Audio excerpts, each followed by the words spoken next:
In the ruins of the apocalypse, the world is plunged into endless darkness and chaos, and a bizarre era of underworld banknotes descends quietly. Zombies roam the streets, and danger lurks everywhere. However, even the most eerie and terrifying acts of killing are bound by some inexplicable rules. The protagonist was originally just an ordinary person struggling to survive in the apocalypse. By chance, he discovers that he has a special ability to decipher these mysterious killing rules. At the same time, a large amount of underworld banknotes appears beside him out of nowhere. In this world where the monetary system has completely collapsed, underworld banknotes have become a peculiar form of hard currency. While others are still blindly bearing the slaughter of the eerie forces, the protagonist realizes that underworld banknotes can not only be used to trade for precious supplies and hidden black markets, but are also closely related to those killing rules. Using underworld banknotes in accordance with specific rules can even interfere with and defuse deadly eerie crises. Relying on his insights into the rules and the power of underworld banknotes, the protagonist struggles to survive in the apocalypse and attempts to form a team to fight against the eerie. But every time he uses the rules and wields the underworld banknotes, it's like playing a game against unknown and terrifying forces. One wrong move could lead to disaster. As the exploration deepens, the astonishing secrets behind the underworld banknotes and the eerie rules gradually surface. In this world full of danger at every step, can the protagonist use the rules and underworld banknotes to break the despair of the apocalypse and find a glimmer of hope for humanity? Chapter 1. The first day of rebirth, the mysterious knock at the door. Knock, knock, knock. In a dilapidated rental apartment, an unexpected knock reverberated through the air. On a cracked black leather sofa, a young man lay in deep slumber, abruptly awakened, his expression a mixture of confusion and suspicion. He glanced around, taking in the worn furniture, the peeling, moldy white walls, and the yellowed calendar. This room feels somewhat familiar, he murmured to himself, suddenly widening his eyes in realization. Isn't this the house I rented 5 years ago? I have been reborn. He quickly scanned his surroundings and retrieved his phone from the crevice of the sofa. June 30th, 2028, 11:38 p.m. 2 days before the bizarre arrival, this is indeed a rebirth. Xia Tianqiang's heart surged with joy, nearly eliciting a cry of delight. The entire world was engulfed in panic, with countless lives lost. Cities had succumbed to transformation, becoming strange realms where humanity had been reduced to mere livestock. For 5 arduous years, Xia Tianqiang had fought to survive in this chaotic era, fortuitously becoming a hunter of the bizarre, having slain a few weaker anomalies, yet his life had been fraught with peril and suffering. Ultimately, he had fallen victim to a powerful entity. To his astonishment, he was now granted a second chance. His mind brimmed with knowledge of various anomalies and strategies to counter them. He could forge contracts with formidable entities at the onset of their arrival, thereby ensuring a more favorable existence. The most pressing task at hand is to burn some paper money for myself. Suddenly, an ingenious idea struck Xia Tianqiang. After the bizarre phenomenon manifested, people discovered that the currency they employed was, in fact, the paper money burnt during ancestral rites. As the saying goes, wealth can indeed compel the bizarre to yield. As long as there are sufficient amounts of ghostly currency, one can summon the eerie to serve at their beck and call. The uncanny will descend the night. After tomorrow, there is still a day left, ample time. In the depths of Summer's heart, he was contemplating purchasing some ghostly currency from the funeral shop early the next morning when a sudden knock echoed through the air. Knock, knock, knock. In his previous life, the eerie had already made its presence felt for quite some time, yet he had not encountered any manifestations. Thus, he thought little of it, presuming it was merely his neighbor seeking assistance with a leaky pipe or a light bulb replacement. He rose to open the door. "Sir, your delivery." In the dimly lit corridor stood a delivery person clad in blue, holding a white bag in hand. The enticing aroma of meat wafted through the air, and just a whiff was enough to make Summer's heart race with hunger. Instinctively, he swallowed hard and reached out to accept the delivery. However, he hesitated, for he had not ordered any food. "I didn't." Just as he was about to speak, a chilling thought crossed his mind regarding the eerie. Instantly, his body tensed, and his heart began to pound fiercely. There exists a peculiar phenomenon known as the delivery specter. It can conjure enticing food using its ghostly powers and deliver it randomly to others, enticing them to partake. Should one consume the delivery, it would trigger a fatal consequence. Summer's gaze fixated on the delivery person, pondering whether this could indeed be the fabled delivery specter.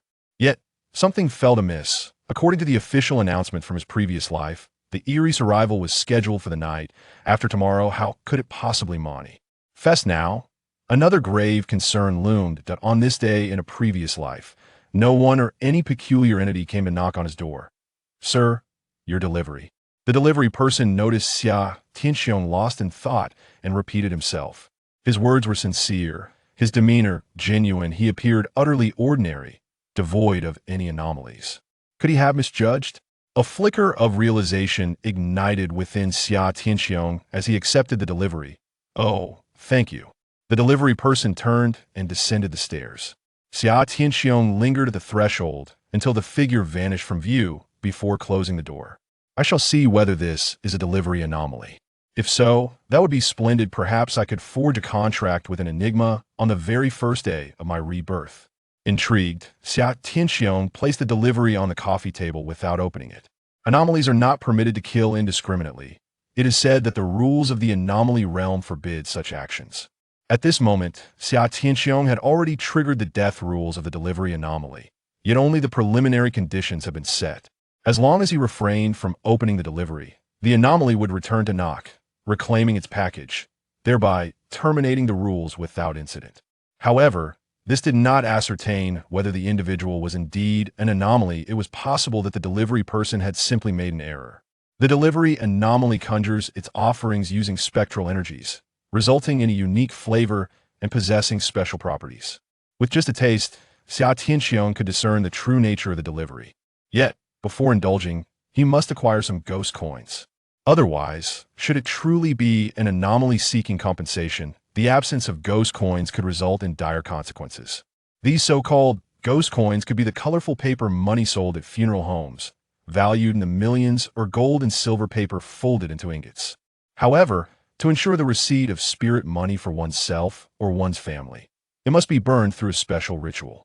At this moment, Xia Tianxiong had no ready-made paper money to incinerate, but he could fold his own ingots. The materials were quite simple. Any golden or silver paper would suffice. He settled onto the sofa, retrieved the remainder of a half-empty cigarette box, and extracted the inner silver paper. On the reverse side, he inscribed his birth date and, with remarkable skill, folded it meticulously. In the blink of an eye, a petite ingot was crafted. "Not bad, my skills remain intact." Gazing at the silver ingot in his palm, Xia Tianxiong felt a sense of satisfaction. In his previous life, countless individuals lost their jobs, and in a desperate bid for survival, many devoted themselves to folding ingots at home. Some were burned for personal use, while others were exchanged with officials for food and supplies. This was how he navigated the peculiar onset of calamity. However, this practice bore significant side effects. It could lead to mental fatigue, and daily burning of spirit money would accelerate aging and shorten one's lifespan. Yet, during that time, no one possessed any alternative options.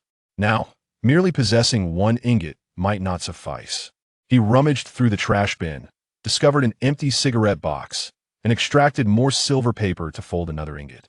Next, he needed to perform a simple yet profoundly important ritual. Xia Tianxiong glanced out into the pitch-black night, ascertained the direction of true north, and cradled Tui, ingots in his palms, raising them above his head.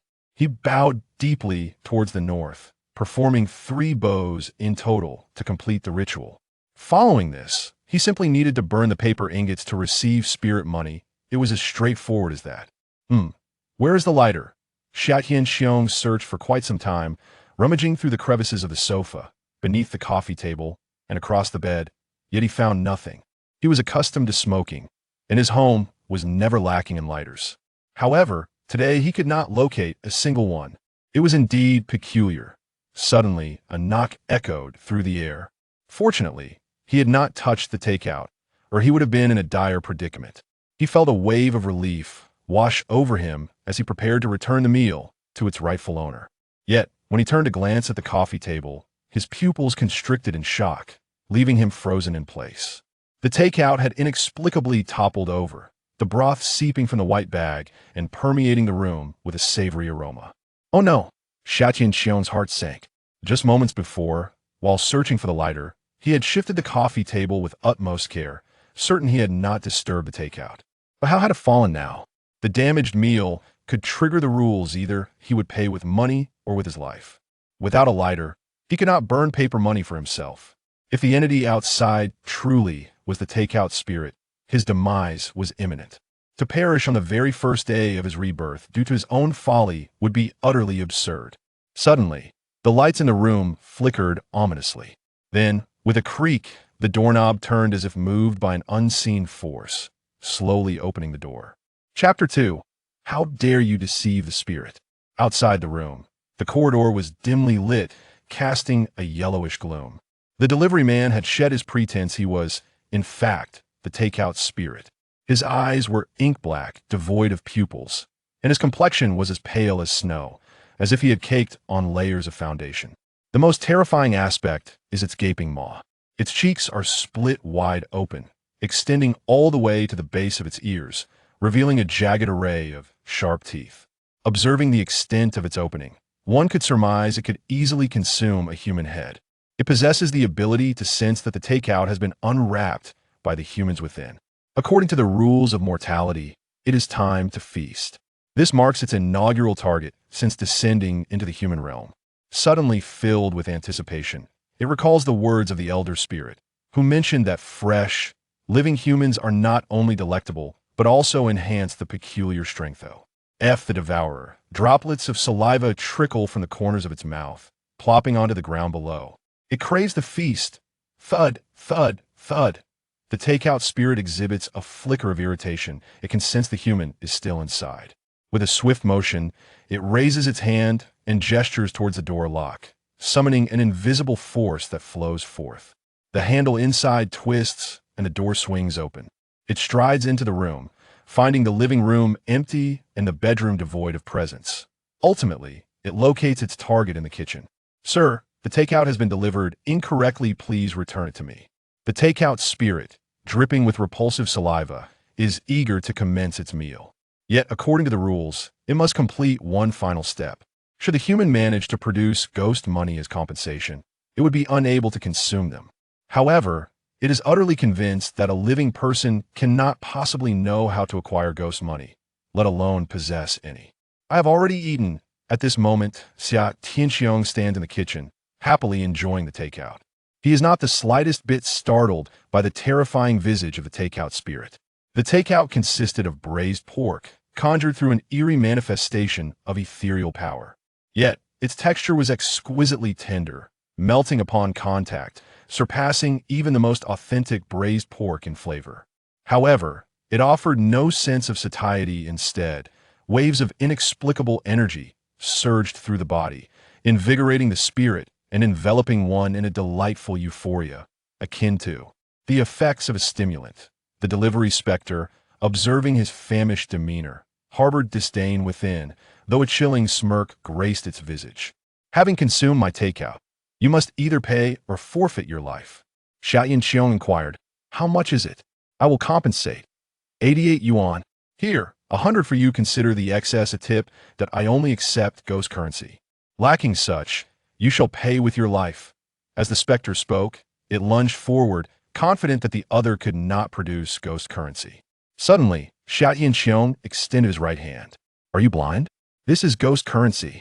He revealed a silver ingot, the size of a thumb, glinting under the light with a metallic sheen. The delivery specter was momentarily taken aback, its dark eyes filled with astonishment and reluctance. Indeed, it was ghost currency, recognizable by the faint ethereal energy that emanated from it, unmistakably authentic. How can a living person possess ghost currency?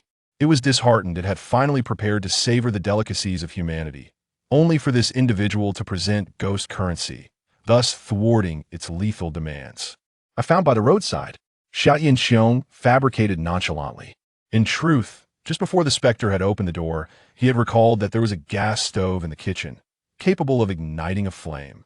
The paper-folded silver ingots, having undergone a recent ritual, are transformed into ashes when incinerated in a gas stove, only to metamorphose into metallic ingots that bear an indistinguishable resemblance to genuine silver. Should one employ instruments to scrutinize them, they would be mistaken for authentic silver. However, if the ethereal power contained within is absorbed, they shall revert to ashes once more. The spectral energy inherent in these spirit coins does not arise from nothingness, rather, it is transmuted from the vital essence within the human body. Consequently, after the creation of silver, Xia Tianxiong felt as though something had been siphoned from his being, leaving his mind in a hazy state and rendering him somewhat lethargic and drowsy. This is the inevitable consequence of extensive consumption of vital essence. Under normal circumstances, a period of tranquil recuperation spanning 3 to 5 days would suffice for recovery, provided that the incineration of spirit coins is not conducted in succession. However, at this moment, Xia Tianxiong is free from such concerns, for he discovers that consuming the takeout delivered by the spectral courier invigorates him, daily restoring his vigor and vitality.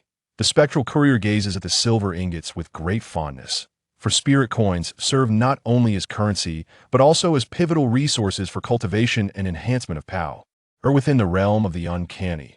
Yet, at this juncture, it is less inclined to accept payment and more eager to savor the taste of mortal flesh and soul, curious to ascertain the flavor of such delights.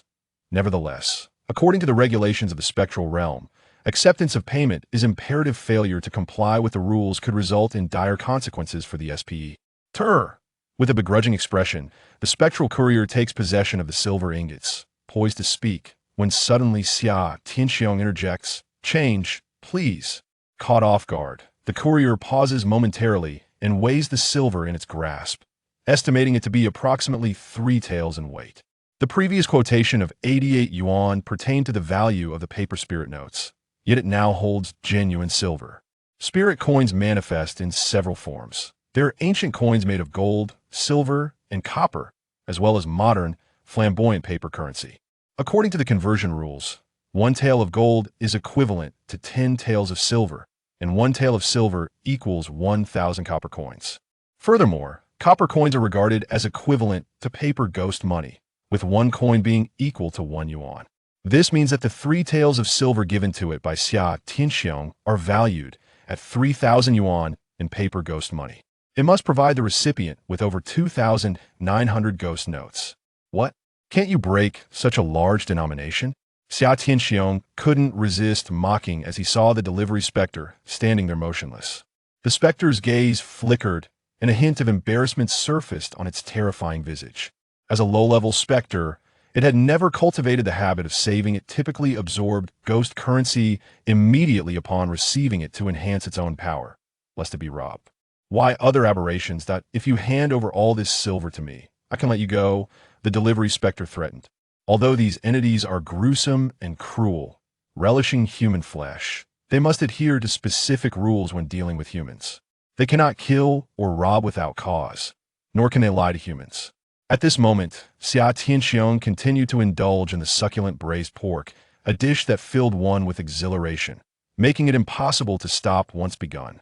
Glancing up, he disdainfully urged, "Hurry and get the change." The delivery specter glared at him, exuding a terrifying aura, yet dared not to kill or seize the silver.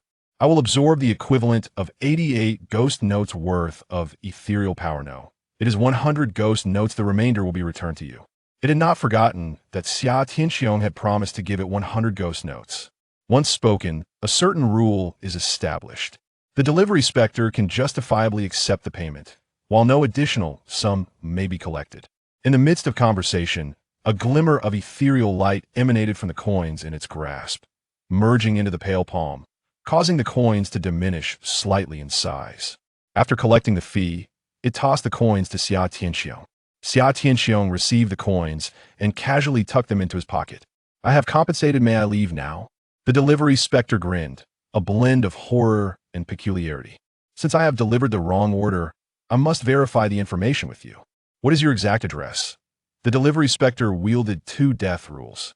When the first rule is activated and subsequently lifted, it could invoke the second rule. Xia Tianxiong froze, sensing an inexplicable force enveloping him. This is room 701, Unit 5, Building 7, Haikong Community. What is your name? This inquiry was the genuine aim of the delivery specter's second death rule. The moment Xia Tianxiong uttered his name, the ultimate rule would be triggered, granting it the right to devour him without contest. The delivery specter laughed heartily. Xia Guofeng, come right in my mouth. With the rule established, it was ready to commence its feast. Xia Tianxiong screamed in terror, his eyes wide with panic, as he felt his legs moving uncontrollably towards the deli. Very specter, as if he were offering himself up as sustenance. Seeing this, the delivery specter's smile grew even wider, its mouth agape, eagerly anticipating the meal. Faced with the terrifying and foul maw, Xia Tianxiong suddenly thrust his left arm inside. The delivery entity abruptly sank its teeth in, breaking through the flesh just enough to taste a hint of blood, when suddenly, the arm was withdrawn. In the next moment, Xia Tianxiong swiftly retreated a few steps. What are you? The delivery entity, taken aback, was about to inquire how one could escape the grasp of the power of rules. Yet, in an instant, a formidable force of rules descended from the void, enveloping it entirely. The delivery entity, bewildered, widened its pitch-black eyes in realization. That is not your true name. How dare you deceive a spirit? Xia Tianxiong glanced at the row of bite marks on his arm, some of which had broken skin, allowing a trickle of blood to escape. Fortunately, it was merely a superficial injury. How was my performance just now?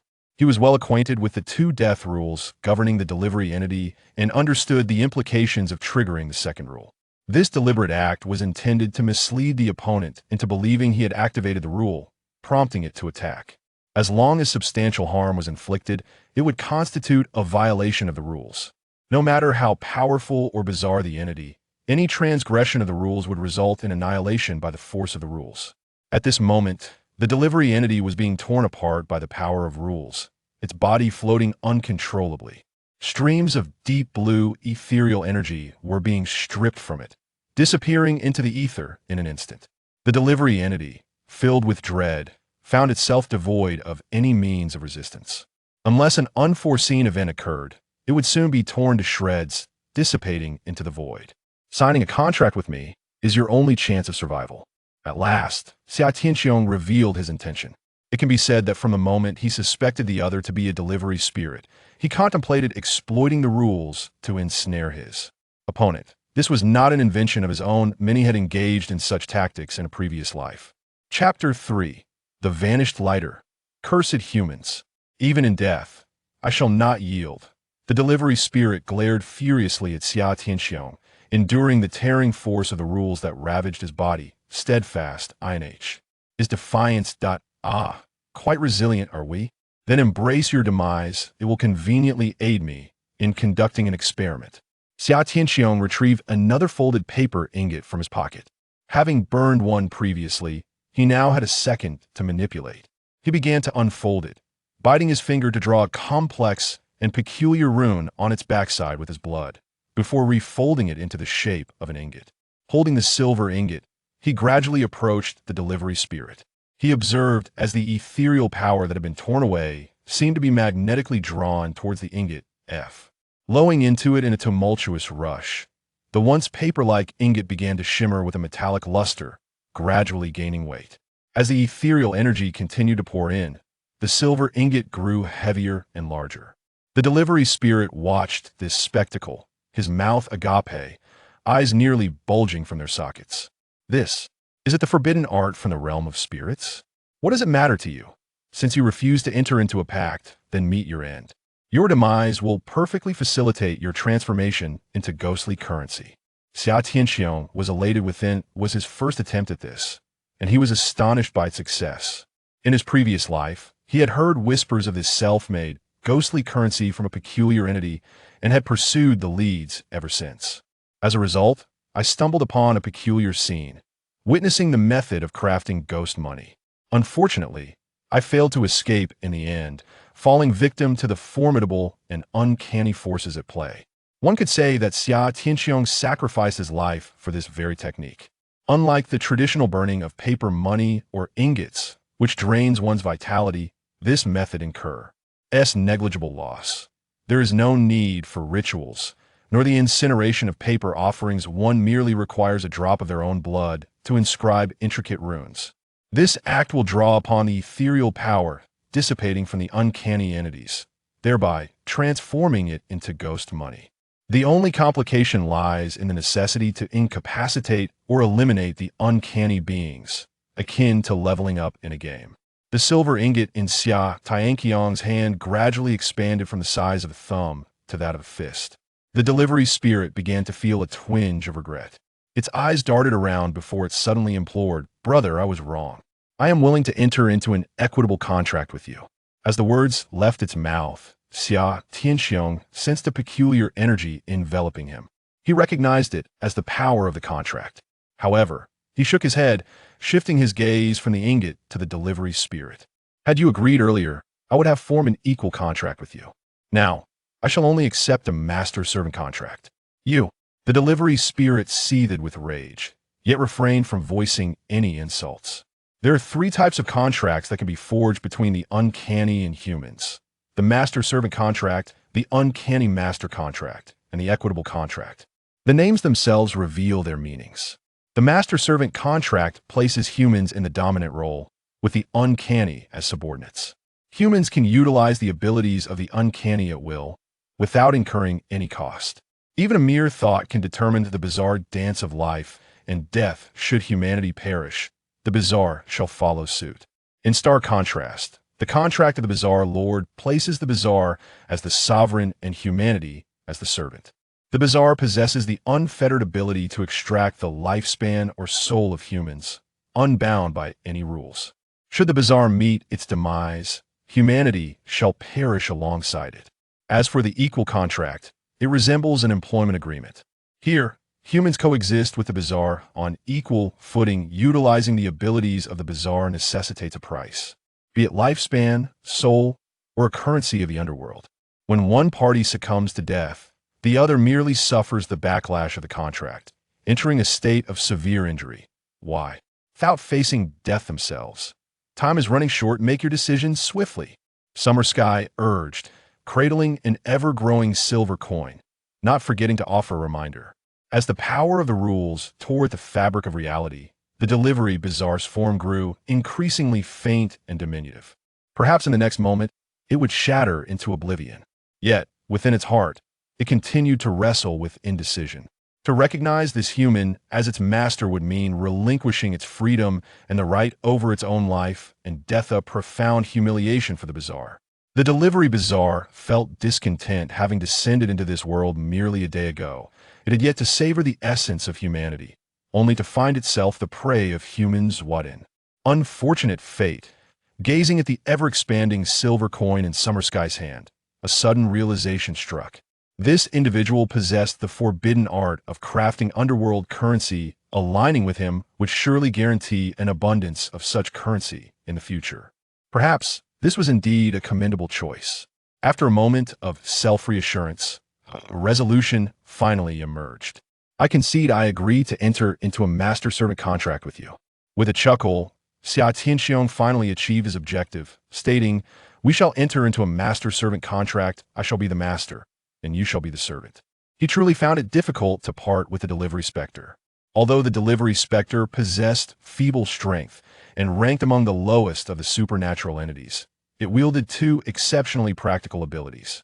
One was known as ethereal delivery, which allowed the delivery specter to harness its own spectral essence to materialize a variety of foods. If consumed over an extended period, it could delay aging, gradually extend one's lifespan, and maintain a state of vibrant energy, effectively warding off certain supernatural ill. Science. However, excessive consumption in a short time frame could potentially lead to a transformation into a supernatural entity. The other ability, referred to as door-opening technique, was the very skill the delivery specter had employed moments ago to open a door. Its advantage lay in the ability to open any door from a distance, regardless of whether it was locked, though it was limited to objects categorized as doors. Both abilities lacked offensive power, yet they proved invaluable in a post-apocalyptic world. After Xia Tianxiong entered into the contract with the delivery specter, the force of regulation dissipated. The delivery specter noticeably shrank, transforming into a wisp of ethereal light that floated into Xia Tianqiang's body. Master, indeed, follow me, and I assure you shall not be treated poorly. At this juncture, their conversations no longer required spoken words. They could communicate solely through thoughts, exchanging intentions mentally. Why did you seek me out?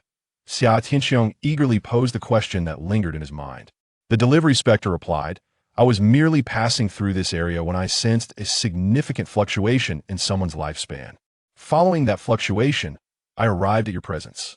The uncanny possesses the ability to usurp human lifespan, and thus, it can also perceive it. The rebirth of Xia Tianqiang may very well be the cause of the fluctuations in lifespan. He nodded thoughtfully and inquired, when did these anomalies begin to manifest? Just yesterday, came the reply. There are far too many anomalies and too few entry points. It was only with great difficulty that I managed to gain access today. Xia Tianqiang furrowed his brow, realizing that the authorities had concealed the truth for 2 days. Suddenly, he recalled that a particularly formidable anomaly was set to descend the night after tomorrow, one that would claim the lives of 60 to 70,000 people in a Sin GLE event. This revelation sent shockwaves across the globe, inciting widespread panic among the populace. Perhaps due to this, the authorities found it increasingly difficult to suppress the information and ultimately had no choice but to acknowledge the impending arrival of the anomaly. Upon reflecting on this matter, another thought emerged.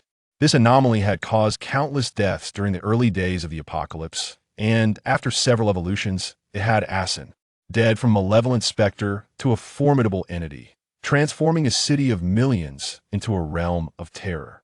However, it was subsequently bound by a human anomaly hunter through a forced contract, relying on the art of the delivery specter. Contemplating this, Xia Tianqiang felt a surge of excitement at the prospect of contracting this powerful anomaly. He clutched a large silver coin, larger than his fist, and settled onto the sofa, preparing to engage in a dialogue with the delivery specter to elicit more valuable information. Suddenly, the tranquil room was pierced by an unusual sound. Xia Tianqiang recognized it instantly. It was the sound of a lighter wheel striking flint. Instantly, his body tensed, and goosebumps erupted across his skin. There were others present in the room. No, it was not merely others, but other anomalies. The reason I could not locate the lighter moments ago may have been that it was taken by a peculiar entity. Are you able to sense other entities? Xia Tianqiang inquired silently of the delivery spirit. I can only detect entities weaker than myself. Are there truly beings in this world weaker than you? Entities are classified according to their strength into 7 distinct levels: wild, fierce, malevolent, dreadful, powerful, general, and king. The delivery spirit is categorized as a wild entity, the lowest tier. Master, there's a saying among humans, seeing through something yet remaining silent about it. The delivery spirit evidently valued its pride. There are also some nascent entities lacking established rules that are weaker than I, however, they cannot manifest in human REA. Xia Tianqiang paid little heed to its words, slowly rising to investigate the source of the sound. The rustling noise abruptly ceased, yet he turned sharply towards the wardrobe in the bedroom. The wooden doors of the wardrobe, aged and worn, could no longer close tightly. A flicker of fiery light seeped through the crack. There must be an entity inside. Xia Tianqiang approached the wardrobe cautiously, his body tense with anticipation. Since the entity had already arrived, he could only confront it directly, as fleeing might trigger the death rule. He slowly extended his right hand, employing a spell to open the wardrobe from a distance. Creak! The old wooden wardrobe emitted a faint creak. Ordinarily, the sound would not seem so loud, but at that moment, it was particularly jarring. As the door swung open, several white shirts and black trousers hung inside. Beneath the garments sat a chubby little infant, clad in a red belly band, plump and seemingly 2 or 3 years of age. At this moment, while toying with a lighter, they noticed the cabinet door creak open and turned to gaze at the summer sky. With eyes shimmering like pools of water, full of life and vibrancy, the cherubic face was exquisitely delicate, a rosy visage that seemed almost ethereal in its beauty, resembling a typical human infant. Yet, summer sky was drenched in cold sweat, his expression grave. This is a deceptive infant.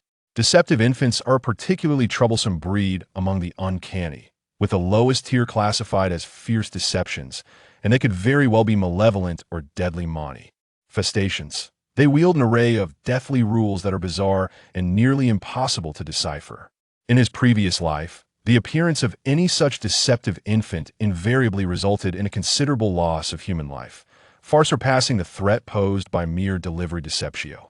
In Summer Sky observed some grease smudges on the infant's tiny hands, reminiscent of the broth spilled from a takeout container. Suddenly enlightened, he realized that this creature had knocked over the takeout packaging, absolving himself of any wrongdoing. In an instant, the infant broke into a wide, gleeful grin, letting out a few tinkling giggles. The next moment, it vanished without a trace, as if it had never existed. An ethereal presence lingered, and the source of the sounds became indistinguishable.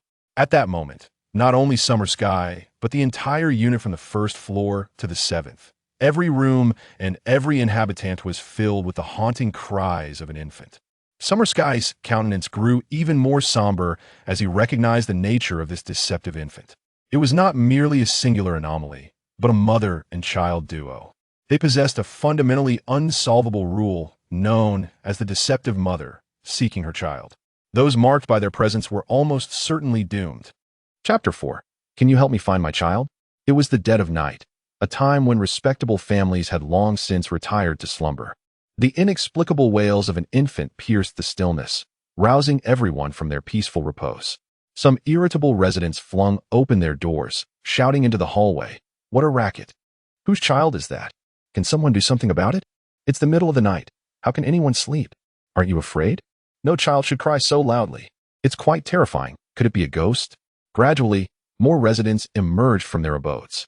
Aunt Lou from room 102 on the first floor leaned over the stair railing, craning her neck to peer upstairs, and bellowed, "Whose child is it? Isn't this annoying?" No sooner had her words escaped her lips than a figure inexplicably materialized behind her. Although Aunt Lou remained oblivious, her husband standing at the doorway and the neighbor across the hall witnessed it clearly. "A ghost! A ghost!" the neighbor exclaimed, slamming the door shut with a start. Aunt Lou, startled, stumbled back, only to find a pale face mere inches from hers. At that moment, she caught sight of her husband's terror-stricken expression before he too slammed the door with a resounding thud, leaving her outside. In her heart, Aunt Lou cursed her husband and vowed to deal with him later. "Young lady, are you human? Or a ghost?" Aunt Lou's legs quivered, her knees turning to jelly as she took 2 shaky steps backward. Before her stood a young woman clad in ancient attire, draped in a flowing white gown. She appeared no different from an ordinary person, yet her unblinking eyes radiated an unsettling chill. "My child is missing. Can you help me find my child?" The woman in white spoke suddenly, her voice soft and gentle, like that of a timid young girl, tinged with a note of sorrow. "Madam, if your child is lost, you should report it to the authorities. I have not seen your child." Suddenly, Madame Lou realized that the infant's cries had ceased upon the woman's arrival. "If you cannot find your child, you wish to die? Young woman, you are being unreasonable. How is your child's disappearance related to me?" As she spoke, Madame Lou surreptitiously knocked on her door, but it remained unopened. The woman in white, her face ashen, suddenly smiled and vanished from sight. In an instant, she reappeared, superimposed upon Madame Lou in a bizarre manner. Madame Lou was corporeal, while the woman in white appeared spectral and unreal. "Help! Help!" Madame Lou cried out desperately, but her body was frozen in place. Her hair turned white at an alarming rate, her skin became wrinkled and sallow, and she aged rapidly. In a matter of seconds, a living person was transformed into a shriveled, emaciated corpse. "Ah!" The cry of terror came from the neighbor across the hall, who had witnessed the event through their peephole. The female ghost in white pursed her pale lips, seemingly relishing the moment. She kicked the desiccated corpse aside, then raised her hand and knocked on the door. Her lips curled into a smile once more, and she vanished. The man's terrified screams echoed from within the room. "What's happening downstairs? Didn't you hear someone shout about a ghost earlier?" "Utter nonsense. Where do ghosts come from? In my several decades of life, I have yet to encounter one." Suddenly, I heard a blood-curdling scream and hastily opened my door, stepping into the corridor. My neighbor across the hall also had her door ajar, peering out with a look of uncertainty etched upon her face. "Sia, don't go out. It seems there are ghosts downstairs." I approached the stairway, leaning over to glimpse the scene below. After a brief moment of hesitation, I shouted, "Agree to her request," or you shall perish immediately." A voice from below inquired, "What do you mean? Are there really ghosts?" My intention was not to meddle in matters that did not concern me. After the strange occurrences began, involving myself in others' affairs could entangle me in their karma and invite further complications. However, the situation at hand was different. With the appearance of this mother and child duo, the entire building had transformed into their hunting ground, leaving no one a chance to escape. Although the child, the ghostly infant, was of a formidable level, surpassing even the wild entities of the delivery specters, it did not possess the inclination to kill. Its mother, on the other hand, known as the ghostly matron, was exceedingly perilous. She wielded two fatal rules. The first demanded that one assist her in locating her child. Refusal would result in immediate consumption. The second dictated that if one complied, she would appear every 10 minutes, selecting an individual at random to inquire whether they had found the ghostly infant.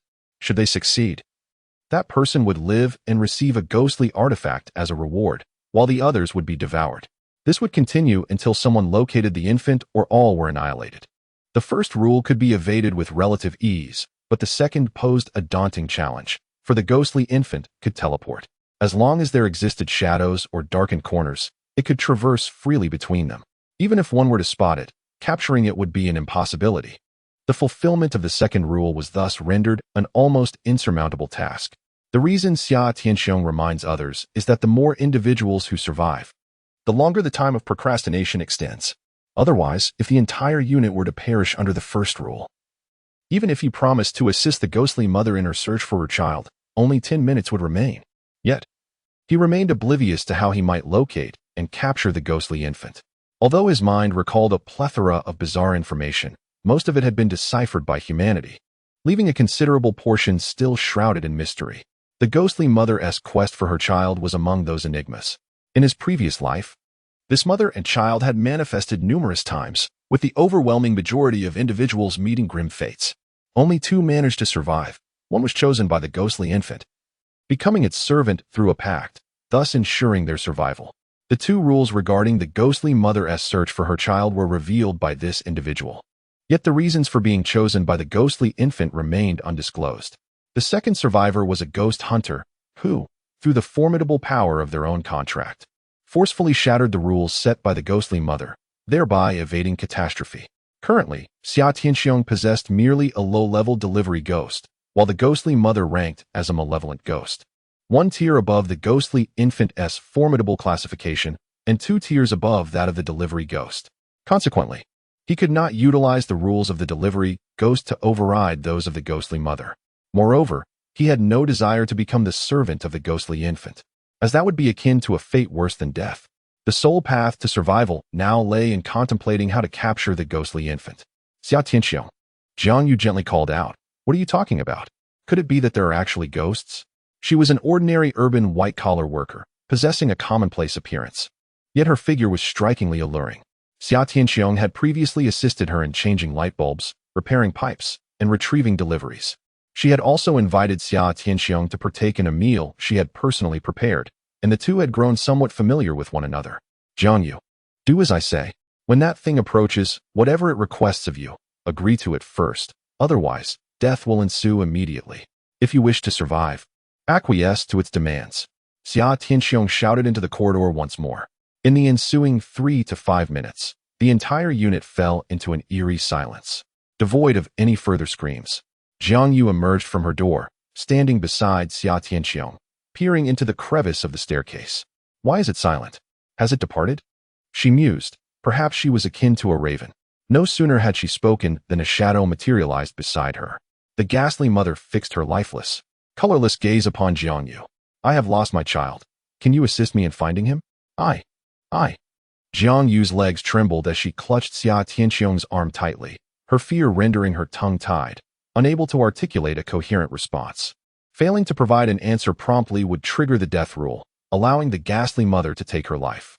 "Do not panic. Speak quickly," Xia Tianxiong urged, furrowing his brow. Chapter 5. The Inescapable Death Rule. I. Jiang Yu struggled to voice her thoughts, but the words eluded her. It is indeed common for individuals to exhibit such behavior when confronted with overwhelming terror. The ghastly mother's eyes, cold as ice, gradually revealed a glimmer of amusement. "It is time to feast once more. A sharp sound echoed through the corridor. Jiang Yu covered her face, her eyes wide with shock and confusion as she looked at Xia Tianxiong. The ghastly mother, too, seemed taken aback. It turned out that Xia Tianxiong had unexpectedly struck Jiang Yu with considerable force, leaving a vivid red imprint on her fair cheek. Speak up. In the summer. Xia Tianxiong felt a deep frustration, almost wishing to deliver another slap. Oh. Jiang Yu finally came to her senses, her speech slightly stammering. Yet she managed to articulate a complete thought. I promise to help you. To find your child. The opportunity that had seemed so certain slipped away, leaving the eerie mother with a trace of disappointment. She then turned to Xia Tianxiong and implored, My child is missing. Can you assist me in locating them? I am willing to help you. The eerie mother, clad in a white, waist-length garment, her hair styled in a classical manner, appeared reminiscent of an ancient figure. One could not deny that, were it not for her unsettling gaze, she possessed a certain charm. This building comprises 7 stories in total, and once Xia Tianxiong had consented, every resident within the unit had been questioned at least once. Upon fulfilling the first rule, the eerie mother suddenly vanished into thin air. She has left? Jiang Yu asked. Trembling, Xia Tianxiong sighed, uncertain of how to navigate the impending crisis. From below, a chorus of astonished voices echoed up the stairs. It turned out that several surviving residents had come up, and quite a few at that. A burly man approached Xia Tianxiong and inquired, Brother, how do you know about the female ghost? He seemed unperturbed about divulging certain information, for all present could potentially meet their demise, himself included. If they could unite and search for the ghostly infant, perhaps a glimmer of hope still remained. Is it true? How could ghost stories possibly be real? Questioned a middle-aged woman dressed in pajamas, still somewhat skeptical. The ghost's child must also be a spirit, right? The cries we heard earlier were most unnatural. Perhaps it is hidden somewhere within our building. This unit consists of 7 floors, with 2 households on each floor, totaling approximately 30 residents residing therein. Moments ago, under the first rule of the malevolent mother, 8 or 9 individuals had perished, leaving just over 20 survivors crowded in the stairwell between the 6th and 7th floors. Engaged in fervent debate. Regardless of whether it is a ghost or not, should we not call the police? One suggested. If we could have called, I would have done so already. Do you see any signal on your phones? Came the retort. Not only were the phones devoid of signal, but the building's entrance was also firmly sealed, and the windows remained locked and impervious to shattering. Even an attempt to leap from the building proved futile. Panic gripped the crowd as they fully grasped the gravity of their predicament. Xia Tianxiong observed them, choosing silence over words. The malevolent mother was of the evil spirit level, a tier above the infant specter, enveloping the entire unit in a sinister domain, isolating them from the outside world. Unless all were to perish, or someone were to locate the infant specter, the malevolent mother would not retract her domain and depart from this place. Young man, in the ghost story you were reading, did it mention how to rid oneself of the female ghost? A middle-aged woman suddenly inquired, drawing the attention of all present towards Xia Tianxiong. It did not specify, merely stating that finding the infant would secure survival, he replied. Upon hearing this, the group realized they had no alternative but to search for the child. Yet, at that moment, the malevolent mother materialized behind one of the men. During their discussion, 10 minutes had elapsed unnoticed. Have you found my child? She inquired. I was just about to look. The man stammered, trembling, but suddenly found himself unable to move. The malevolent mother grinned widely and lunged at him, her entire form resembling a mist that enveloped the man. In the horrified gaze of the onlookers, he rapidly aged, transforming into a desiccated corpse in the blink of an eye. Run! The crowd exclaimed, scattering in panic. The eerie mother licked her lips, watching as her prey fled, a ghostly smile crossing her face before she vanished once more. Xia Tianxiong observed the unfolding chaos with a cold gaze, unable to restrain himself from speaking up again. I am frightened. May I come to your room? Jiang Yu witnessed the female specter commit murder, her face drained of color, cold sweat streaming down her body, soaking her pink nightgown, her curvaceous figure barely concealed. No, she thought to express her discontent, but before she could utter a word, she saw the door close. Terrified, she rushed to her own room and locked the door, turning on all the lights in every room before cautiously searching. She scoured every potential hiding spot, the wardrobe, the cabinets, behind the curtains, beneath the sofa, leaving no corner unchecked. In the entire apartment building, the remaining residents mirrored her actions, rummaging through their homes in search of the spectral child. Whenever the ghostly infant appeared, it could potentially trigger a sound. After completing her thorough search, she extinguished all the lights in her room and stood silently in the center of the living room. The ghostly infant could only teleport within shadows or darkness, while others turned on their lights, effectively reducing the places for the ghostly infant to move. He embraced the darkness, increasing the likelihood of its presence in his abode. His previous remarks to the crowd had been somewhat unscrupulous, intended solely to ensnare them for his own benefit. The arrival of this mother-child specter duo in the apartment building foretold two possible outcomes. Either everyone would perish, or only one would survive. Apart from that, there are no other possibilities. Thus, Xia Tianqiong found himself with no alternative.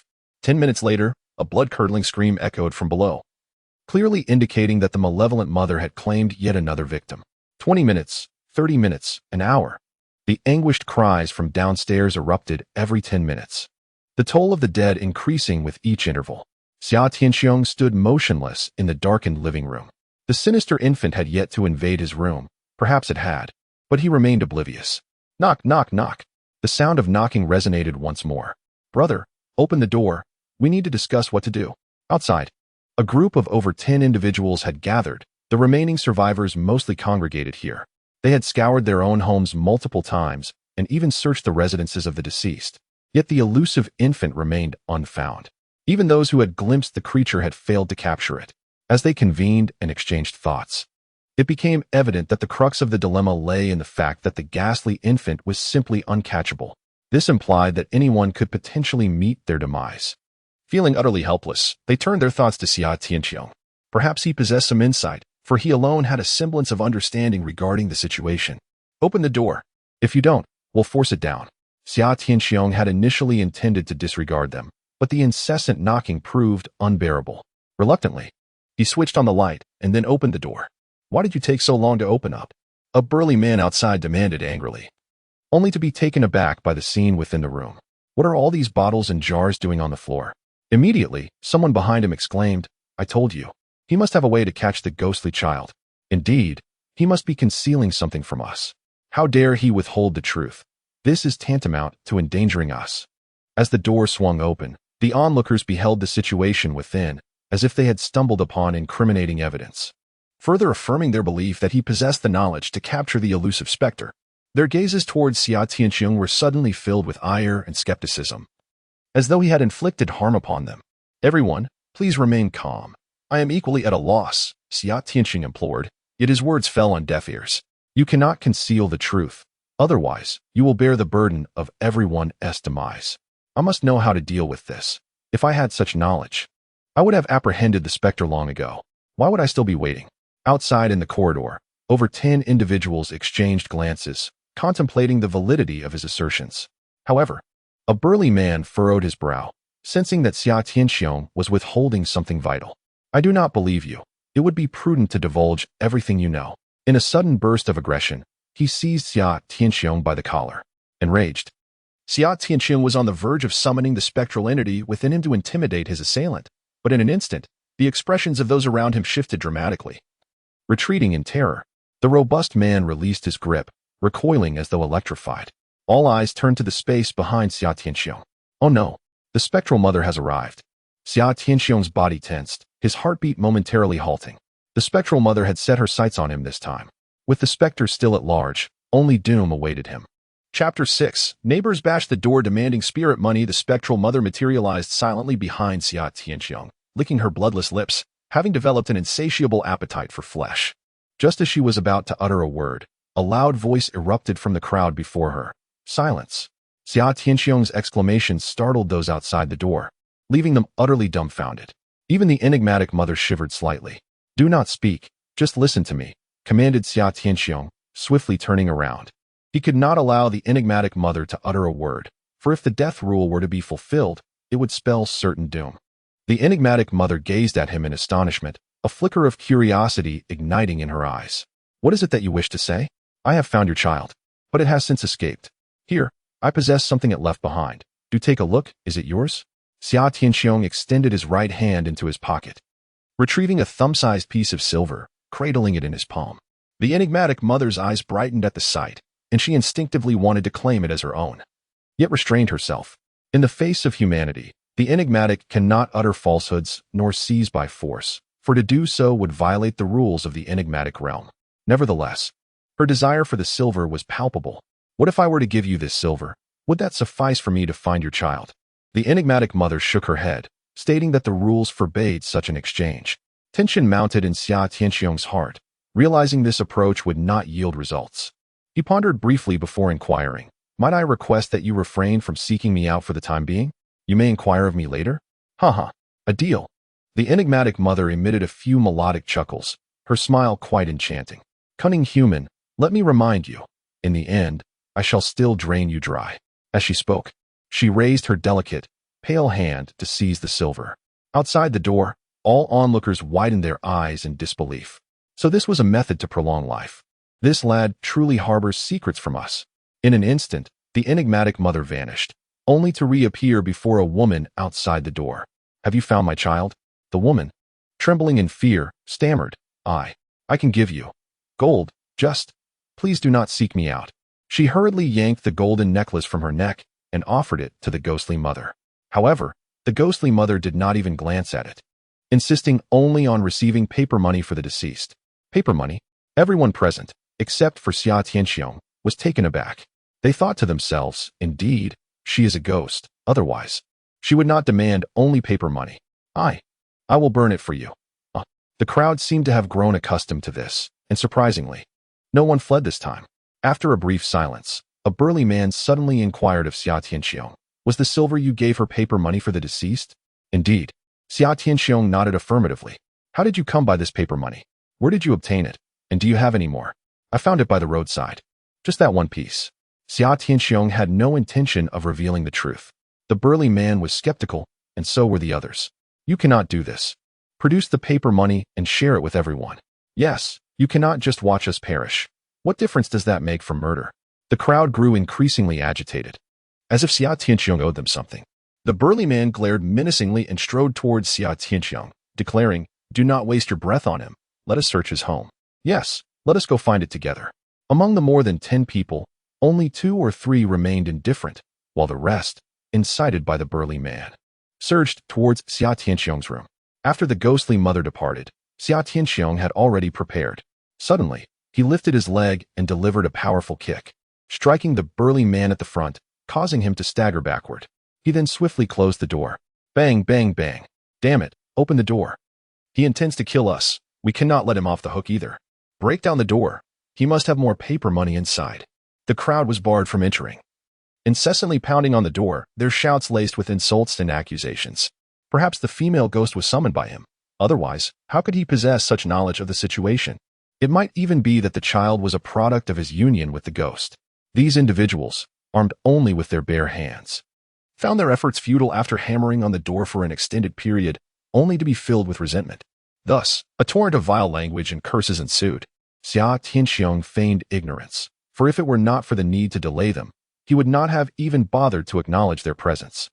The crux of the matter remained. He must find a way to capture the eerie infant. Otherwise, he too would meet an untimely demise. It truly was a stroke of misfortune. Having been reborn with a plethora of memories from his past life, he had anticipated a promising beginning. Little did he know that he would encounter the enigmatic rule of the ghostly mother seeking her child right at the outset, a conundrum yet to be unraveled. Was fate intent on erasing his existence as a reincarnate? After a prolonged contemplation, Xia Tianxiong extinguished the light and stood silently in the living room, lost in thought. Any peculiar death rule, no matter how bizarre, must harbor a sliver of hope. This implies that no rule is inescapable. The reason some death rules remain unsolved is that no one has yet discovered the hidden thread of survival. Time was of the essence.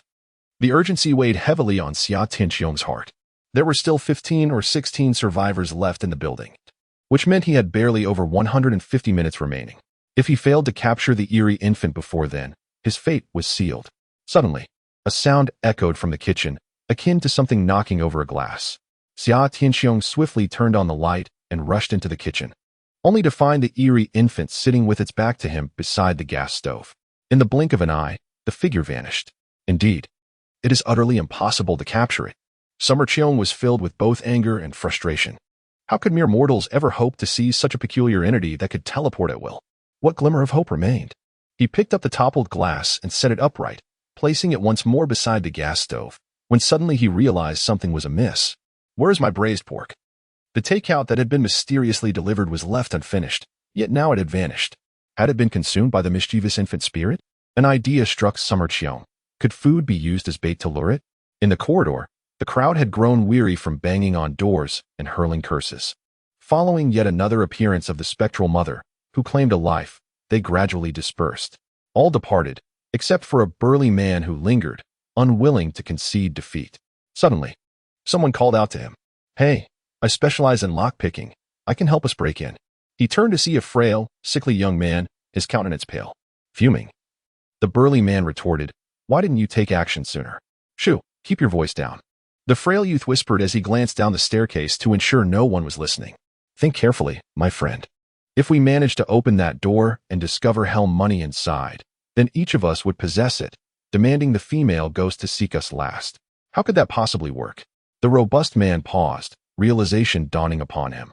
The ghost claimed a life every 10 minutes. If everyone insisted on being the last sought, it would create a contradiction. Clearly, someone must perish first to establish an order of precedence. A glint of determination sparked in his eyes as he formulated a plan. "Let us collaborate.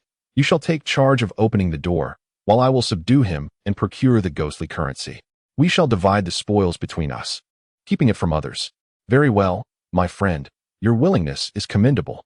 The frail youth smiled, having called upon the robust man for this very purpose. Otherwise, given his frail and ailing constitution, he could not even best a woman in combat. "Time is of the essence. Let us hasten to open the door," urged the sturdy man. The two conversed in hushed tones at the stairwell's corner, believing themselves to be unobserved. Unbeknownst to them, a sliver of light remained ajar in the doorway of another resident on the 7th floor. Jiang Yu, peering through the crack, overheard their every word with utmost clarity. Chapter 7. Luring the cunning specter in the darkened kitchen, the lights extinguished, an abyss of shadows enveloped the space. Xia Tianxiong quietly crouched in a corner, poised to spring into action. Beside the gas stove lay 3 containers of food: braised pork, soy-braised hock, and sweet and sour tenderloin. Though invisible to the eye, the fragrant aroma wafted through the air, igniting a fervent desire within him. Were it not for the aim of enticing the spectral infant, he would have succumbed to the temptation of devouring them. These 3 dishes were conjured through the arcane art of spectral delivery. Initially, he had intended to prepare more, thereby enhancing the likelihood of attracting the ghostly child. However, the spectral delivery service had recently sustained grave injuries from the forces of order, leaving it somewhat weakened. Should it expend too much of its ethereal energy, there was a risk of complete dissolution. "Xia Tianxiong." A woman's voice suddenly pierced the air outside. "It is Jiang Yu. They have departed. Please open the door. I have something of utmost importance to share with you."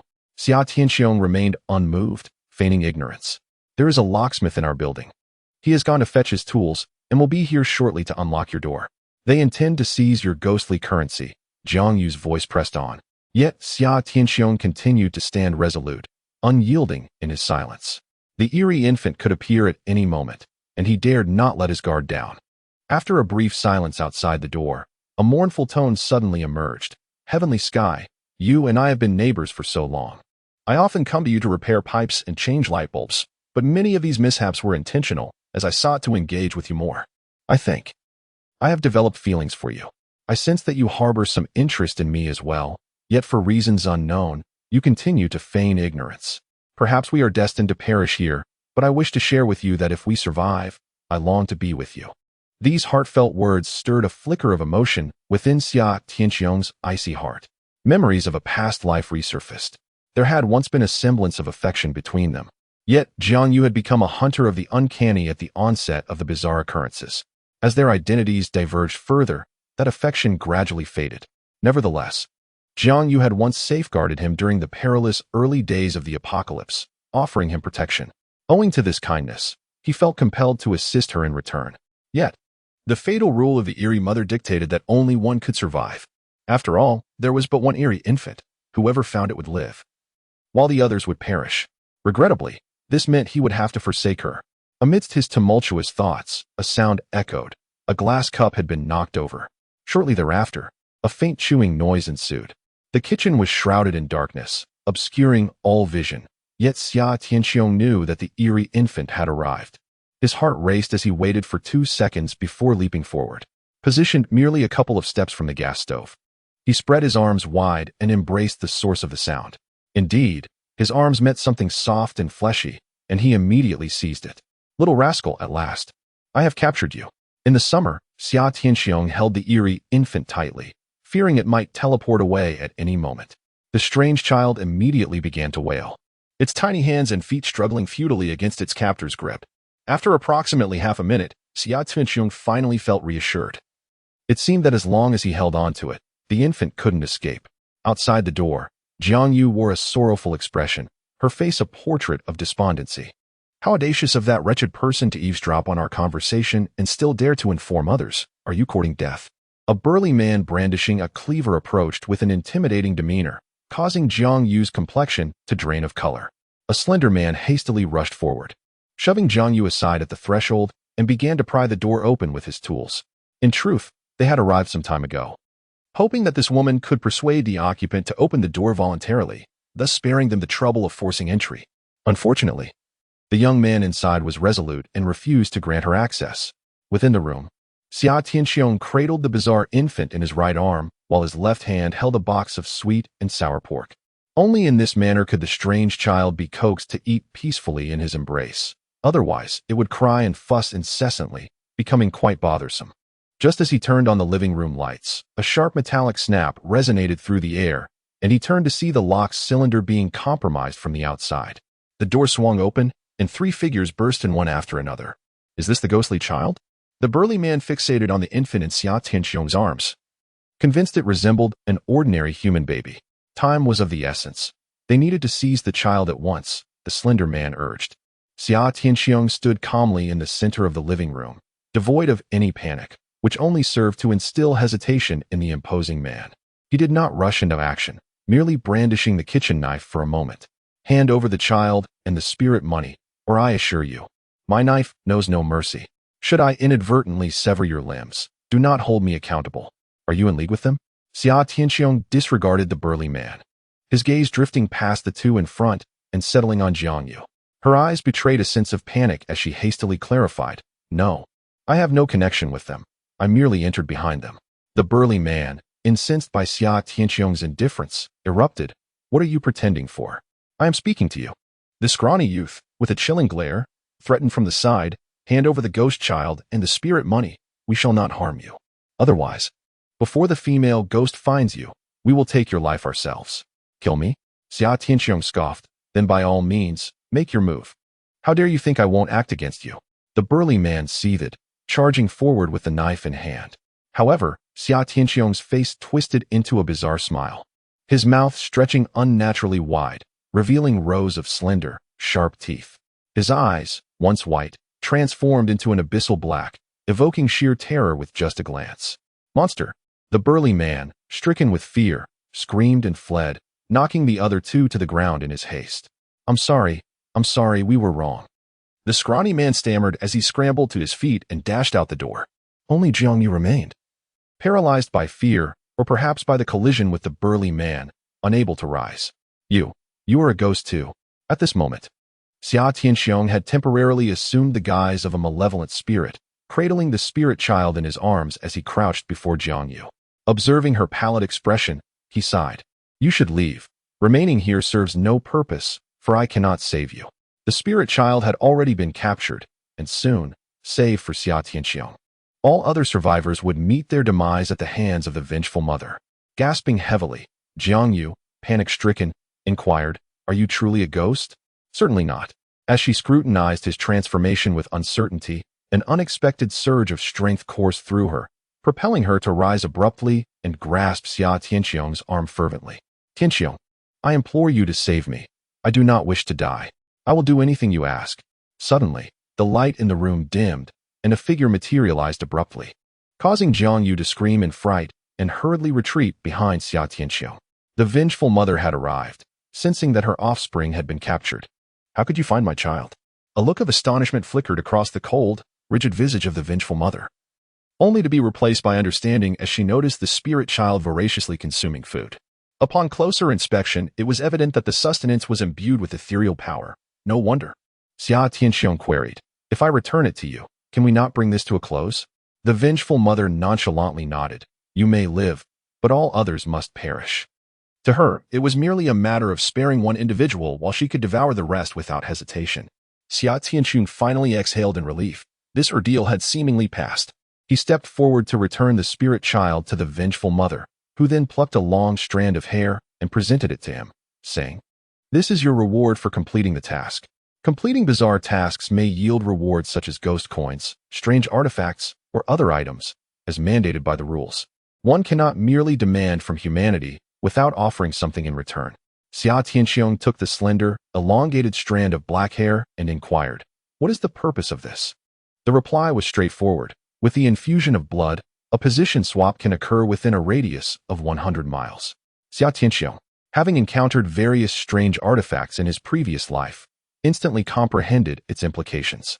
By staining this hair with his blood and placing it in a specific location, he could exchange positions with it, effectively achieving a form of instantaneous travel, devoid of restrictions, even surpassing the shadow teleportation of the ghost infant. Thank you. Xia Tianxiong exclaimed, overjoyed, recognizing it as a valuable tool for survival. However, it can only be used once. The ghost mother doused his excitement with a cold reality. Xia Tianxiong's smile faltered. Could I possibly have a few more strands? The ghost mother rolled her eyes, dismissing his request, yet clung to him tightly, as if this little ghost had become attached to him. Suddenly, her alabaster face darkened with an ominous aura, her icy gaze ablaze with fury, resembling a mother whose child had been abducted. Sensing impending doom, Xia Tianxiong raised his hands in protest. This is not my doing. Chapter 8. The strange manifestation of maternal love for reasons unknown. The ghost mother was engulfed in an extraordinary rage, teetering on the brink of explosion. Xia Tianxiong took a cautious step back, his heart racing with apprehension, when she abruptly posed a question. Are you willing to sign a contract with my child? What? Xia Tianxiong was filled with confusion. What kind of contract are you referring to? He carefully sensed the peculiar aura enveloping him, unmistakably the power of the contract. This enigmatic child was likely a glutton for trickery, as Xia Tianxiong could provide sustenance infused with the essence of the underworld. Hence the desire to form a contract with him. The gaze of the trickster mother toward Xia Tianxiong was laden with scrutiny and inquiry. A contract with the trickster lord? What a jest! Why should I acknowledge it as my master? Xia Tianxiong forcefully snatched the trickster child from around his neck, declaring, The child is yours. I have completed my task and have not breached the rules of death. You too cannot lay a finger on me. Initially, she intended to intimidate the person before her, coercing him into signing a contract with her child, but her efforts proved futile. Do you have a profound understanding of our peculiarities? Of course. For I harbor a peculiar entity within me. Otherwise, how could I procure sustenance imbued with the essence of the underworld? In this dialogue, one person and one entity engaged. Yet the trickster child remained unruly, incessantly babbling and eventually bursting into loud cries. The trickster mother furrowed her brows in distress and then sighed, Very well. Let us establish an equitable contract. Xia Tianxiong's heart soared with joy. The trickster child possessed the ability to teleport through shadows. Such a skill was not only invaluable for evasion but also for surprise attacks, truly practical beyond measure. Just as he was about to acquiesce, a sudden thought struck him, and he furrowed his brow in contemplation. Why should I enter into a contract with it? It seeks to cling to me, expecting me to care for it. Does it not? Upon hearing this, the trickster mother's brows shot up in indignation. Since you claim to understand our peculiarities, you should recognize that after the contract is formed, you can wield its shadow teleportation technique, a power coveted by all entities and humans alike. Are you truly dissatisfied? I understand. Yet I refuse to accept an equal contract. If a contract is to be signed, it shall be a master-servant pact, wherein I am the master and it the servant. How outrageous. You seem intent on courting death. The wicked mother suddenly erupted in fury, her white garment transforming instantaneously into a deep crimson hue. Her originally charming visage became grotesque, blood seeping from all 7 orifices, a sight most horrifying. Ah! Behind her, Jiang Yu screamed in terror, his trousers dampened in fright. Yet, Xia Tianxiong merely chuckled coldly, stating, Enough with your theatrics. Should you dare to harm me, there is no need for such grandstanding. Upon hearing this, The wicked mother momentarily paused, her eyes brimming with malice, though her terrifying demeanor subsided. Human, I perceive your avarice. Deep within, you yearn to contract with my child. Yet you stand here haggling with me. I shall not allow your schemes to succeed. With that, the wicked mother cradled the strange infant and turned to depart. Do not leave, Xia Tianxiong called out hastily. You spoke of haggling. Why do you not make your counteroffer? The wicked mother had no intention of engaging with him. Yet the incessant wailing of the infant in her arms proved irksome. Most critically, her child was still too young to consume human flesh, to foster rapid growth. Consuming food imbued with netherworldly energy was paramount. She too desired for her child to remain in the vicinity of this human temporarily. A master-servant contract was out of the question. Your lifespan is finite, whereas my child's is boundless. Should you perish one day, my child would meet the same fate. Thus, I shall concede a step back and agree to an equal contract, but you must provide some form of compensation. Cunning human, it appears you seek my hair.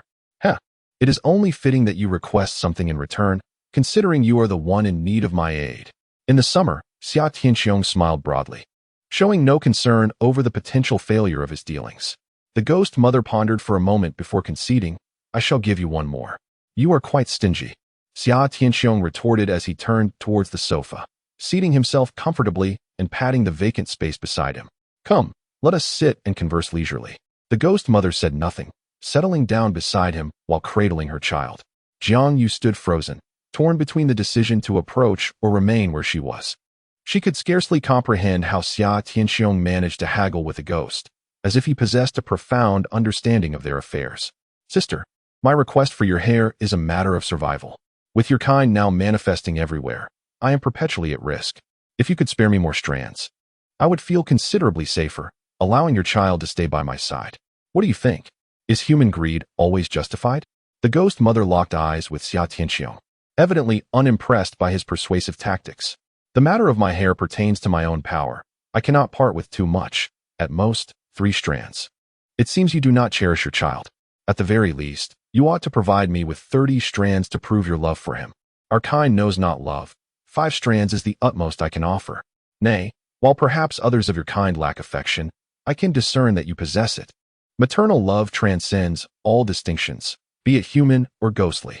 A minimum of 20 strands is warranted. The ghost mother suddenly appeared momentarily lost in thought, before responding, 10 strands. 15 strands then. Let us conclude this trivial dispute over a few strands of hair, for it is truly devoid of meaning. The ghost mother shot Xia Tianxiong a glare, remarking, if it is meaningless, why engage in the argument? Ultimately, an agreement was reached between one individual and the enigmatic entity, whereby the enigmatic infant and Xia Tianxiong entered into an equitable pact, with the enigmatic mother bestowing an additional 15 strands of hair. You, human, are cunning, avaricious, and shameless. Yet, you possess audacity, meticulousness, and a blend of bravery and intellect. Perhaps it is not such a poor choice for my child to accompany you.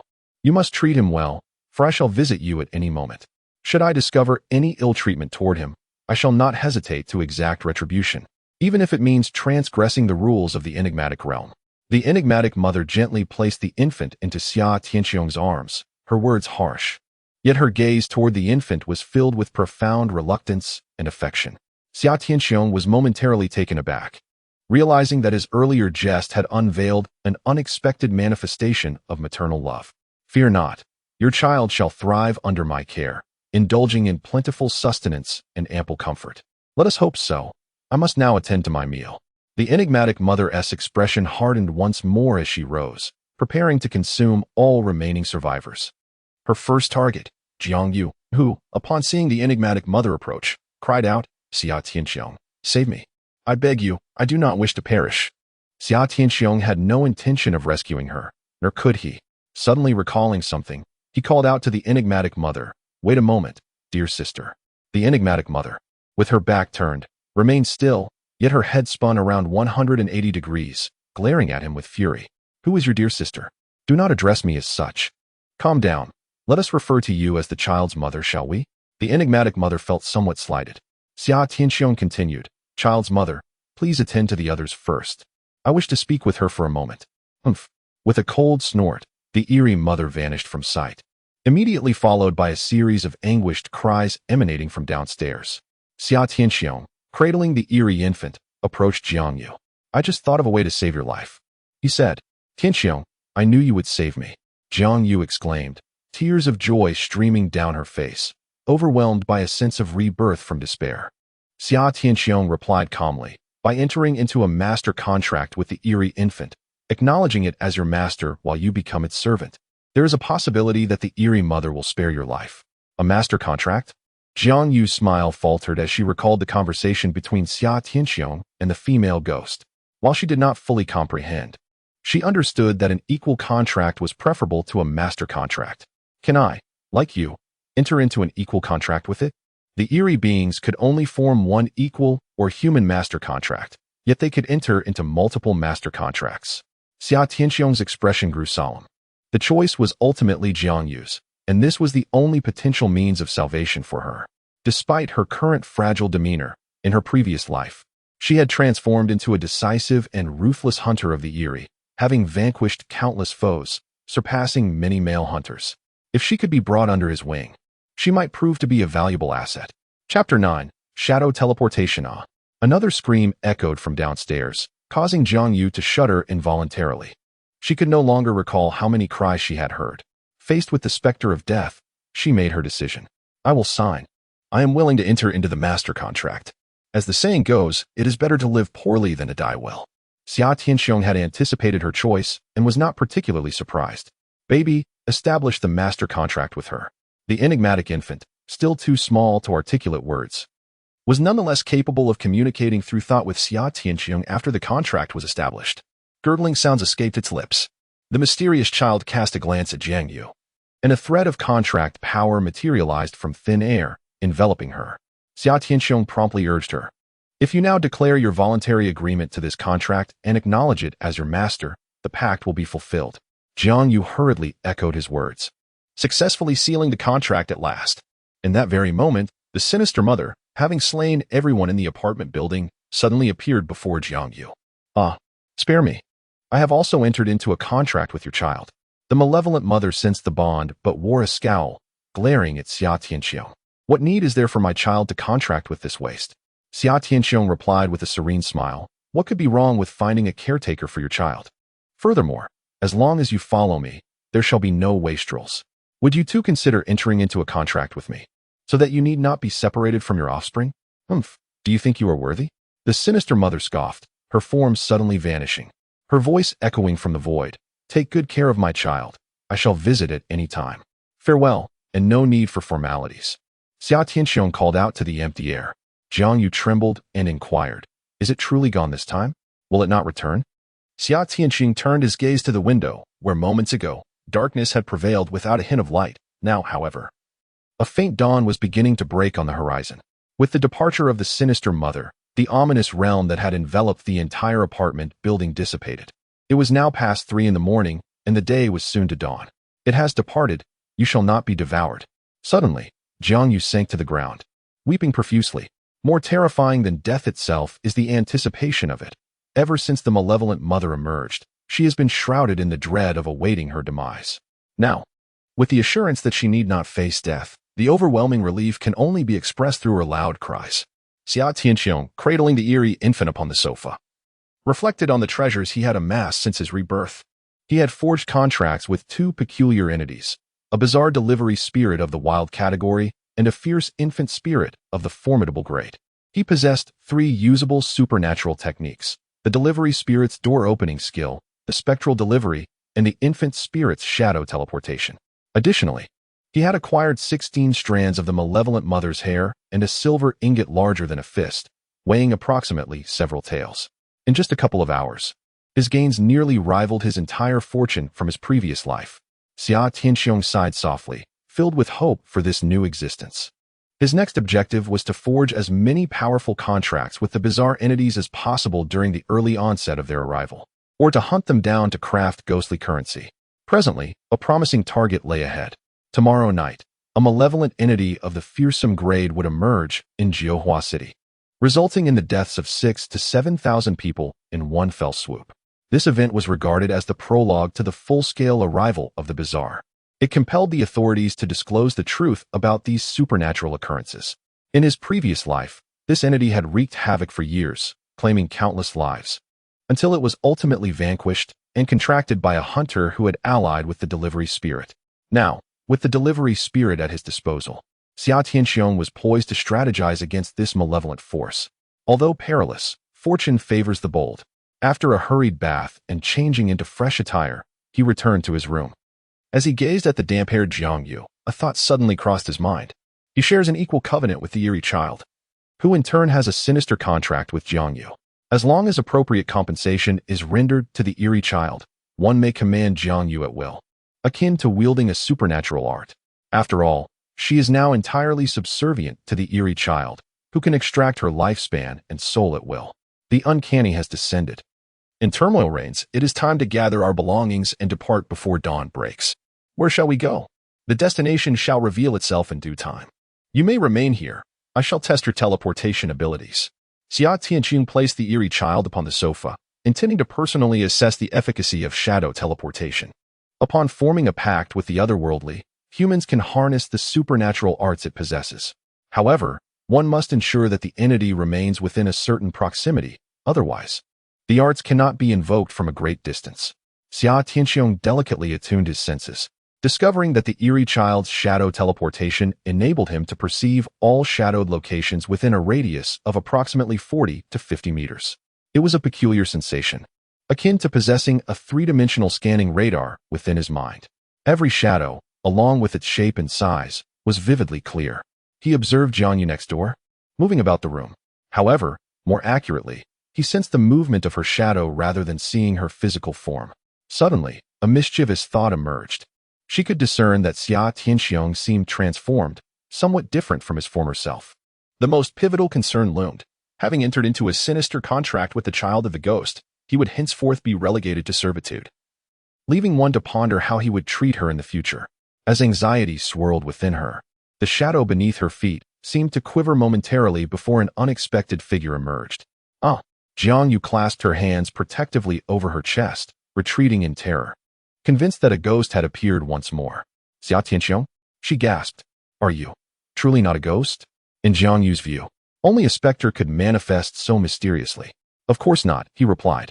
I merely employed a peculiar ability. Continue with your tasks. I shall explore the other rooms.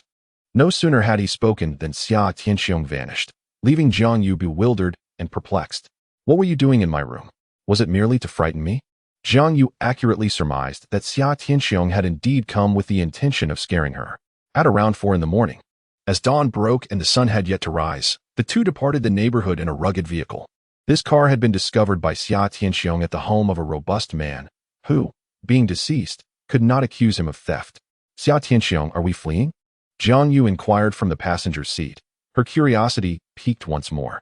No, we are going to capture a peculiar entity, she exclaimed. Jiang Yu gasped, alarmed at the thought of confronting something so perilous. I am pursuing this entity. I have a separate task for you. The peculiar entity they referred to bore a completely different connotation, and Xia Tianxiong was disinclined to elaborate. His plan was to journey to Jiuhua City the following day to subdue a formidable, malevolent entity. However, before that, he intended to hunt down several less powerful wild entities to generate more coins, should they encounter a wild entity skilled in peculiar arts.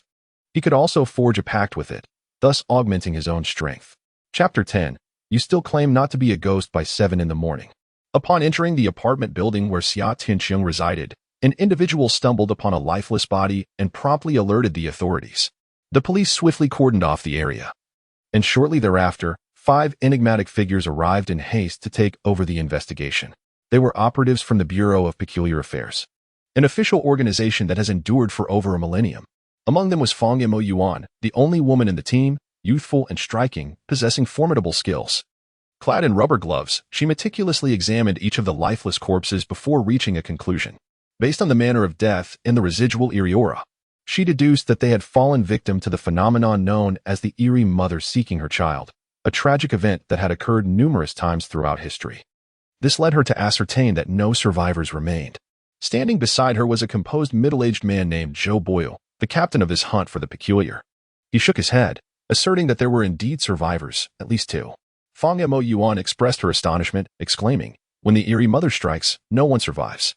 How can there be any survivors? Captain, what did you see? Joe Boy's eyes shimmered with a silvery light, a form of mystic technique that enabled him to perceive what remained hidden from others. He sensed the lingering essence of contractual power, a combination of the eerie master and the equality contract, along with a third, indeterminate force that seemed to date back even earlier. Its essence nearly faded. As he finished speaking, Fang Mo Yuan and the other team members were taken aback. This implication suggested that someone had unraveled the deathly rules of the eerie mother seeking her child, for it was otherwise inconceivable to have forged an equality contract. Indeed, it appears so, Zhou Boyu affirmed, a look of excitement crossing his features. He immediately instructed the police to verify all resident information and to scrutinize nearby surveillance footage. Determined to locate this individual, the mere act of deciphering the methods employed by the sinister maternal figure in the search for lost children holds immense value. It is imperative for the authorities to master this knowledge. Should they encounter the malevolent entity again, a fate of inevitable demise for all will be circumvented. Yet, the crux of the matter lies with this individual. According to documented evidence, both the eerie mother and the phantom child possess a form of teleportation, or some arcane art of translocation. Regardless of which entity is contracted, the ability to wield such powers will ensue. For the Bureau of Anomalous Affairs, this person is of considerable recruitment interest. However, if this individual hails from one of those ancient families, our chances of enlisting them may be quite slim. Fang Moyuan cautioned. That seems implausible. Those scions of noble lineage indulge in opulence. Thus how could they reside in such a dilapidated establishment? Zhou Boyu dismissed the notion. Indeed, you make a valid point. Fang Moyuan nodded in agreement, yet her expression shifted to one of deep concern.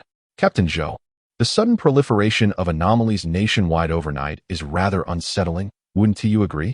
Zhou Boyu's demeanor abruptly turned grave. Historically, we have not witnessed such a vast and extensive emergence of aberrations. It seems the ancient prophecy may be on the verge of fulfillment, heralding a convergence of the strange realm with our own. Does that not imply we are on the brink of an apocalyptic era for humanity? Indeed, it signifies an end for the ordinary, yet also heralds a new epoch for the hunters of the uncanny. At a certain budget hotel, Xia Tianxiong entered the room, only to find Jiang Yu standing at the threshold, her expression one of bewilderment. Weren't we supposed to be exorcising spirits? Why have you brought me here to a hotel? She assumed Xia Tianxiong intended to engage in intimate relations with her. However, he retorted, you are overthinking. This is merely a place for me to rest. Please set down your luggage and assist me in procuring supplies from the wholesale market. Jiang Yu pouted, displaying a hint of dissatisfaction. But I hardly slept last night. Can't I have a moment to rest before I go? Summer Tianxiong seemed oblivious to her pitiful demeanor, inspecting every corner of the room while asking, have you ever read apocalyptic novels? No, she replied. Tomorrow night, an eerie phenomenon will descend, akin to an apocalypse. Although it may not manifest in the chaotic collapse of order and moral decay as depicted in those novels, it will undoubtedly incite a nationwide frenzy for resources. After thoroughly surveying the room, Summer Tianxiong sat at the foot of the bed and spoke thoughtfully. Thus, I need you to immediately procure various supplies, such as non-perishable food, essential medications, and daily necessities.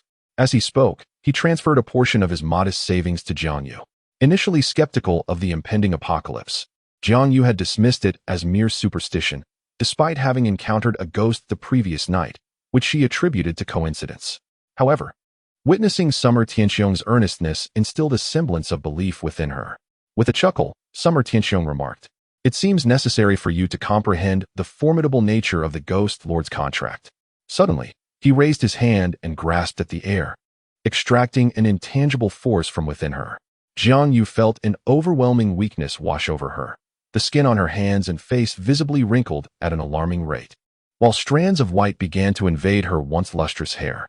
She was aging rapidly. And you say it's not a ghost? This is precisely the ability of that female specter. Jiang Yu was taken aback, her face pale with fear. Tianxiong, please don't kill me. I will do anything you ask. I have no intention of ending your life. I merely wish to demonstrate the power of the Ghost Lord's contract. The intangible essence that Xia Tianxiong extracted from Jiang Yu was none other than her lifespan. What was wielded was not some form of trickery, but rather the capability bestowed by the contract with the trickster lord. Ever since you entered into this pact with the trickster infant, your lifespan, soul, and even corporeal form no longer belong to you. The trickster infant may dispose of them at will, regardless of whether you hide at the farthest reaches of the earth. Xia Tianxing spoke these words with a calm demeanor. Yet Jiang Yu stood frozen in place. It was only at that moment that she truly comprehended the nature of the trickster lord's contract. I understand now. I shall heed your guidance henceforth, she declared. Xia Tianxiong reassured her. As long as you carry out your tasks diligently, I shall not bring harm upon you. Now go. Time is of the essence. All right, Jiang Yu replied, and with that, she said no more. After her departure, Xia Tianxiong rose to draw the curtains, and the room was immediately shrouded in darkness. He then summoned a portion of braised spare ribs through the spectral delivery service and placed it in the corner of the room. The purpose of this rendezvous was not for repose, but rather for the hunt of the uncanny. This budget hotel was situated in the eastern outskirts of Linen City, an area that was once a chaotic burial ground over 2 decades ago, which subsequently transformed with urban development into a cluster of residential buildings. The locals were well aware of its past as a graveyard, leading to a scarcity of homebuyers. Those who did purchase properties often chose not to reside in them, opting instead to rent them out. Consequently, numerous ghost houses, short-term rentals, and budget hotels began to emerge in the vicinity. In the early days of the uncanny's arrival, various strange occurrences plagued the area, resulting in significant casualties and rendering it nearly a forbidden zone for the living. However, as more amateur hunters of the uncanny emerged, they discovered that the entities here were mere wild anomalies, not particularly formidable. Once the rules governing their demise were understood, they could be easily turned against. Thus, this place evolved into a hunting ground for the bizarre. Ultimately, the area has been designated by the authorities as a trial ground for nurturing novice hunters of the supernatural. Xia Tianxiong has come here to either hunt or forge contracts with the peculiar entities, thereby augmenting his strength and increasing his chances of confronting malevolent spirits the following night. The food crafted from the essence of the underworld not only draws the attention of humans, but exerts an even greater allure on the strange beings. Even from behind walls and at a considerable distance, they can sense its presence. Although it is daytime and the anomalies are seldom active, this place remains a gathering spot for the uncanny, so it is certain that a few errant entities will be roaming about. Xia Tianxiong intended to lure the eerie beings with braised pork ribs, but to his surprise, the 2 peculiar entities within him began to stir restlessly. Suddenly, a peculiar infant clad in a red belly band burst forth from his body, landing on the ground and crawling eagerly towards the braised ribs. Xia Tianxiong quickly scooped it up, assuring it that it would be fed once he had finished his task. This little creature, known as the gluttonous spirit, was irresistibly drawn to food and became animated at the sight of it. Soon after, he heard the plaintive voice of the takeout spirit protesting in his mind. Master, please cherish me. If this continues, I shall dissipate. Due to his severe injuries, Xia Tianxiong, however, resorted to using supernatural techniques, further depleting the takeout spirit's own underworld energy, aggravating its wounds. Once I slay a few entities and acquire some ghostly currency, I will attend to your injuries, he muttered casually. Leaning against the headboard, he awaited the arrival of the supernatural beings while beginning to fold gold ingots. On his way, he had intentionally stopped by a funeral shop to purchase a substantial bag of gold paper specifically for folding ingots, refraining from acquiring any of the extravagant denominations worth billions. Whether incinerating paper currency or gold ingots, the ghostly currency obtained bore no relation to their face value. The quantity of paper money burned in the afterlife is solely determined by the emotional state of the burner at the time of incineration, or, more precisely, the depth of their longing and remembrance. For instance, when offering money to one's ancestors, if the individual holds no genuine sentiment for the deceased and merely goes through the motions of ritual during the ancestral rites, then no matter how much paper is burned, not a single spirit currency will manifest. The essence of spirit currency is derived from the mental energy or intent of the living, akin to what Taoism refers to as essence, qi, and spirit. If one profoundly misses someone, even the burning of a single banknote, regardless of its denomination, can yield a substantial amount of spirit currency.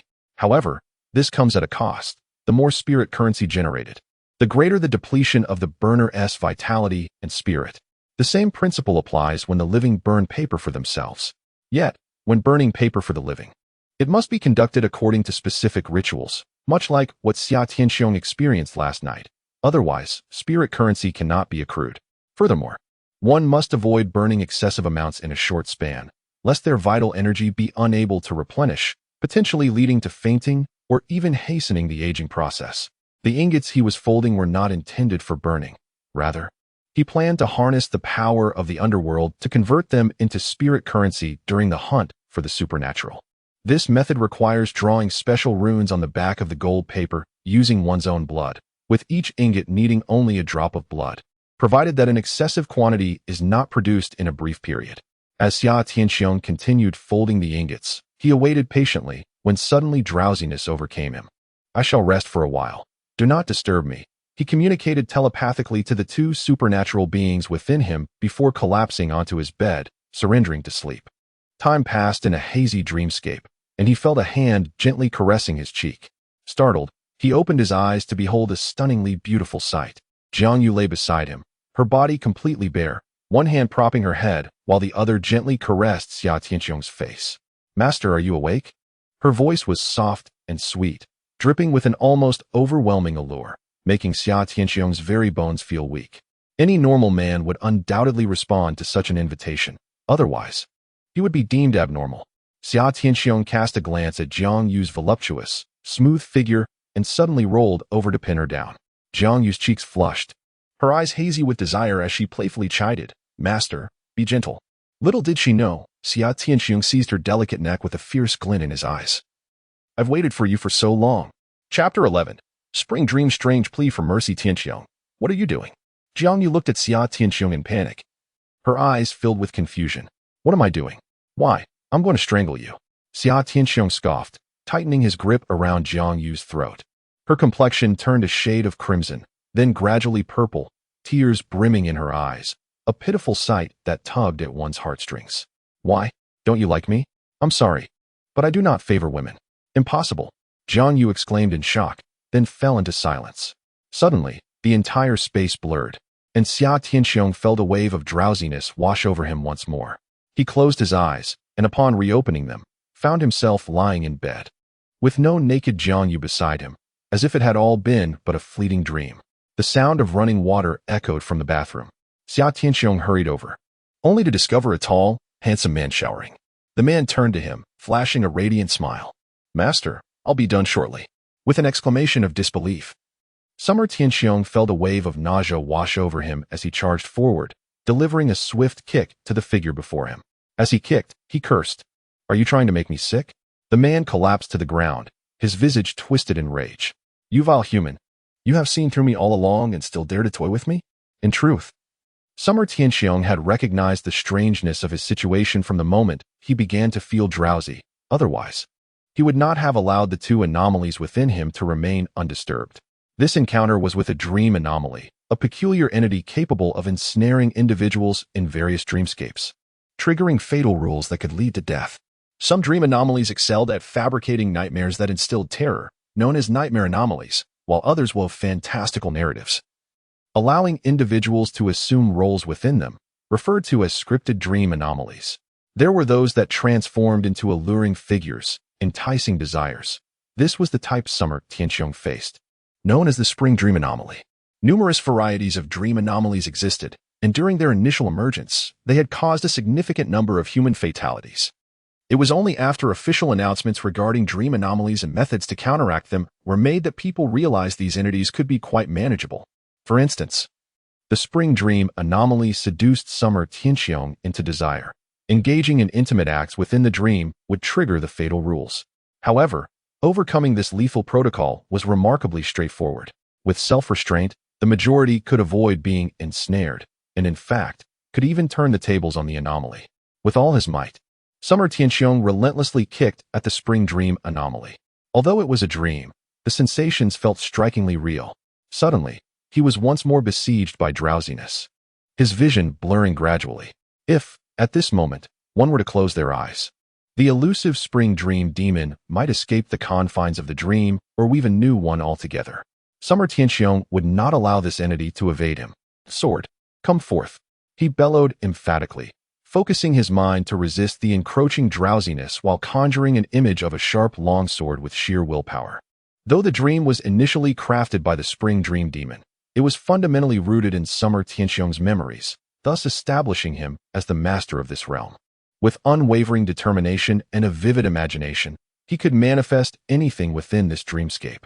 This was a technique he had acquired from other dream hunters. As Summer Tianxiong's voice echoed, his vision sharpened, and a long sword materialized from the void. The spring dream demon, taken aback, questioned how he could possibly control the dream. Its abilities were limited to weaving dreams and transforming into various forms. It possessed no other means of offense. Crucially, it could be slain within this dream. As Summer Tianxiong raised the sword to strike, the demon hastily pleaded, "Brother, I was wrong to disturb you. Please spare me this once. You seek my life, yet implore for mercy. Is that conceivable?" It did not bleed nor perish. Instead, it dissipated into a wisp of mist, only to reconstitute itself into a human form. However, this restoration consumed a significant amount of its ethereal power. To utterly vanquish it, one must inflict continuous wounds within the dream until its ethereal essence is sufficiently depleted, causing its true form to disintegrate and vanish completely. The spring dream demon, unwilling to await its demise, attempted once more to employ its trickery, striving to induce Summer Tianxiong into a second slumber within the dream. Yet, having experienced rebirth, Summer Tianxiong's will was resolute, rendering it impossible for him to succumb to sleep again. The restroom is small, and the dream of spring is a treacherous realm from which there is no escape, leaving one wounded by sword after sword. With each recovery, the body begins to diminish, gradually becoming semi-transparent. "Brother, I surrender. May I sign a pact with you?" The dream of spring finally could no longer endure and pleaded once more. "Certainly, I have been awaiting this declaration, but I only accept a master contract." "That is impossible. You humans have a lifespan of less than a century. If I sign a master contract, I too shall age and perish alongside you. At least that would grant you several more years. If you refuse, you shall die this very moment." Summer Qiong threatened, yet to his surprise, the dream of spring displayed an extraordinary stubbornness. No matter the persuasion, it resolutely declined to submit, preferring death over signing a master contract. After some contemplation, Summer Qiong realized that the peculiar abilities wielded by the dream of spring were effective only against humans and utterly futile against other aberrations, thus, accepting it would yield little benefit. Furthermore, with an urgent need for ghostly currency, he resolved to eliminate it. Consequently, a flurry of strikes ensued, and the dream of spring's form became increasingly translucent until, with a sudden pop akin to a balloon bursting, its essence dissipated into nothingness. Simultaneously, Summer Qiong was abruptly liberated from the dream, awakening fully. It was the sweltering summer, yet the room had inexplicably turned as cold as a crypt. The air thick and heavy. This was the vast amount of ghostly energy released upon the demise of the dream of spring, set to vanish entirely within mere minutes. Summer Qiong hastily gathered the dozens of golden ingots from beside his bed, scattering them throughout the room to absorb the ghostly energy and transmute it into ghostly currency. After 3 or 4 minutes, most of the ghostly energy had been absorbed, with only a small portion dissipating. Upon counting, Summer Qiong found that a total of 48 golden ingots had been completely transformed into ghostly currency, albeit varying in size. Some were reduced to the size of a peanut, while others rivaled an apple in stature. As the ethereal energy dissipated, the concentration varied throughout the room. The more the golden ingots absorbed this energy, the heavier they became, and vice versa. It seemed prudent to acquire an electronic scale, as I had no means of gauging the weight of these treasures. Xia Tianxiong held 1 golden ingot in each hand, weighing them repeatedly, yet he could not ascertain their mass, lacking experience in this domain. "Master, I possess such experience. A mere touch reveals their weight," chimed in the head of the delivery spirit, which suddenly emerged from his chest, grinning mischievously with an expression of eager anticipation. Xia Tianxiong considered this and realized the spirit's perception of ghostly currency was indeed remarkably precise. He allowed it to extricate itself from his form and weigh the golden ingots individually. 5 minutes later, the spirit reported, "Master, the smallest weighs 2 taels. The largest weighs 56 taels, totaling 485 taels. Such a sum. Though Xia Tianxiong had mentally prepared himself, he was still taken aback. 485 taels of gold equated to 4,800 taels of silver. Converting this at a ratio of 1 to 1,000 into paper ghostly currency amounted to 4,800,000 yuan. What an astonishing fortune! Who would have imagined that vanquishing a wild-class spring dream spirit could yield such a bounty of ghostly currency? It seems I must engage in more hunts for these peculiar entities in the future. A variety of golden ingots lay scattered across the bed, casting a golden glow throughout the room. The delivery spirit squatted by the bed like a pug, drooling unconsciously. It glanced up at Xia Tianxiong and grinned. Master, you haven't forgotten your previous promise, have you? Of course not. How much ghostly currency do you require to restore your former state? With 50 taels of gold, one could restore their former glory. If all of this were bestowed upon me, I might almost ascend to the rank of a malevolent spirit. Should I achieve such an elevation, how much would your arcane techniques be enhanced? Could new rules of death possibly emerge? The peculiar can elevate their standing by absorbing or devouring the currency of the underworld. As one ascends in level, the mastery of their arcane arts is likewise augmented. And with each promotion, there lies the potential for the birth of novel death rules. The delivery spirit paused momentarily, taken aback by how well Xia Tianxiong understood their kind. The door-opening technique could indeed expedite the process, and the spectral delivery could conjure a greater variety and quantity of food. However, as for the rules of death, it is exceedingly challenging for our delivery spirit to give rise to new regulations. Xia Tianxiong felt a tinge of disappointment. Indeed, wild spirits are the lowest tier of the supernatural, with little value for cultivation. Rather than squander such an abundance of underworld currency, it would be wiser to allocate it towards other endeavors. Here, take this substantial amount. When more underworld currency becomes available, I shall assist you in your advancement. He casually picked up a gold piece the size of an apple and tossed it to the delivery spirit. The spirit's countenance displayed a hint of despondency, yet it refrained from voicing any complaints.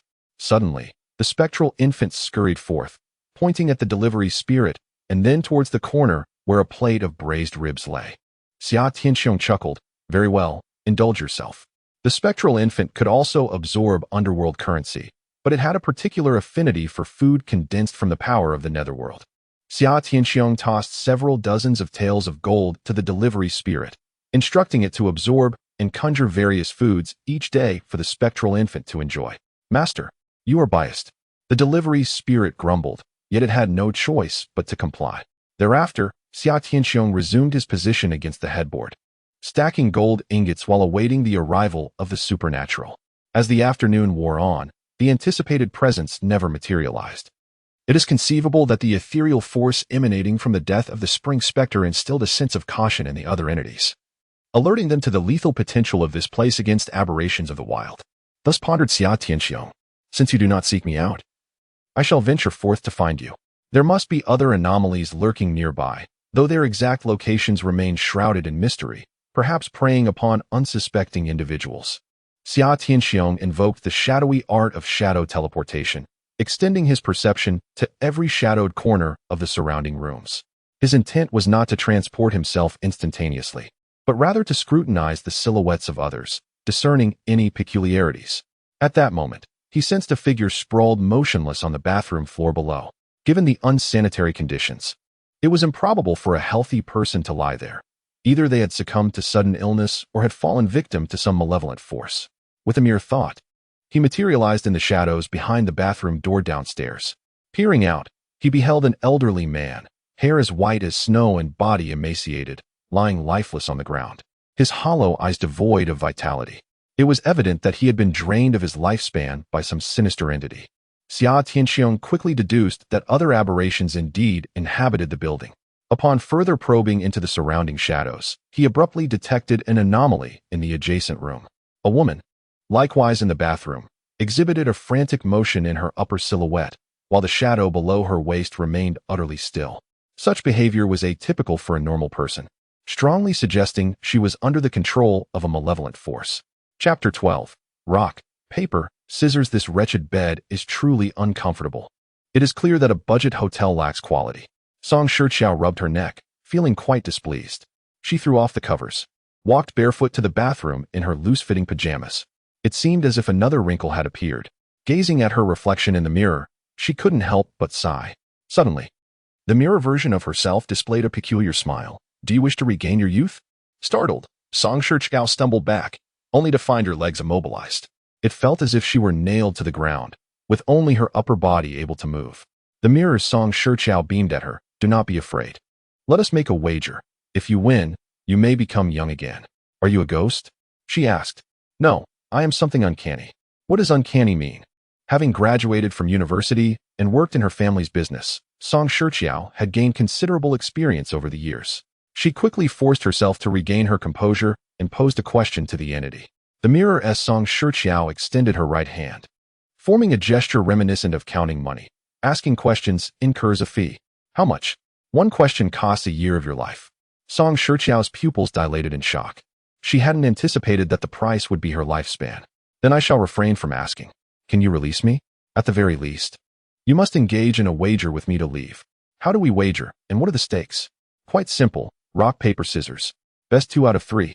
With 3 years of your life at stake. Regardless of the outcome, you will be free to leave. Song Shiqiao's expression darkened at the thought of 3 years of life, such a significant portion of existence.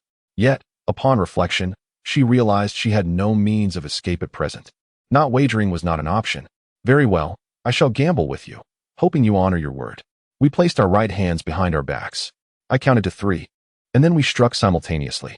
The Song Shiqiao in the mirror excitedly rubbed her hands together, reminiscent of a gambler who had long been deprived of the thrill of the game.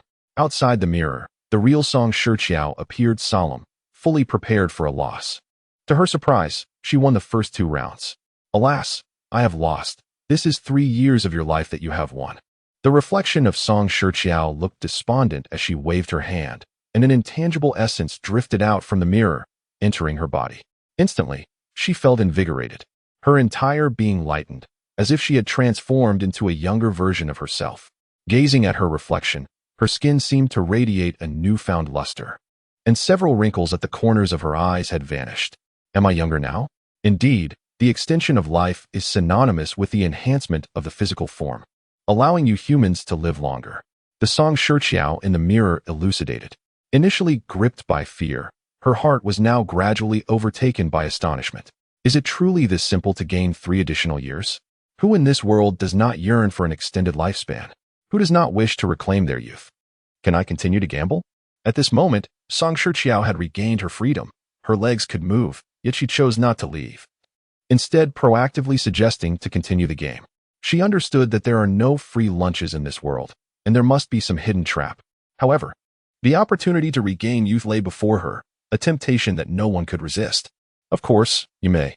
The reflection of Song Shiqiao smiled in agreement. Could we lower the stakes to wager just 1 year of life per round? Song Shiqiao was not foolish. By reducing the stakes, she would not suffer significant losses if there were indeed any traps. Having already triumphed over 3 years of mortality, the prospect of forfeiting them holds no fear for me. Should it occur, I shall simply cease to partake in this game. No matter, as you are a guest, your preferences shall be accommodated. Song Shiqiao, as reflected in the mirror, readily acquiesced. Thus, the mortal and the specter resumed their engagement in the game of rock, paper, scissors. Whether by sheer fortune or not, Song Shiqiao, though occasionally succumbing to defeat, emerged victorious more often. Overjoyed by this turn of events, she proactively suggested augmenting the stakes, wagering 3 years of life per round, with the intention of ceasing play upon attaining the age of 18. However, fate proved fickle, as losses began to outweigh victories, often requiring 3 defeats to secure a single win. It was not until she struggled to maintain her stance, finding herself compelled to lean against the wash basin, that a sudden realization struck her. What has become of me? Gazing at her reflection, Song Shiqiao beheld a visage marred by wrinkles, with skin that had lost its elasticity. Her once supple, raven-black tresses were now dominated by strands of silver, rendering her appearance akin to that of a woman in her 60s. Finally, she recognized the peril at hand. To continue gambling would be to court death. She sought to halt the game, but the specter refused to permit it. You have already relinquished your opportunity to depart. Your fate is sealed to gamble until death. This spectral rule of death serves to entice mortals into wagering their lives, continuing until their demise. Yet, within it lies a glimmer of hope. In the initial round, when Song Shiqiao first gained 3 years of life, had she turned and left, no harm would have befallen her. Instead, she would have gained 3 years of life for free. But her own avarice led her to persist in gambling, thus triggering the rule of death. Even if you forcibly detain me here, I shall not gamble with you. Song Shiqiao resolved that without her participation, there could be no victory or defeat. The specter scoffed. A round every minute. Failure to act constitutes a loss. The words finally shattered Song Shiqiao's last defenses. causing her to break down in tears, desperately struggling to escape the bathroom. Yet her lower body remained as immovable as a wooden post, firmly anchored to the ground, rendering her efforts futile. At that moment, a man abruptly emerged from behind the hotel room's curtains. It was Xia Tianxiong, who had teleported there. He approached the bathroom, first noticing the eerie reflection in the mirror, and then the struggling Song Shiqiao. I didn't realize there was someone else in your room. The strange figure seemed somewhat surprised, his eyes suddenly brightening. If you wish to survive, you might allow him to gamble on your behalf against me. Song Shiqiao stared at Xia Tianxiong in shock. She was aware that there was no one else in the room, and the door had not been opened. How had this man entered? Yet there was no time to ponder, so she urgently exclaimed, "There's a ghost here. Call the police and save me." Xia Tianxiong stood calmly at the bathroom door, surveying the scene, one person and one apparition. "Tell me, what has transpired here?" With narrowed eyes, Song Shiqiao wondered why he remained so composed.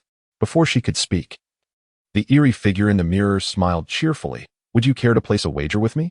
If you win, you can gain 3 additional years of life." Upon hearing this, Xia Tianxiong's eyes suddenly sparkled with interest, and a smile crept onto his lips.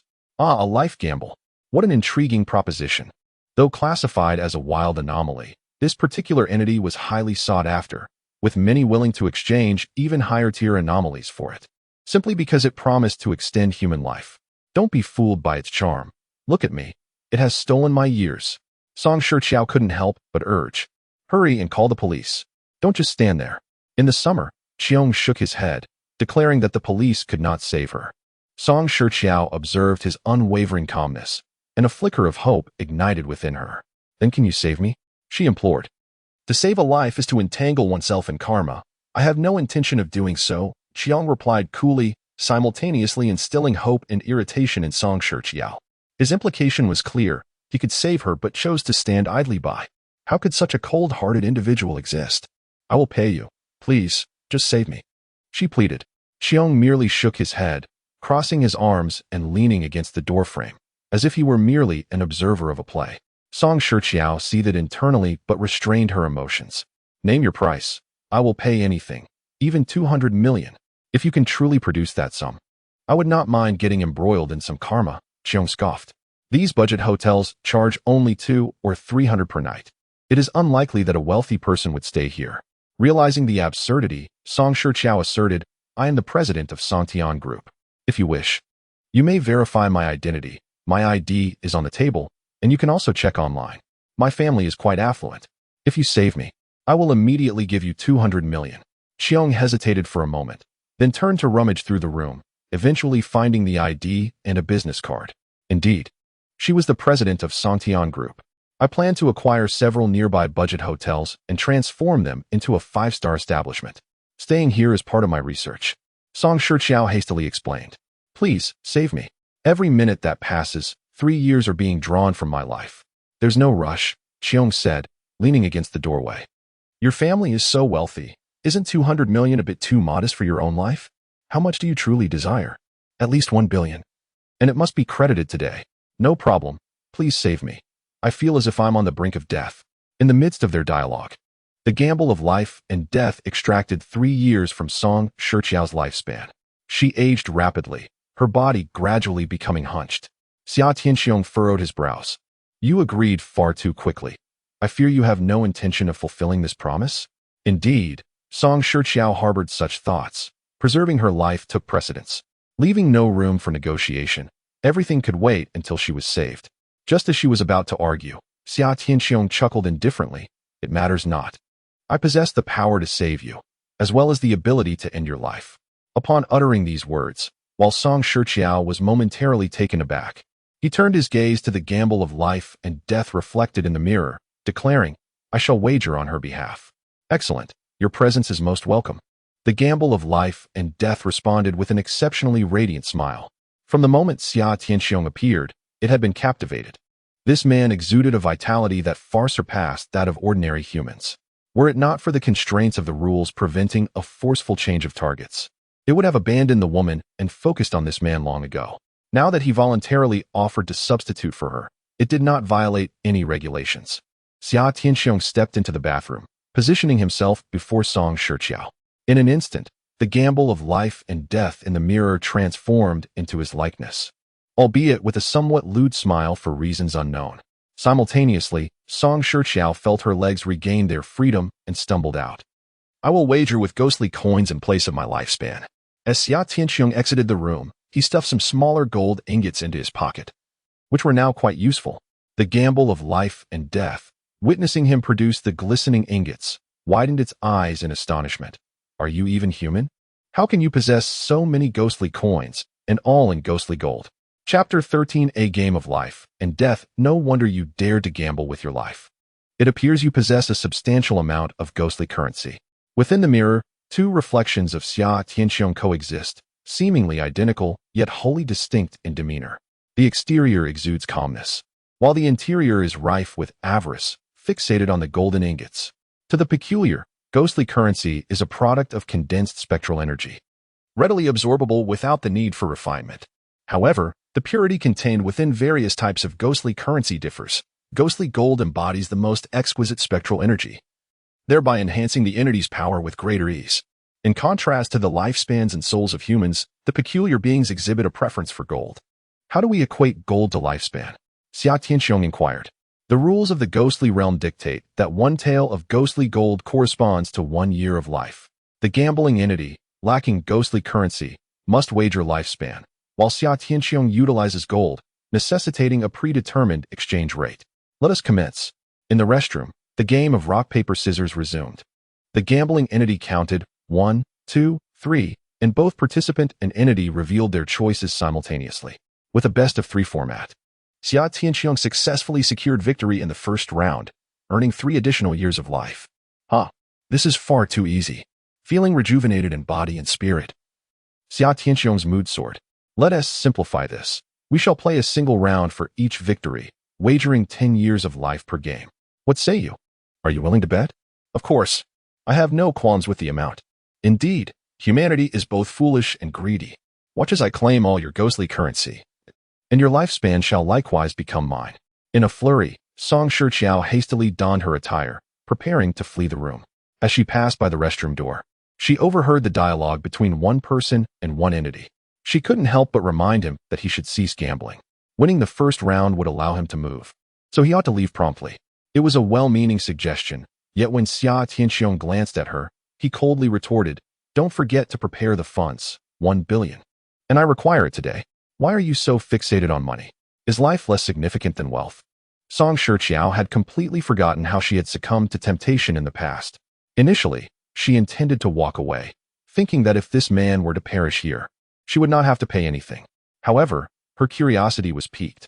This individual had appeared in the room unexpectedly, silently, and without explanation. Was he akin to the enigmatic objects within the mirror? Or perhaps he was one of those extraordinary beings? Song Shiqiao's family wielded considerable influence and had occasionally heard tales of such individuals. A glimmer of hope arose within her. If this young man could confront the anomalies within the mirror, perhaps he could also assist her in restoring her lifespan. Xia Tianxiong ignored her, and the game continued. He had triggered the death rule.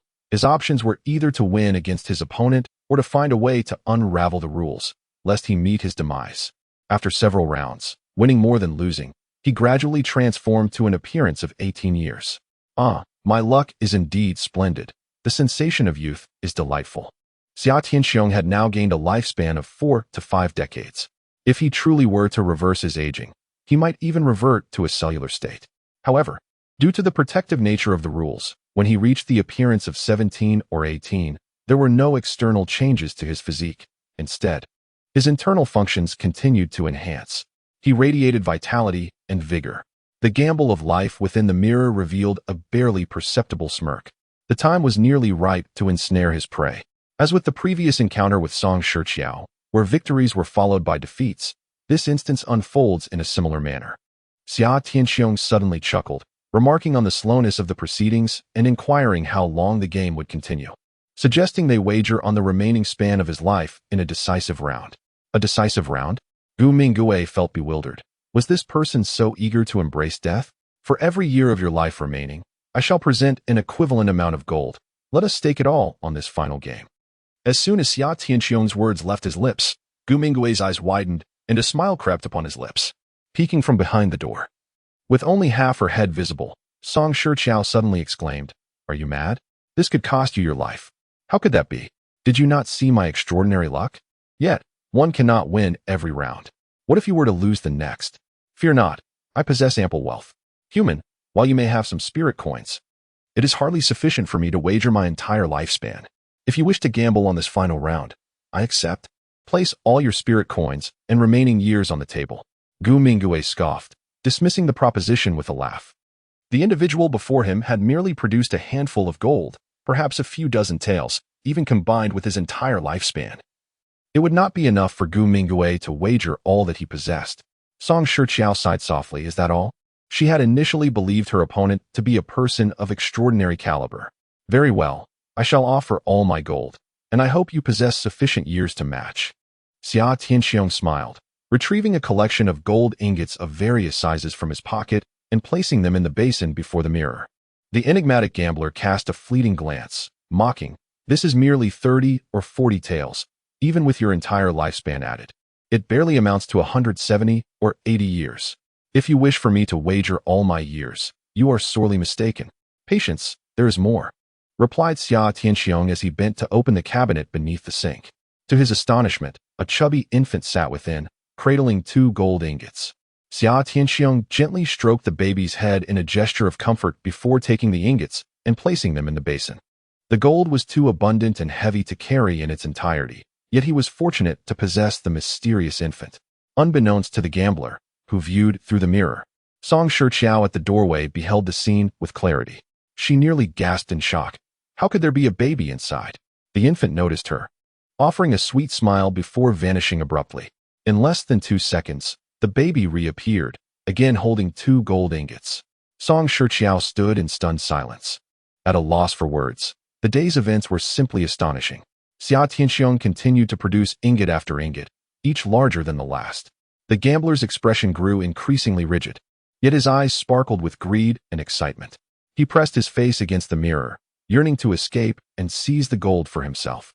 Suddenly, a realization struck him. Could it be that these gold pieces amounted to hundreds of taels? Did he truly possess sufficient lifespan for such a wager? How much dark gold do you possess exactly? The gambler's previous arrogance dissipated. Not much, merely 800 or 900 taels, Xia Tianxiong replied nonchalantly. The gambler blinked, momentarily taken aback, then awkwardly confessed, "I currently have no more than 386 years of lifespan available to wager." The enigmatic and immortal entity lacks the characteristic of a lifespan. However, the gamble of fate is rather unique. While other entities can only absorb human lifespans to transform them into ethereal power, it possesses the ability to reverse this process, converting its own ethereal energy back into lifespan. This remarkable capacity is the very reason it was revered by humanity in its previous existence. Xia Tianxiong pointed at the nearly overflowing basin of gold, expressing dissatisfaction. "I have nearly 400 taels of gold here, and you only now tell me your lifespan is insufficient? Are you jesting with me?" The gamble of fate wore a smile, internally mocking the foolish human, thinking, "These ethereal coins shall soon belong to me." The entity did not rely on chance when wagering lives. Rather, it employed cunning techniques. This particular art could influence a person's consciousness, compelling them to reveal whatever the entity desired, all while remaining blissfully unaware, believing it was their own volition. Thus, the entire wagering process remained under the control of the gamble of fate. Even the luckiest of individuals stood no chance against it. "Very well. I wager your 386 years of lifespan. Let us proceed swiftly," urged Xia Tianxiong. The gamble of fate smiled mysteriously. "All right, I shall count to 3 for the final round." Outside, Song Shiqiao felt a surge of tension, as if she too were participating in the wager. Chapter 14. The Contract of the Gamble of Fate 1. 2. 3. The gamble of fate counted aloud, while simultaneously locking its gaze onto Xia Tianxiong's eyes, subtly influencing his consciousness through its art, prompting him to choose paper for the next round, while it itself would select scissors. As the final note of 3 resonated, both the human and the entity made their moves. One revealed scissors, while the other, impossibly, unveiled rock. This was unfathomable. The gambling spirit was filled with astonishment, as if he had encountered a ghost. "How could you throw a stone when I clearly instructed you to throw a cloth? It was not I who made the move," Xia Tianxiong replied with a triumphant smile. As his words fell, A head suddenly emerged from his shoulder. I controlled the host's body and made the stone throw on his behalf. Haha, brother, welcome to the team. The delivery spirit greeted with a mischievous grin, reminiscent of his own past deceptions. Song Shixiao, witnessing this scene, screamed and fled the room, suspecting that this young man might also be a so-called anomaly, and remaining could pose a danger. The gambling spirit suddenly realized something.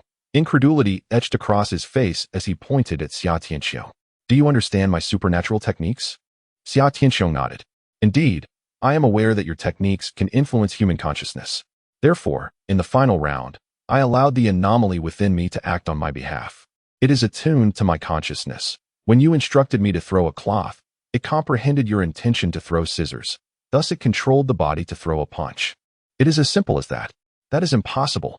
The gambling spirit bellowed, his visage contorted in rage. This is my first visit to the mortal realm. How could you possibly understand my techniques? Xia Tianxiong beckoned with his finger. Discussing this now is futile. You must honor your wager. Relinquish your lifespan of 386 years. My true form can only convert so much lifespan. All of it shall be yours, and I shall dissipate. The gambling spirit had never anticipated his defeat. Otherwise, he would not have wagered everything. Failing to pay the stakes would breach the rules, leading to his demise by the force of the rules. Xia Tianxiong crossed his arms, exuding an air of assured victory. If you wish to survive, then sign a contract with me. The power of contracts surpasses that of rules. Only through the formation of a contract can one transcend the confines of established norms. The gambler, momentarily hesitant, conceded, very well, it seems my fate is sealed. Thus I shall enter into an equitable contract with you. Xia Tianxiong smirked coldly. You seem to have miscalculated. You are on the brink of death. And my intention in forming this contract is to save you. If a contract is to be made, it shall be a master-servant agreement. Detestable human, you have been scheming against me from the very beginning. Indeed, are you to be allowed to harm others while I am not permitted to retaliate? As the two engaged in their intricate dialogue, the power of rules ensnared the gambler reflected in the mirror, beginning to tear at its form as punishment for its transgression. I possess the ability to extend human lifespans, a matter of great significance to all of you. Hence you would never wish for my demise. The gambler, resolute amidst the torment of the ruleless power, declared, I shall never submit to the humiliation of a master-servant contract. I would rather cease to exist entirely. Xia Tianxiong furrowed his brow, recognizing the truth in the gambler's words. With the gambler at his side, he could perpetually extend his life and retain his youth. This was a desire shared by nearly all mankind. Thus, under no circumstances could the gambler be allowed to perish. Just as he prepared to acquiesce, the delivery spirit perched upon his shoulder interjected, Brother, cease your struggles. The master is well versed in the legendary forbidden arts and is indifferent to your fate. Do you not realize that the gold before you is the result of extinguishing one of our kind and converting their ethereal power? The delivery spirit's words were laced with a clear intent to deceive. Xia Tianxiong, struck by inspiration, withdrew an untransformed paper offering from his pocket and presented it before the mirror. The gamble of fate was torn asunder by the power of rules, unleashing a torrent of ethereal energy that surged into the golden ingot before him. Truly, it was the fabled forbidden art. The gambler's eyes widened in astonishment, sparkling like a constellation. No gambler is indifferent to wealth, and the gambler was no exception. The courier spirit continued its persuasion. Brother, you are not the only one capable of extending human life. Our master is wealthy. Augmenting lifespan is a trivial matter for him.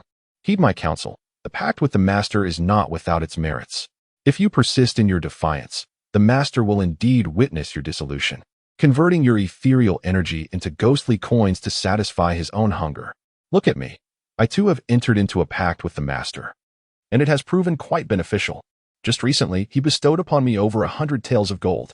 Though Summer Tianqiong maintained an aloof demeanor, he secretly lauded the courier spirit's remarkable rhetoric. This fellow had a knack for persuasion. The golden ingot in his hand swelled in size. Yet the gambler's reflection in the mirror began to fade. Very well, I am willing to sign the master's pact. Ultimately, after much hesitation, the gambler chose to acquiesce. Having such a master was not without its advantages. At least he would not lack for ghostly coins in the future, which was immensely appealing to him. Summer Tianqiong cast a sidelong glance at the courier spirit perched on his shoulder, feeding it the now fist-sized golden ingot. He communicated telepathically, well done, and henceforth, You shall receive ghostly coins daily. Ah, what a sycophantic spirit. Summer Tianxiong chuckled inwardly as he proceeded smoothly to finalize the pact with the gambler. The gambler belonged to the Mirror Spirit clan, a particularly unique entity among the supernatural. It possesses no physical form, nor does it conform to a specific appearance. It can transform into any person or object it has encountered. Its most remarkable characteristic is its inability to inhabit a human body, as it can only reside within objects such as mirrors. Thus, when Xia Tianxiong shattered the bathroom mirror, he extracted a small shard to contain the gambling spirit, which he then carried with him. In order to execute the spirit's deceptive arts, he would need to hold the mirror. The spirit commands 3 distinct abilities. The first is the mirror binding technique, which allows him to temporarily immobilize an opponent's legs by reflecting their image in the mirror. However, this technique is limited to a single target at a time. The second is rock, paper, scissors, a rather trivial skill, essentially useless, as it can only be applied to the game itself. By gazing into his opponent's eyes, he can subtly influence their consciousness, compelling them to choose whatever he desires. The third is the longevity technique, which enables the gambling spirit to transfer its ethereal power into human lifespan, somewhat akin to the spectral delivery of the ghostly courier. This is a self-sacrificial art that Xia Tianxiong values above all. From that moment forth, he could maintain the appearance of 18 forever, and barring unforeseen circumstances, he might even achieve immortality. Master, Master, the gambling spirit struggled to adapt, finally managing to utter these words. There are many of my kin nearby. Would you care to conquer more? Oh, you can lead me to your kin? Xia Tianxiong's interest was piqued. The Mirror Spirit clan is a vast lineage, and he recalled a particular variant known as the Mirror Image Spirit, which was highly coveted by humans, second only to the gambling spirit itself, for its ability to create mirror realms. In simpler terms, it is about creating an alternate space within a mirror, capable of storing items and accommodating people. It is essentially a portable realm that one can carry with them. If one could forge a contract with such an enigmatic entity, it would be exceedingly convenient to carry a substantial amount of gold. The character known as the gambler continued, I can deceive them one by one. The phrase deceive them is particularly apt, indicating a desire to swindle his own kin. Haha, you are quite impressive. I shall grant you this 50 taels of gold. For every one you manage to deceive, I will reward you with 50 taels. Summer Tianxiong felt elated, pleasantly surprised by the advantageous aspect of this contract with the gambler. Speaking of the Mirror Trickster clan, are they not known for their unity? It is rather astonishing that this individual would seek to deceive his own kind. Such behavior was unheard of in the previous life. Brother, you truly possess a cunning talent. The takeout trickster remarked insincerely. A sudden sense of urgency washed over him, for it seemed he now had a rival vying for his favor. Song Shiqiao had already fled, but Summer Tianxiong paid it no mind. He took out his phone and dialed the number on the business card. After a couple of rings, the call was answered. Miss Song, where's my 1 billion? Chapter 15. Deceiving the mirror trickster. Song Shiqiao rushed out of the room and fled the entire building, finally stopping when she reached the bustling street filled with people and vehicles. An ordinary person encountering such an absurd situation would likely call the police first. She did not. However, instead, she called her family. For reasons unknown, her first thought was of her great-grandfather. She recounted the events, and her great-grandfather exhibited little surprise. Instead, she calmly advised her not to provoke that peculiar individual, emphasizing that the promised sum must be paid, and even suggesting that it should be increased to cultivate a favorable relationship, which might prove invaluable in the future. After a brief conversation with her great-grandfather, just as she hung up the phone, another call came through. Miss Song, where's my 1 billion? The voice on the line belonged to the perpetually indifferent young man. Song Shiqiao inquired, have you managed to extricate yourself? You saved my life, so I, Song Shiqiao, will certainly honor my promise. However, securing 10 billion today poses a challenge. Mobilizing such a substantial amount requires some maneuvering. I can transfer 2 billion from my personal account to you first. The remaining funds will necessitate a few days, but I assure you, they will be forthcoming. That is acceptable. The individual agreed with surprising ease, showing no inclination to negotiate, much to Song Shiqiao's astonishment. Then he added, as for the remaining 8 billion, you may consider an alternative method of payment. A sense of foreboding washed over Song Shiqiao. Could this person have ulterior motives? What method? Aren't you looking to acquire the budget hotel here? If you purchase the 7 buildings nearby, along with the adjacent shopping mall, and present them to me. We can settle the matter. Song Shirchow paused for 2 seconds, thinking this was an outrageous demand. Although her great-grandfather had mentioned the possibility of offering more to win over the individual, such a sum was excessive. 7 buildings along with a bustling shopping mall would be worth at least 20 billion. This was asking far too much. In a few days, the price will drop significantly. Perhaps it won't cost much at all. What do you mean? You will understand in due time. Without providing an explanation, Xia Tianxiong instead asked her, "Do you wish to restore your lifespan? Do you have a means to achieve that?" Song Shirchow immediately felt a surge of urgency, as this was a question she had longed to ask. "The peculiarities within the mirror have been subdued by me, and I can certainly assist you in regaining your lifespan. Once you acquire the properties and shopping centers for me, I shall facilitate your restoration. This vicinity serves as an exit to a realm of anomalies, teeming with an endless supply of peculiarities, predominantly at the wild anomaly level, making it an ideal hunting ground." Xia Tianxiong aimed to secure this area as a private hunting reserve before it drew the attention of officials and other anomaly hunters, or to cultivate his own faction. His decision came on a whim after meeting Song Shirchow. The acquisition process was cumbersome and labor-intensive, so he resolved to let the Song Tian group handle it, allowing him to focus solely on hunting anomalies. Upon hearing that her lifespan could be restored, Song Shirchow was filled with ecstatic joy. "Is it possible to restore my lifespan immediately? Rest assured, my Song family will never leave you at a loss. I can draft an IOU and have it honored within days. I do not accept IOUs. We shall proceed as I dictate. I will send you my account number shortly. Ensure that 200 million is transferred promptly." With that, the call ended. Song Shirchow, her expression fraught with anxiety, hurriedly attempted to call again. But her efforts were met with silence. Standing in the bathroom, she touched her cheek and squeezed her bicep, relishing the sensation of her youthful physique, and couldn't help but murmur to herself, "Ah, to possess an 18-year-old body is truly splendid." The prospect of extending her lifespan not only rejuvenated her, but also filled her with vitality, as if she were brimming with inexhaustible energy. Contracting a death gamble anomaly on the very next day of her rebirth was nothing short of an unexpected delight. This alone was sufficient to serve as a golden opportunity. The gamble of life not only grants Xia Tianxiong an extension of his own lifespan, but also bestows longevity upon others. In the future, even if he were to remain idle, the trade of life would undoubtedly draw the admiration of many, potentially attracting numerous hunters of the arcane to follow him.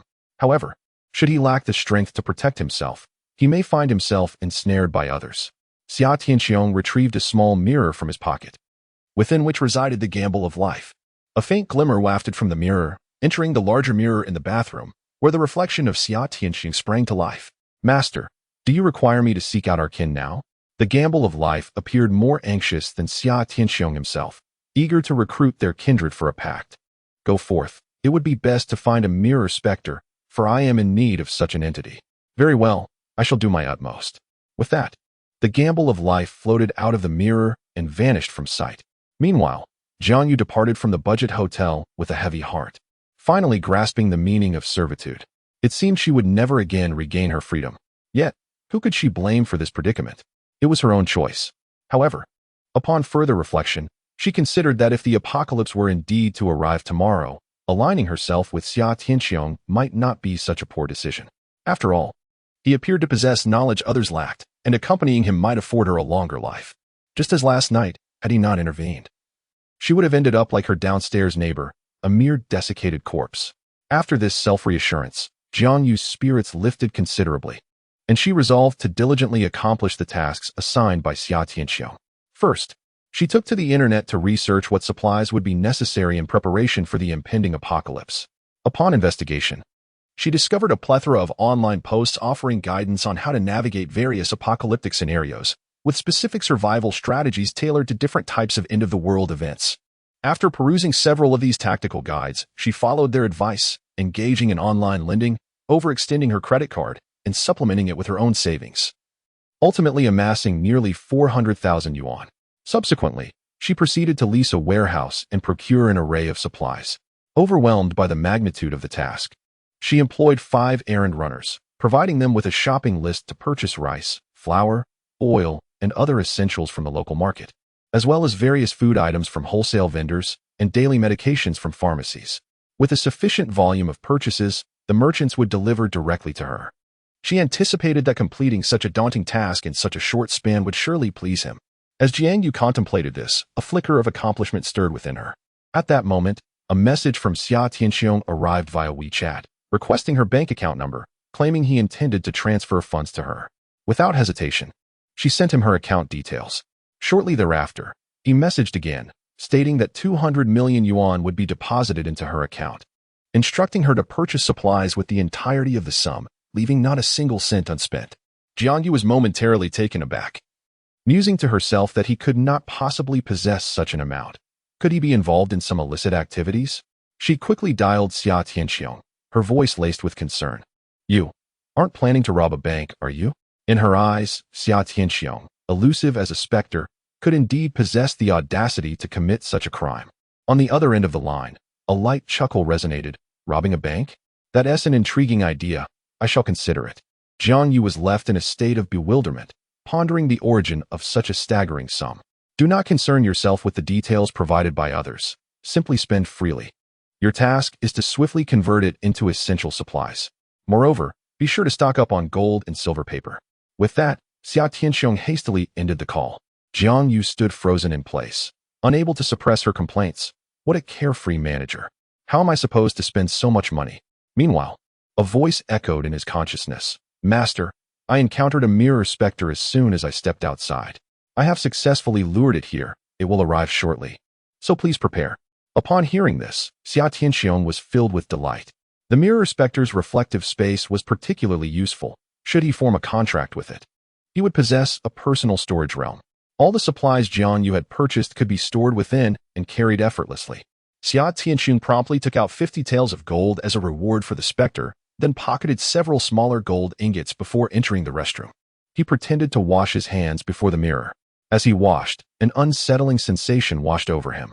Raising his head, he was met with the bizarre sight of his reflection grinning back at him, even waving a hand.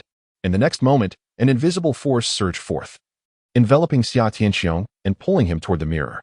The surface of the mirror suddenly softened, resembling the surface of water. First, his head slipped in, followed by his shoulders and upper body, until he was entirely engulfed. The mirror rippled with concentric waves before swiftly returning to stillness. If anyone were to enter at that moment, they would witness two identical figures within the mirror.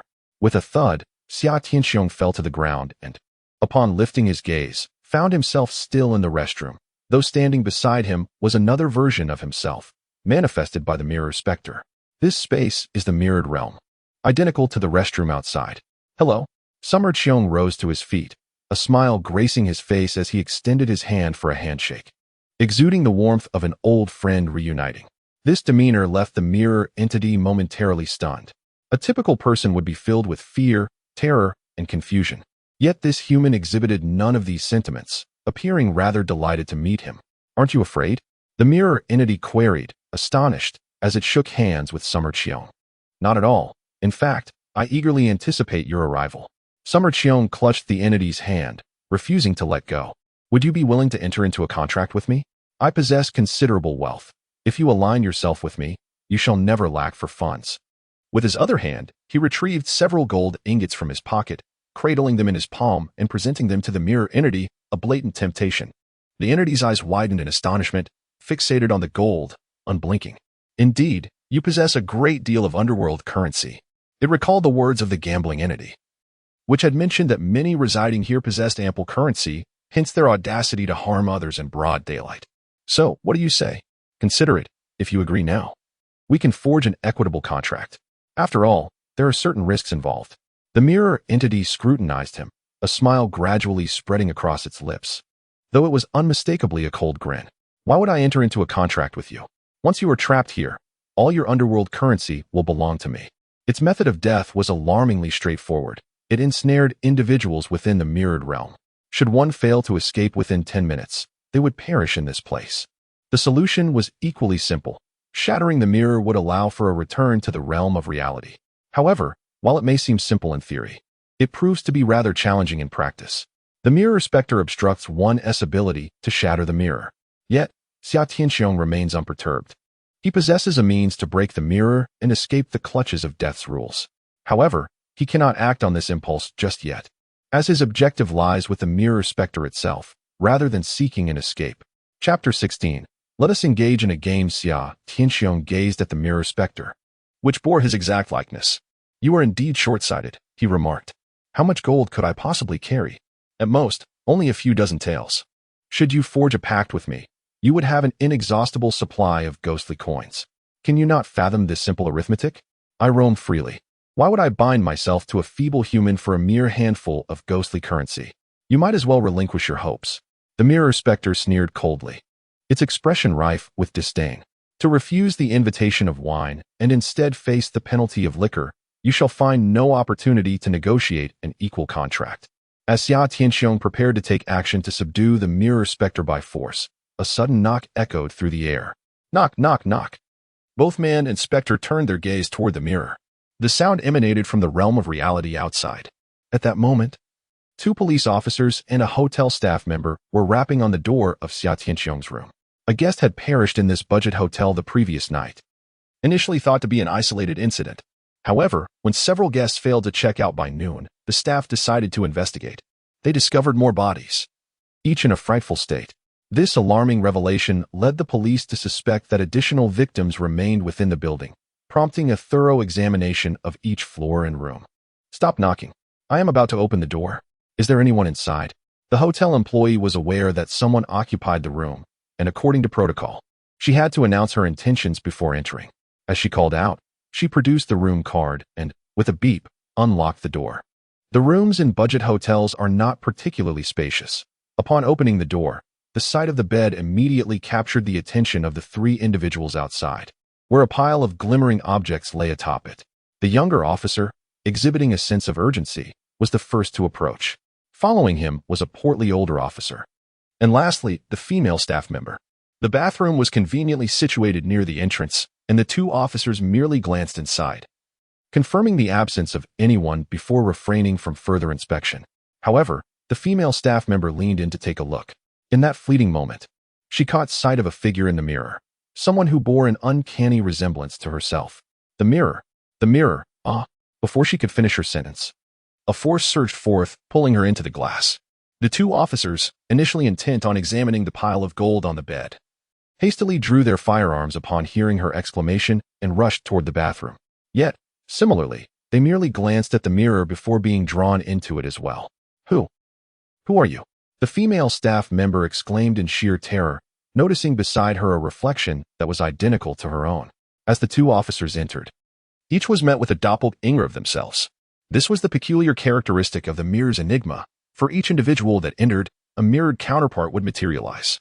These apparitions not only replicated the physical appearance of others, but also mirrored their movements, expressions, and speech.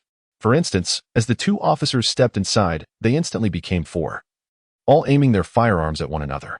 Zhang, don't point that at me, the younger officer exclaimed, having directed his weapon at his own duplicate, only to find the older officer aiming his gun at him. I can't distinguish who is who.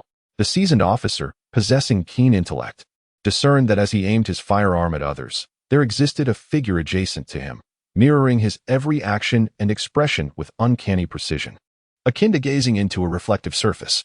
Upon witnessing the arrival of these 3 individuals, Xia Tianxiong felt an immediate sense of foreboding. The rules governing this mirror-like entity varied when confronting a single adversary versus multiple foes. Initially, he believed that by shattering the mirror, he could effectuate his escape. But now the parameters had shifted. The constricted mirrored space expanded gradually with the influx of new entrants. With 2 officers, a hotel employee, and Xia Tianxiong, totaling 4 individuals. Coupled with 4 mirrored doppelgangers, they effectively constituted 8 beings, yet the atmosphere remained far from cramped. Concurrently, the mirrored doppelganger beside Xia Tianxiong underwent a transformation, maintaining identical gestures and expressions while ceasing to engage in dialogue with him. He comprehended that the new fatal regulations had come into force. There are words on the mirror, exclaimed the hotel staff member in shock. The group collectively turned their gaze, witnessing a line of gruesome text gradually manifesting upon the surface. It appeared as though someone, with fingers stained in blood, meticulously inscribed each word. So many people, let us play a game. Xia Tianxiong surmised that as the earliest to enter this realm, he might possess a deeper understanding of the unfolding circumstances. I do not know, he replied, shaking his head while observing the mirror, which continued to reveal more text. It was as though an invisible entity stood before the mirror, inscribing letters stroke by stroke. This game is called Finding the True Self. Rule 1. A random individual will be designated each time to identify a true self among the others. Selecting correctly will ensure survival until the next round and grant a fragment of the doppelganger mirror. Rule 2. After the game commences, every minute, each participant generates a mirror doppelganger. Rule 3. Each individual is allotted 3 minutes for decision-making. Although the game rules may appear straightforward, Xia Tianxiong is acutely aware that they conceal some pivotal information, just as the mirror specter was elucidating the rules to a few individuals through the glass. An intrusion occurred in the real world. Someone entered Xia Tianxiong's room. When the police had previously entered, they neglected to close the door. A middle-aged couple, having just concluded a confrontation, exited their room and, as they passed by the doorway, the man casually glanced inside, fortuitously spotting something glimmering on the bed. It resembled gold. Lu Wankai's eyes widened in astonishment as he stood at the threshold, unable to resist the urge to enter. Luo Ying attempted to dissuade him, but Lu Wankai disregarded her. Calling out into the room, "Is anyone there?" Luo Ying tried to pull him back but was unsuccessful. As Lu Wankai approached the bathroom door, he peeked inside, contemplating the possibility of an escape should anyone be present. The bathroom was desolate, devoid of any occupants, yet blood-red characters were inscribing themselves on the mirror, and he caught sight of several individuals reflected within. What on earth is happening? Lu Wankai froze, nearly losing his composure from fright. Before he could react, he was drawn into the mirror. Luo Ying, perplexed, rushed into the bathroom, only to meet the same fate. As if that were not enough, the cleaning lady happened to arrive to tidy up the floor. Witnessing the couple's furtive entry into the room, she heard their screams and hurried to investigate, becoming ensnared as well. Now, the scene was quite lively. Within the mirror, there were currently 7 living souls and 7 mirror doppelgangers, though the space had expanded, preventing it from feeling cramped. I merely came to take a look, not to steal anything. Lu Wankai suddenly caught sight of 4 police officers, all brandishing firearms, their expressions grave, nearly prompting him to confess out of sheer fright. The seasoned officer, Zhang Jihu, narrowed his eyes, scrutinizing Lu Wankai with a discerning gaze. Drawing from his extensive experience in handling cases, he realized that this middle-aged man was of dubious character. Instantly, his demeanor darkened, and he coldly uttered, "Silence." Take a look in the mirror. Lu Wankai, Luo Ying, and the cleaning lady promptly turned to face the mirror. In addition to the game rules inscribed above, new text appeared below. Haha, it's more interesting with many people. Let us commence the game. As the final exclamation mark was inscribed, all the blood letters on the mirror flickered momentarily before vanishing in an instant. In their place, the images of 7 individuals began to materialize on the mirror, one by one, only to fade away sequentially. It resembled a roulette game. Whoever was chosen would initiate the first round of selections. Chapter 17. The Game of Death. The images of the 7 individuals cycled through the mirror, tension palpable among the onlookers, a foreboding feeling enveloping them. After several agonizing seconds, the image of a hotel employee abruptly froze on the surface of the mirror. What does this mean? Why me? The employee's expression shifted to one of panic. As she spoke, the reflection beside her mirrored her words, tone, and gestures with uncanny precision. Others could not discern which was the true self and which was the reflection. "Oh, don't mimic me," the employee screamed, retreating frantically in an attempt to hide in the corner of the restroom. Yet, no matter where she backed away to, her mirrored counterpart followed closely, maintaining a distance of about a meter. "Do not panic, remain calm." The young officer stepped forward a couple of paces, attempting to reassure the female staff member. However, with his movement, the mirrored doppelganger beside him mirrored his actions precisely, exacerbating her fear. "Don't come any closer," she exclaimed, her anxiety escalating as she beheld 2 identical policemen approaching. The young officer halted, gazing at his reflection, uncertain of how to proceed. Everyone remained calm. Panic will not remedy the situation. The seasoned officer, Zhang Jihu, inwardly shared the same trepidation. Having witnessed many bizarre occurrences throughout his years in the force, he had never encountered anything quite as peculiar as this. Nevertheless, he maintained an exterior of composure. He approached the mirror, scrutinizing it closely, even knocking on its surface, discovering it bore no distinction from a regular mirror. He then moved to the restroom door, attempting to exit, but an invisible force seemed to obstruct his passage. No matter how he exerted himself, He could not breach the threshold. We might be trapped within the mirror, he stated. Zhang, shatter the mirror. Perhaps that will allow us to escape. After a moment's contemplation, Zhang Jihu responded, go ahead and give it a try.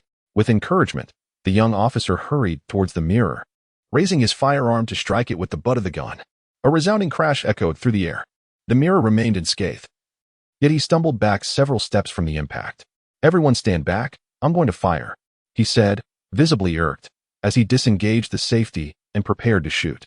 Zhang Jihu considered intervening, but ultimately refrained from voicing his concerns. Bang!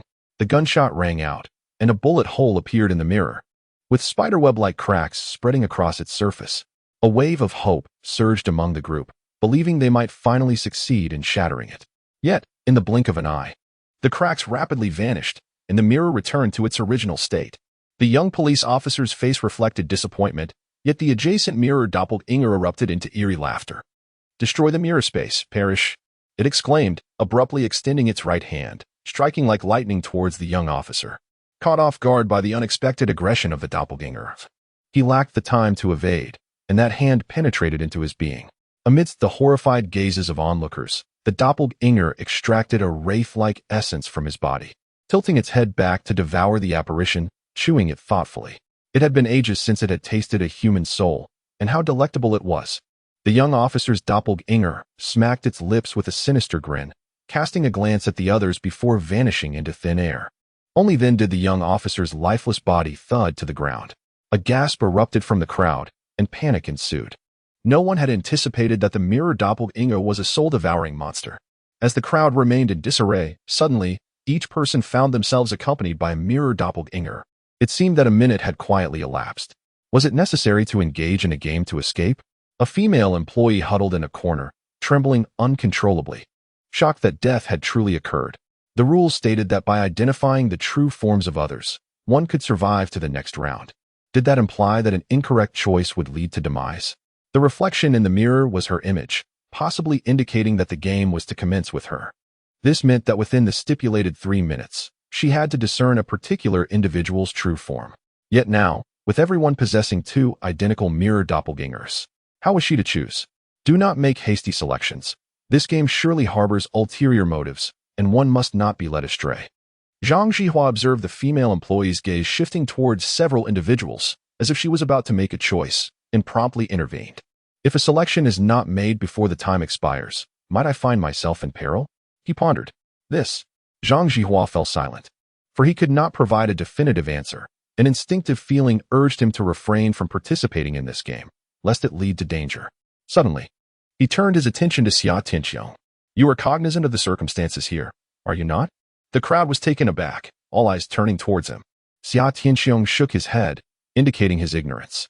This assertion evidently failed to convince the seasoned officer, who narrowed his eyes, scrutinizing Xia Tianxiong intently. When we arrived, you were already present.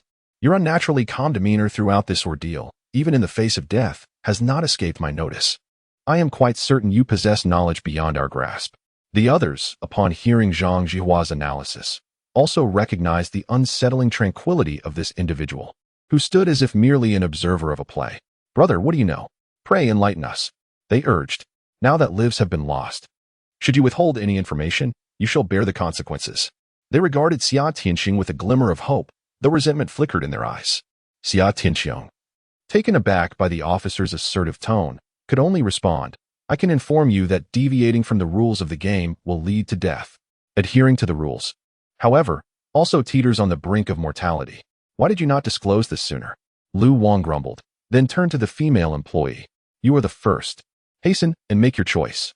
Yet, the female employee harbored further inquiries. What happens if I choose incorrectly?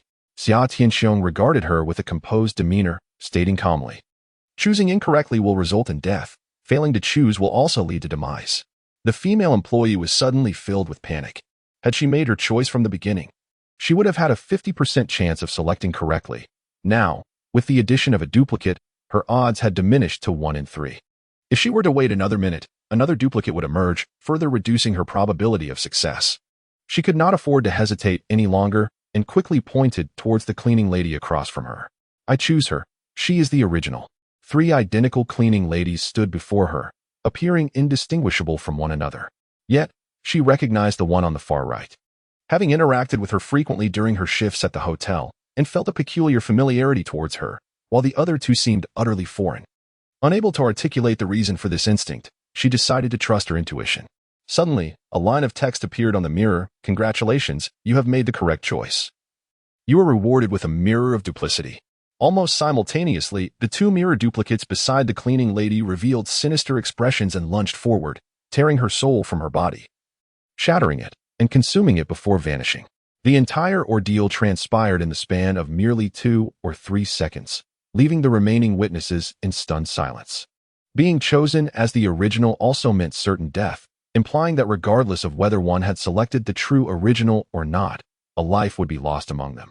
Zhang Jihu silently contemplated the pattern, meticulously observing the remaining survivors. Did I cause her death? The female employee stood frozen, horrified at the realization that her choice had led to the demise of the cleaning lady.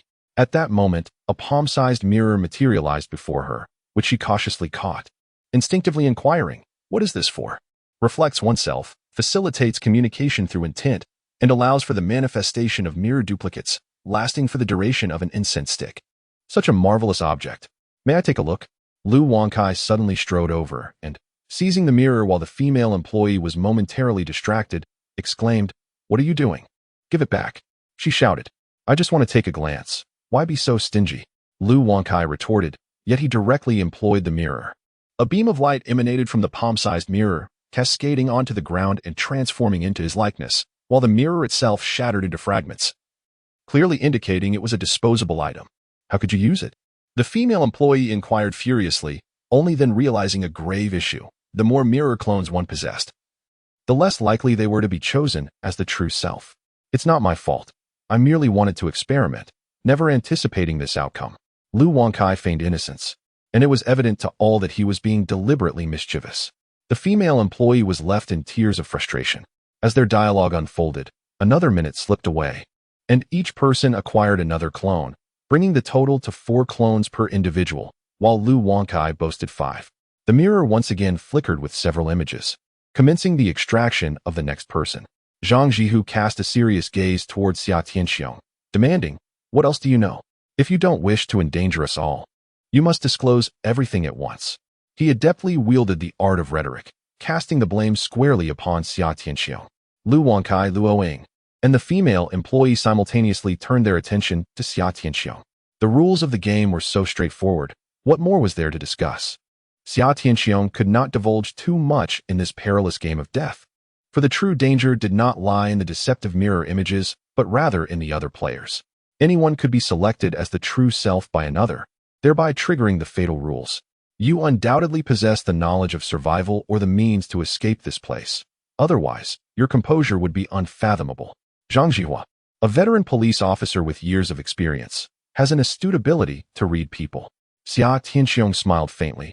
"If I were to tell you that you all will perish, would you believe me?" The other 3 were visibly shaken by her words, while only Zhang Jihua furrowed his brow, maintaining his calm demeanor. "Will you also perish?" Lu Wangkai, overwhelmed with uncertainty, exclaimed, "What should I do? How do I choose?" Luo Ying cried out, seeking assistance from Lu Wangkai, yet faced with 5 identical boyfriends. She could not discern which was the genuine one. Before Lu Wangkai could respond, Zhang Jihua advised, "Do not rush to choose. First, clarify the situation. We cannot afford more casualties." Both Luo Ying and Lu Wangkai paused, momentarily hesitant. Each minute of delay would spawn another doppelganger, diminishing the likelihood of selecting the true self. Thus, the danger to herself would escalate, while their safety would increase. Luo Ying, not foolish, grasped the peril inherent in this predicament. Her gaze swept over Zhang Jihua, Xia Tianxiong, and the female employee, contemplating whom to choose. Zhang Jihua slightly furrowed his brow and suddenly pointed at Xia Tianxiong, stating, "If you must choose, I recommend selecting him." Lu Wangkai chimed in, "Yes, choose him. He must be concealing something from us. If we must face death, let it be him." Chapter 18. Purchasing a mirror clone within the mirrored space. 5 genuine figures and 21 doppelgangers created a lively atmosphere. As the number of clones increased, so did the area of the space, preventing any sense of crowding. At that moment, the other 4 individuals all turned their cold, resentful gazes towards Xia Tianxiong. In the sweltering heat of summer, Xia Tianqiang observed Luoying scrutinizing him, a sense of foreboding creeping into his heart. Should he be chosen for the true form, his fate would be sealed. Wait a moment, I have something to say? He huffed. Now you understand fear, don't you? Speak swiftly. Lu Wang glared at Xia Tianqiang, his expression menacing. I am not addressing you, but rather it. Xia Tianqiang turned his gaze towards the nearest mirror doppelganger. I wish to purchase a doppelganger mirror. Clutching several smaller gold ingots in his hand, he lifted them towards the doppelganger. Instantly, a glint of greed flickered in the eyes of all the mirror duplicates present. This was the alluring charm of the underworld currency, particularly the rare golden coins, which heightened their temptation. Suddenly, words appeared upon the mirror. Game paused. The mirror doppelganger beside Xia Tianqiang ceased to mirror his movements and instead wore an expression of delight, speaking aloud. I am selling doppelganger mirrors at the price of 1 tael of gold each. Here are the gold coins, Xia Tianqiang replied, handing over the ingots. The doppelganger weighed them, 16 taels. I shall provide you with 16 doppelganger mirrors. For the mirror spirit. A doppelganger mirror was merely a manifestation of a fragment of its ethereal power, far from being worth a tael of gold. It was unexpected that this human would not haggle. He was truly a fool. In haste, it conjured up 16 doppelganger mirrors and handed them to Xia Tianqiang, anxious that he might reconsider. Upon receiving the mirrors, Xia Tianqiang utilized them all at once. In an instant, 16 mirror doppelgangers emerged, encircling him entirely. Once more, the mirror displayed 4 words. Game resumed. Xia Tianqiang turned to Luoying. Are you certain you wish to select me? The probability is merely 1 in 20, far lower than that of others. He cautioned, choosing incorrectly will lead to death. His words left everyone in shock. Who knew the game could be played in such a manner? It felt unjust. Why was he permitted to purchase items? Lu Wangkai protested loudly to his own doppelganger. I may lack gold, but I possess wealth. I can also acquire items. He routinely carried cash for his outings, which proved fortuitous at this moment. Pulling out his wallet, he revealed a bundle of red bills. Yet, to his dismay, his doppelganger completely disregarded him. Lu Wangkai then turned to Xia Tianqiang, hoping for an explanation. Xia Tianqiang, disinterested, instead warned Luoying that the longer they delayed, the more doppelgangers would emerge, diminishing the likelihood of selecting the true self. As a friendly reminder, choosing someone familiar would increase the chances of identifying the true self. At that moment, Luoying and Lu Wangkai exchanged a knowing glance. What the hell do you mean by that?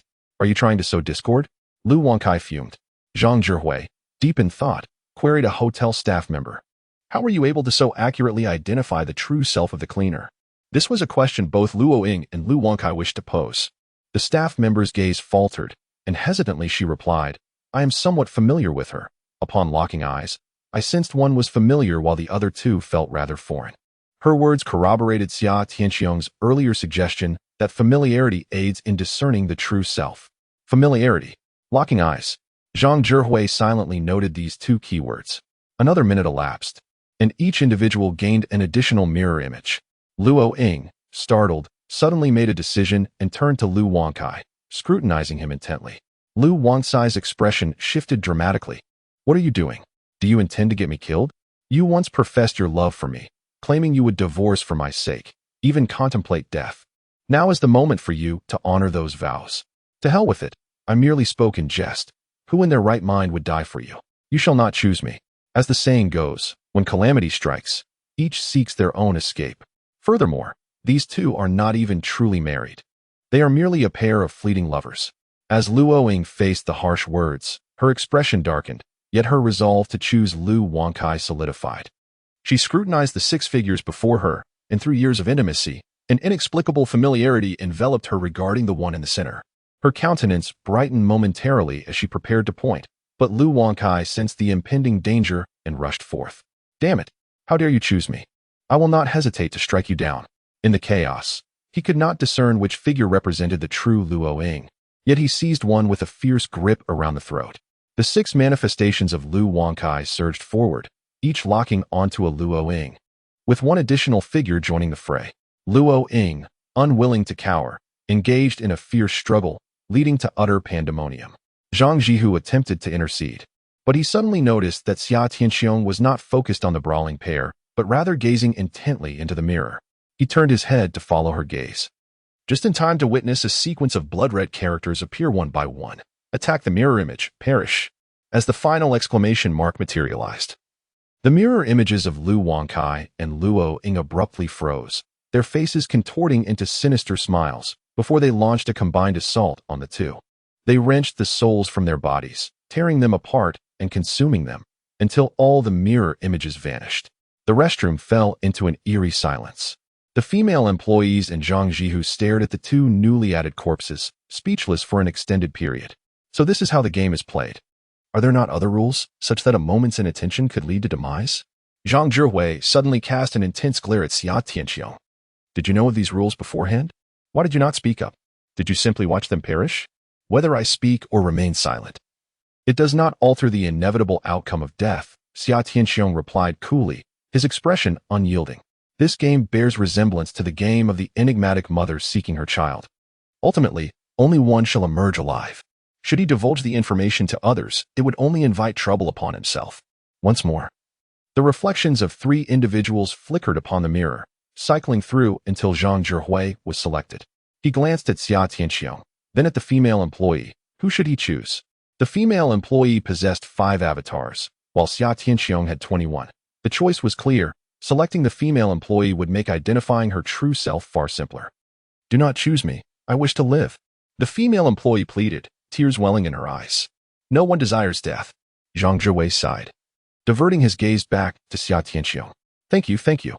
The female employee expressed her gratitude hastily, believing he was merciful and would spare her for the moment. Little did she know, Zhang Zhihui's decision was dictated by the game's rules. The rules stated that the individual whose true self is selected may survive to the next round. What constitutes a round? It is when everyone has made their choice. As the first round had yet to conclude, selecting the female employee's true self would result in her demise, contradicting the stipulations of Rule 1. Given the nature of this mysterious game, it is plausible that there exists another hidden rule, that the individual successfully chosen cannot be selected by others in the same round, lest they face death for contravening the game's regulations. As a seasoned police officer, he possessed a certain level of vigilance. His gaze swept across each mirrored incarnation of Xia Tianqiong, scrutinizing their eyes with meticulous attention. Yet, his mind lingered on the 2 key terms mentioned by the female employee, familiarity and eye contact. The mirrored avatars were akin to a simple copy-paste, capable of synchronously mimicking movements and expressions, but undoubtedly there were distinctions. Otherwise, the female employee would not have been able to discern the true identity of the janitor solely through eye contact. Hence, the crucial factor likely resided within the eyes. The eyes are a fascinating organ. Even a single unblinking stare can convey a myriad of emotions depending on one's mood. As time trickled by, the 3 individuals present each summoned an additional avatar. Zhang Zhihui endeavored to analyze and closely observe the eyes of the more than 20 Xia Tianqiong figures. Those pairs of eyes appeared calm and indifferent, seemingly indistinguishable from one another. After a while, he suddenly sensed that one pair of eyes conveyed a more chilling demeanor, as if gazing upon a corpse. A jolt of realization struck him. He had encountered such a gaze before.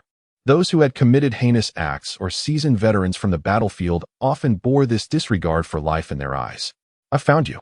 Zhang Zhihui scoffed, demanding, reveal everything you know, or I shall unmask your true self right now. Xia Tianqiong, taken aback by the intensity of his gaze, marveled at how this old officer could discern his true identity merely through observation. If he were to be chosen as the true self, it would spell certain doom. Whether one knew or not would not alter the outcome. This game allowed only the last survivor to escape. Was there truly no other way? Why are you so composed? Are you certain you can survive until the end? Of course, I am certain. Humph. I have already discerned your true identity. It is the 4th individual from the left in the 2nd row. If I were to point it out now, how could you possibly survive within the confines of the game's rules? Are you so confident? Xia Tianqiong suddenly chuckled, remarking that mere words were insufficient. One must use their hand to indicate for it to count. You may certainly give it a try. Zhang Jihu, initially resolute, found himself engulfed in doubt upon hearing this. This individual understood the game's intricacies and remained so unflappable. He must not fear being identified. But what could be the reason behind such calmness? As time elapsed amidst contemplation and hesitation, another minute slipped away, and the number of doppelgangers increased by 1. With less than a minute remaining, Zhang Jihu abruptly lifted his head, casting a fierce glare at Xia Tianqiong. This is undoubtedly a psychological tactic. I am absolutely certain of your true form. As he spoke, he raised his hand, intent on revealing Xia Tianqiong's real identity. His choice, indeed, seemed accurate. Yet, just as his arm extended, poised to indicate the target, his vision blurred momentarily, and the individual before him vanished. His finger inadvertently pointed to a doppelganger positioned behind the original spot. I am over here. From behind one of the mirrored doppelgangers, a head suddenly emerged. At the last moment, Xia Tianqiong had executed a shadow teleportation, concealing himself within the shadow of the mirrored clone. Since the mirror clone could not replicate other peculiar abilities, it remained stationary, oblivious to the movement. You are not human? This was Zhang Jihu's final utterance. Now, only Xia Tianqiong and the hotel staff member remained. Once again, an image appeared in the mirror, and this time there was no need for a cycle, as only one choice remained for Xia Tianqiong. Please, don't choose me. I do not wish to die, pleaded the female employee, tears cascading down her cheeks. Xia Tianqiong shook his head. There was no other option. Only one could survive for the death game to conclude. At that moment, the female employee possessed 7 doppelgangers, rendering the probability of identifying her true self merely 1 in 8. However, Xia Tianqiong was unperturbed by the prospect of error, for he had his methods. Chapter 19. Expanding the mirror space. The hotel employee gazed at Xia Tianqiong, her mind consumed by a singular thought. She fervently hoped he would not select her true self, thus allowing her to emerge as the sole survivor. Suddenly, she noticed him producing a small, exquisite gold ingot cradled delicately in his palm. Confused by its significance, she was taken aback when she noticed the peculiar behavior of her mirror doppelgangers. Though they imitated her expressions, their eyes were filled with a palpable greed. Akin to a dog that has stumbled upon a delectable morsel, their excitement unmistakable. Panic surged within her as realization dawned. Turning back to Xia Tianqiong, she saw him pointing directly at her. You are the true self, he declared. As those words echoed, the mirrored doppelgangers lunged forward, and the female employee met her demise. Thus, the death game came to an abrupt conclusion, claiming 6 lives in a mere span of 10 minutes. In this bizarre era, human life was as inconsequential as grass. Only Xia Tianqiong remained alive in the mirror space, while his 20-plus mirror doppelgangers vanished with the game's end. Yet one remained, the mirror entity itself. It ceased to mimic Xia Tianqiong and, with an irritable demeanor, proclaimed, "The game is over. Congratulations on surviving until the end. You may depart from this place. According to the rules of death, it cannot eliminate the last surviving individual. Xia Tianqiong now has the freedom to depart at any moment." Yet he hesitates, gazing earnestly at the mirrored specter. Once more, he extends an invitation. Form a pact with me. I possess wealth and shall provide for you. Begone. I have no need for humans to sustain me. The diminutive wild specter retorted, You dare to show me such insolence. Enraged, Xia Tianqiong abruptly retrieved a small shard of mirror from his pocket, within which resided the life-gambling specter. He directed the mirror towards the mirrored specter, invoking the mirror binding technique. Have you contracted with the life-gambling specter? The mirrored entity realized its legs had been immobilized, rendering it unable to move. It comprehended that the life-gambling specter had deliberately lured it here with the intent of forming a pact. You scoundrel, how could you assist a human in deceiving your kin? The voice of the life-gambling specter emanated from the mirror. My master is quite affluent. I advise you to enter into a contract as well. This is for your own benefit. Impossible. Although the mirrored specter found itself unable to move, it conjured forth 20 or 30 mirrored doppelgangers, all lunging towards Xia Tianqiong. Since Xia Tianqiong initiated the attack, he was no longer bound by the rule prohibiting indiscriminate killing. The mirrored doppelgangers possessed the ability to seize a person's soul. Once captured, death was inevitable.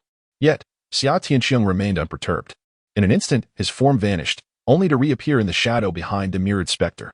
The mirror specter lacked a physical form, making it imperceptible to humans, yet other entities could interact with it. He allowed the delivery specter to attach to his exterior, seizing the mirrored specter in an embrace, and swiftly executed a shadow teleportation, transferring to the shadow of the nearest doppelganger before launching himself violently towards the mirror. At the conclusion of the deadly game, the mirror transformed back into an ordinary one, shattering with a resounding crash upon impact.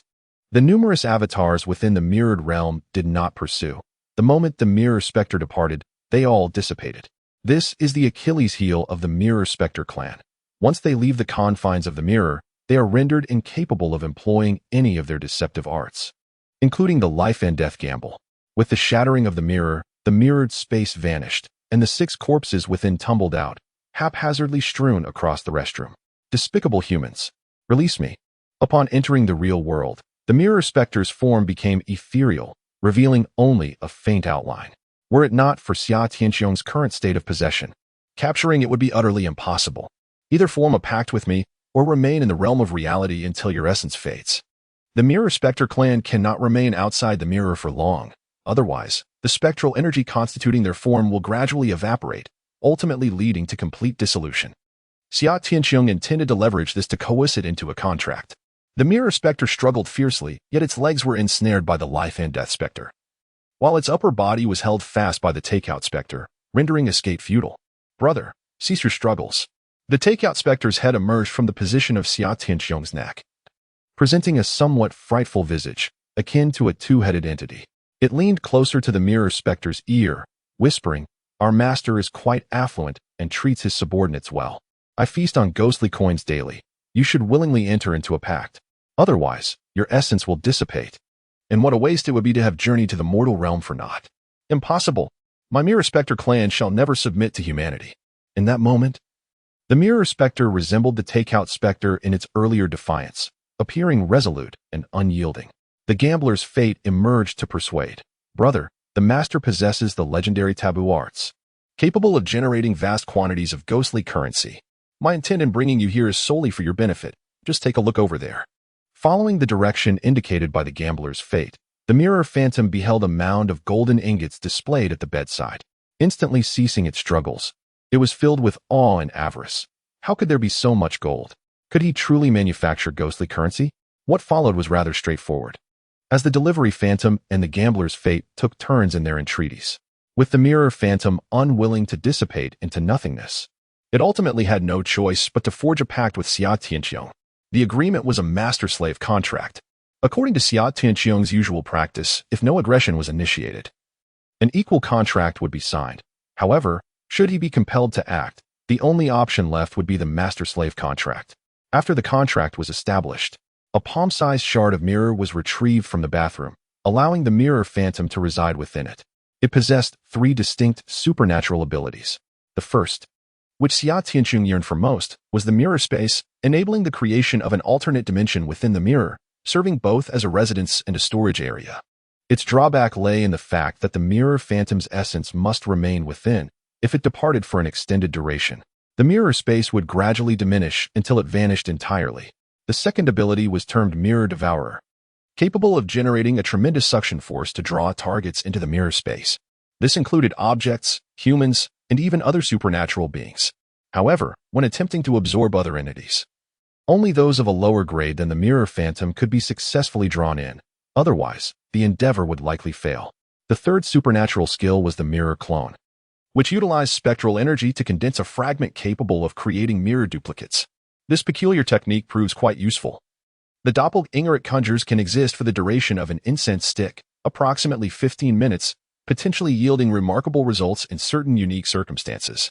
Xia Tianxiong prepared to employ the arcane art of mirrored space, clutching a shard of glass as he surveyed the hotel room. Instantly, a space identical to the hotel room materialized within the mirror. It was akin to a flawless replication, with every item and amenity present. Even the sunlight streaming through the window was duplicated. The mirrored space could be expanded infinitely, provided sufficient spectral energy was supplied. As Xia Tianxiong contemplated enlarging the space, the mirror spirit promptly cautioned, "Master, this current size is the utmost limit of my inherent spectral energy. To expand further, I must absorb some spectral coins." What extent could a mere 2 taels of gold expand? Approximately a cubic area of 1 zhang, which is about 33 meters. Thus, a cubic space of 1 zhang translates to dimensions of 33 meters in length, width, and height.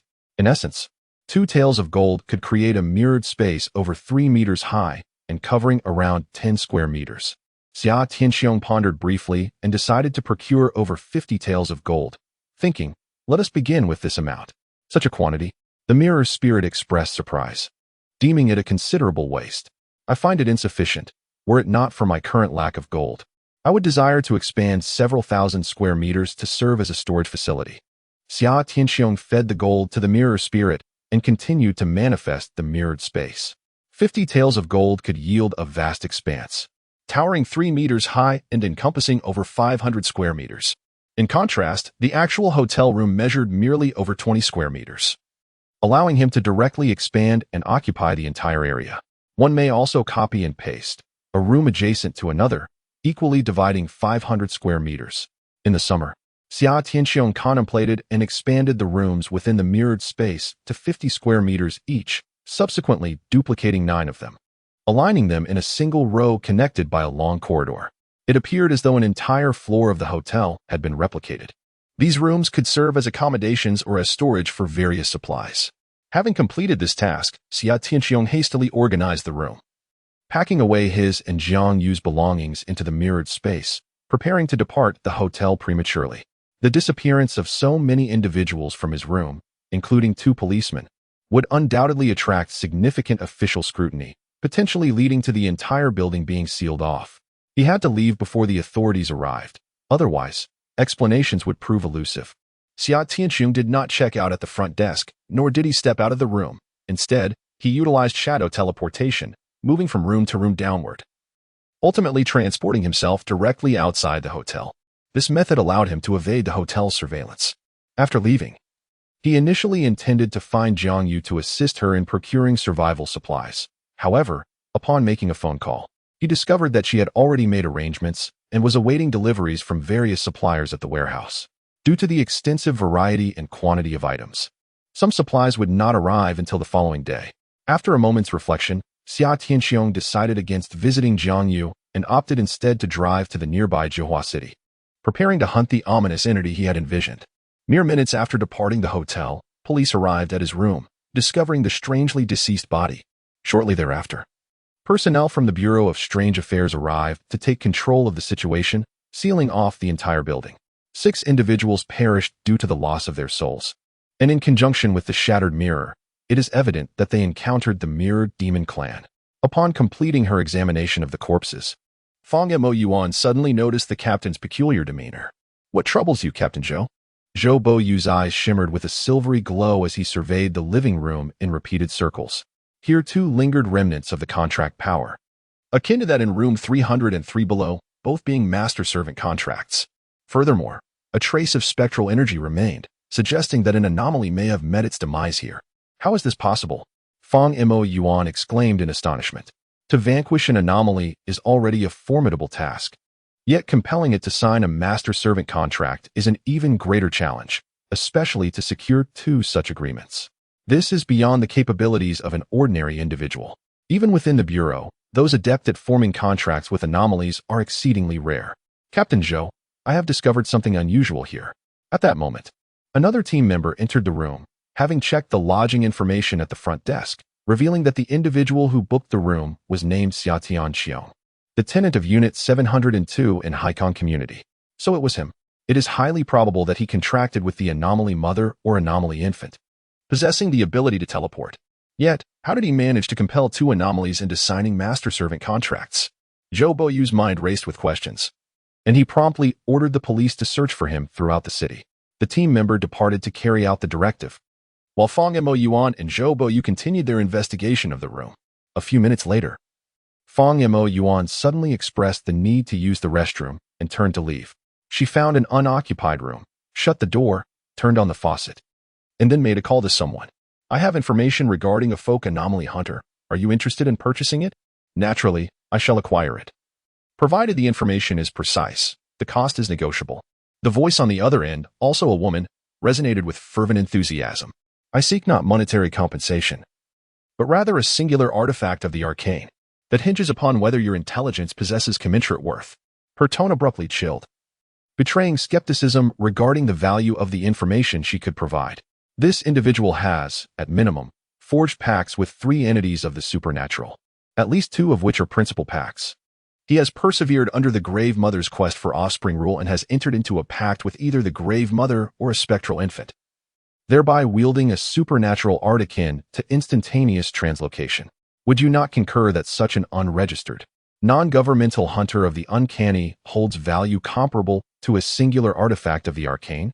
As Fang Moyuan articulated her assessment, she herself recognized the exceptional nature of this individual, acknowledging that even within the Bureau of Supernatural Affairs, he would surpass the majority of hunters.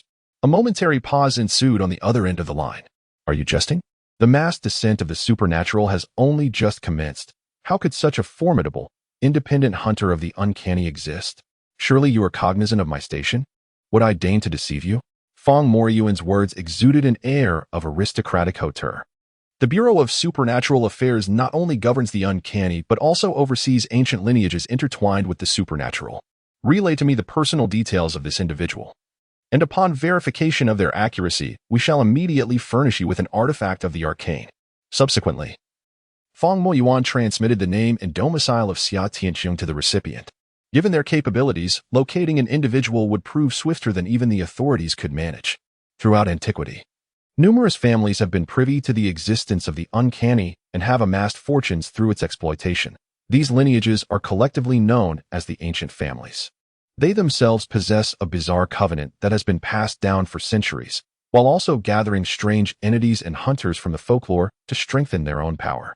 In this contemporary era, many large corporations and affluent conglomerates harbor the shadows of these ancient families. Chapter 20. A bride encountered on the highway. As the authorities and ancient families scoured for Xia Tianxiong, he had already embarked on his journey.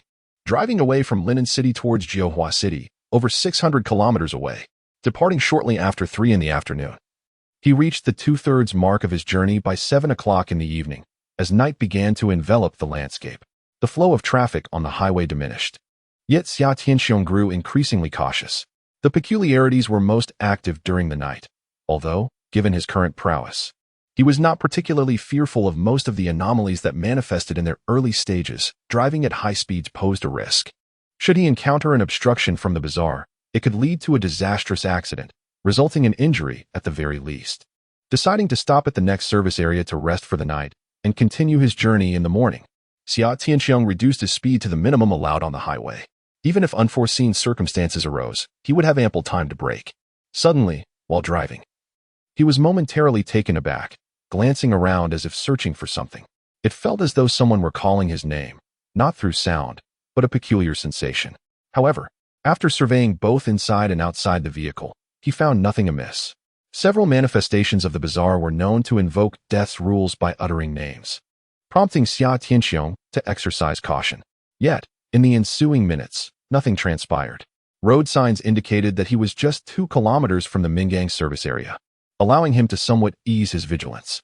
At that moment, a crimson glow appeared in the left rear-view mirror, intensifying gradually.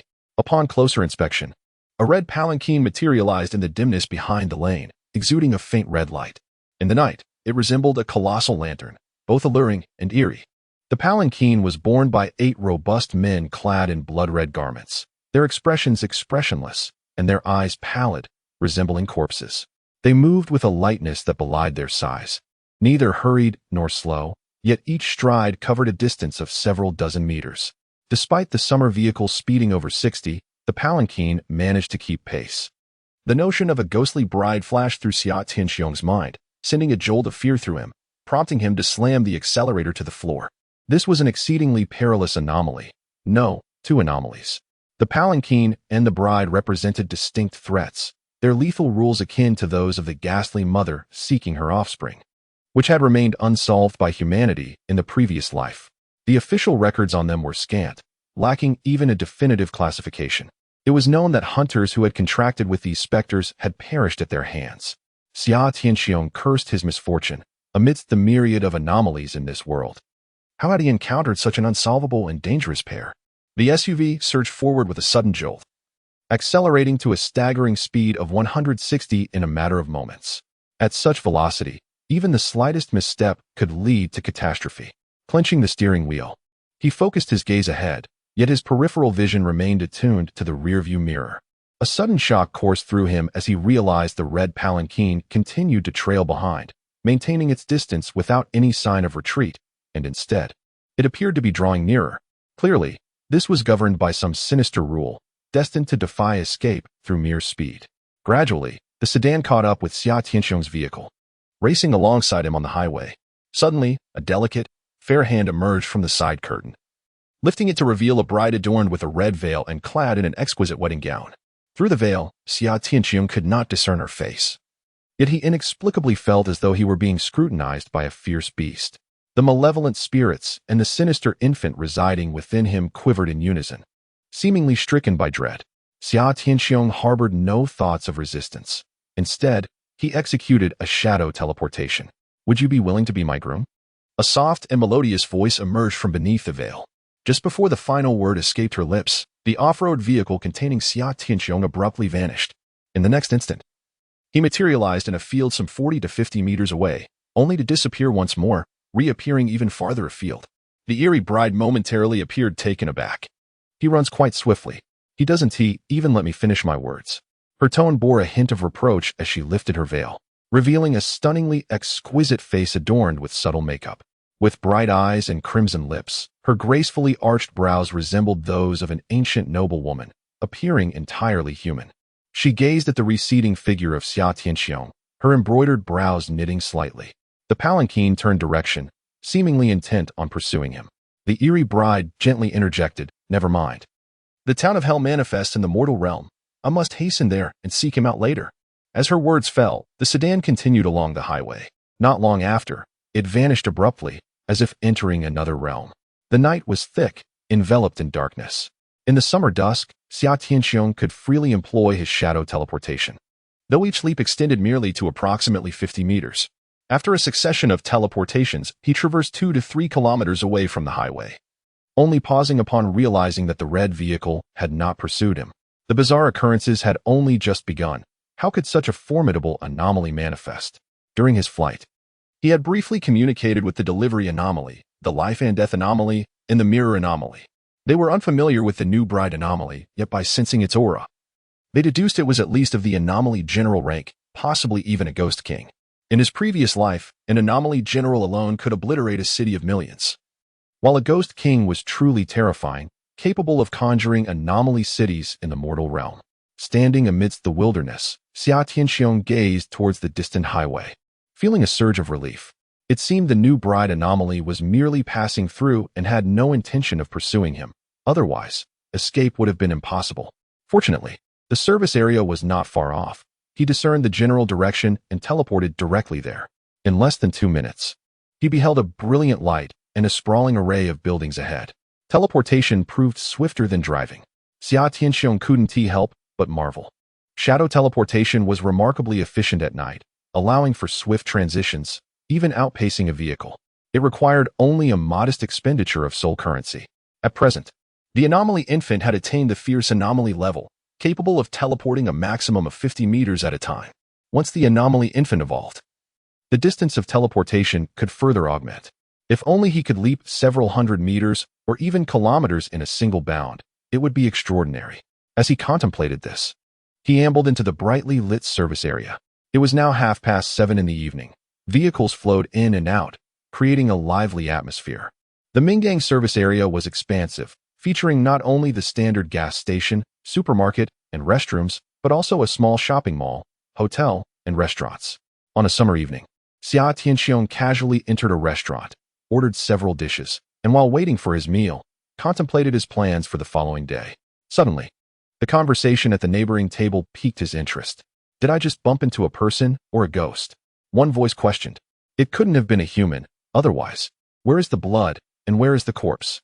Xia Tianxiong turned to look, noticing a middle-aged couple engaged in hushed conversation. At that moment, another patron at a different table glanced over at them and inquired, "Did you also encounter something strange on the road?" The middle-aged man paused, then replied, "Did you hit a ghost too?" "Not exactly," the other man continued, "but I witnessed 4 or 5 cars collide, blood everywhere, yet there wasn't a single soul inside. Perhaps they were taken away?" "Impossible. The police and ambulances were also present, and there was no one there."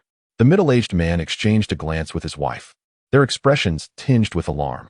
Xia Tianxiong listened intently, realizing that he was not the only one experiencing the eerie occurrences of the night.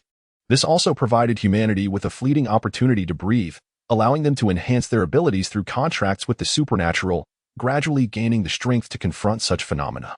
Outside the restaurant, in an open space, a rectangular portal of light suddenly materialized, slowly opening to reveal a young man and woman who stepped through before it vanished. "A ghost!" exclaimed the driver of a nearby car, who, upon witnessing the spectacle, hastily drove away in fright. "I told you to find an isolated spot to open the door. You just had to do it here, didn't you? Now you've been seen." Bai Jingjing, cradling a small black-haired puppy, complained to Bai Yichen beside her. "A peculiar and large-scale arrival has occurred, with strange happenings unfolding everywhere. We no longer need to worry about being seen as we once did." Bai Yichen surveyed the surroundings and soon fixed his gaze through the glass window upon Xia Tianxiong inside the restaurant. He retrieved his phone and compared a photograph. The resemblance was striking, yet the age did not align. He appeared far too youthful. Prior to their arrival, they had investigated Xia Tianxiong's background and learned he was a 25-year-old man. However, he now looked no older than 18.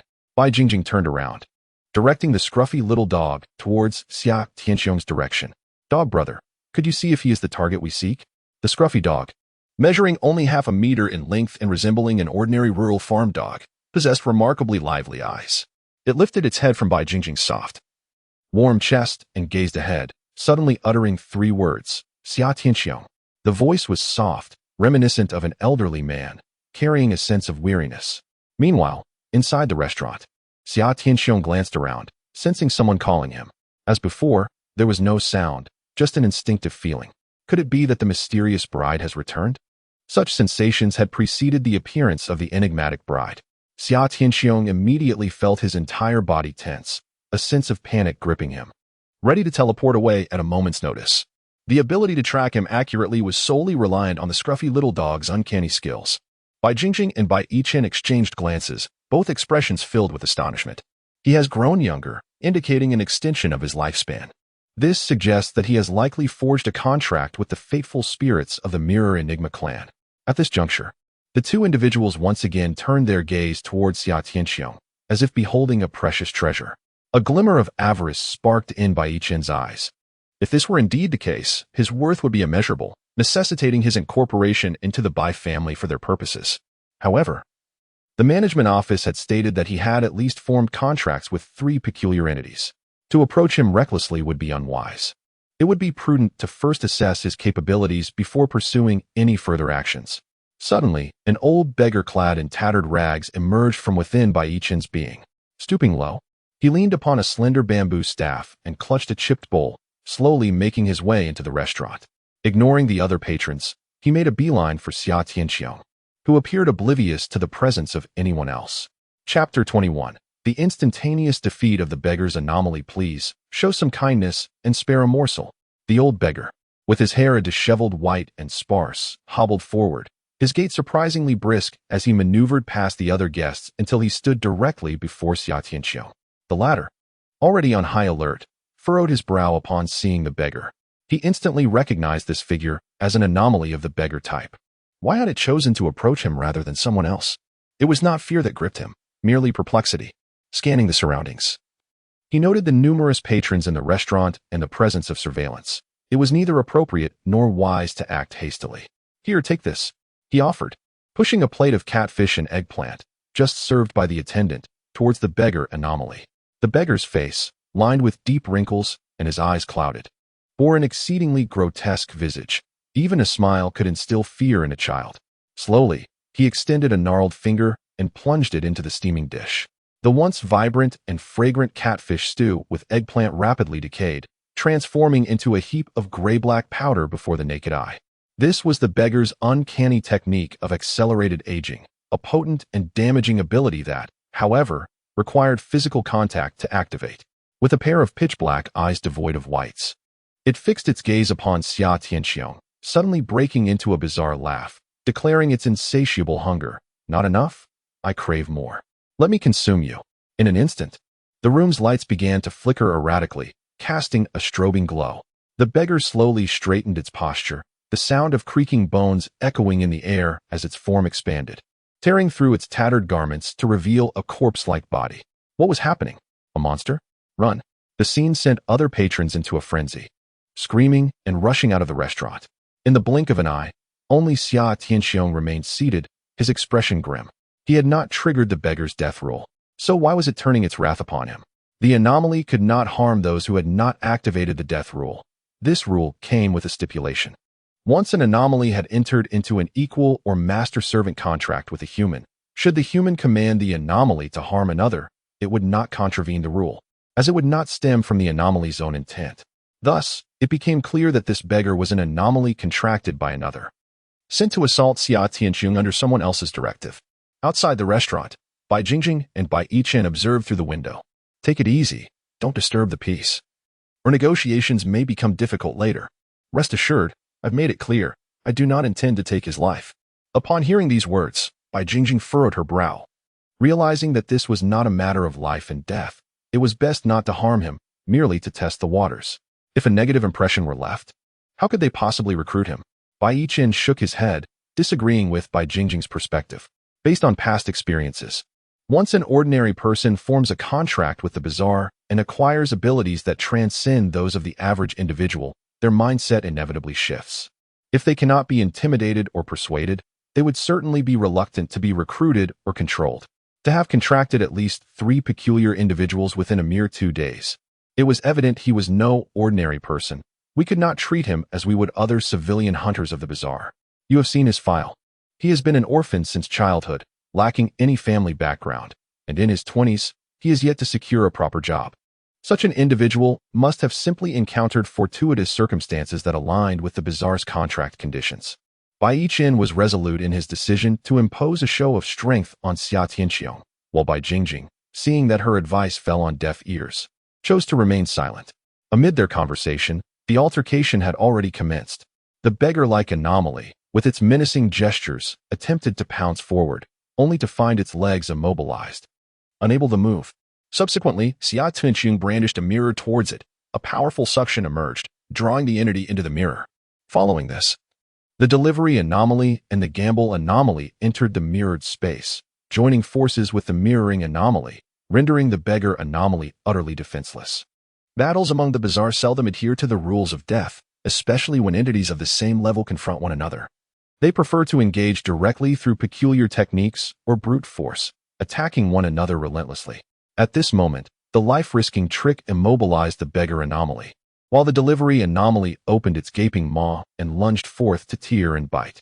The mirrored anomaly duplicated over a dozen avatars of Xia Tianxiong, launching an assault with fists and kicks. The beggar anomaly was utterly outmatched, its form shattering as wisps of nether energy escaped. How audacious for such a minor wild anomaly to seek its demise. Xia Tianxiong, holding a mirror, observed the battle within, thoroughly pleased. In future encounters with wild anomalies, he would no longer need to concern himself with their death rules. He could act decisively. He instructed the mirrored anomaly to utilize the previously stacked paper offerings to absorb the dispersed nether energy from the beggar anomaly and convert it into underworld currency. The entire process transpired in the blink of an eye, leaving Bai Yichen in a daze outside. After 2 seconds, he finally reacted. How could this be? He annihilated my beggar anomaly. Bai Yichen's expression shifted dramatically as he prepared to rush into the restaurant, but Bai Jingjing quickly restrained him. Do not act impulsively. Remember our mission, she whispered urgently. If you defeat him, meeting him afterward would be no issue, but your beggar anomaly was obliterated upon first contact. Do you think he will hold us in esteem? Will he agree to be recruited? Yet, but this is the only anomaly I possess. Without it, I am no longer a hunter of anomalies. Bai Yichen's demeanor fell, realizing that without the anomaly, his standing within the Bai family would diminish. Bai Jingjing reassured him. Times have changed. It used to take years to encounter an anomaly. Now they abound. With the experience our Bai family possesses, contracting an anomaly is not a formidable challenge. After some contemplation, Bai Yichen felt a slight alleviation of his distress. Gazing at the summer sky through the window, a sense of dissatisfaction lingered. Jingjing, perhaps you could allow your dog to intervene? Bai Jingjing gently stroked the scruffy puppy's head, declining the suggestion. My dog dislikes fighting. I cannot compel him. Furthermore, what if he were to lose? What would we do then? After contemplating, Bai Jingjing concluded that today was not suitable for a meeting. Otherwise, he might deduce that the beggar was sent by us. Tomorrow would be better, an opportunity to confront him directly without further tests. Inside the restaurant, the owner huddled behind the counter, trembling. The beggar had vanished, while Xia Tianxing sat alone, his demeanor alert. He suspected that someone had deliberately sent the beggar to target him. After a prolonged wait, the beggar within the mirrored space had been completely obliterated, leaving no trace behind.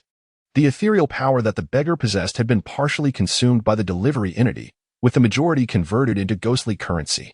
Approximately 500 taels of gold had been amassed, slightly more than what he had acquired from defeating the Spring Dream entity previously. Xia Tianxiong beheld the glimmering pile of gold ingots in the mirrored space. His spirits lifted. He truly hoped for more wild entities to slay. You three performed admirably. Each shall receive a reward of 50 taels. Keep it for yourselves. He praised the three entities in his mind and bestowed the bounty. Thank you, Master. The delivery entity was the first to express gratitude, its tone devoid of any dissatisfaction. Just 50 taels? I exerted considerable effort to condense the mirrored doppelganger and expended a significant amount of ethereal energy. Moreover, I contributed the most. Might I receive a bit more? The mirrored entity raised an objection, seeking a greater share. After all, more than 500 taels of gold lay before them, yet they could only take a mere 50, which left them feeling somewhat unbalanced. The gambling spirit, silent and compliant, accepted the 50 taels of gold and retreated to a corner to quietly absorb its gains. Chapter 22. The peculiar architecture 50 taels is not a trivial sum. What is ever enough? Henceforth, each hunt for the peculiar would yield 50 taels.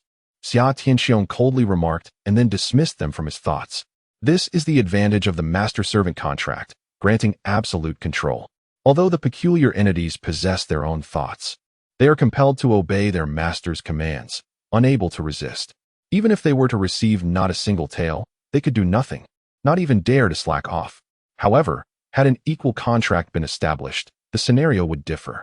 To receive such an abundance of grim coins, a division with the peculiar entities would be requisite. Should the peculiar entities be in a foul mood, they might disregard human commands and refuse to lend their extraordinary skills. The delivery spirit, observing the gloomy mirror spirit, chuckled, "Our master has treated us exceedingly well. Otherwise, how could we have acquired such wealth? Come, let me treat you to a meal to celebrate our first collaboration in aiding our master against foes." It conjured 2 meals from its own ethereal power and distributed them to the mirror spirit and the gambling spirit. For the peculiar entities, this ethereal delivery was also a means of enhancing their strength, and they did not hesitate to accept the food, devouring it with gusto. Witnessing this scene, Xia Tianxiong's appraisal of the delivery spirit soared significantly. Though this wild spirit may lack substantial potential for advancement, it demonstrated remarkable understanding and tact. Not only was it adept at flattery, but it also knew how to navigate situations effectively. With its presence, it could assist Xia Tianxiong in winning over other peculiar entities. The delivery spirit, if only you could procure an additional 10 taels, I shall treat you all to a feast. That would be splendid. Thank you, my master. The delivery spirit, situated within the mirrored realm, bowed in gratitude to Xia Tianxiong through the mirror, and subsequently conjured dozens of delectable dishes, filling the entire room. The mirrored spirit glanced at Xia Tianxiong, and then at the delivery spirit, appearing to grasp the essence of the situation. It turned out that the master relished such peculiarities. The infant spirit within Xia Tianxiong protested with a series of chirps. Upon seeing the food, it could not contain its excitement. Very well, you may join in the feast. Although you have not exerted any effort, without you, I would not have escaped the grasp of the ghostly bride. Xia Tianxiong transferred the spirit infant into the mirrored space to indulge in the food, while he himself swiftly departed from the restaurant. Strange occurrences were afoot here, and it was inevitable that someone would notify the authorities. He wished to avoid any official encounters and thus decided to leave the vicinity. With no off-road vehicle at hand, it was ill-advised to wait until morning to set forth.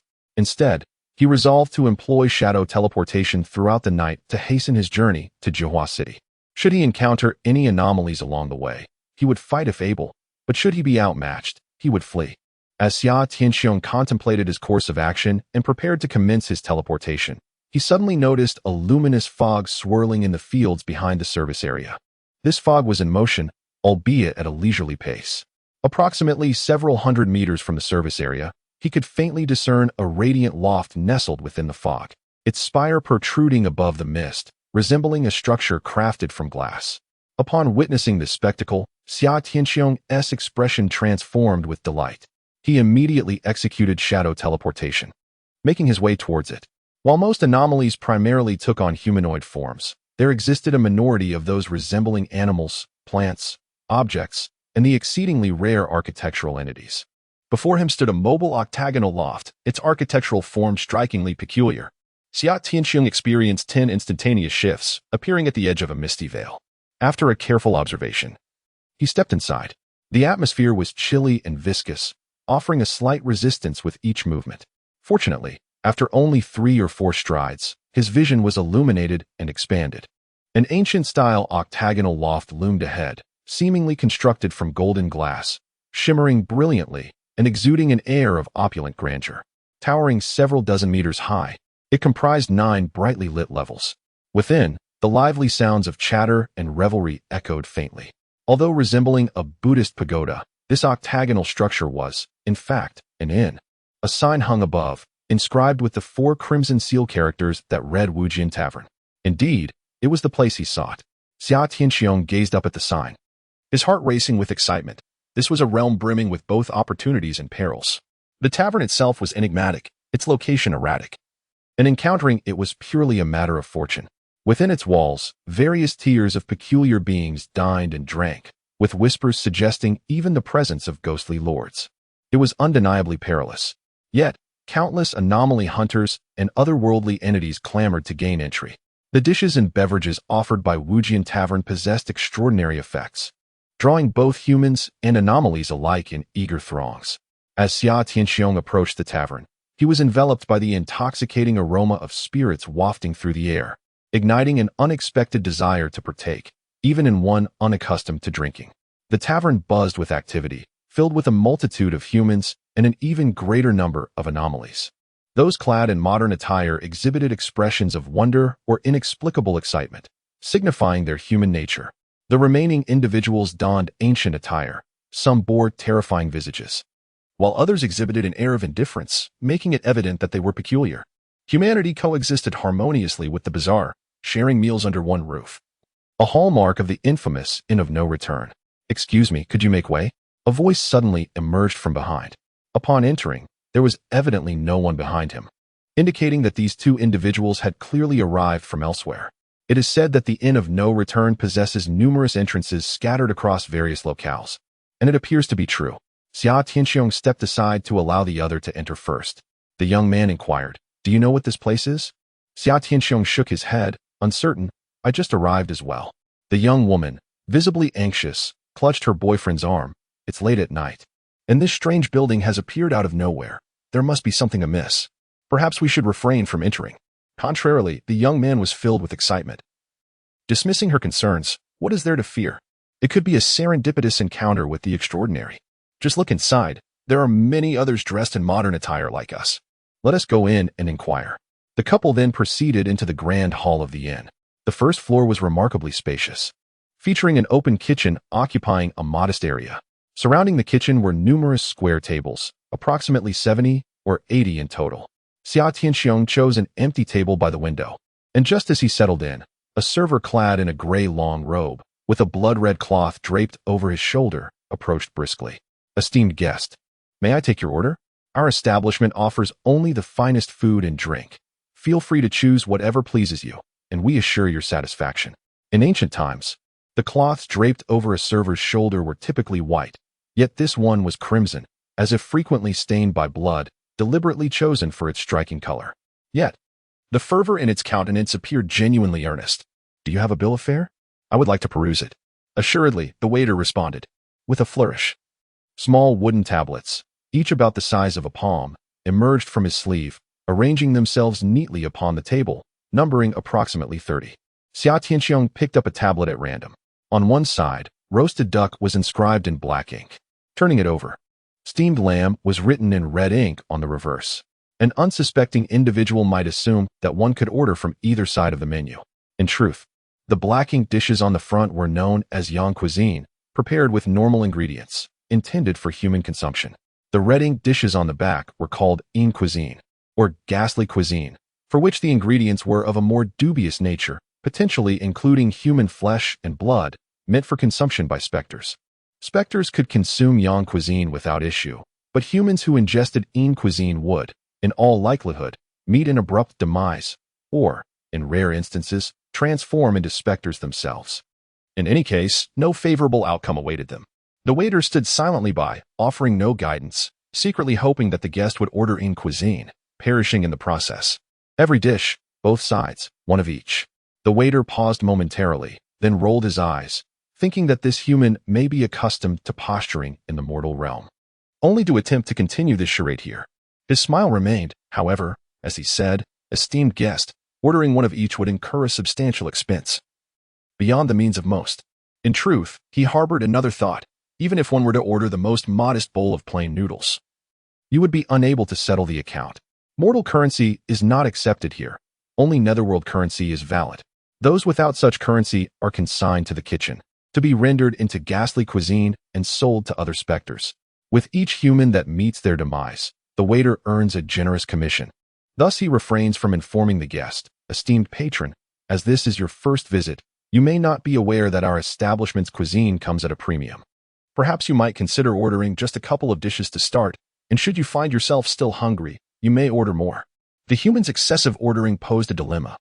Should all the dishes be prepared, even if it ultimately led to the patron's downfall, it would still result in a loss for the restaurant.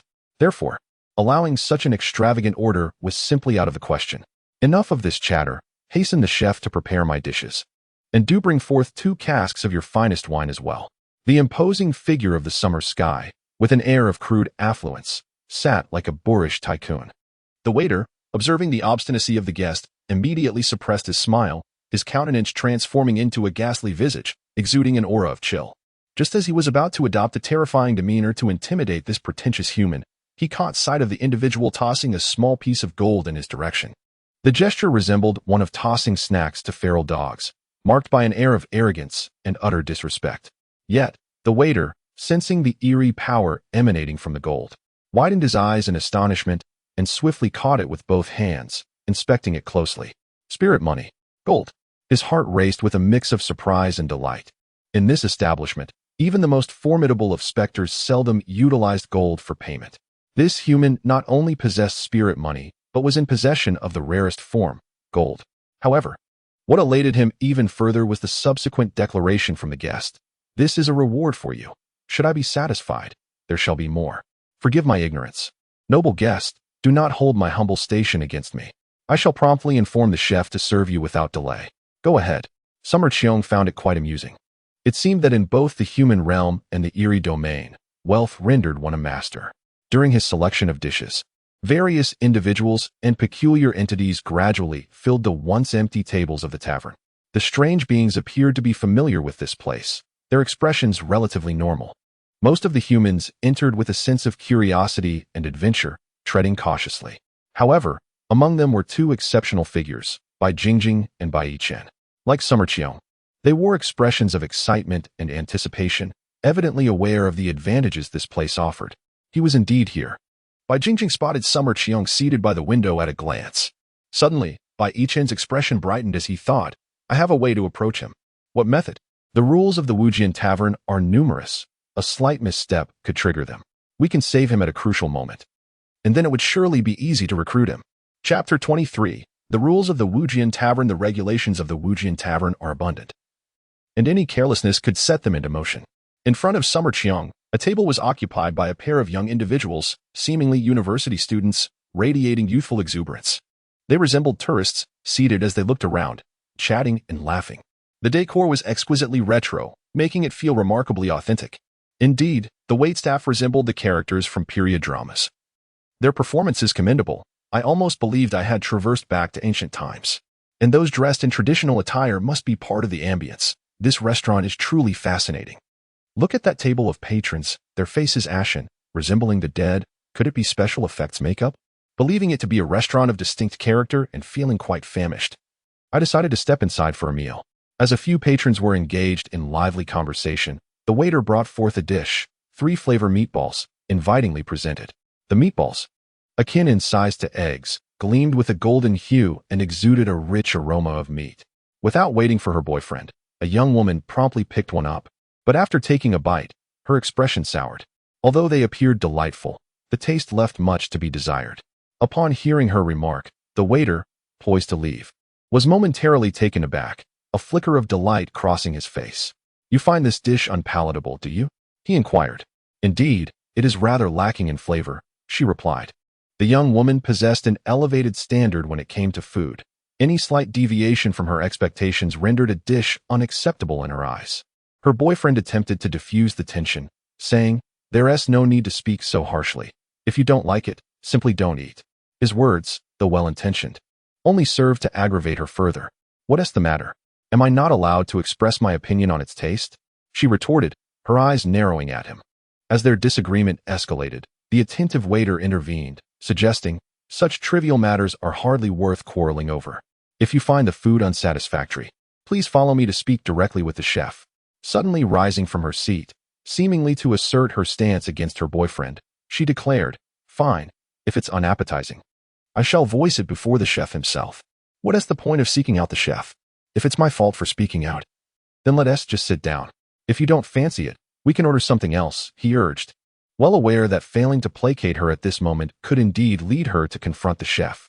The young woman was not genuinely inclined to go. Rather, she sought her boyfriend's attitude. Upon hearing him admit his fault, she prepared to sit down again. However, the waiter tapped her shoulder and urged her to follow him, promising to introduce her to the chef. In an instant, the girl's eyes became vacant, her expression blank, as she trailed behind the waiter towards the chef's domain. The boy called out to her twice, but received no response. "You really are going?" He remained oblivious to her unusual demeanor, assuming she had chosen to go of her own accord.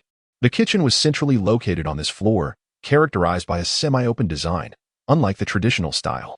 The waiter led the girl into the kitchen, whispering something to the chef, who then guided her into a secluded area within the kitchen. This area was curtained off, concealing its interior from outsiders. Although the boy felt a surge of anger, he was also anxious, fearing that his girlfriend might confront the chef. Therefore, he followed at a distance. He found it peculiar. Even if she intended to confront the chef, entering such a cramped space seemed unnecessary. Thus, he quickened his pace and approached the kitchen, preparing to enter the secluded area as well. At that moment, the chef emerged. "Hello, master, where's my girlfriend?" The chef, with a face full of flesh and a prominent belly, was not the most appetizing sight. "I think she is inside." The boy felt an unsettling chill from the chef's cold gaze and instinctively took a half-step back, his voice trembling slightly. I want to know where my girlfriend is." "She is inside." Without hesitation, the boy lifted the curtain and stepped into the enclosed space. Just as he entered, the chef suddenly smiled, brandishing a kitchen knife as he followed him in. From the outside, the enclosed area appeared small, but once inside, it felt surprisingly spacious. Upon entry, the gentleman's gaze was immediately drawn to a macabre display adorning the wall, a row of severed heads, each pair of eyes wide with the agony of their final moments. Among them, he recognized his paramour. Beneath this gruesome gallery, a series of wooden vats were arranged, each containing a dismembered assortment of limbs, torsos, and viscera, meticulously categorized as if awaiting culinary preparation. The man, paralyzed by terror, was on the verge of emitting a scream when the chef materialized behind him. Moments later, the chef emerged alone, the man and his female companion having vanished without a trace. This was not an isolated incident within the establishment.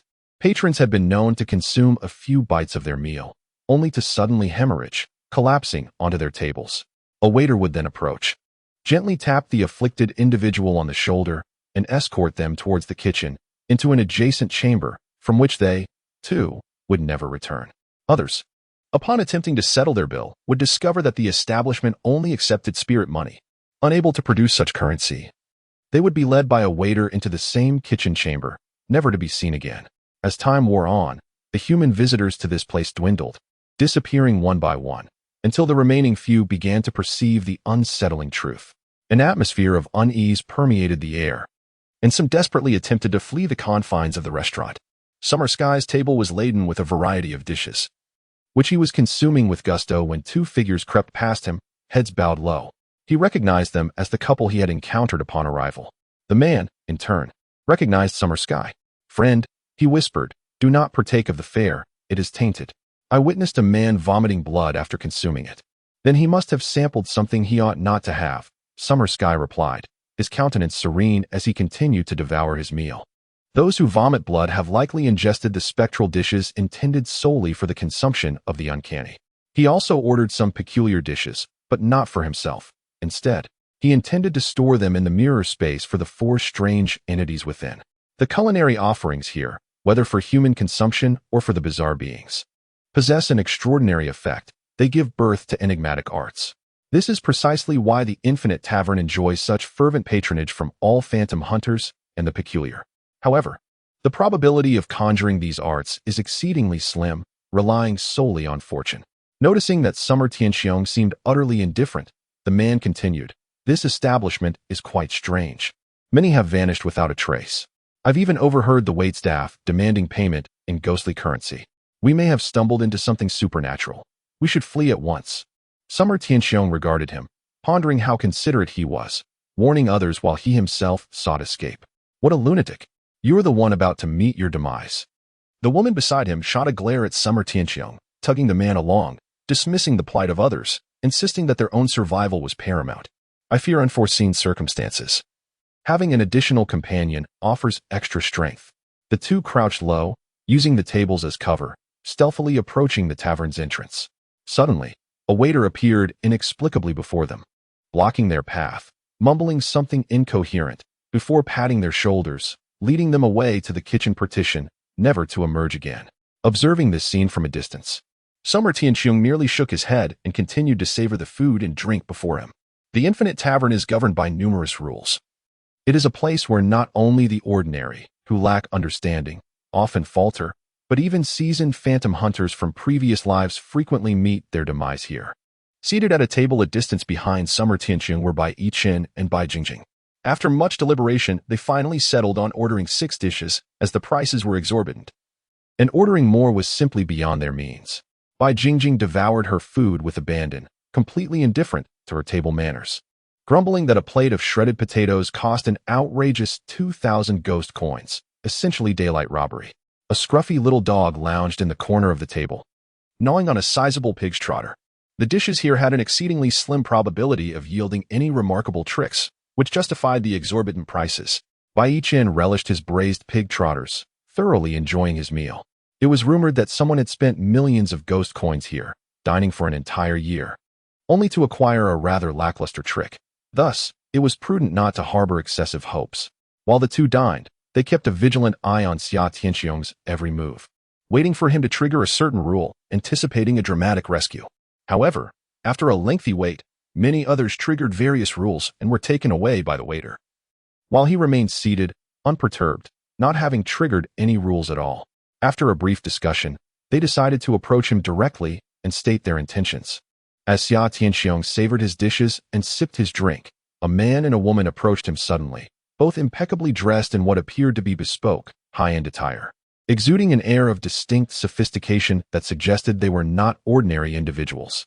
The man inquired, "My friend, having ordered so many dishes, do you have the means to settle the bill? Why does it concern you?" Xia Tianxiong replied, his tone icy. Bai Yichen remained unfazed and continued to probe, explaining that payments here required ghost coins, and lacking them could lead to dire consequences. "Thank you for the information. Someone just informed me of that," Xia Tianxiong responded, his expression unchanged, seemingly indifferent to the exchange. Bai Yichen and Bai Jingjing exchanged glances, seemingly recognizing that this individual possessed a considerable amount of ghostly currency and was familiar with certain regulations. Otherwise, he would not have remained so composed. Suddenly, Bai Jingjing broke into a radiant smile, exuding charm. "Allow me to introduce ourselves. We hail from the Bai family's ghost-hunting lineage. I am Bai Jingjing, and this is Bai Yichen. We are aware that you have contracted with not just one, but multiple anomalies, and we have come to extend an invitation for you to join our esteemed clan. Officially, they are referred to as ancient families, yet they prefer to style themselves as ghost hunters." Xia Tianxiong maintained an impassive expression, though his pupils constricted slightly. He had anticipated that those to locate him first would be from the Bureau of Anomaly Affairs, yet it turned out to be the Bai family, one of the 8 ancient clans. "How did you find me?" he inquired. "Someone informed us of your name, and that was all we needed," Bai Jingjing replied, cradling a scruffy little dog in her arms, gently petting it. Xia Tianxiong glanced at the dog and suddenly understood. The sensation of being called by name had emanated from this canine anomaly, which possessed a peculiar ability to locate individuals. The ancient families were not to be underestimated. At the onset of the anomaly's emergence, they had indeed assisted the authorities in maintaining social order and actively hunted these entities. However, as time progressed, the authorities became overwhelmed by the sheer volume of anomalies, and the families resorted to seizing territories and enslaving countless citizens to manufacture ghostly currency, with some even resorting to using humans to nourish these anomalies. Do not be too hasty in your refusal. First, allow us to present our terms. Bai Jingjing's tone remained warm and gentle, akin to that of a refined lady. Bai Yichen, however, wore a cold expression. For a multitude of peculiarities were about to descend upon the world. Although you have contracted 3 anomalies, your personal strength may not suffice to survive in such chaotic times. Our Bai clan boasts a heritage of several millennia, possessing extensive knowledge of various peculiarities that can bolster your strength and provide protection. Aligning yourself with us is undoubtedly your wisest choice. In Chapter 24, the proposition is laid forth. Should you choose to join our Bai clan, we shall bestow upon you a seaside villa valued at over 200 million, along with an annual salary of at least 10 million. Additionally, you will be provided with a personal chauffeur and a housekeeper, complemented by the world's foremost medical support team. Bai Jingjing directly outlined these conditions, each one a benefit beyond the imagination of an ordinary person. Xia Tianxiong continued to savor his meal and sip his wine, pondering the impending arrival of countless anomalies. In the face of such upheaval, these material offerings would be rendered worthless. Beyond these worldly benefits, a monthly stipend of ghostly currency would also be provided, ranging from several thousand to tens of thousands, contingent upon the practical value of the anomalies you have contracted. This is a matter that can be discussed in greater detail over time. Beyond the ghostly currency, the most invaluable asset of our Bai clan lies in the esoteric knowledge accumulated over the centuries. This information is priceless. Often, a single piece could save innumerable lives. Certain anomalies have claimed countless victims, yet with thorough knowledge of their intricacies, one can either vanquish them or forge a contract with them. You must understand that upon joining us, all information pertaining to anomalies will be accessible to you. Bai Jingjing spoke the truth. The knowledge of peculiarities is indeed invaluable. For even a solitary piece of information has the potential to save countless lives. For instance, the characteristics of the dream eerie and the mirror eerie, once disclosed, significantly reduce casualties when humanity encounters these two peculiar entities.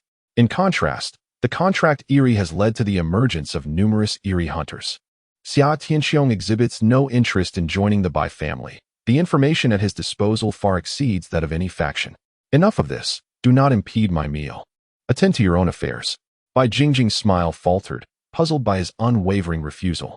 Bai Yichen wore a grim expression, asserting that the Bai family boasts a rich heritage, possessing not only extensive knowledge of the eerie, but also a multitude of eerie hunters capable of contracting entities of various levels, their strength far beyond your imagination.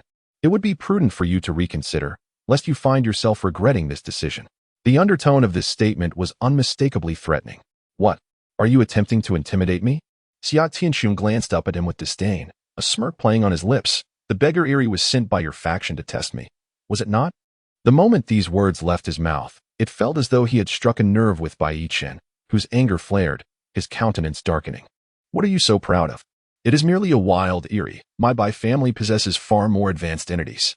Would you care to test that? Indeed. Send as many as you wish. I shall slay them all, Xia Tianxiong replied nonchalantly, taking a sip of his drink. At that moment, a waiter approached with dishes in hand, noticing the two standing by the table, and inquired, "Gentlemen, would you like to share a table?" Bai Yichen's expression shifted uneasily as he quickly shook his head. "We do not wish to share." Suddenly, Xia Tianxiong addressed the waiter. "These two are quite bothersome. Kindly assist me in having them removed. This individual is far too arrogant, showing utter disregard for our Bai family." Bai Yichen slammed his fist onto the table, his eyes ablaze with fury. It was imperative to summon a skilled individual from the family to properly educate him. Only by demonstrating our strength could we hope to subdue him. Bai Jingjing remained relatively composed, pondering that he might be unaware of the Bai family's influence within the country. Were he to grasp the magnitude of it, he would at least think twice. I believe we should seek another opportunity to sit down and discuss matters at length.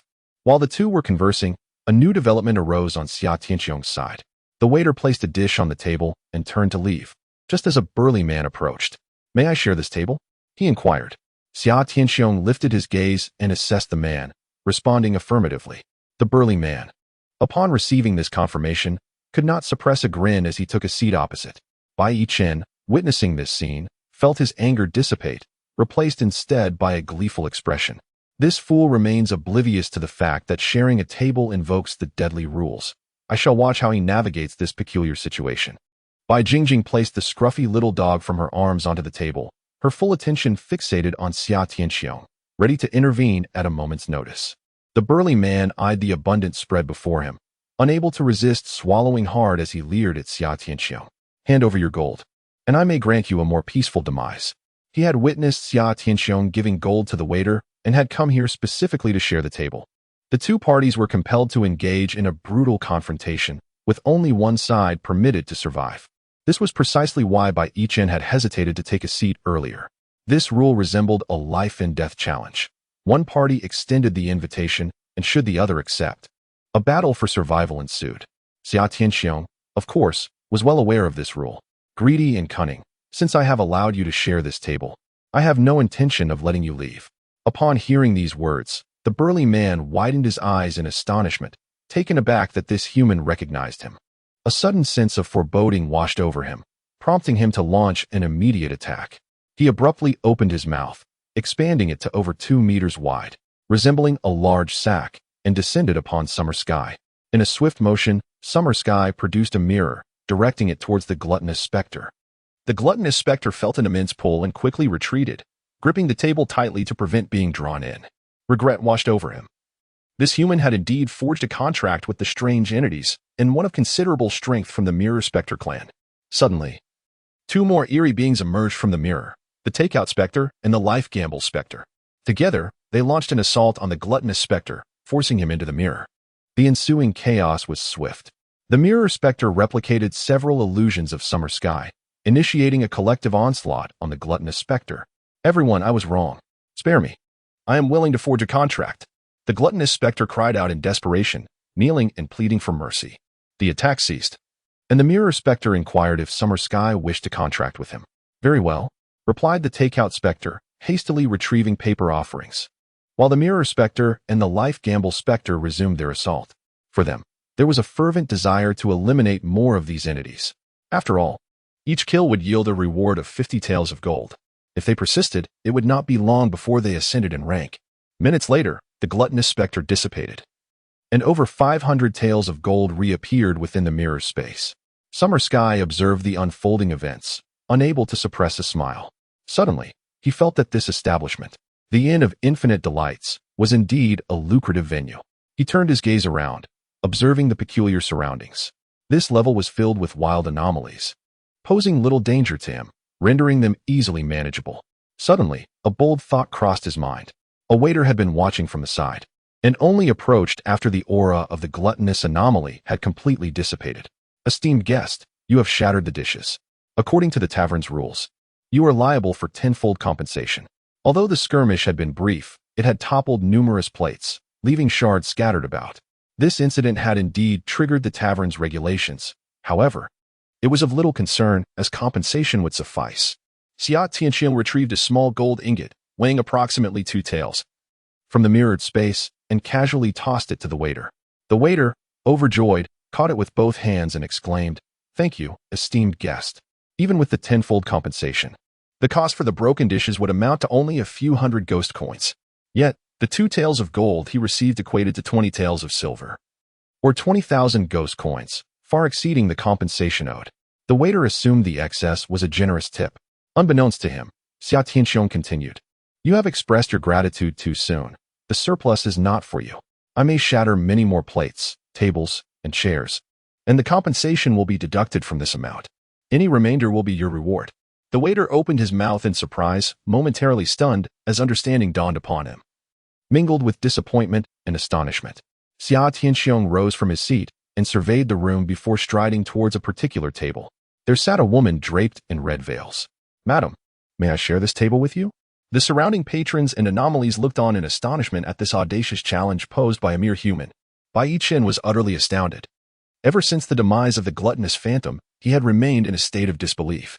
He was aware of Xia Tianxiong's capabilities, yet he had not anticipated such formidable strength, especially in dealing with the gluttonous phantom with such ease. What astonished him the most was when Xia Tianxiong casually produced a piece of gold, exhibiting an air of nonchalance. It is known that among the various phantom hunting families, the currency predominantly consists of ghostly notes and silver, with gold being exceedingly rare. Gold is an invaluable resource for cultivation, even when available. It is reserved for the most significant phantoms within the family. Bai Chen had merely caught a glimpse of it, never having had the opportunity to touch it. No wonder he appeared unimpressed by the offerings of the Bai family. It turned out he was quite affluent in his own right.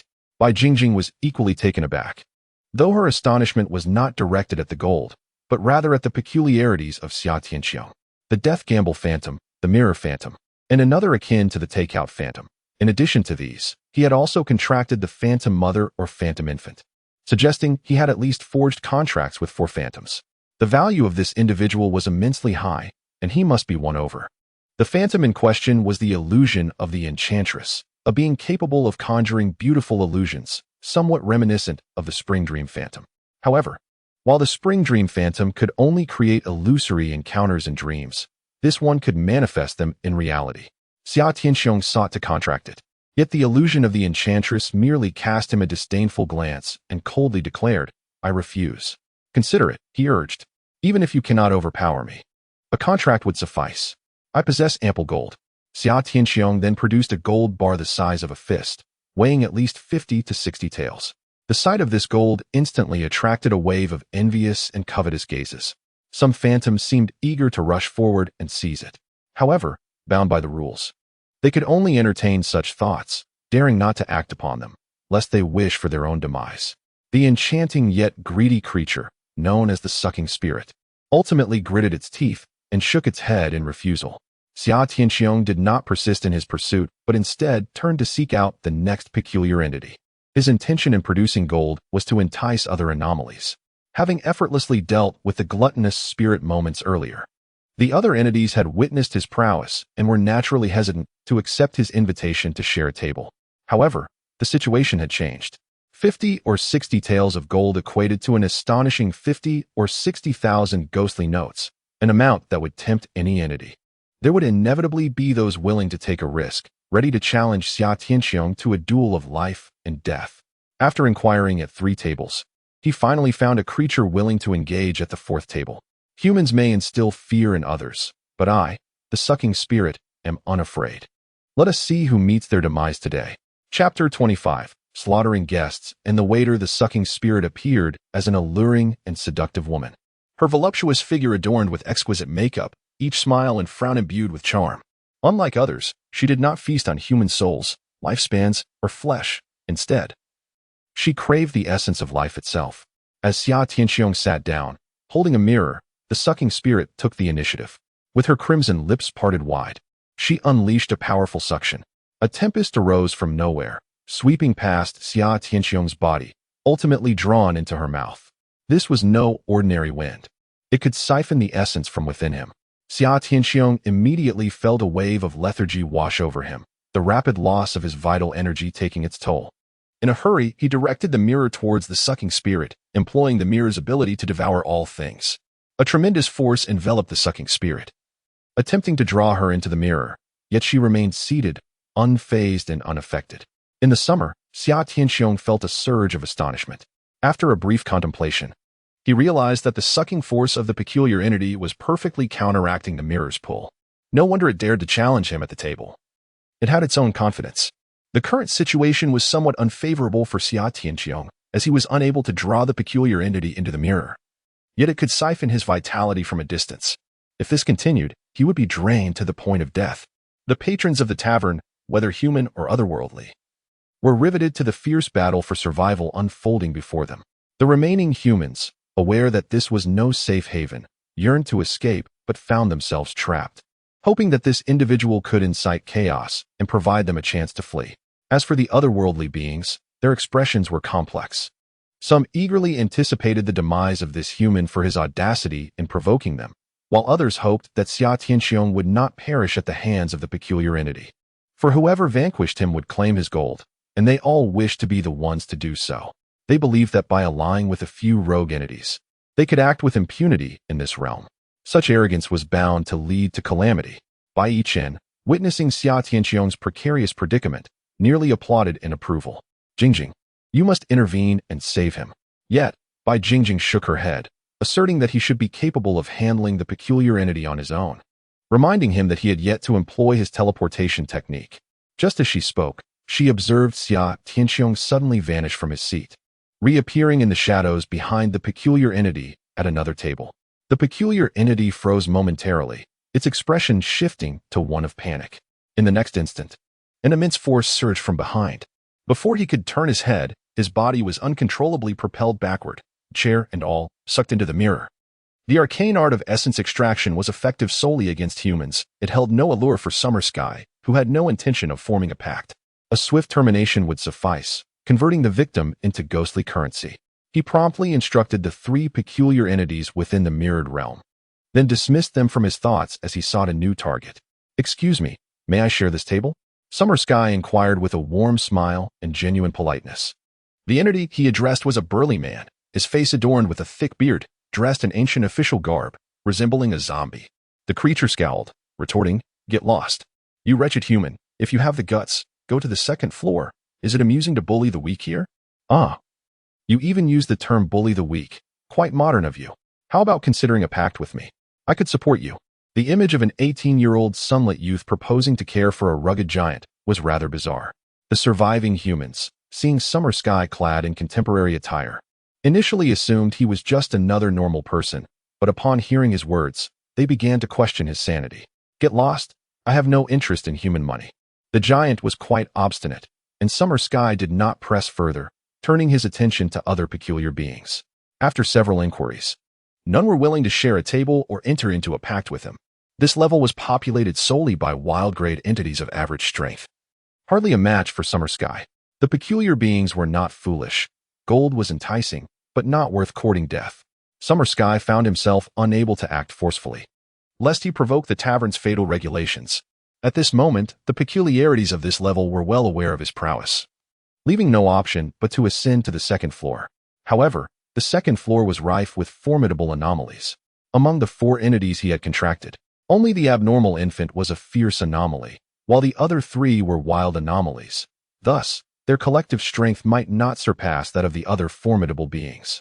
Therefore, it was unwise to proceed lightly. Suddenly, the attendant approached with a spring in his step, squinting his eyes and grinning in a sycophantic manner. "Esteemed guest, you have just shattered 5 plates and a chair, resulting in a compensation of 3,500 ghostly coins. We shall deduct this directly from the gold you were previously given. No need to inform me," Xia Tianxiong casually remarked, showing little concern for such a sum. The attendant nodded in acquiescence, cautiously eyeing Xia Tianxiong. "Might the remaining gold be a reward for me?" he inquired. "Dream on. I still need to engage in a game with the anomalies shortly. I am certain I will break more items. The remainder will only be yours upon my departure." But there are no anomalies willing to share a table with you now," the attendant protested. "Not at present, but what of the newcomers?" The Endless Tavern intermittently welcomed new patrons, both human and anomalous. The newly arrived anomalies were unaware of Xia Tianxiong's capabilities, thus presenting an opportunity to share a table with him. The attendant's countenance soured, realizing that the gold might not be retained, as Xia Tianxiong intended to wait for the new anomalies. How long would this take? If he continued in this manner, would he not eventually exhaust the 2 taels of gold? With this thought, the attendant's expression grew increasingly grim. He was incensed. Xia Tianxiong, initially engrossed in his meal, had not paid him any heed until he suddenly sensed a chilling aura and turned to look, suddenly struck by a thought. "I realized the peculiar nature of the waiter and the chef here. They too could be killed or bound by a contract." The waiter, sensing his lapse in composure, swiftly retracted his aura, offering an apology as he prepared to depart. Yet, he abruptly noticed that Shi Tianxiong regarded him with the predatory gaze of a hunter, exuding a palpable intent to kill. "Sir, what are you planning?" The waiter instinctively took a step back, suddenly feeling a twinge of fear. This human seemed to have developed a taste for slaughtering the uncanny. "Nothing." Shi Tianxiong suddenly seized a piece of mutton, placing it in his mouth while deliberately smacking his lips towards the waiter. The waiter's expression changed dramatically as realization dawned upon him. "Sir, I am but a servant of this establishment. You cannot kill me." In that instant, other entities began to cast their gazes in their direction. "Am I not allowed to smack my lips? Is that of no concern to you?" Seeing the waiter hesitating to take action, Shi Tianxiong reminded him, One of the rules of this establishment prohibits smacking one's lips. If the sound is audible to the adjacent table, it triggers the death rule. According to the stipulations, the waiter was obliged to act at this moment, to seize the one who had triggered the rule and deliver him to the chef for execution. However, the waiter dared not approach, let alone act. The death rule of the Infinite Tavern primarily targets humans, yet if one possesses sufficient strength, they can manipulate the rules to their advantage.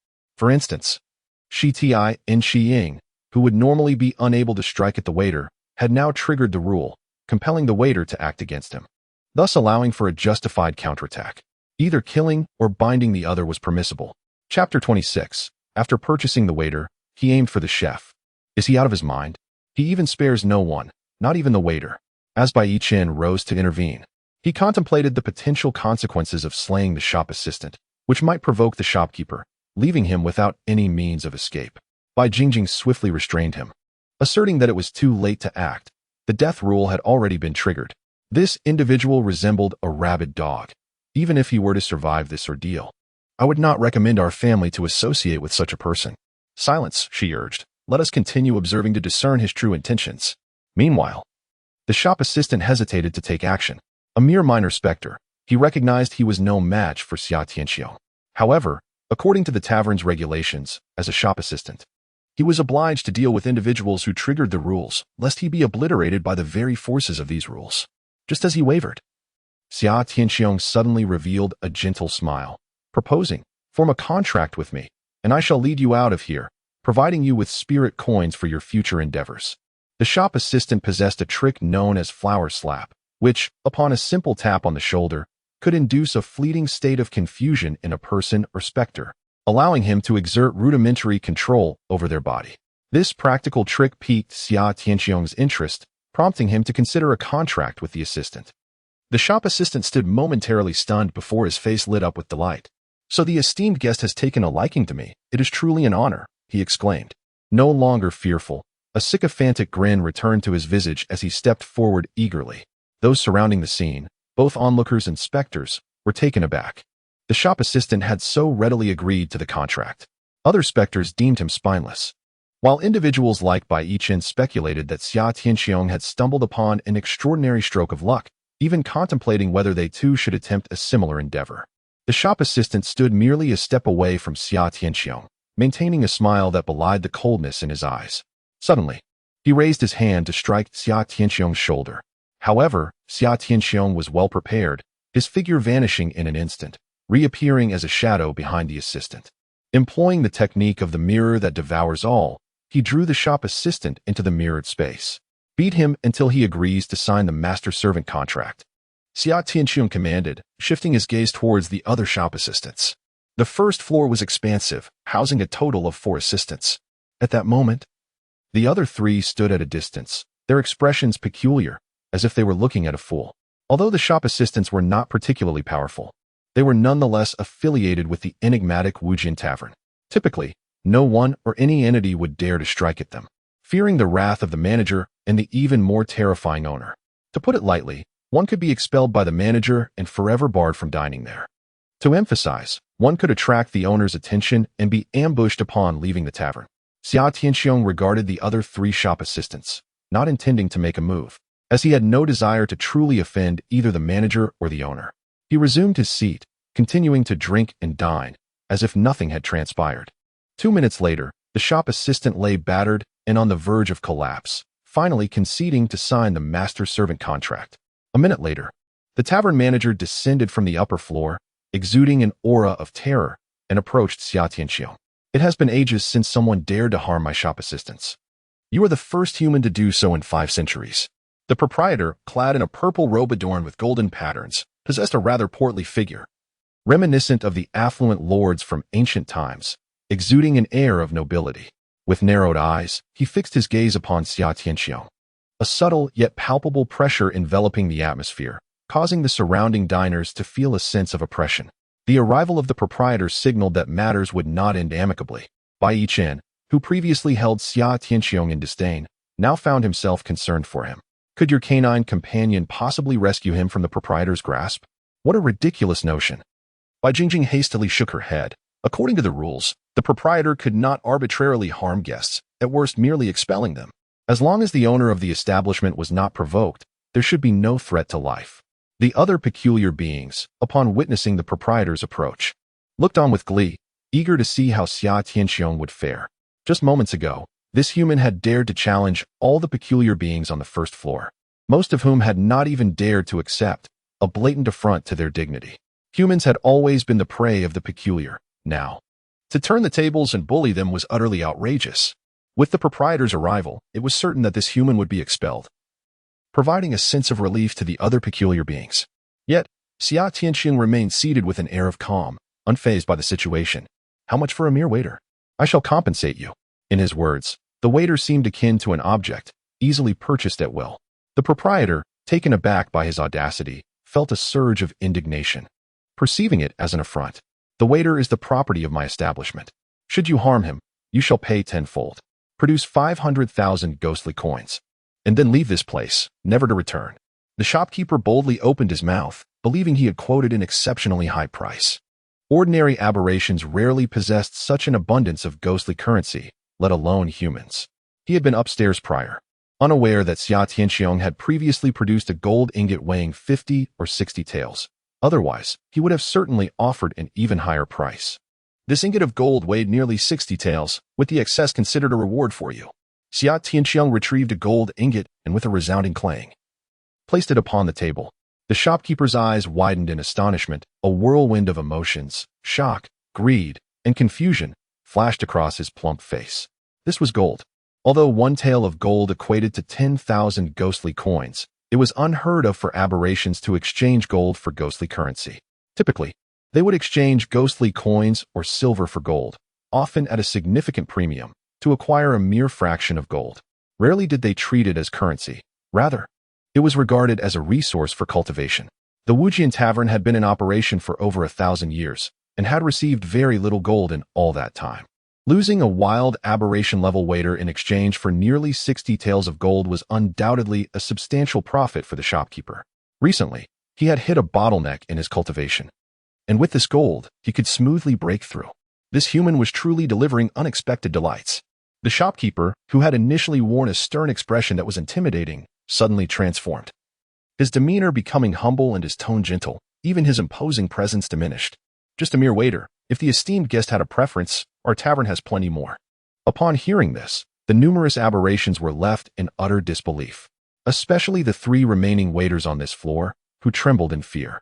They belonged to the tavern's assets, and the shopkeeper had the authority to sell them. Xia Tianxiong's heart leaped with joy. He had not anticipated that the waiters could indeed be bought and sold. This business is indeed feasible. 50 taels each. I shall purchase as many as you have. The innkeeper was ecstatic, his smile radiant like a chrysanthemum. He had merely spoken those words in jest, never anticipating that this individual would genuinely wish to buy. Swiftly, he calculated in his mind. The establishment boasted 9 floors, each housing 4 attendants. Without disrupting operations, only one could be spared from each level. Having already sold one, there remained 8 attendants available for purchase. I can sell you 8. Excellent, it's a deal. Xia Tianxiong eagerly shook hands with the innkeeper, both bursting into laughter, feeling as though they had struck gold. For the innkeeper, the ability to cultivate more attendants in the future made this exchange immensely profitable. For Xia Tianxiong, slaying a wild spirit could yield 500 taels of gold, yet acquiring 8 spirits cost only 400, effectively netting him a staggering 3,600 taels in profit. Moreover, this transaction was entirely legitimate, avoiding any rule violations. By the way, innkeeper, do you sell chefs as well? After securing the attendants, Xia Tianxiong suddenly recalled the culinary spirits. The innkeeper's smile faltered slightly. How could this person wish to purchase a chef? Was he intending to open a restaurant? Chefs are not for sale. They are unlike the attendants, and I cannot authorize their sale. Is that truly impossible? Xia Tianxiong felt a tinge of disappointment, but suddenly pondered anew. Is this in for sale? Chapter 27. The Teleportation Token. Is this in for sale? Xia Tianxiong inquired sincerely, yet, in an instant, all the spirits present regarded him as though he were a fool. The innkeeper shook his head with a wry smile.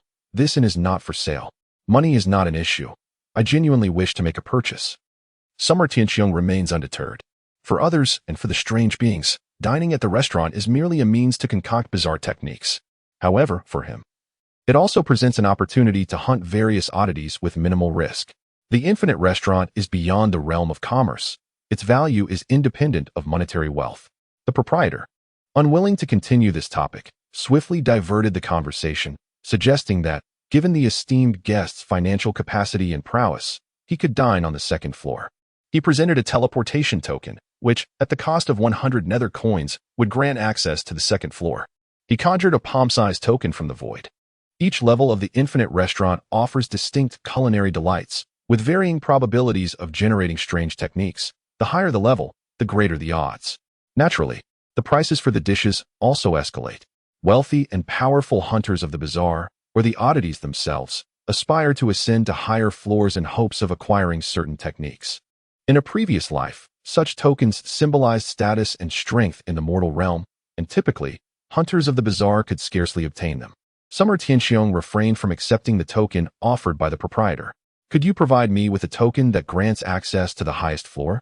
This request seemed somewhat excessive. Other oddities could not even reach the second floor. If the proprietor could provide them with a token for that level, they would surely be overjoyed. Yet this human audaciously demanded a token for the highest tier, displaying a remarkable ignorance of his own limitations. Access to higher floors is not simply a matter of wealth. As one ascends, the level of the dining oddities increases, and it is said that only the strange generals and strange kings may ascend to the highest tier. Even with some financial means, this individual lacks the qualification to dine alongside the strange generals and kings. According to customary practice, esteemed guests are currently prohibited from ascending to higher floors. However, the proprietor unexpectedly added, if esteemed guests are willing to pre-deposit some ghostly currency, I might consider making an exception. Before Xia Tianqiong could respond, a peculiar entity among the onlookers voiced its dissent. How could the establishment compromise its regulations for a mere human? You are also a peculiar being, and so is this establishment. Exceptions have never been made for your kind. So why for a human? We refuse to accept this. Indeed, we protest. We will not abide by such a decision. If no explanation is provided, we shall never return. On the first floor, dozens of peculiar entities gathered, with one leading the charge, and soon others echoed their sentiments. This scene left the surviving humans in a state of shock, realizing the presence of so many peculiar beings and the inherent issues within this establishment.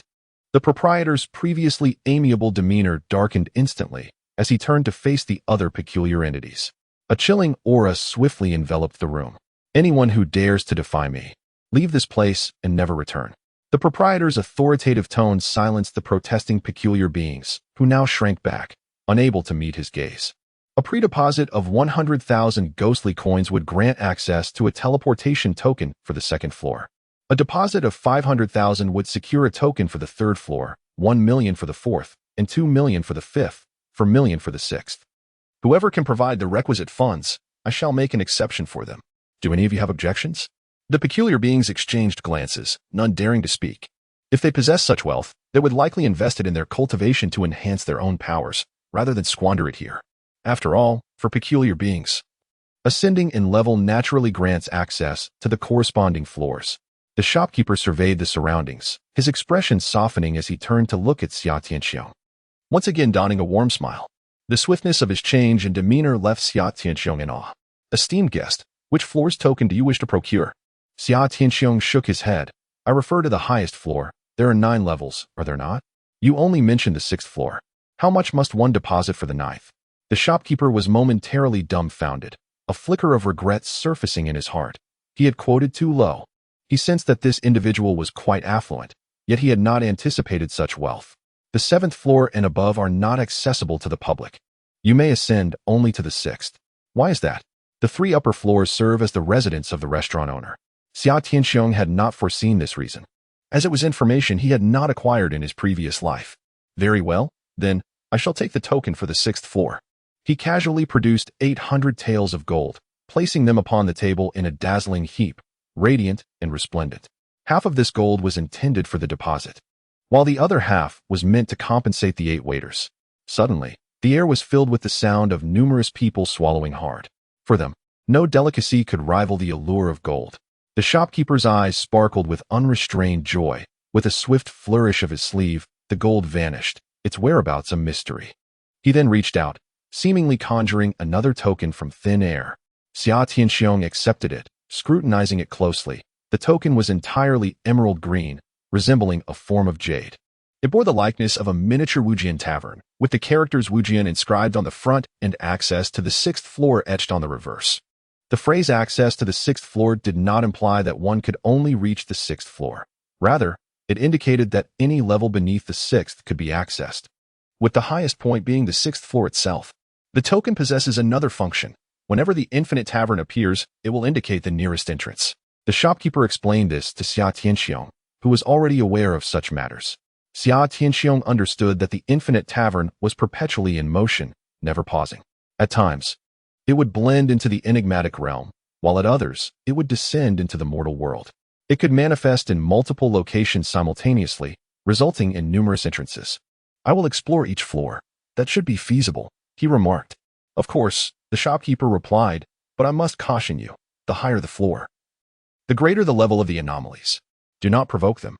If it were any other human, the shopkeeper would remain indifferent to their fate. However, this individual is a wealthy magnate, and future profits depend on him. I understand, Xia Tianxiong acknowledged, not lacking in wisdom. Before attaining sufficient strength, he would not dare to provoke high-level anomalies. Once his power increased, the situation would become uncertain. From the 1st to the 6th floor, they would serve as his hunting grounds. Take your time to explore. I will be waiting for you on the 6th floor with the shop assistant you purchased from. With that, the shopkeeper vanished in an instant. Xia Tianxiong held the token in his left hand and a small ingot of gold in his right. With a thought, the gold shrank slightly, and the token's teleportation function activated, causing him to disappear in an instant, leaving behind countless envious and jealous gazes on the 1st floor. Bai Chen stood in a daze, still overwhelmed by the shock of the moment. If he could produce over 800 taels of gold, did that imply he possessed even more?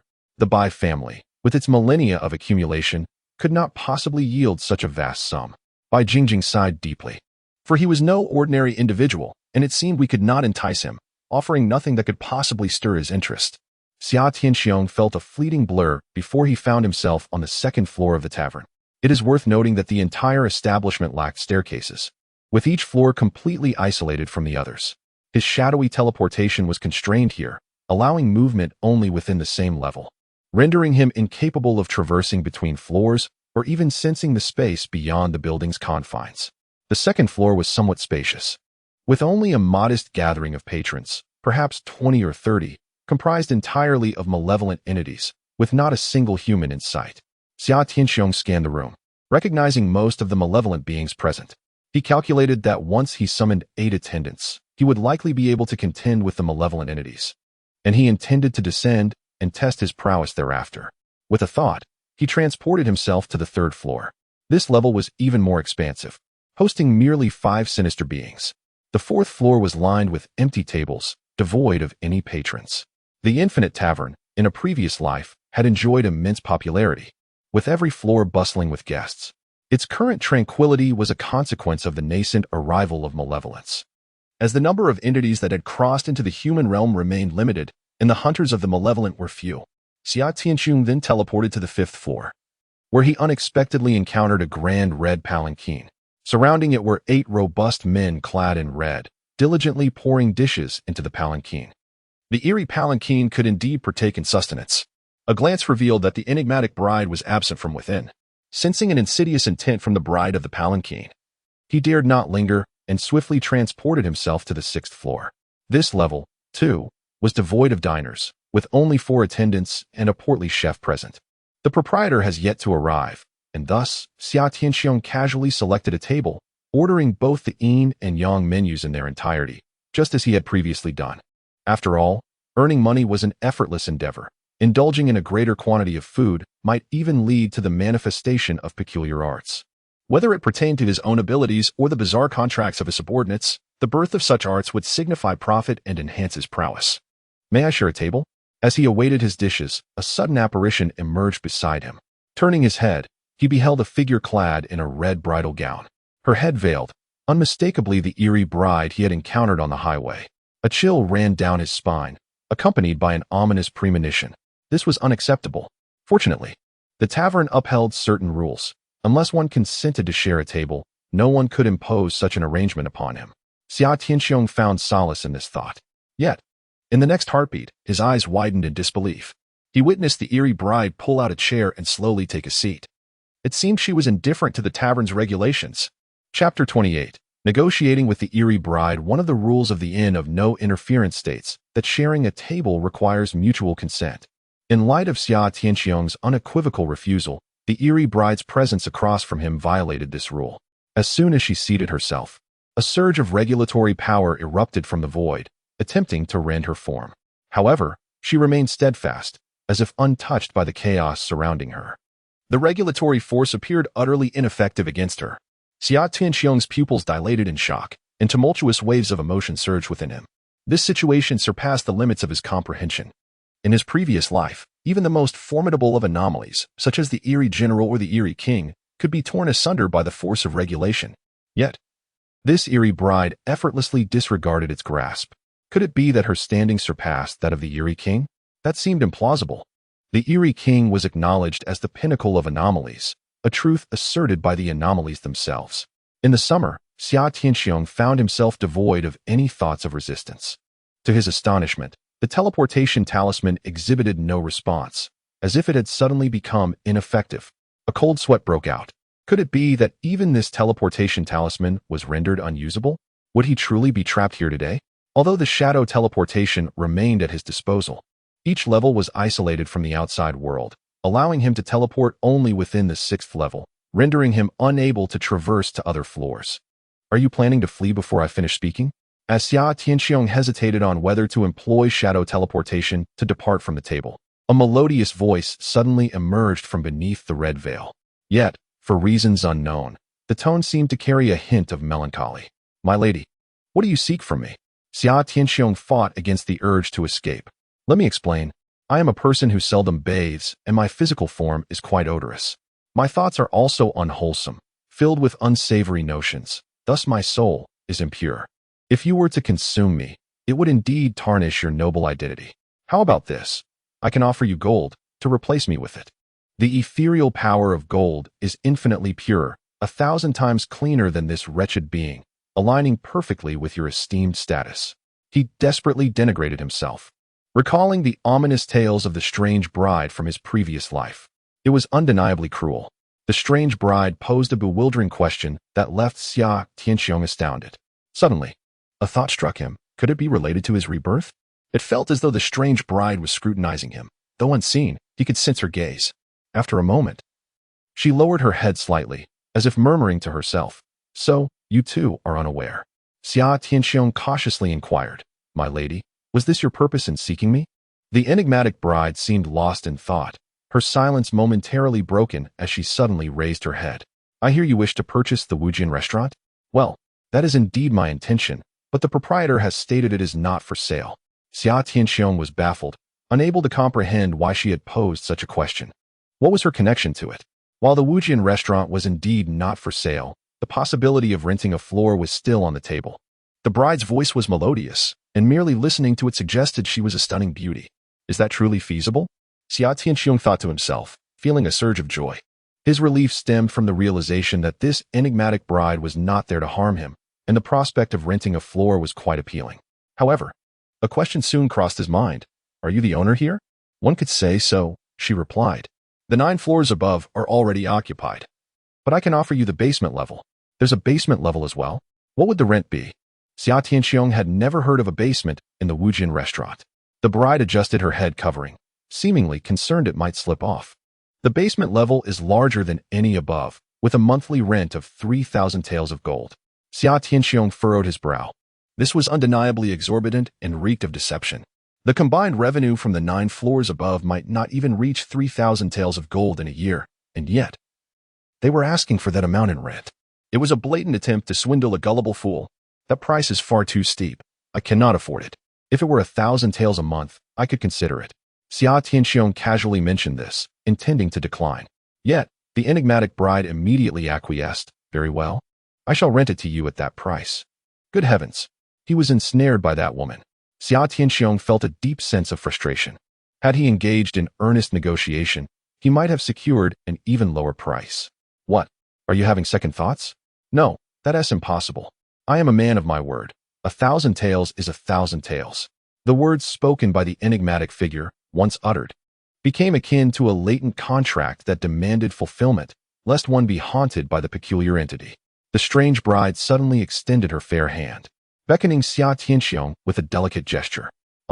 Miss, what do you mean by that?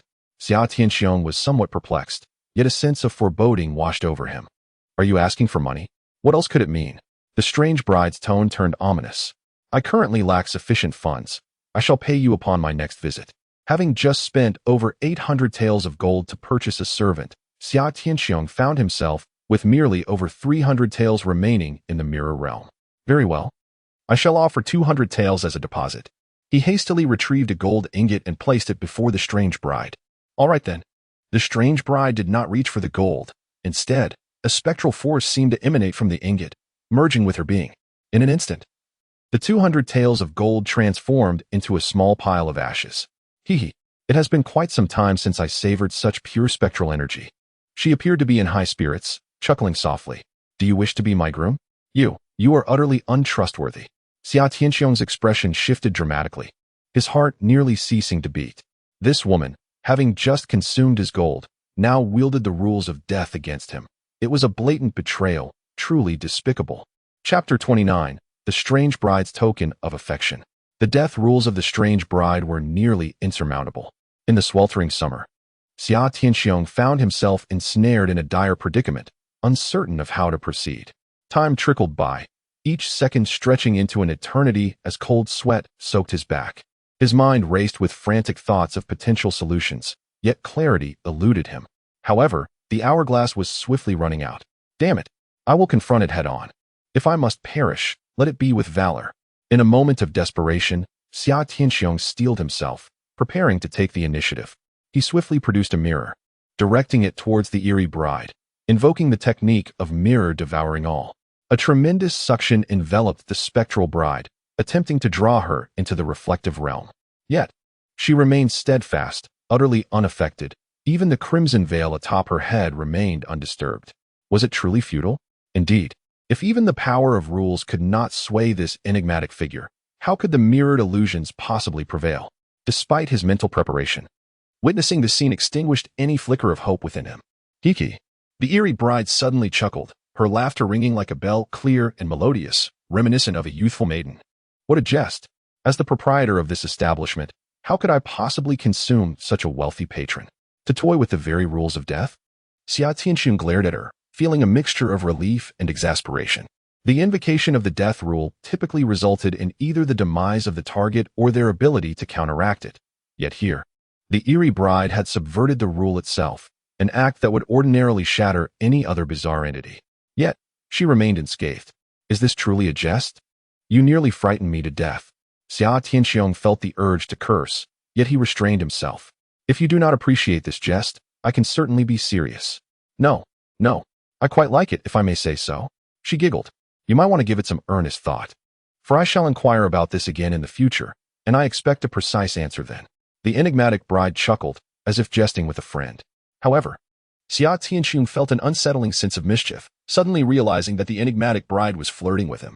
He never anticipated being playfully teased one day, especially by such a whimsically formidable woman. I do not even know what the lady looks like. How could I possibly agree so easily? How about lifting the veil, so I may behold her exquisite beauty? Xia Tianxiong was fairly convinced that, considering the gold at stake, she would not wish to end his life. Do you truly wish to see? Of course. Xia Tianxiong fixed his gaze intently upon the enigmatic bride across the table. She gently lifted a small hand and grasped a corner of the red veil, slowly drawing it back. The first sight he beheld was a long, fair, and elegantly sculpted swan-like neck, followed by a smooth and delicate chin. Unbeknownst to him, waves of excitement surged within his heart. Suddenly, he felt an undeniable intuition that she must be an unparalleled beauty. Just as the veil was about to be fully lifted, her small hand abruptly halted. It is uncommon for a bride to unveil herself. If the veil is to be lifted, it should be done by you. The enigmatic bride's words left Xia Tianxiong momentarily stunned. I shall unveil it myself. Lifting the veil could potentially be a matter of life and death. Yet he was confident that even if such a rule were triggered, the enigmatic bride would not kill him. After all, a life is scarcely worth a pittance. Keeping him alive meant she could collect a monthly rent of 1,000 taels. as long as he was not utterly foolish. The enigmatic bride would not be inclined to let him perish. In the summer, Xia Tianxiong slightly rose, reaching across the table with outstretched arms to lift the eerie bride's crimson veil. The eerie bride did not evade him. She allowed him to grasp the edge of the veil and swiftly pulled it away. With eyes brimming with anticipation, Xia Tianxiong expected to behold her true visage, only to find that the eerie bride vanished in an instant. The red veil remained in his grasp, yet the eerie bride was nowhere to be found. Had she fled? Was she too shy to reveal herself? Do not fear. I do not find you unappealing. Xia Tianxiong called out to the empty surroundings. The eerie bride's voice echoed from all directions, ethereal and elusive. The veil is yours.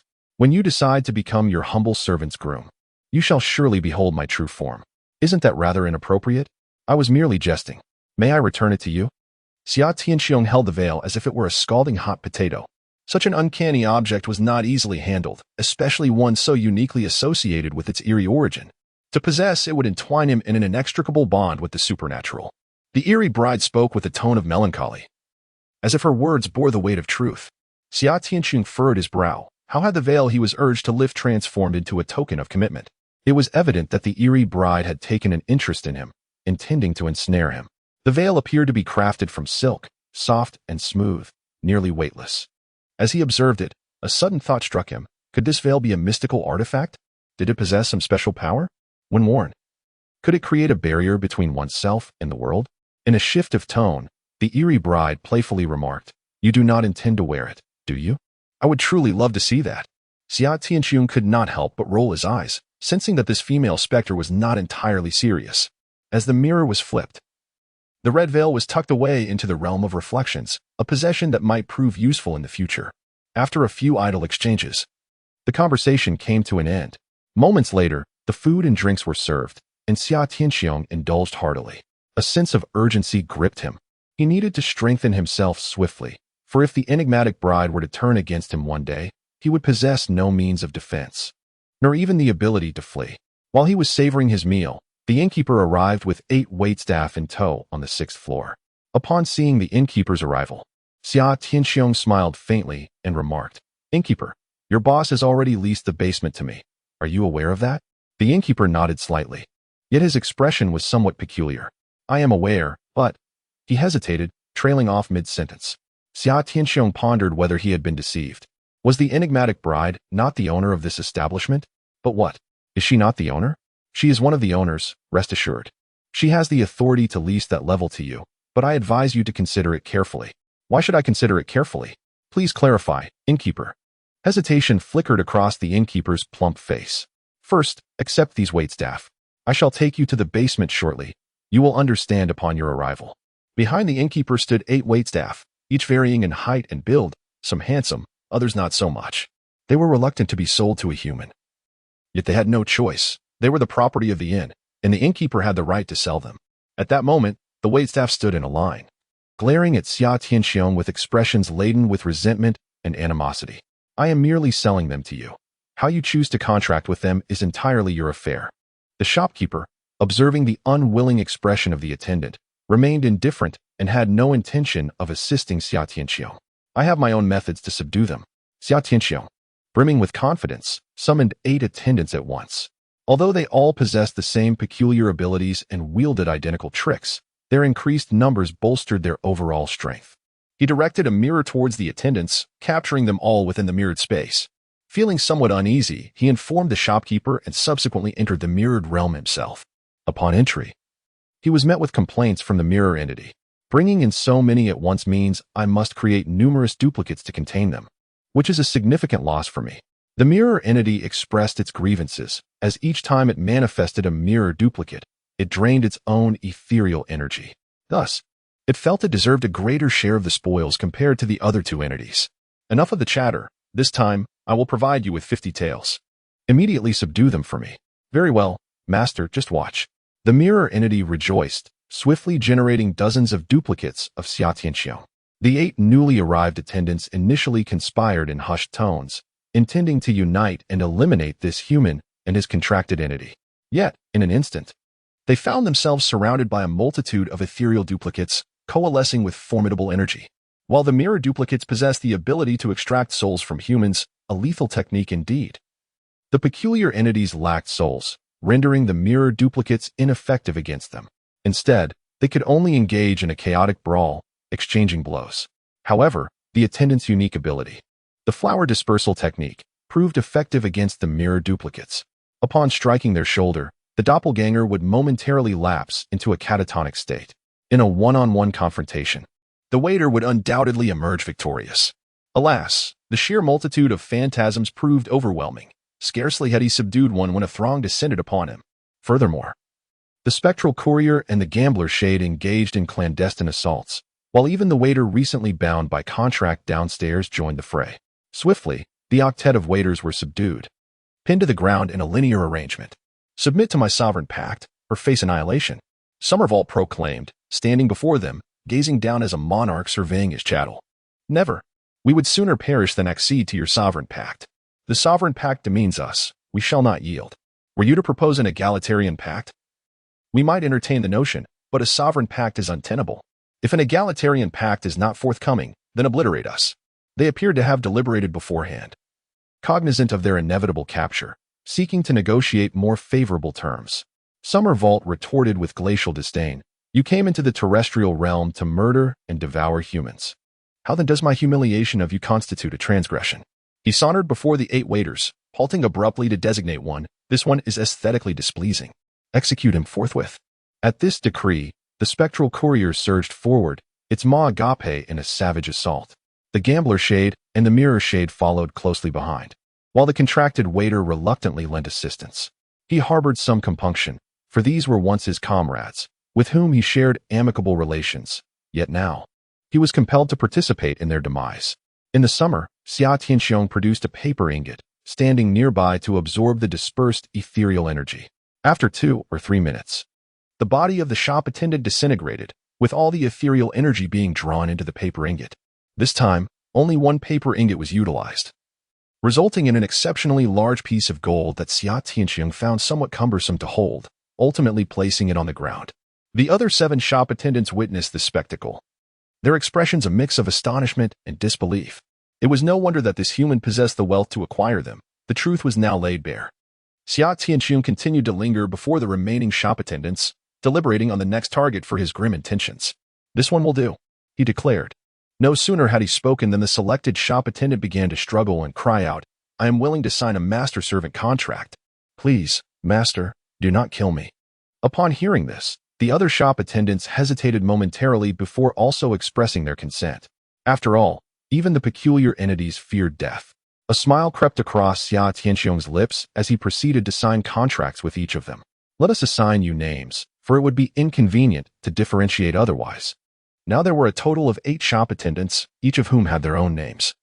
Though Xia Tianxiong found it tedious to remember them, and simply designated them as Xiao Yi, Xiao Air, Xiao San, and so forth, up to Xiao Ba. The 8 shop attendants were none too pleased with these names, yet they dared not voice any objections. Xia Tianxiong subsequently departed from the mirrored space. "Is it truly over so swiftly?" The shopkeeper mused in astonishment, noting that it had taken less than 5 minutes to subjugate 8 shop attendants. Quite the rapid feat. For a few minor beings, contracting them is a simple task, Xia Tianxiong replied nonchalantly, as if he had merely completed a trivial errand. "Now, lead me to the lower level. Please hand me the teleportation token." The shopkeeper took the teleportation token of Xia Tianxiong, brushed his hand across it, and 3 words appeared on its back, level -1. "All right, you can now use it to teleport to level -1. Xia Tianxiong received the token and activated it with his thoughts, subsequently transporting himself to level -1. The scenery before him transformed dramatically, sending a chill down his spine and igniting an instinctive urge to flee. Could it possibly be the eerie realm? Chapter 30. The strange level -1. The floors of the Inn of No Return were crafted from wood, exuding a classical style reminiscent of ancient taverns. However, the underground level bore no resemblance to the upper floors. Standing there, Xia Tianxiong felt as though he had entered a realm of the uncanny. The ground was fissured, dust swirling about like a desolate wasteland, stretching endlessly in all directions. Above him was not the ceiling of the first floor, but a murky sky, adorned with floating greenish clouds resembling ghostly flames. This site bore a striking resemblance to the eerie realm previously described. Upon his arrival, Xia Tianxiong quickly observed numerous strange entities roaming about. Those in close proximity also detected his presence, charging towards him with primal howls akin to wild beasts. They appeared somewhat different from typical anomalies, their eyes filled with a savage fury, resembling deranged lunatics. Unable to identify these creatures, Xia Tianxiong could not ascertain their levels. Under such circumstances, retreat was the only option. Encountering a high-level anomaly here could spell doom. Just as he was about to activate the teleportation token, the shopkeeper suddenly materialized beside him. At his appearance, the surrounding anomalies seemed to be startled, scattering in all directions, none daring to approach. In the sweltering summer, Xia Tianxiong felt a sense of trepidation. It seemed that the innkeeper was indeed a being of considerable rank. What do you think? Are you certain about renting this place? The innkeeper regarded Xia Tianxiong with an expression akin to that of a duped victim. Xia Tianxiong sensed that he had been ensnared by the enigmatic bride. Yet his curiosity about the establishment only intensified. Isn't this the basement of a tavern? Why do I feel as if I am in your realm of peculiarities? Having been occupied by a particular anomaly for an extended period, the rules have become disordered, giving rise to illusions. What you perceive is not the true visage of this lair. What makes it so special? Why not eliminate them? The innkeeper gazed at the anomalies lurking in the distance. His expression a complex tapestry of sorrow intertwined with a hint of helplessness. These anomalies lack sentience, driven only by frenzied intent to kill. They slaughter one another, misusing the rules, resulting in the current state of affairs. Due to certain regulatory constraints, we are unable to eliminate them. Xia Tianxiong felt that the innkeeper had withheld some information and pressed further. How many special anomalies are there? If we cannot kill them, isn't renting this place a trap? There were originally over 1,000 here. Now, fewer than 100 remain. Our inability to kill them does not extend to you, as you do not belong to the Inn of the Endless. From the innkeeper's words, it was clear that the Inn's anomalies were forbidden from harming the special anomalies here. What ranks do they hold? Xia Tianxiong's interest was piqued. Nearly 100 anomalies, if vanquished, could yield a substantial fortune. This layer primarily consists of fierce anomalies, with a smattering of wild ones, and there exists a malevolent anomaly as well. You cannot be serious about renting this place, can you? The innkeeper's demeanor was peculiar. Although the proprietor had agreed to the rental, he seemed rather reluctant. Given this, I must at least rent for a month. If the rental is confirmed, you are to eliminate all the anomalies on this floor, after which the establishment will automatically revert to its original form. At that point, you may decide how to manage it as you wish. The innkeeper, realizing that he could not dissuade Xia Tianxiong, reluctantly spoke the truth. Little did he know, at that moment, Xia Tianxiong's heart was brimming with joy. For others, hunting anomalies is a laborious and perilous endeavor, but for him, it presented a golden opportunity for profit. Once the anomalies are eradicated, he could also engage in various business ventures on this floor. With the increasing prevalence of anomalies, the unfathomable tavern would undoubtedly become increasingly bustling, attracting both hunters and the anomalies themselves. In such a lively place, any endeavor could yield profit. For instance, he could open a general store selling an assortment of anomalous artifacts. The reflection anomaly could condense into mirror duplicates. The takeaway anomaly could generate otherworldly deliveries. And the life-betting anomaly could transmute human lifespans. Each could be sold. In the future, he could specifically contract anomalies capable of producing artifacts or unique items for sale. Moreover, he could initiate a service for exchanging ghostly currency. Some anomalies require gold to enhance their powers, and they could trade the artifacts they produce with Xia Tianxiong. In short, he quickly conceived several business ventures. As long as the anomalies on this floor were cleared, he could officially commence operations. After giving a few reminders, the innkeeper departed. Xia Tianxiong remained behind, beginning his attempts to hunt special anomalies. Currently, he had contracted the takeaway anomaly, life-betting anomaly, reflection anomaly, and 8 waitstaff. These 11 were all at the wild anomaly level, in addition to a fierce anomaly-level infant anomaly. With the current capabilities, it should be sufficient to confront the menacing anomaly, provided that we do not encounter too many simultaneously. As for the malevolent specter, it may prove challenging, and should we encounter it, our only recourse would be to teleport away. Xia Tianxiong scanned the surroundings and discovered a solitary, peculiar entity, gradually approaching it. This entity, disheveled and bare, bore skin as parched as the bark of an ancient tree, resembling a withered trunk. Let us refer to it as the withered tree specter. At a distance of approximately 40 to 50 meters, the withered tree specter noticed Xia Tianqiong and charged towards him with a fearsome roar. With his left hand grasping the teleportation talisman, Xia Tianqiong was prepared to vanish at the slightest hint of danger. In his right hand, he wielded a mirror, invoking the power of the mirror to consume all. As a tremendous suction force manifested, the withered tree specter appeared oblivious to evasion or resistance, as if it willingly entered the mirror. Is it truly this simple? Xia Tianqiong felt a tinge of astonishment. If such mindless anomalies were common, the task of elimination would certainly not be arduous. Upon entering the mirrored space, the withered tree specter momentarily stood in bewilderment, evidently unprepared for the sudden shift in environment. Xia Tianqiong's contracted anomaly was already poised for action. As soon as the withered tree specter entered, the fateful specter initiated an assault. Employing the mirror binding technique to immobilize its legs, the mirrored entity immediately commanded 7 or 8 mirrored clones to swarm and engage in a collective attack. 8 attendants took turns to pat the shoulders of the withered tree specter, employing the anomaly technique known as flower pat, inducing a brief state of disorientation. The delivery specter, though the weakest and least formidable in this scenario, rushed in to gnaw with its massive jaws. Observing the battle through the mirror, Xia Tianqiong felt assured of an effortless victory for his side. Little did he anticipate that the withered tree specter would prove to be exceptionally domineering.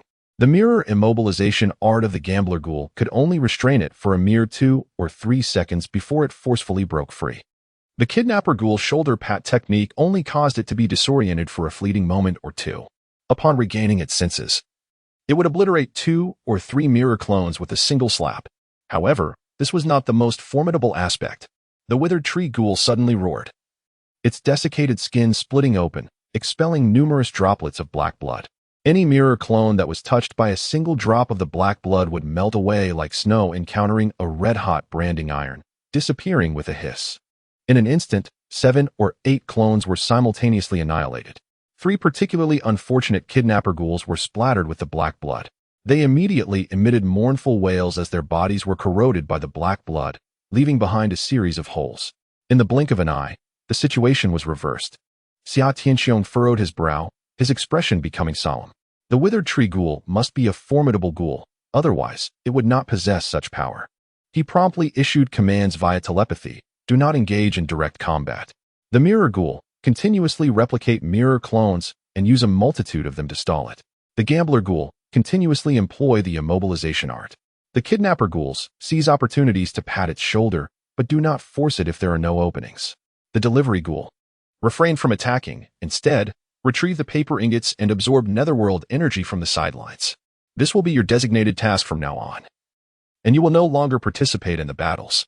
Following Xia Tianqiong's instructions, the contract ghouls stabilized and resumed their joint assault on the withered tree ghoul. Chapter 31. Upgrading Contract Ghoul's Mirror Space. The withered tree ghoul was surrounded and assaulted by 40 to 50 mirror clones, yet it remained fearless. Its turbid eyes filled with excitement and savage emotions. With each swing of its emaciated arms, it could obliterate several clones, like an adult bullying a child. The disparity in power was palpable. Every 2 minutes, it would let out a thunderous roar, unleashing torrents of black blood from its body, annihilating dozens of mirror clones in an instant. Had it not been for the mirror entity's ability to instantly replicate countless duplicates and the relentless immobilization tactics of the cunning entities, this creature would have long since broken free from its confines and launched an assault on the contract entities. The battle had reached a stalemate, making it exceedingly difficult to vanquish the foe in a short span of time. Xia Tianqiong furrowed his brows, realizing a significant issue. Although there were numerous contract entities present, their abilities predominantly leaned towards control or support, with none exhibiting offensive capabilities. This predicament was rather awkward. Despite their apparent advantage, they were unable to swiftly conclude the fight.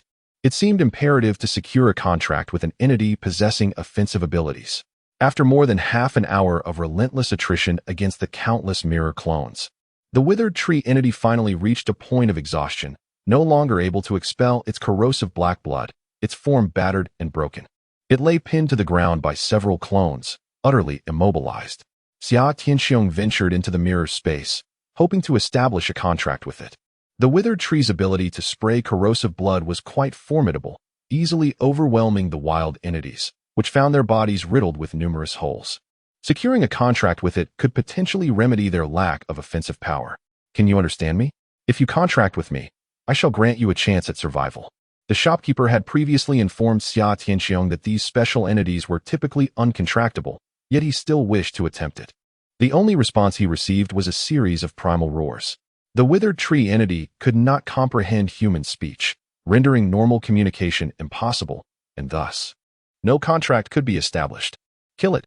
Under the reluctant command of Xia Tianxiong, more than a dozen mirror clones surrounded the defenseless withered tree spirit and continued to pummel it for 3 to 4 minutes before finally dispersing its form. The ferocity of the fierce spirit was undeniably different. It was far more challenging to vanquish than the wild spirits. The delivery spirit, cradling a substantial pile of resplendent gold ingots, joyfully approached Xia Tianxiong. Master, we struck gold this time, converting a total of 980 taels of gold. Beside them, the mirror spirit and the life-risking spirit were equally exhilarated, thinking that such a bounty of gold should warrant a generous reward. Xia Tianxiong furrowed his brow in silence, mentally tallying the expenses. The prolonged battle, lasting over half an hour, had seen the mirror spirit replicate more than 630 clones. Its own ethereal power was insufficient, requiring the absorption of over 50 taels of gold to produce such a multitude. During the fray, 5 waiters had their bodies pierced by black blood, though they survived. The damage to their forms was significant, necessitating the expenditure of over 200 taels of gold for their recovery. The life-risking spirit's immobilization technique consumed a considerable amount as well, using over 20 taels. In total, the fierce battle had consumed more than 280 taels of gold. This was indeed a substantial sum. Had they dispatched the withered tree spirit more swiftly, they could have saved a considerable amount. Strength must be augmented without delay. After a brief silence, Xia Tianxiong suddenly turned to the mirror spirit and inquired, "How much gold do you require to ascend to the fierce spirit level? Will your techniques improve upon upgrading?" As it was currently impossible to contract an entity with offensive capabilities, the only recourse was to enhance their existing spirits. The mirror spirit was momentarily taken aback by the question, but quickly regained its composure, a look of ecstasy dawning upon its face. "Master, I require over 1,800 taels of gold to elevate to the fierce spirit level, at which point all 3 of my techniques will experience some enhancement. The mirrored doppelganger I have conjured will also possess greater strength, making it less susceptible to being easily vanquished." Summer Tianxiong furrowed his brow.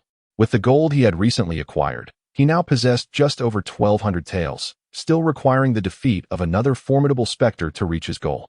He inquired of the life-betting specter, "What about you? How much do you require?" The life-betting specter responded with excitement, "Master, I am nearing the pinnacle of the wild specter tier in my cultivation. With just over 300 taels, I can ascend. My immobilization technique will become more potent. Should we encounter a fierce specter again, I assure you I can restrain it for at least 10 seconds. A spark of joy ignited in Summer Tianxiong's heart. The life-betting specter could upgrade immediately, and the mirror immobilization technique was indeed invaluable. However, he refrained from expressing his approval just yet and turned to the 8 shop attendants. They were similarly situated, each requiring over 1,000 taels to level up. As for the delivery specter, he did not even bother to inquire, as there was no pressing need for its enhancement at that moment. Without hesitation, Summer Tianxiong presented 400 taels of gold as a reward to the life-betting specter. "Take this to absorb and elevate your level as swiftly as possible." "Thank you, master," exclaimed the life-betting specter, astonished by such generosity, his body trembling with exhilaration. The scene evoked envy among the other contracted specters, their gazes towards Summer Tianxiong burning with fervor, yearning for a similar opportunity. With a chuckle, Summer Tianxiong reassured them, "Do not rush. Each of you will have your chance. As long as there is an abundance of gold, I shall facilitate your ascensions one by one." At this proclamation, the specters erupted in unison with cheers, particularly the newly arrived shop attendants, who had previously harbored some dissatisfaction, now expressed no grievances whatsoever, instead bursting into joyous exclamations. They realized that this human was truly benevolent. Why had they not encountered him sooner? The eerie absorption of the ghostly currency, the coins, necessitates a process of digestion and assimilation. Immediate elevation is simply unattainable. This may take several hours at the very least, or extend to several days at most. Meanwhile, after the shopkeeper departed, he ascended to the 7th floor of the tavern.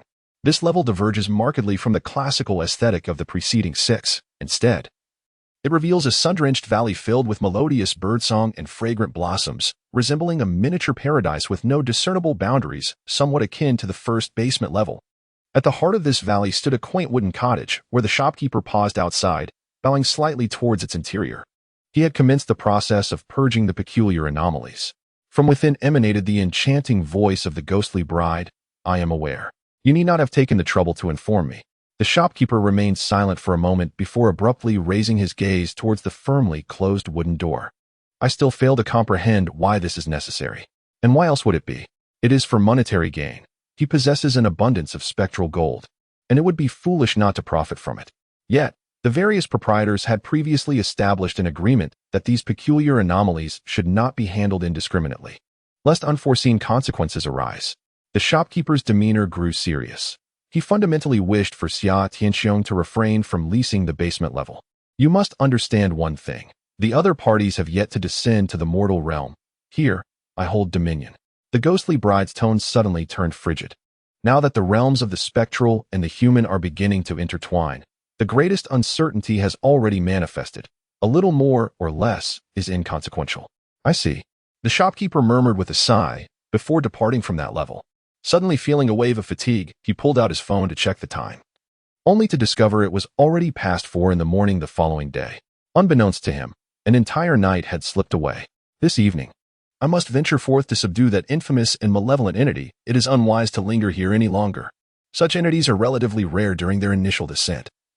And given Xia Tianxiong's grasp of its rules and vulnerabilities, he possesses a significant advantage in forging a contract with it. To let this opportunity slip away would indeed be regrettable."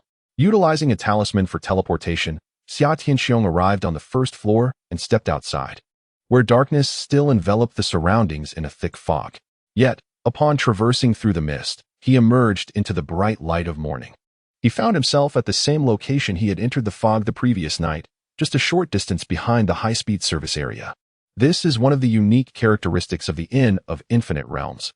Although it is perpetually in motion, no matter where one enters, the exit remains at the original location. As Xia Tianxing stepped out of the fog, he noticed 4 young men clad in black nearby, one of whom he recognized from the inn. This individual addressed the others, stating, "It is him."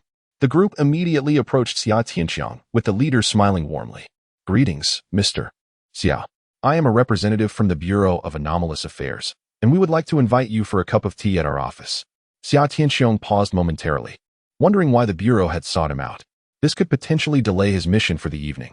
"I apologize, but I have other matters to attend to and cannot accompany you at this time. Mr. Xia, you may not fully comprehend our position. We represent the official authority and are the foremost organization in the nation, indeed the world, regarding anomalies. Your performance at the inn last night was truly remarkable, prompting our leadership to send us to invite you for a discussion. There is no need for concern. We merely wish to gather some information." The young man in black maintained a courteous demeanor, his smile unwavering. Yet there was an undeniable aura of insistence that made refusal seem impossible.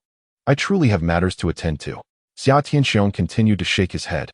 "Perhaps you could provide me with an address, and I shall visit tomorrow."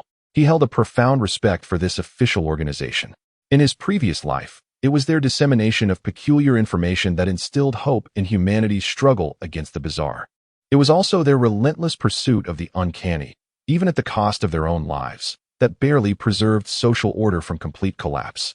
However, there were aspects that evoked public discontent. They exerted excessive control over civilian hunters, particularly during the initial onset of the bizarre, attempting to dominate all hunters. "Mr. Xia, you may not be aware, but there are regulations governing the actions of civilians dealing with contracted anomalies in our nation. Should you choose not to cooperate, we possess the authority to summon you forcibly. Of course, we would prefer to avoid such measures and hope for your voluntary cooperation, so that we might maintain cordial relations." The smile of the leading youth gradually faded, and his words took on a menacing tone. Chapter 32. The arrival of the cat demon. The Bureau of Anomaly Management boasts a legacy spanning millennia, rich in depth and resources, should a direct confrontation arise. The current Xia Tianxiong may not stand a chance. The atmosphere was charged with tension. Should he dare to refuse, these four might resort to immediate action. They were aware of the deeds Xia Tianxiong had undertaken on the first floor of the Wujian Tavern, yet they still approached him with such boldness, indicating they were well prepared. However, he still had to venture forth and subdue the malevolent spirit tonight. He could not afford to accompany them. Xia Tianxiong hesitated, contemplating whether to strike first and catch them off guard before seizing the opportunity to escape. Suddenly, a thought crossed his mind. To which city are you intending to take me? The Bureau of Strange Affairs has branches in every major city, with the nearest second-tier city being Jiuhua City. It is highly probable that these 4 individuals hail from there. As fate would have it, I am on my way to Jiuhua City as well. Let us proceed. Xia Tianxiong chuckled lightly, inquiring if they had arrived by car. The leading young man gestured towards a nearby service area where their vehicle was parked, inviting him to follow them. The 4 young men clad in black positioned themselves, 2 in front and 2 behind, escorting Xia Tianxiong as they made their way to the service area. Thus, Xia Tianxiong found himself in the vehicle of the Bureau of Strange Affairs, journeying towards Jiuhua City. After approximately 2 hours, the vehicle entered the urban district. As they passed a bustling street, Xia Tianxiong suddenly expressed his gratitude, saying, "Thank you for escorting me to Jiuhua City. I shall visit the bureau again when the opportunity arises." Just as the words left his lips, he vanished in an instant. The occupants of the vehicle were taken aback, hastily coming to a stop and searching frantically, yet their efforts were in vain. The area was rife with buildings and shadows, allowing Xia Tianxiong to employ his shadow teleportation repeatedly, appearing now in an unoccupied room, now in a subway tunnel, and at times emerging from the shadows within a crowd. Continuing this relentless teleportation, he soon arrived at Starry Night Square in the eastern district of Jiuhua City. Recalling memories from a previous life, he knew that the malevolent entity would descend in this vicinity around dusk. He needed to remain vigilant to avoid missing the encounter. At this moment, it was still early morning, with a few elderly individuals engaged in their morning exercises, but the crowd was sparse. Xia Tianxiong first called Jiang Yu to inquire about the procurement of supplies. Afterward, he sought out a secluded corner and swiftly entered the mirror space. Last night, I remained awake, feeling somewhat fatigued. It was the perfect opportunity to indulge in a restorative slumber and rejuvenate my spirit before venturing out again to confront that sinister entity. Residing within the mirrored realm has its advantages, particularly the ability to evade detection by others employing deceptive tactics. However, there are drawbacks as well. The mirror remains outside, and should it be discovered, complications may ensue. Thus, he instructed the delivery of the deceptive entity to stand guard outside. While Xia Tianxiong slept soundly, the outside world was rife with anxiety due to his presence.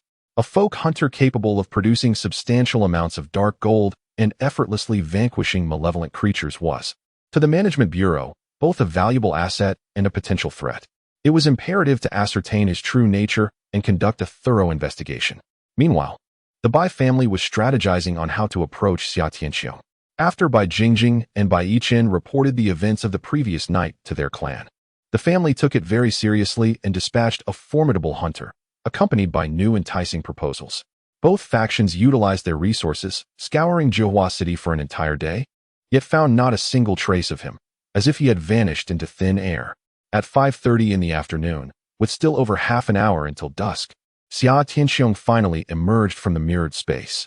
Having slept for nearly 10 hours, he felt revitalized and brimming with energy.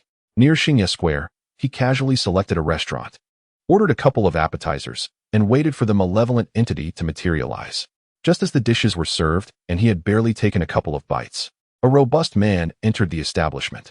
Upon spotting Xia Tianxiong, this man fixated his gaze upon him without distraction.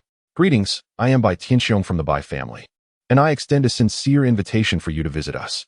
We have finally located you." A young woman in her 20s spoke up, addressing Mr. Xia. "You certainly made us search for you." Accompanying her was a refined gentleman in his 30s, adorned with gold-rimmed glasses. He cast a fleeting glance at Bai Tianxiong, delivering a nonchalant remark. The Bai family is quite swift in their actions. Then, with a courteous smile, he turned his attention to Xia Tianxiong, saying, "Mr. Xia, we represent the Bureau of Strange Affairs. We mean no offense. We simply request your presence at the Bureau for a discussion." Xia Tianxiong furrowed his brow, his expression turning grave. He had not anticipated their visit, and certainly not so soon. The ominous events were about to unfold, and should they become embroiled in the situation, it could jeopardize his plans. Upon hearing this, both parties assumed he was merely evading their request. Bai Tianxiong had prepared numerous remarks, yet with the Bureau representatives present, He deemed it inappropriate to elaborate further. Mr. Xia, I am providing you with this document. It contains a detailed introduction to my Bai family. I kindly ask that you review it when you have the opportunity. Since you are occupied today, I shall not disturb you further and will return tomorrow, he stated, leaving behind a neatly bound booklet. After offering a slight nod to the bureau representatives, Bai Tianxiong turned to depart.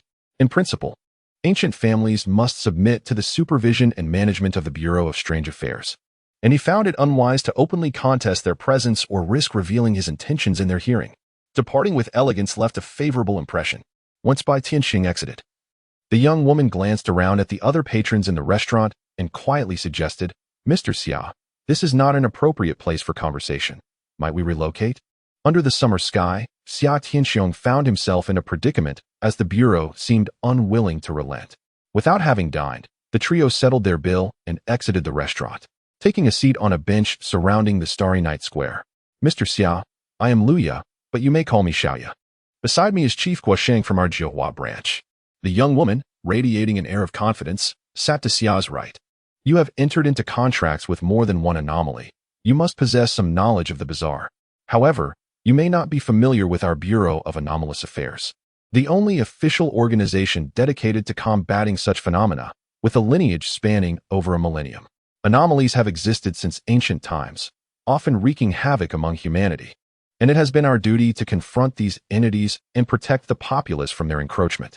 We seek your collaboration, as your capabilities would certainly be put to great use within our ranks. Upon concluding her statement, Chief Guosheng interjected, Mr. Xia, should you harbor any thoughts or reservations, please feel free to express them. If you doubt our credentials, I can summon the police or even the mayor to affirm our legitimacy. We assure you, we are not deceiving you.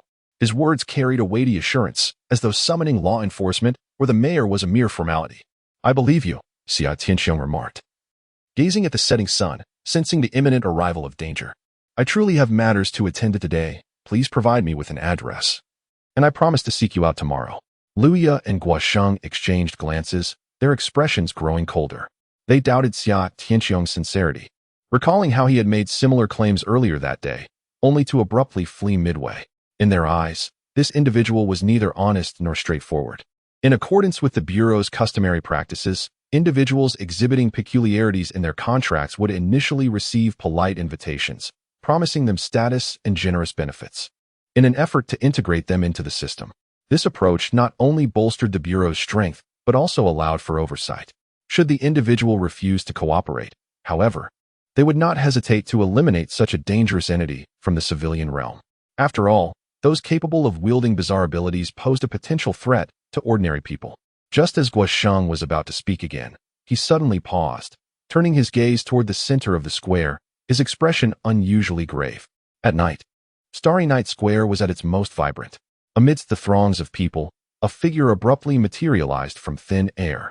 It was a woman clad in ancient attire, adorned with a pair of fluffy cat ears, her eyes glimmering with a faint crimson light, making her stand out remarkably in the crowd. Xia Tianxiong's gaze sharpened. This was the notorious cat demon. Let us play a game. It is called Cat and Mouse. The cat demon suddenly spoke, her voice echoing in the ears of everyone present. Regardless of the distance, even if separated by 2 streets, her words were crystal clear. Simultaneously, the cat demon spread her arms wide, and a crimson light radiated from her, expanding in all directions. Luya and Guosheng's expressions changed in unison as they exclaimed, the domain of deception. This is the domain of deception. Chapter 33. The game of catfolk and mousefolk. Any form of peculiarity is fraught with danger, but those capable of manifesting a domain of deception are exceedingly perilous. Much like the previous encounter Xia Tianxiong had with the mother of deception, whose domain could isolate an entire apartment building, rendering escape impossible and cutting off all mobile signals. This was merely the most rudimentary form of a domain of deception. The most formidable of the enigmatic realms is one that forms its own universe, evolving all things as if it were a miniature world. Such a realm can envelop tens of thousands, even hundreds of thousands of souls. The emergence of such a domain invariably heralds the demise of a multitude of humanity. Unfortunately, the cat demon's illusion manifests precisely as this self-contained domain. Xia Tianxiong sat upon a bench, fixated on the horizon. Before him, the cat demon spread its arms wide, a flicker of crimson light emanating from within. expanding outward from its core. From a distance, a hemispherical red luminescence rapidly swelled, and anyone ensnared within its grasp vanished in an instant. Peering through the crimson veil, one could faintly discern the silhouettes of ancient architectural wonders. Xiaya run. Mr. Xia, let us flee together. This anomaly is perilous. Guosheng sprang to his feet, pivoting to escape, beckoning Xia Qianxiong to follow. There is no time. The spherical luminescence spread with alarming speed, just as Xia Qianxiong uttered those 4 words. The veil enveloped him. Guosheng and Luyu had scarcely taken 2 steps before they too were caught within its embrace. The luminescence continued to expand, swiftly surpassing the confines of Xingye Square. Wherever it traversed, whether pedestrians on the streets, drivers in their vehicles, or individuals within buildings, all were rendered invisible, as if evaporated from existence. After approximately 10 seconds, the luminescence halted, spanning 3 or 4 city blocks, with thousands of people vanishing en masse. This was destined to become a sensational event, resonating throughout the nation and even the world. Xia Tianxiong felt a flicker of red light before his eyes, and the scenery transformed in an instant. What was once the expansive Xingye Square now morphed into an endless expanse of Huizhou architecture. As far as the eye can see, there are white walls and black tiles, with the gabled walls rising and falling in an orderly manner, reminiscent of a traditional Jiangnan ink painting, classical and replete with poetry. Standing on the cobblestone street, one experiences a sense of traversing through time. However, the scene is disrupted by the flurry of panicked individuals, their cries shattering the tranquility of this picturesque setting.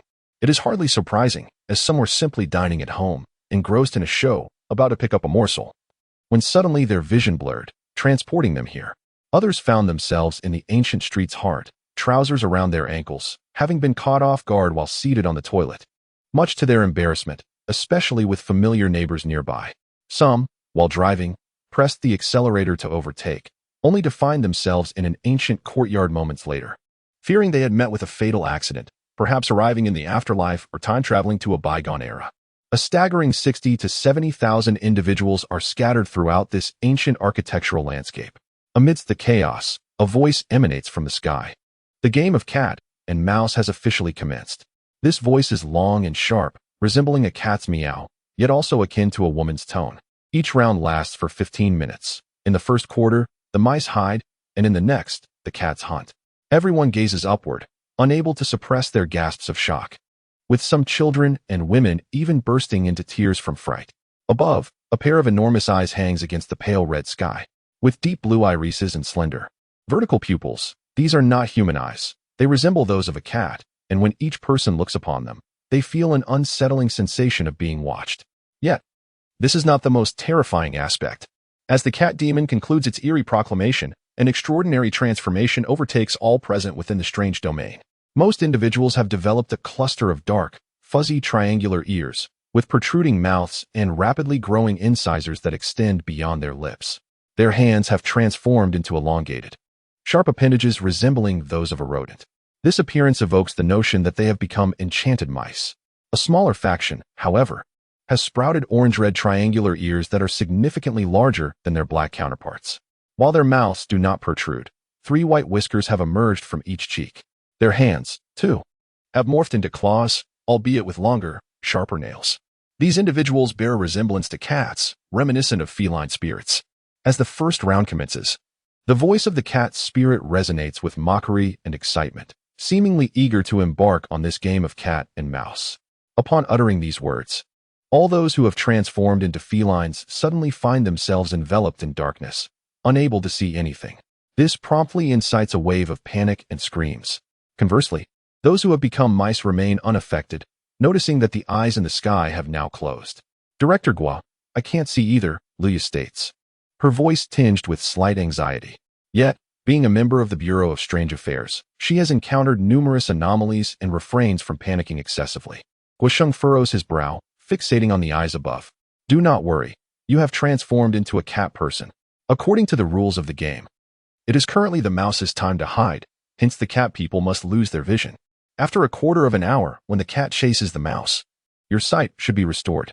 His experience provides him with a greater composure. Director, do we have any records of this anomaly in our database? No. The Bureau of Strange Affairs, despite its millennia-long heritage, has historically encountered anomalies infrequently, with merely one or two appearing every few years or even decades. Their current grasp of strange phenomena remains rather limited. Suddenly, he turned his gaze towards Xia Tianqiong. Mr. Xia, this anomaly is exceedingly perilous. If we act together, we can assist one another. What do you think? Xia Tianqiong was examining his hands, which had morphed into the claws of a rat. Initially, he intended to decline the offer, as he had come here with a clear objective and saw no need to entangle himself with the officials. However, upon reflection, he recognized that these two individuals were undoubtedly competent anomaly hunters. If they were to cause disruption here, it could jeopardize his plans. Thus, he nodded in agreement. Very well. Let us collaborate. Upon hearing this, Luya and Guosheng exchanged glances of delight. This individual had contracted at least 3 anomalies and had previously subdued numerous wild anomalies at the Wujian Tavern, showcasing commendable strength. In this unfamiliar and bizarre domain, having an additional formidable ally would undoubtedly increase their chances of success.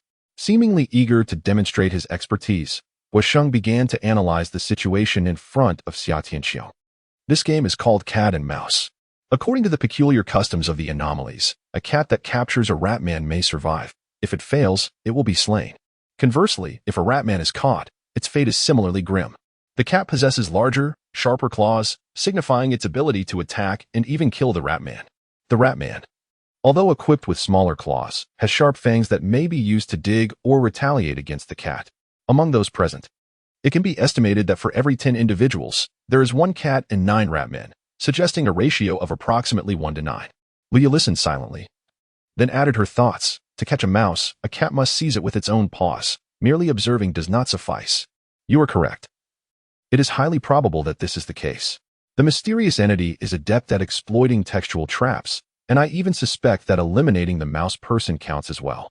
Guosheng suddenly glanced at Xia Tianqiong, who nodded slightly. I do not fully comprehend. You may interpret it as you wish. He could not appear overly knowledgeable, lest he arouse suspicion. Time trickled away, as tens of thousands were scattered across the ancient town, most of them in a state of panic. They did not adhere to the rules of the game for hiding, nor did they distance themselves from those who had transformed into cats. Instead, they congregated in groups, chattering nervously about their predicament. In times of peril, humanity has a tendency to cluster together, a natural instinct, believing that strength lies in numbers. Even when confronted with danger, they feel emboldened to resist collectively. Yet, they were unaware that in an era of the bizarre, greater numbers could spell greater peril. However, there existed a minority of young individuals who, having encountered various horror and supernatural tales online, found themselves here, proactively adhering to the game's rules. A quarter of an hour, merely 15 minutes, swiftly passed amidst the anxiety and debate. The hiding time concluded, and the game of cat and mouse commenced. The eerie voice of the cat demon echoed once more, while simultaneously, the enormous cat-like eyes in the sky gradually opened, fixating on each individual. At that moment, the visually impaired cat people instantly regained their normalcy. It was now time for the cat to catch the mouse. Yet the cat and mouse people on the streets remained clustered together, with few daring to take action. Upon witnessing the scene, Xia Tianqiong felt an urge to test the two officials. Director Gua, if they remain inactive and let time slip by, it is likely that numerous catfolk will perish. Shouldn't we offer them a warning? Luya, having regained her sight, remained silent. After a brief pause, Guosheng finally spoke. Based on our experience, any words spoken at this juncture may go unheeded. Only when death begins to manifest will they take heed. Moreover, the game has only just commenced, and we have yet to grasp many of the hidden rules. Prematurely alerting others could inadvertently trigger fatal consequences. Mr. Xia, though we are an official organization dedicated to the protection of the populace, we must first ensure our own safety before extending a helping hand to others. They will not sacrifice themselves blindly for the sake of saving lives, which explains why the Bureau of Strange Affairs has endured for a millennium. Luya added, it is only through the occurrence of fatal events that we can derive additional rules and uncover a glimmer of hope, providing us the chance to guide more individuals to survival. Thus, their deaths hold intrinsic value. Xia Tianqiong offered a faint smile. There is no need for explanations. I merely spoke in passing. At present, he felt a degree of satisfaction with the two officials. Had they rushed to blindly warn others, chaos would ensue, resulting in even more deaths and jeopardizing his plans. Time swiftly passed, and another 15 minutes elapsed. There are deaths. A cacophony of gasps and wails erupted as those catfolk who had refrained from capturing the rat men collapsed on the spot. It was as though a bomb had detonated within. A visceral explosion of bone, flesh, and organs, which then ascended into the air, dissolving into the pale crimson firmament. Her wide eyes immediately reflected an ecstatic delight. As if relishing the experience, the multitude of onlookers erupted in screams and shouts, creating a cacophony of noise. It was only then that the realization dawned upon them. The cat people perished if they failed to capture the rat people, and the rat people met their demise upon being caught. This was a deadly game. Luya survived. In the final seconds, she seized a rat person's arm at random. As time expired, the rat person's body imploded. Simultaneously, an auburn hair floated down from above, which she caught. A reward. Luya's face brightened with joy as she promptly produced 100 yuan hell note, and with a thought, transmuted the note into nether energy, which permeated the hair. Instantly, the hair ignited, and the smoke coalesced into a miniature auburn cat, strikingly lifelike and utterly endearing. Luya cradled it in her arms, gently caressing it. It felt fleshy and real, just like a genuine feline. Guosheng watched with keen interest, wondering about its capabilities. It seemed capable of assisting in the search for rat people, and it was not a disposable artifact. As long as there was sufficient hell money, it could persist indefinitely. The supernatural also adhered to a system of rewards and punishments. As long as one abided by the rules of the game, each round's victor would receive a prize. Just as the cat people were rewarded with cat hair, the rat people who survived to the next round also received a boon, albeit one manifested upon their own bodies. Guosheng raised his rat-like paws, testing their maneuverability. The rat people's claws grew larger and sharper with each passing round. Their muscular strength also augmented.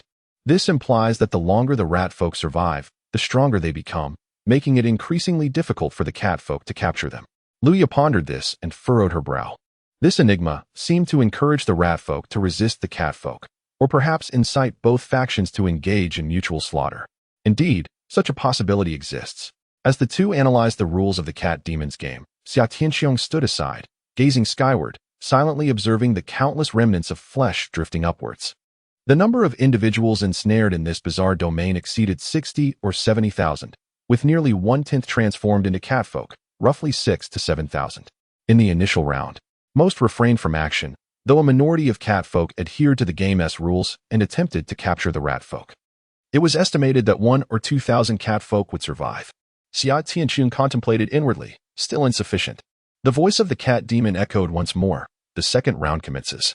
This time, all ratfolk immediately began to scurry and hide, no longer congregating in the ancient streets.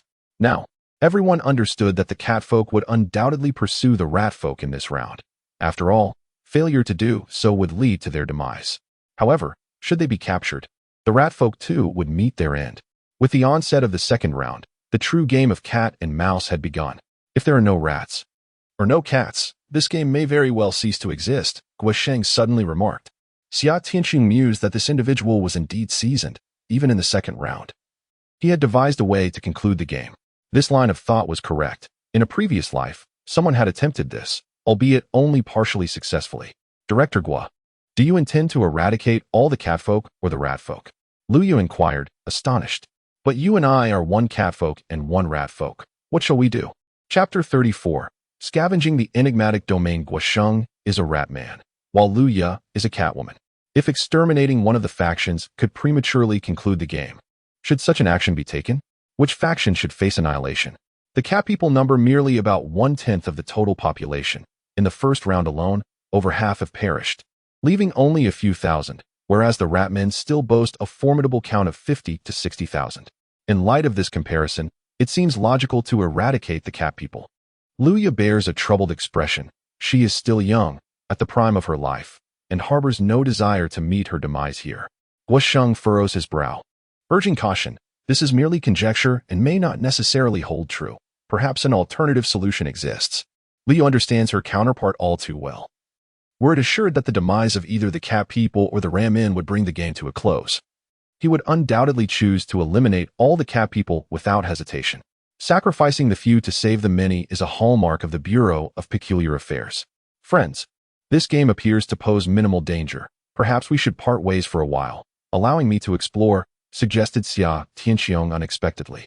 Guosheng paused momentarily before nodding in agreement. Very well, Exercise caution, conceal yourself well, and refrain from any peculiar actions to avoid triggering the death rules. Indeed. Take care of yourselves, Xia Tianxing replied as he prepared to depart. Guoxing called him back, handing him a device the size of a cigarette box.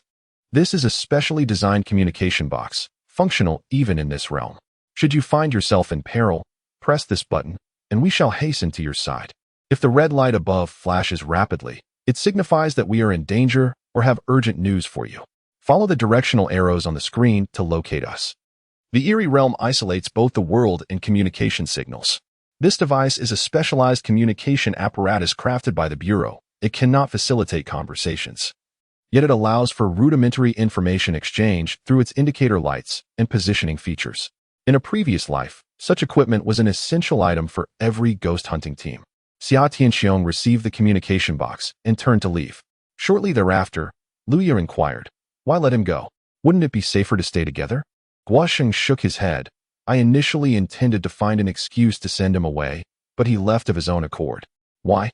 We must swiftly explore more of the rules. He has yet to join the Bureau, and our methods would be inconvenient for him to witness."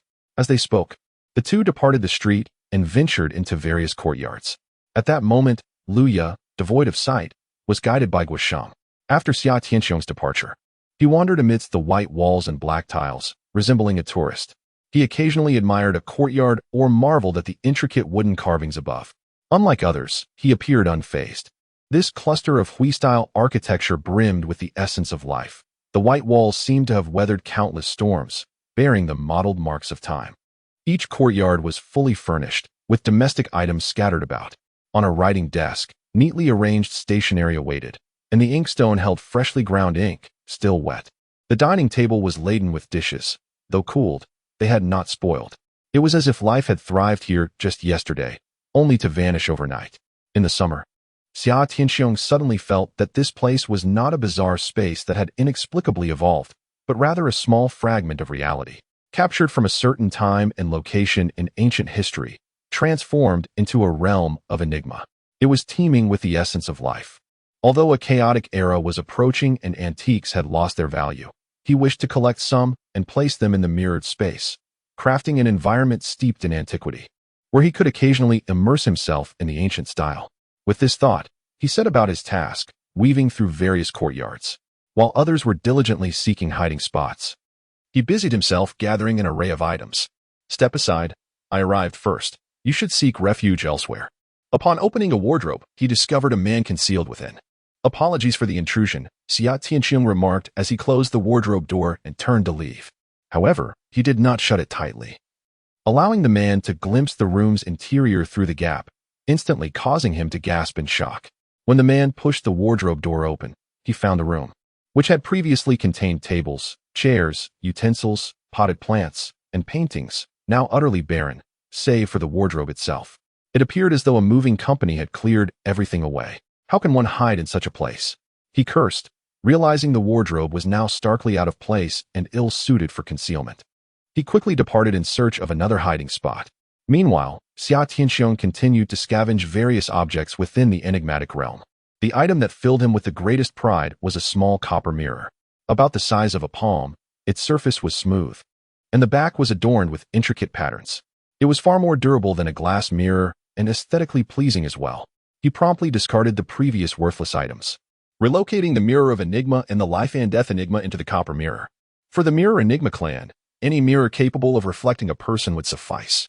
In the summer, Xia Tianxiong wielded a bronze mirror, investing 100 taels of gold to create a mirrored space within it. He meticulously selected a grand and elegant courtyard, replicating it within the mirrored realm. Subsequently, he transferred all movable items from the courtyard into this space, arranging them as they were in reality. Although various objects could be duplicated, they lacked authenticity, prompting Xia Tianxiong to utilize genuine items. He even contemplated dismantling the entire courtyard structure to incorporate it into the space.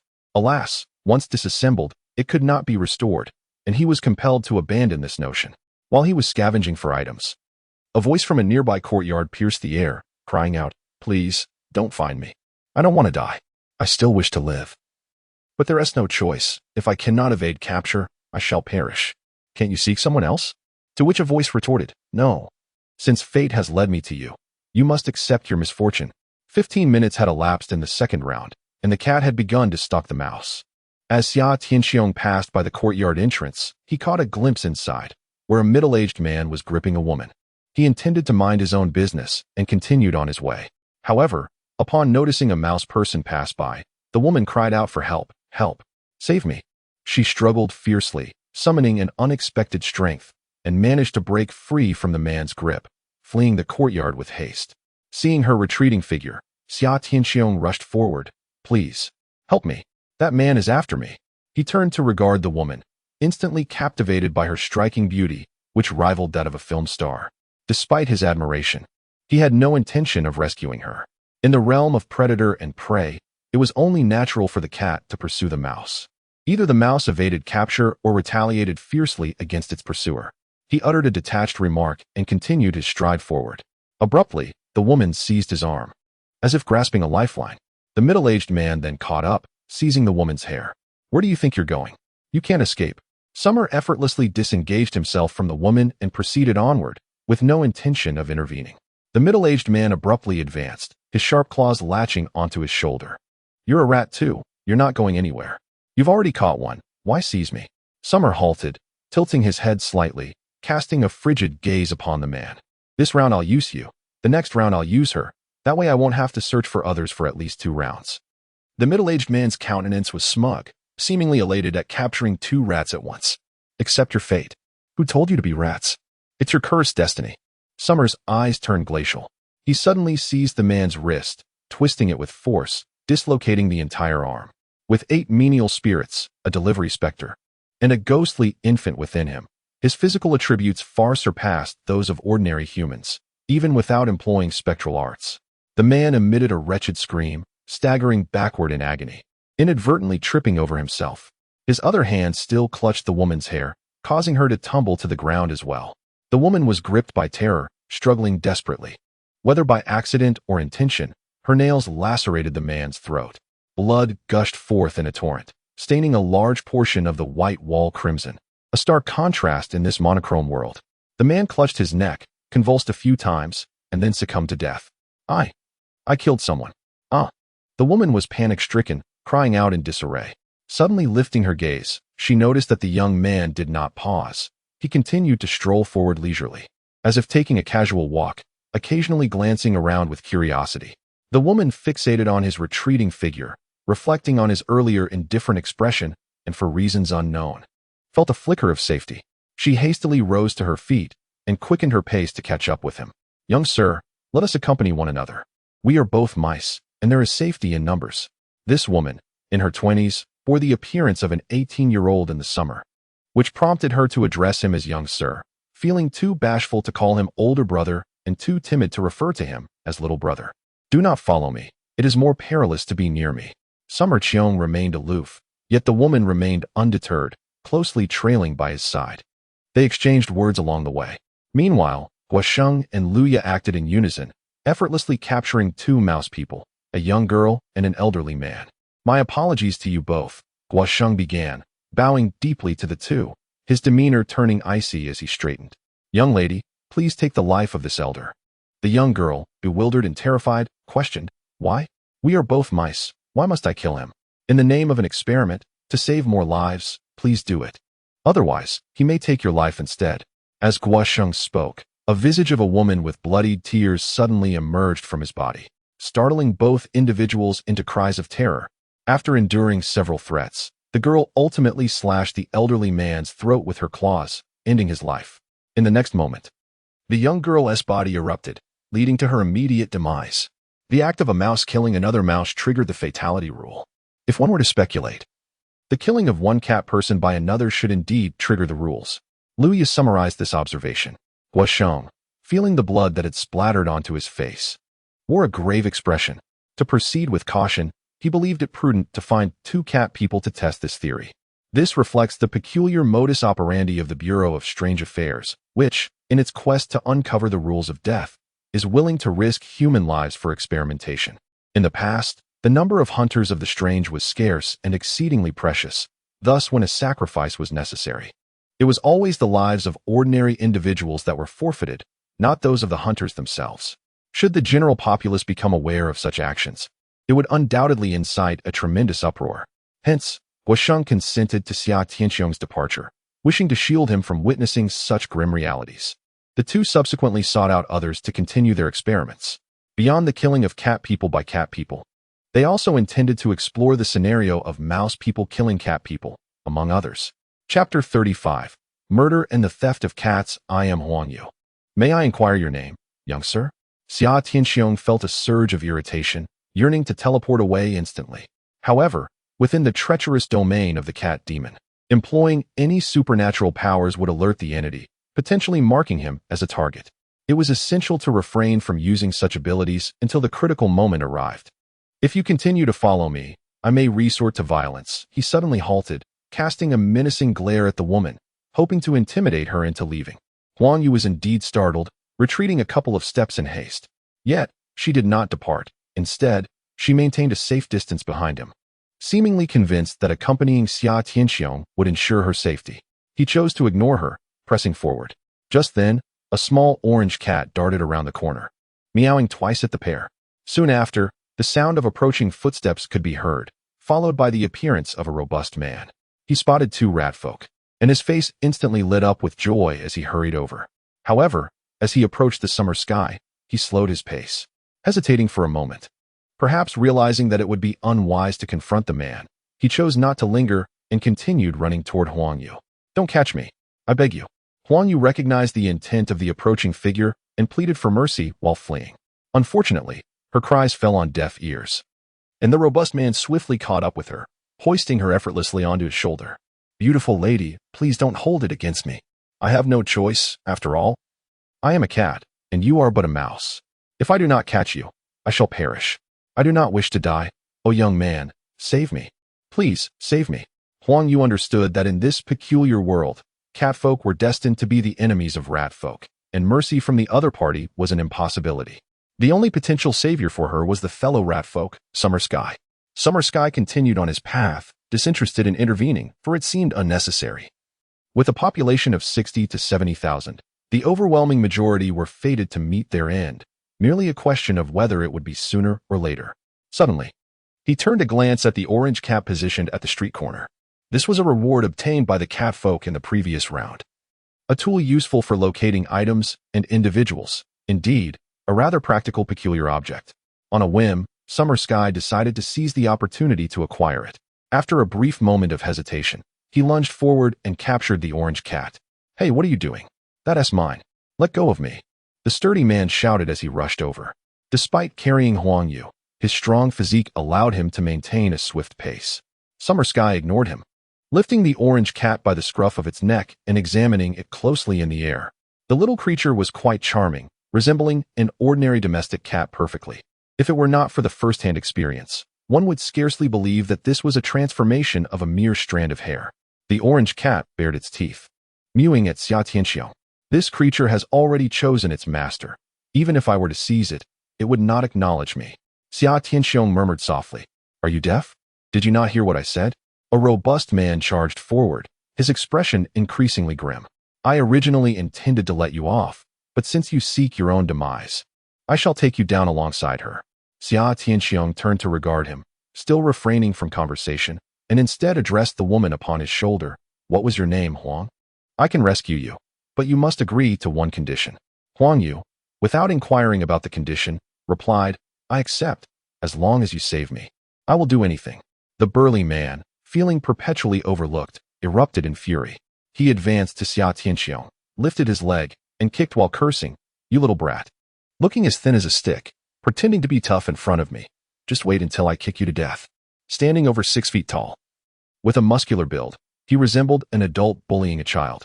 Yet, unexpectedly, Xia Tianxiong swiftly sidestepped, evading the kick. Then, with a fierce swipe, he slashed his claws across the man's leg, leaving 3 deep gashes that immediately oozed blood. The burly man stumbled, unable to maintain his balance, and fell to the ground. He had not anticipated that this seemingly inconspicuous boy would react so swiftly and strike with such ferocity. You are a mouse, and you ought to be caught by me. How dare you injure me? Who said mice cannot fight back against cats?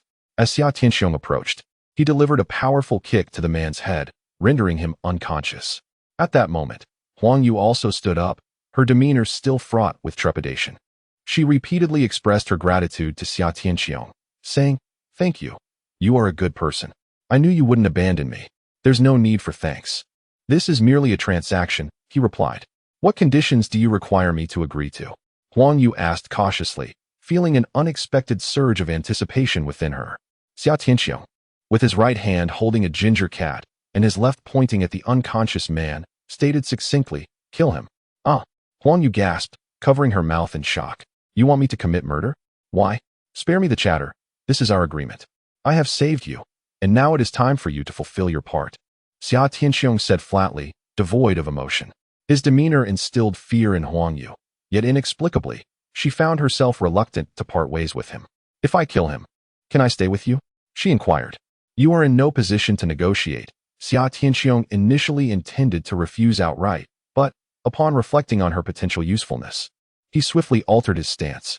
"Accompanying me is permissible, but you will be required to kill again. Are you willing?" Huang Yu was perplexed. Why must he insist she take the life of another when he was clearly capable of doing so himself? She understood that as a frail woman, she stood no chance of surviving in this game of cat and mouse. To live, she saw no alternative.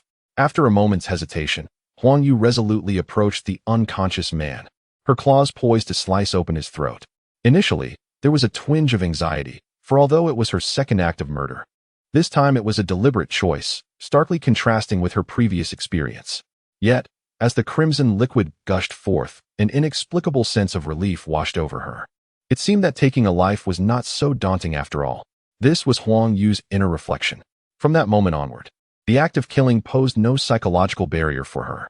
Xia Tianxiong observed from the side, unable to suppress a raised eyebrow. This woman appeared delicate. Yet once she resolved to act, she proved to be decisive and ruthless.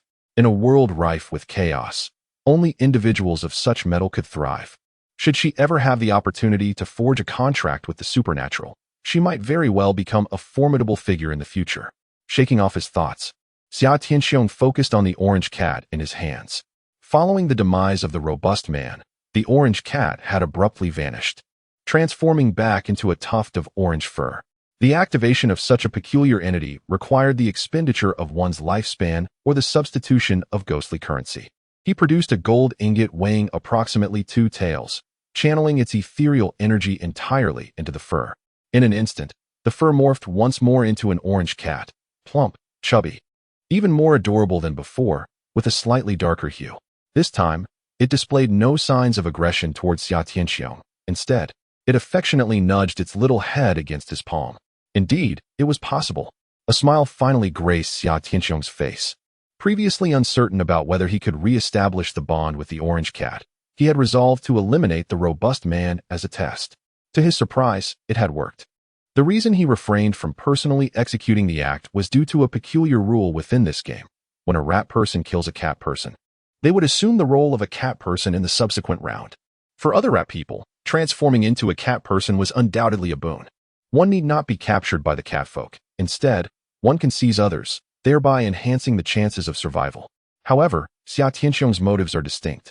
His identity as a rat man serves to further his ultimate plan, which is why he enlisted Huang Yu to assist in committing murder.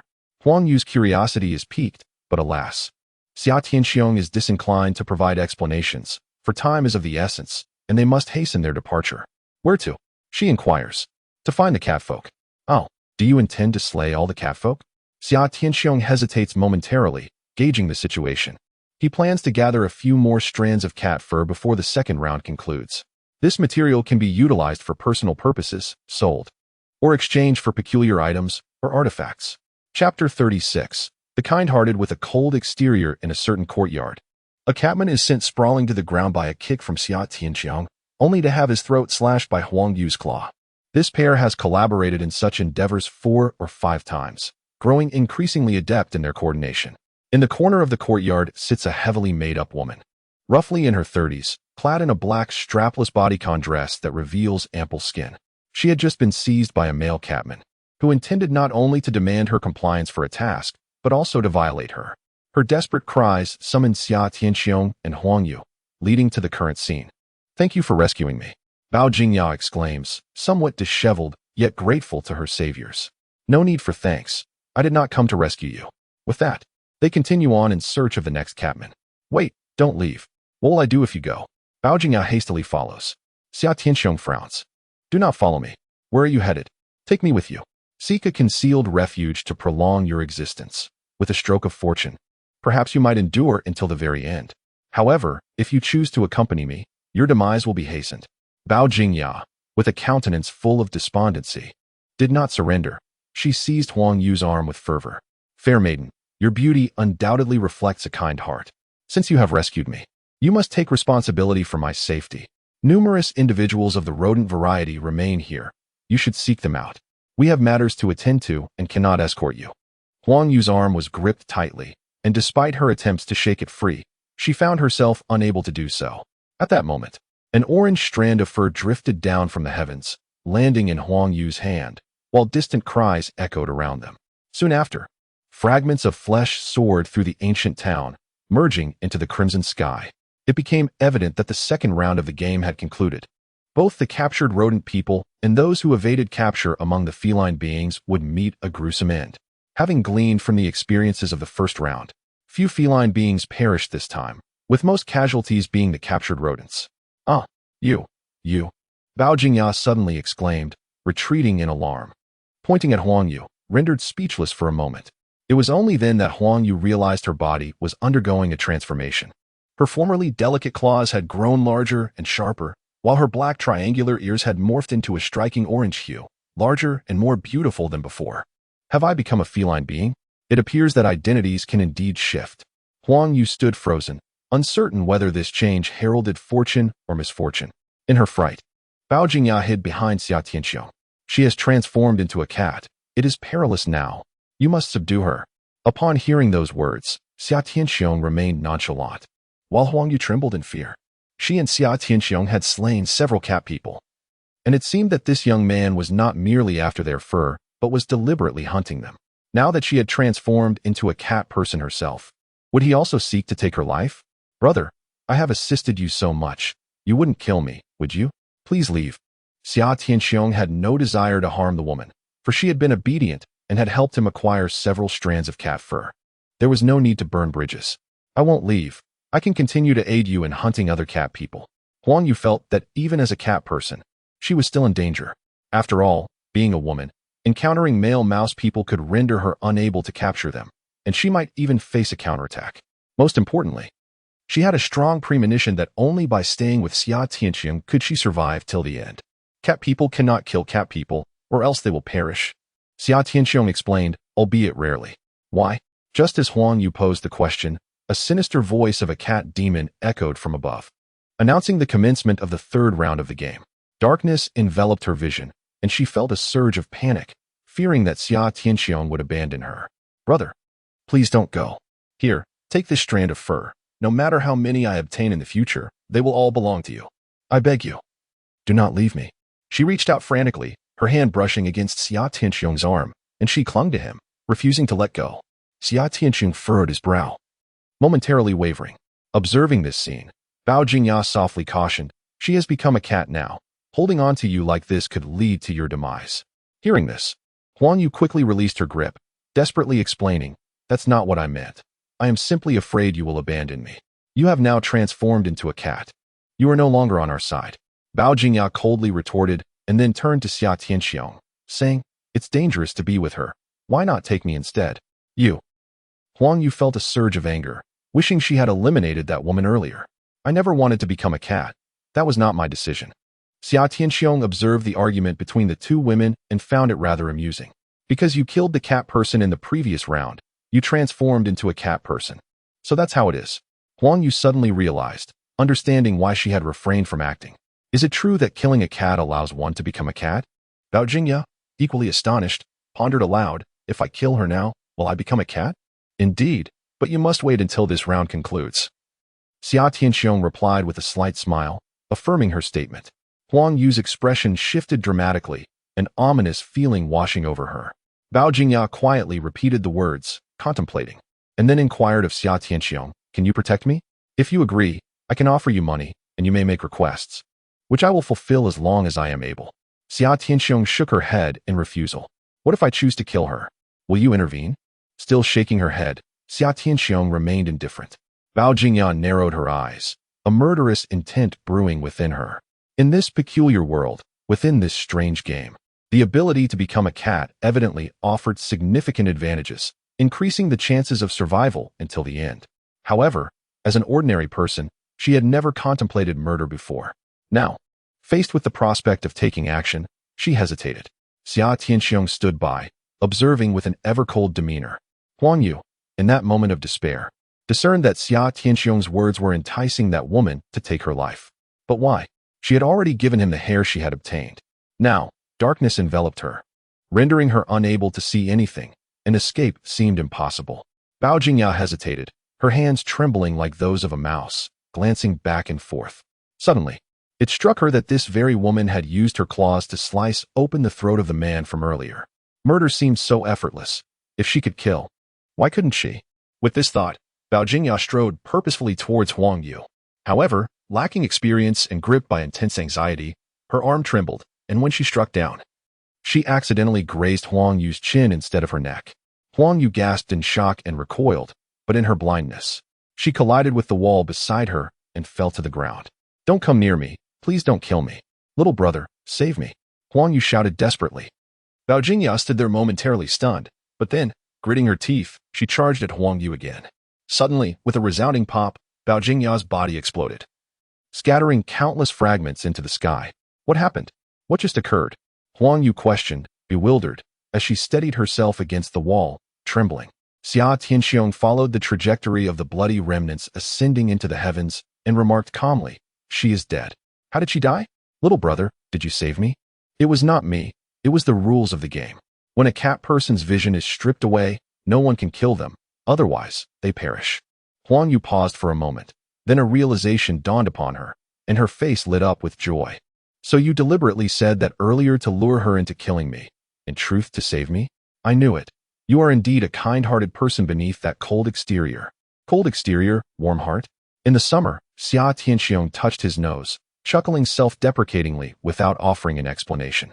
15 minutes swiftly elapsed, marking the time for the game of cat and mouse to resume, with Huang Yu regaining his sight. Subsequently, the duo continued their collaborative efforts, forsaking the slaughter of cats for their fur, instead assisting Huang Yu in capturing the mice. Every round yielded cat fur, which was bestowed upon Xia Tianxiong. They played in this manner until the 5th round, when the red light on the communication box began to flicker urgently. This signaled that Guosheng and Luya were in peril or had an urgent matter requiring his attention. After a moment of contemplation, Xia Tianxiong resolved to investigate. He instructed Huang Yu to remain in a designated courtyard. Following the upward arrow on the communication box, he located Guosheng and Luya within minutes. To his surprise, Bai Tianxiong was also present. He had not strayed far and had been enveloped by the eerie domain as well. Strangely, all three bore injuries, as though they had just endured a fierce battle. At that moment, they stood back to back, their expressions tense and vigilant. Xia Tianxiong approached, his demeanor grave. Have you encountered the bizarre entity? He inquired. We first came across it. Guosheng gestured towards Bai Tianxiong beside him. We subsequently stumbled upon traces of the anomaly and deliberated on testing its strength. If we could vanquish it outright or forge a contract, it would have been splendid. Alas, it is far too formidable. We are no match for it. Bai Tianxiong appeared somewhat disheveled, his chest garments tattered, revealing 3 deep gashes that exposed bone. It is not merely its strength, he continued, but rather the fact that we are within its domain, a realm under its dominion, no matter our prowess. We cannot prevail against it. In the summer, Qiong thought to herself how audacious they were. That entity was a malevolent force, 3 levels higher than the wild aberrations. Yet they dared to take action. However, the fact that they had survived under such a formidable foe indicated that these 3 individuals were extraordinary, possessing remarkable strength. Where is it now? Have you summoned me to confront it together? Even with you, we may not be its match. Luya, while tending to the wound on her left arm, explained that most of the rules had been clarified, and Director Guo intended to terminate the game prematurely, requiring her assistance. Qiong was taken aback. Have you discovered a way to break the curse? It's just as we previously discussed. Eradicate all the rat men or the cat men. Analysis shows that when a rat man kills a cat man, It transforms into a catman itself, which means the catmen can never be fully exterminated. Our plan is to eliminate all the ratmen, which should enable us to end the deadly game early. When Guosheng expressed this, his demeanor was somber, as if reaching this decision had been a significant struggle. Yet, Xiong noticed that he had already transformed from a ratman into a catman. The same was true for Bai Tianxiong. Among the four present, only Qiong remained a ratman. This course of action seemed rather ill-advised. There were still around 40 to 50,000 ratmen left.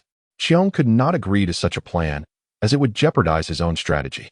Guosheng assumed he was concerned for his safety and hurriedly said, "We are not targeting you. You can kill a catman at will. In the next round, you will also become a catman, and then we can join forces to eliminate the ratmen and swiftly conclude the game." After a moment of silence, Qiong suddenly made a startling revelation. "In fact, I possess a method to deal with the aberration, which could save the majority of the people." He could not conceive of a way to prevent them from killing the ratman, so he decided to reveal a fragment of his plan to enlist their cooperation. Upon hearing this, the three individuals across from him were taken aback. "What method? Speak quickly," Luya exclaimed, her face etched with anxiety, while the other two looked at Xia Tianxiong with eager anticipation. Chapter 37. The Cat-Killing Scheme. Instead of targeting the Rat-Man, we shall aim for the Cat-Man. When the number of Cat-Men dwindles to fewer than 100, the Cat Demon will undergo a transformation, at which point I will possess a means to contend with it. Xia Tianxiong divulged only half of his strategy, withholding the specifics of how he intended to confront the anomaly. Guosheng furrowed his brow and inquired, "How do you know this when we lack any information on this anomaly?" Xia Tianxiong had already prepared a response. "My contracted anomaly fortuitously knows this cat demon. It informed me. Such circumstances indeed exist, as some information from official sources also derives from contracted anomalies. It is imperative that you elucidate what changes will occur and how you plan to address them, so we can be adequately prepared," Guosheng insisted, harboring skepticism towards Xia Tianxiong due to the scant information provided. "I can only share this much with you," Xia Tianxiong replied, equally distrustful of them and unwilling to divulge too many details. Revealing how he contracted the anomaly might lead them to preempt him or disrupt his scheme. The three individuals across from him frowned, visibly dissatisfied. Luya urged, "Mr. Xia, lives of tens of thousands hang in the balance. You must share everything you know." Bai Tianxing added, "Be clear with us, so we can assist you effectively." In the summer, Qiang remained tight-lipped, unwilling to divulge any information, even though it concerned the lives of tens of thousands. "You would be better off placing your trust in me. It would entail no loss for you." Guosheng's expression grew increasingly cold, his irritation evident. "With just this statement, how can we possibly believe you? In truth, I do not care whether you believe me or not, nor do I require any actions from you, as long as you refrain from indiscriminately slaughtering the rat people. I possess my own means to contend with the cat demon. You are a rat person now. Once you begin to kill cats, you will transform into a cat person in the next round. Yet, cat people cannot slay one another, which gives you only one round of gameplay. However, there are still 1,000 or 2,000 cat people scattered about. How could it be feasible to reduce their numbers to below 100 within a single round? Provided there is no external interference, the game will naturally progress, and there will come a time when the cat people number less than 100. Of course, I will not wait for that moment, for by then, it would signify that the rat people have dwindled to near extinction. I will find a way to eliminate the cat people to below 100 beforehand, but the prerequisite is that you must not kill the rat people. Otherwise, I cannot succeed." Qiong's sincerity did not sway the three individuals before him. Guosheng, maintaining a stern demeanor, solemnly stated, "Given the gravity of life and death, you cannot compel us to trust you, and we cannot cooperate with you. I have resolved to proceed with the plan to eradicate all rat people." Luya and Bai Tianxiong remained silent, tacitly agreeing with him. Qiong sighed inwardly, realizing that he had indeed failed to persuade them. "Very well then. Carry on with your endeavors. I shall take my leave. Since our paths diverge, we cannot walk together." In the summer, Xia Tianxiong swiftly turned away, determined to devise alternative methods to thwart them or to complete his own plans before they exterminated the ratmen. With only 3 of them against a staggering 40 to 50,000 ratmen, even as skilled hunters, aided by the supernatural, it was not a task that could be accomplished in haste. After Xia Tianxiong departed, Luya gazed at his retreating figure. Was he truly allowed to leave just like that? What else could be done? He possesses the ability to teleport. Even if we joined forces, we could not detain him. Guo Sheng stated coldly, suddenly turning to Bai Tianxiong beside him. This time you represent the Bai family in collaboration with our bureau. I shall duly record your merits. Thank you, Section Chief Guo. Bai Tianxiong, robust in stature, resembled a rough individual, but in truth, he was quite meticulous. Mr. Xia likely refrained from speaking because he has a means to contract with the cat demon, fearing that we might contest him. Humph, a short-sighted individual.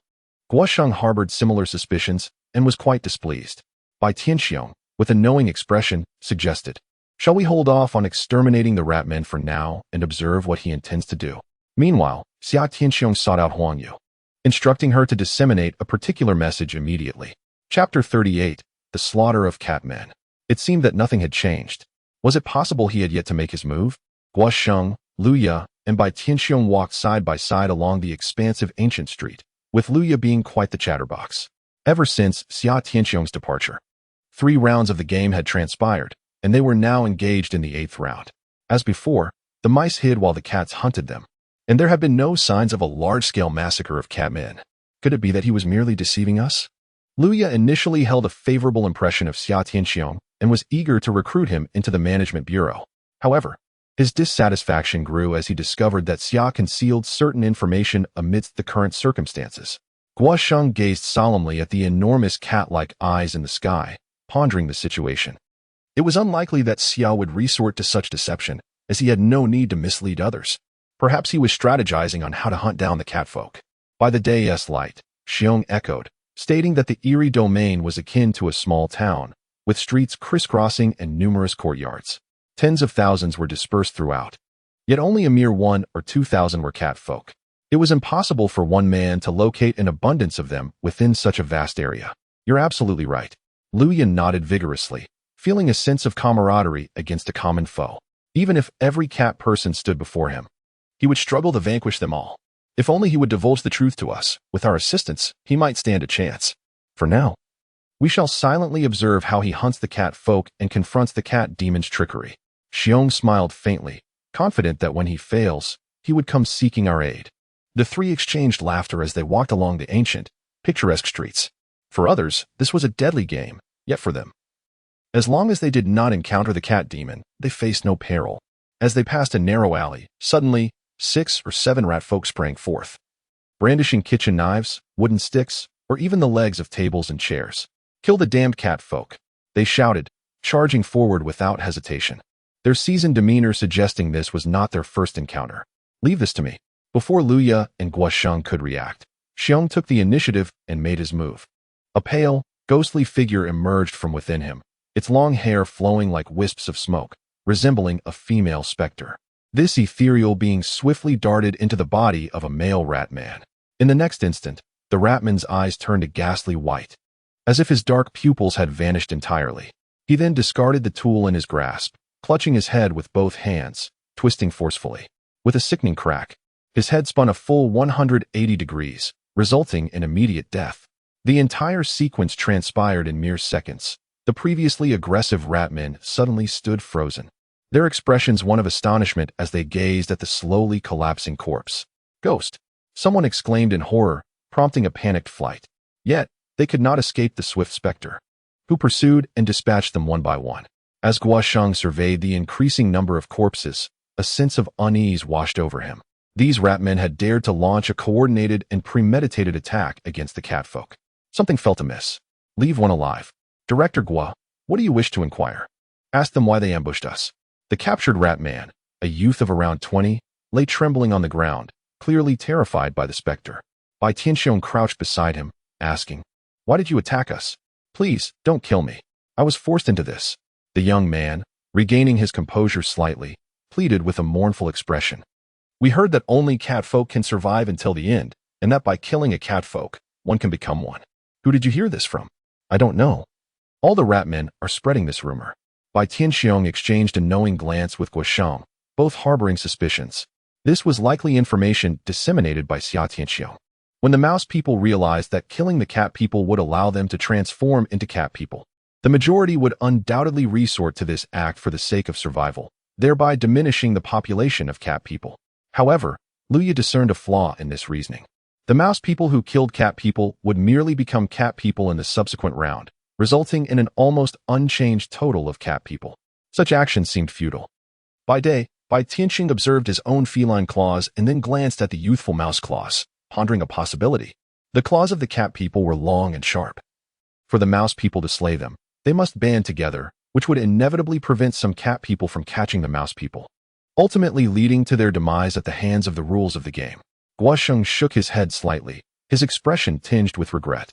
While this strategy might gradually reduce the number of cat people, it could never bring their numbers below 100. The game of cat and mouse continued, round after round. Guosheng's observations were confirmed. The decline of cat people was slow, while the mouse people dwindled rapidly. If this continued, the relentless conflict would leave very few survivors. By the 15th round of the game, an unusual situation arose. Guosheng and his companions were invited by other cat people to form a team. Initially reluctant, they felt a sense of unease upon learning that the opposing side had gathered hundreds of cat people. They followed to the meeting point, discovering nearly 1,000 cat people congregated, deliberating on how to launch an assault on a certain mouse people gathering. I know what he intends to do. Guosheng's eyes widened in realization as he grasped the purpose of Xia Tianxiong. Luya and Bai Tianxing quickly understood as well. In a certain courtyard, Xia Tianxiong stealthily avoided other mouse people and made his way here, shortly followed by Huang Yu, who approached with great caution. The young man observed that the catfolk had congregated primarily in the southwestern courtyard, numbering in the thousands. You have done well. I shall ensure your safe departure from this place. The strategy employed by Summer Tianshou against the catfolk was rather straightforward. He disseminated rumors among the ratfolk, inciting them to retaliate against the catfolk, while simultaneously rallying a group of ratfolk to guard a specific area, thereby establishing a safe zone that deterred the catfolk from making their move. He then instructed Huang Yu to inform the catfolk of the ratfolk's situation, compelling them to unite, lest they be unable to withstand the ratfolk's onslaught. Thus, after several rounds of this game, the ratfolk continued to amass in greater numbers, paralleled by the catfolk. The ratfolk consistently outnumbered the catfolk by a factor of 20, and with each round, they grew progressively stronger. Once they banded together, the catfolk found it nearly impossible to eliminate the ratfolk. Rather, they risked their own demise.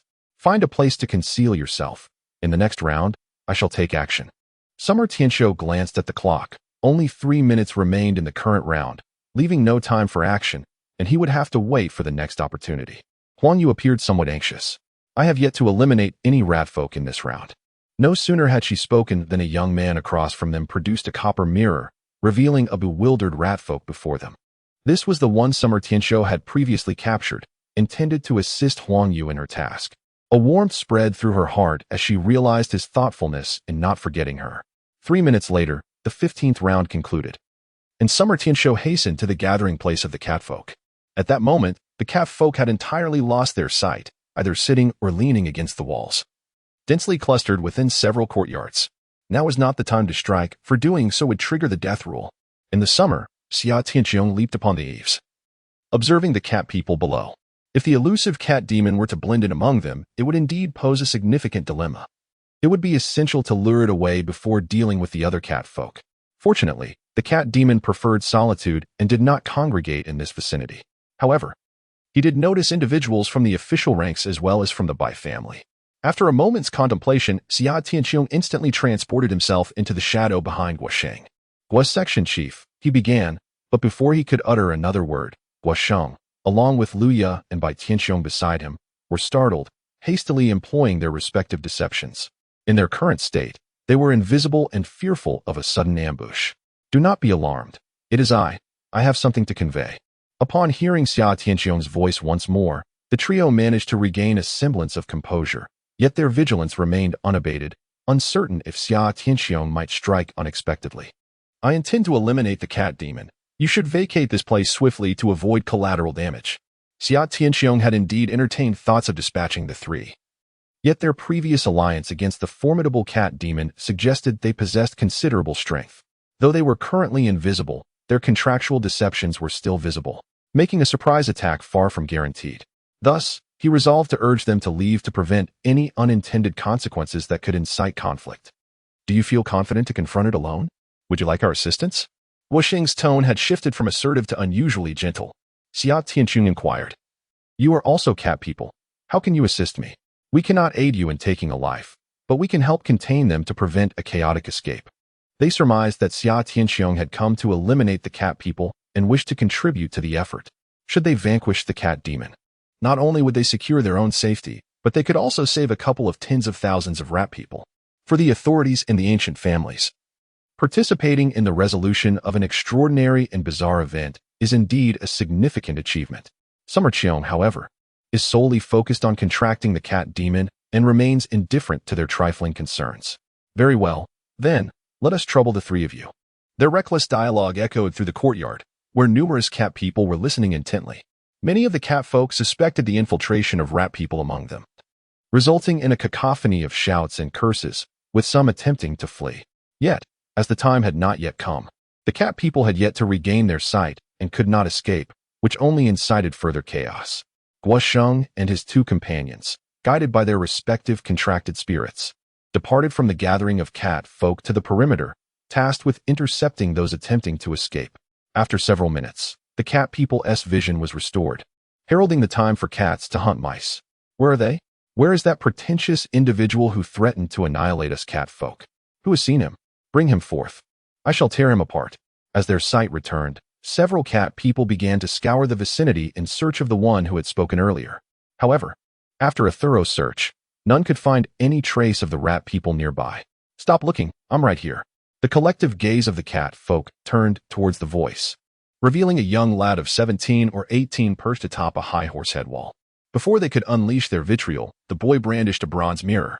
In an instant, anyone illuminated by the mirror was drawn upwards by a tremendous force, pulled into the mirror itself.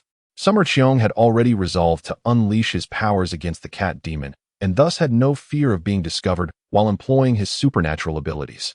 The courtyard soon brimmed with nearly 100 cat folk, all of whom were ensnared within mere seconds, before he proceeded to the next courtyard. Brothers, let the work commence. A cat-like humanoid has just entered the mirrored realm, and the delivery entity immediately lunges forward to attack, while simultaneously reminding the other contract entities of their duty. Despite the summer skies having declared that it need not engage in battle, it remains fervently enthusiastic. The mirrored entity swiftly duplicates dozens of avatars, and 8 shopkeepers join in to assist, leaving only the gamble entity in a state of upgrade, still dormant. For these ordinary individuals, dispatching the few entities poses no challenge whatsoever. As the shopkeepers slay, they speculate amongst themselves about the delivery entity's peculiar zeal. They wonder if it is unwell, questioning why it exhibits such eagerness. They jest that if such a useless being were any less proactive, it might not even be desired by its master. Yet, it is not entirely devoid of worth, for it possesses the ability to manifest food imbued with spectral energy. That is perhaps its sole utility.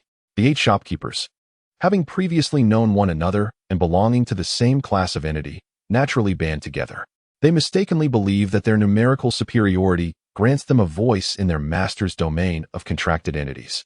However, within this mirrored space, the mirrored entity reigns supreme, and none dare to provoke it. The infant entity is of a formidable class, having signed an equal contract, placing it beyond their standing. The gamble entity is poised to ascend to this formidable class shortly, making it individually more formidable than any of them. Only the delivery entity remains, a target upon which they can unleash their disdain. Their chatter is loud and unrestrained, entirely audible to the delivery entity nearby. Cowardly fools. They dare to speak of it without fear of reprisal. Once this skirmish concludes, I shall confront it. Little 8. Exercise caution and be wary that it might inform our master. You shall bear the consequences. Fear not. This presents an opportunity to gauge our master's disposition towards us. The innkeepers spoke while committing murder, their pace unrelenting. Xia Tianxiong, wielding a bronze mirror, wandered through various courtyards nearby, drawing in all the catfolk he encountered. This gathering boasted nearly 1,000 catfolk, yet still fell short of the total. In other locales, groups of 3 to 5 catfolk also congregated. The task ahead was of utmost importance. It was imperative to reduce the catfolk to fewer than 100 before the current round concluded. Failure to do so would prevent the transformation of the cat demon into its more sinister form. Chapter 39. The splitting of the cat demon. Xia Tianxiong traversed the ancient city, teleporting in search of the remaining catfolk. He had previously scouted several rounds and was well acquainted with the general activity zones of the other groups, making the search relatively straightforward. Once he located them, he would shine the mirror, drawing in every last one, whether in small clusters or larger groups, into its depths. After dispatching them, he would leave behind the cat fur they had previously acquired, discarding their bodies outside the mirror's space, as this round of the game was not yet concluded. The vast majority of the catfolk had been eliminated, leaving only a few stragglers hiding in remote corners, likely numbering fewer than 100. To be on the safe side, Xia Tianxiong resolved to continue his pursuit. However, the cat demon had set its sights on him, forcing him to abandon his efforts.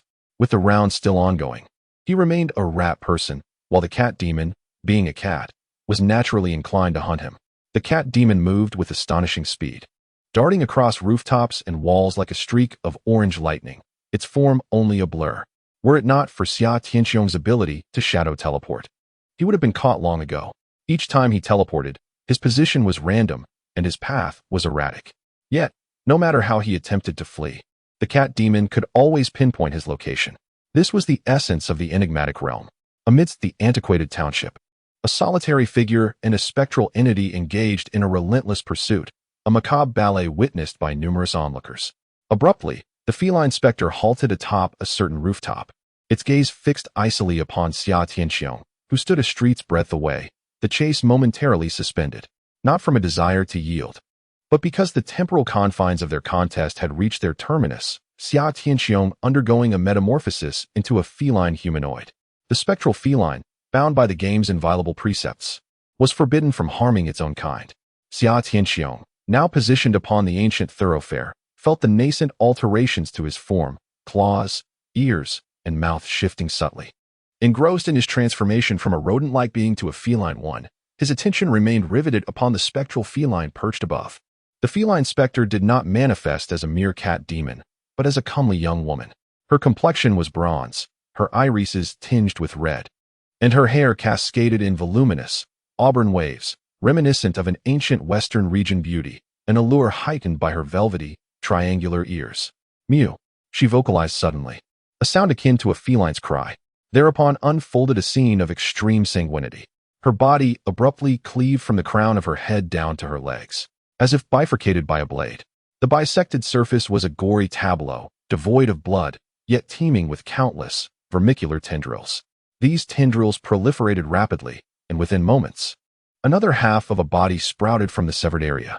Thus, the singular feline specter became two, their visages also altered. Nor did the process cease there. Each of the two bodies underwent further division. 2 became 4, 4 became 8, and 8 became 16, the fission continuing apace.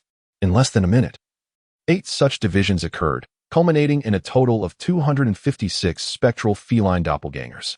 Most remarkably, these avatars manifested in diverse guises, male and female, young and old, each bearing a unique appearance. Nearby, numerous rat people witnessed this scene, each one filled with shock and panic. These avatars all resembled cat people, destined to hunt the rat folk. Xia Tianxiong, observing this spectacle, finally felt his long-suspended hard ease. This was the transformation he had awaited. Only at this moment could he hope to contract the cat demon. According to the knowledge from his previous life, when the number of cat people dwindled while the rat people remained abundant, the game fell into severe imbalance. The cat demon would then split into numerous avatars, masquerading as cat people to restore equilibrium to the game. Now, it was evident that this was indeed the case. The cat demon itself was of a fearsome level, but upon splitting, its power diminished, resulting in varying levels among each avatar. Primarily, they ranged from formidable to malevolent, with the occasional wild spirit among them. Xia Tianxiong's objective was to locate a specific avatar among them. If he could contract it, once all avatars merged back into the original cat demon, he could indirectly forge a contract with it. The game progressed, and in this round, Xia Tianxiong took on the role of a cat person. After enduring 15 minutes of sensory deprivation, when his vision returned, he found that over 200 avatars of the cat demon had vanished without a trace, evidently having gone to hunt the rat people. Instead of searching for the special avatar, Xia Tianxiong sought out an unoccupied courtyard. He secured the gate and, standing in the center of the yard, conjured a plethora of fish-related dishes using the powers of the takeout demon. There lay a grand array of delicacies: braised carp, sauerkraut fish, boiled fish, steamed bass, and stinky mandarin fish, among others. In his previous life, the cat demon had descended multiple times, claiming countless lives. During the final encounter, a hunter who had contracted the takeout demon was ensnared within the realm of the uncanny, where he inadvertently discovered that a particular special avatar possessed an insatiable appetite for fish-based cuisine. He lured the doppelganger into a pact with food, ultimately establishing an indirect contract with the cat demon's true form. What Xia Tianxiong must accomplish now is precisely this task. Mere moments after placing the food, a figure emerged atop the wall. It appeared to be a child of 8 or 9 years, yet it was indeterminate whether it was a boy or girl. Its eyes were askew, mouth agape, drooling incessantly, reminiscent of Down syndrome, suggesting a lack of intellectual capacity. Undoubtedly, this was the peculiar doppelganger. Come down, little one. I have delicious treats for you. Xia Tianxing smiled warmly, his tone gentle as if coaxing a child. The little cat child's eyes sparkled with curiosity, innocence, and a hint of caution. The cat demon's doppelgangers not only possessed distinct appearances, but seemingly individual intellects, with varying degrees of intelligence. Some were cunning and treacherous, fierce and bloodthirsty, while others, like this one, were innocent and endearing. The little cat child tilted its head in hesitation, its gaze fixated on the food in the courtyard, drool forming a steady stream, already dampening its attire. All of this is for you, come and taste it. It's truly delicious. Xia Tianxiong repeatedly beckoned. Yet the little cat child remained perched above, appearing somewhat daft but undeniably vigilant. He held a bronze mirror, contemplating drawing the little cat child within. Yet he feared triggering some unknown rule, for the regulations he understood were far from exhaustive. At this critical moment, it was essential to avoid any unforeseen mishaps. After much deliberation, he suddenly took 2 steps back, distancing himself from the food. At last, this strategy bore fruit. The little cat child, unable to resist the allure of the food, leapt down from the wall in a swift motion, seizing a box of braised carp to indulge in. At that moment, a sudden crash resounded as the gate to the courtyard was flung open. Shortly thereafter, Guosheng and his 2 companions entered hastily. Upon seeing the little cat child, a flicker of surprise flashed in their eyes, though they endeavored to conceal it. Mr. Xiao, we are concerned for your safety and have come to assist you, Guosheng declared with an air of grandeur, his gaze steadfastly fixed upon the little cat child rather than on Xia Tianxiong. He had an instinctive feeling that Xia Tianxiong had undertaken all these efforts for this very purpose. What assistance can you offer me? Xia Tianxiong's expression grew frosty. It was evident that the trio harbored ulterior motives. Mr. Xia, there is no need for alarm. We are merely here to observe how you intend to contract the cat demon, Leah stated, her words serving as a probe. The 3 conjectured that Xia Tianxiong's numerous actions were aimed at contracting the cat demon, though they were not entirely certain. Xia Tianxiong regarded them coldly. My endeavors are of no concern to you. Do not disturb me here. The trio, sensing his lack of denial, became increasingly convinced that he possessed a method to contract the cat demon and was in the midst of executing it. One cannot frame it so lightly. This matter pertains to the lives of tens of thousands and our own safety as well. How can it not concern us? Guosheng insisted with a serious countenance. If you successfully contract the cat demon and resolve this significant supernatural incident, I will certainly advocate for you. And even if you choose not to join the Bureau in the future, you shall receive due rewards. Bai Tianxiong added, Mr. Xiao, pursue your intentions. We shall observe from the sidelines, and should any unforeseen circumstance arise, we will be able to assist you. The trio was resolute, unwilling to depart. Summer Qiong furrowed his brow. The 3 individuals before him were all cat people, and he too belonged to that lineage. However, he could not resort to violence, for such an act would invoke the rules of death. Moreover, even if he could engage them physically, it was uncertain whether he could prevail against all 3. Thus, he resolved to allow them to observe from the sidelines. Do not approach, do not disturb me, he uttered with resignation, then turned his attention away from them. The small kitten was preoccupied with devouring food, showing no interest in anyone around. He resembled a starving street urchin, ravenously consuming his meal in a most ungraceful manner, leaving his face and clothes smeared with grease. Is it delicious? I have plenty more here, Summer Qiong remarked, manifesting a fragrant pan-fried ribbon fish and presenting it to the little kitten. Follow me, and you shall dine on fish every day. How does that sound? His tone was gentle, his smile warm, as he feared that speaking too loudly might frighten the child away. Summer Qiong felt a twinge of urgency in his previous life. The hunter of enigmas had successfully lured others into contracts through such means. Why did it not work for him? Was the publicly available information inaccurate? Was there some critical detail hidden away? His mind began to spiral into confusion. If he could not form a contract with the little kitten, he would also be unable to indirectly contract the formidable feline demon of enigmas, rendering this journey futile. Was this creature merely an aberrant manifestation of the feline demon, split into several cat-like avatars? Did he intend to contract this entity to ultimately bind the original feline demon? Guosheng had just witnessed the feline demon fragmenting into hundreds of cat-like manifestations. With his experience, it was not difficult to deduce such a scenario. Historical records indicated that similar occurrences had transpired before, and with a bit of contemplation, he could surmise Summer Qiong's intent. During the day, Qiong was oblivious to the situation. If one could indirectly contract the bizarre entity through its peculiar avatars, could it be that any of those avatars could be contracted? The implication of this statement is self-evident. The cat demon has split into over 200 avatars, and anyone could have the chance to form a contract, not solely limited to Xia Tianqiu.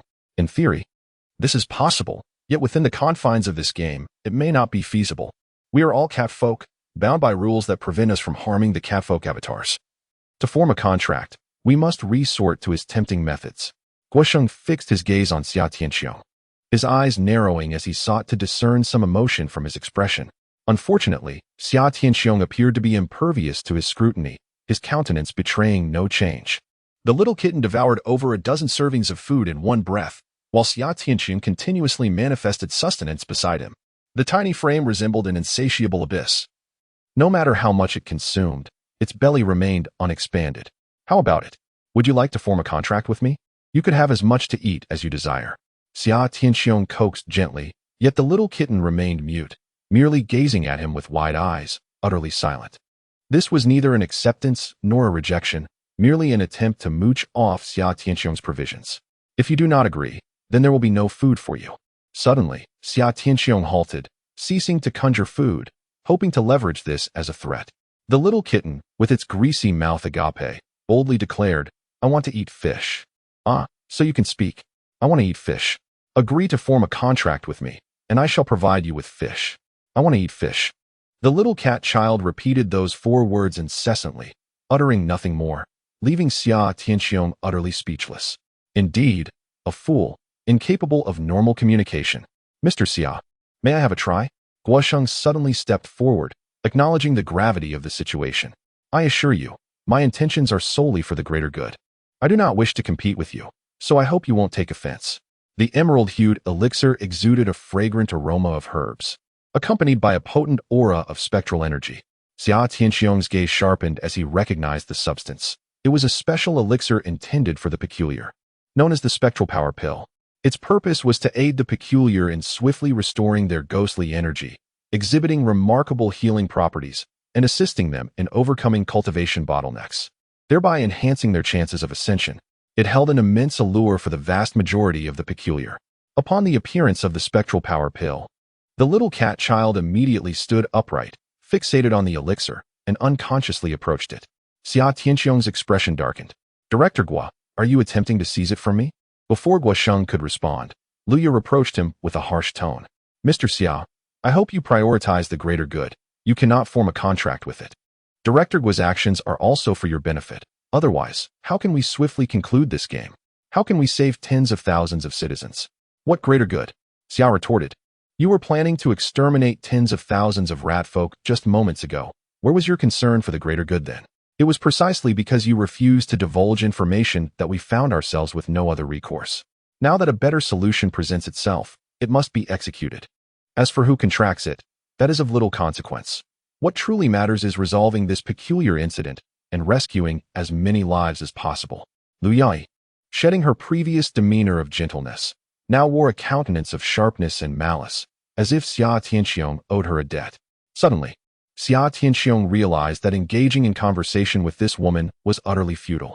Amidst their exchange, a small kitten approached Guosheng, raising its paw to seize the mysterious power elixir in his hand. With eyes wide open, the kitten huffed indignantly, proclaiming, "I want to eat." This time, it omitted the word fish, indicating that it possessed some degree of intelligence. With a clenched jaw, he relinquished the elixir to the small creature. "Once you have consumed it, will you form a contract with me? All right?"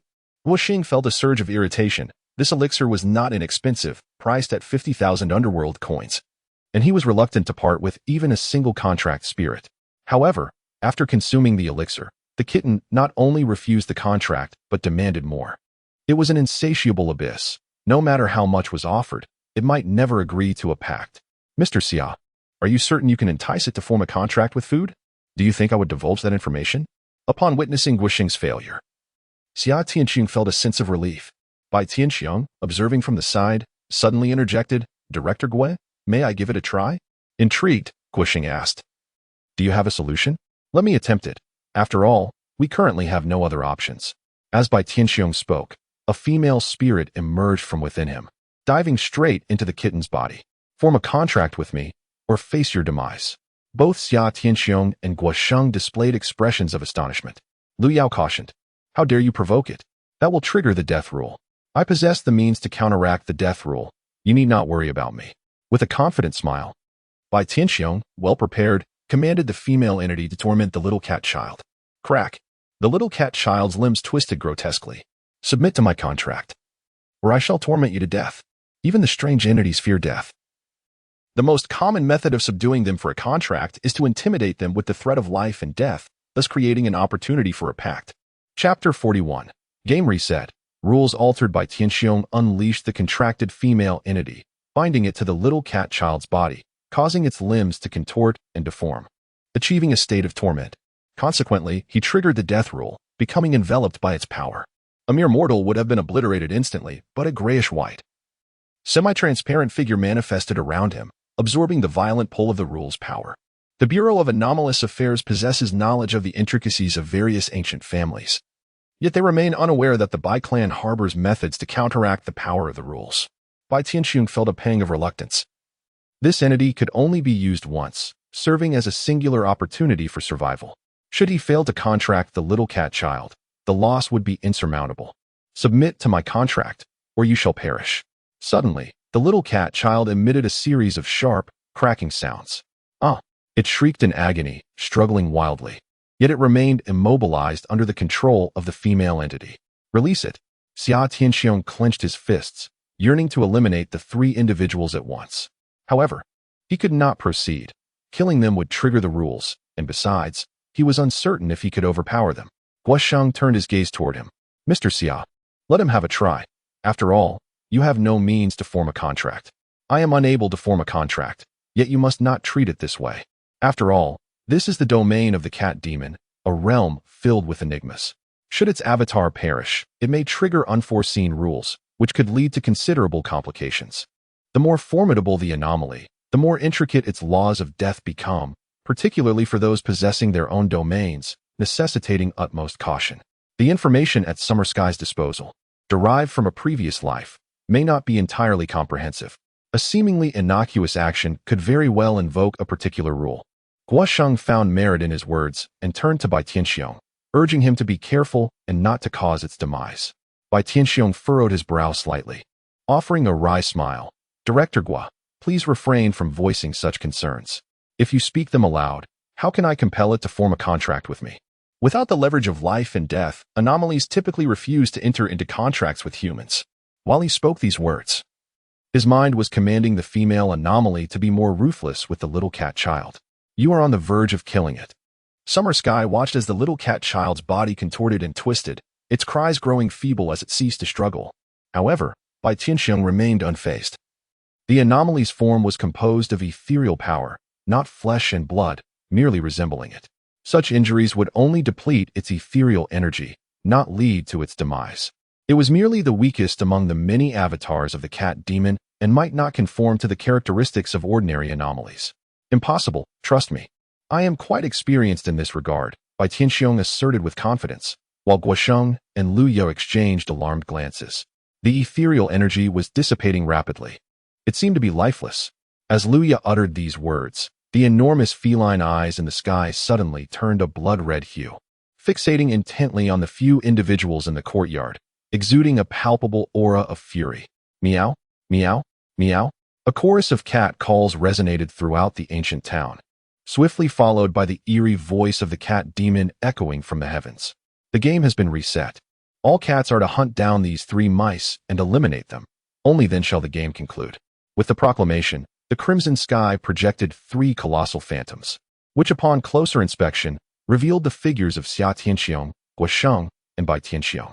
Having previously interacted with the kitten, the cat demon had deemed them all as culprits. Concurrently, a transformation occurred among the trio. Their forms, once feline, instantaneously morphed into that of mice.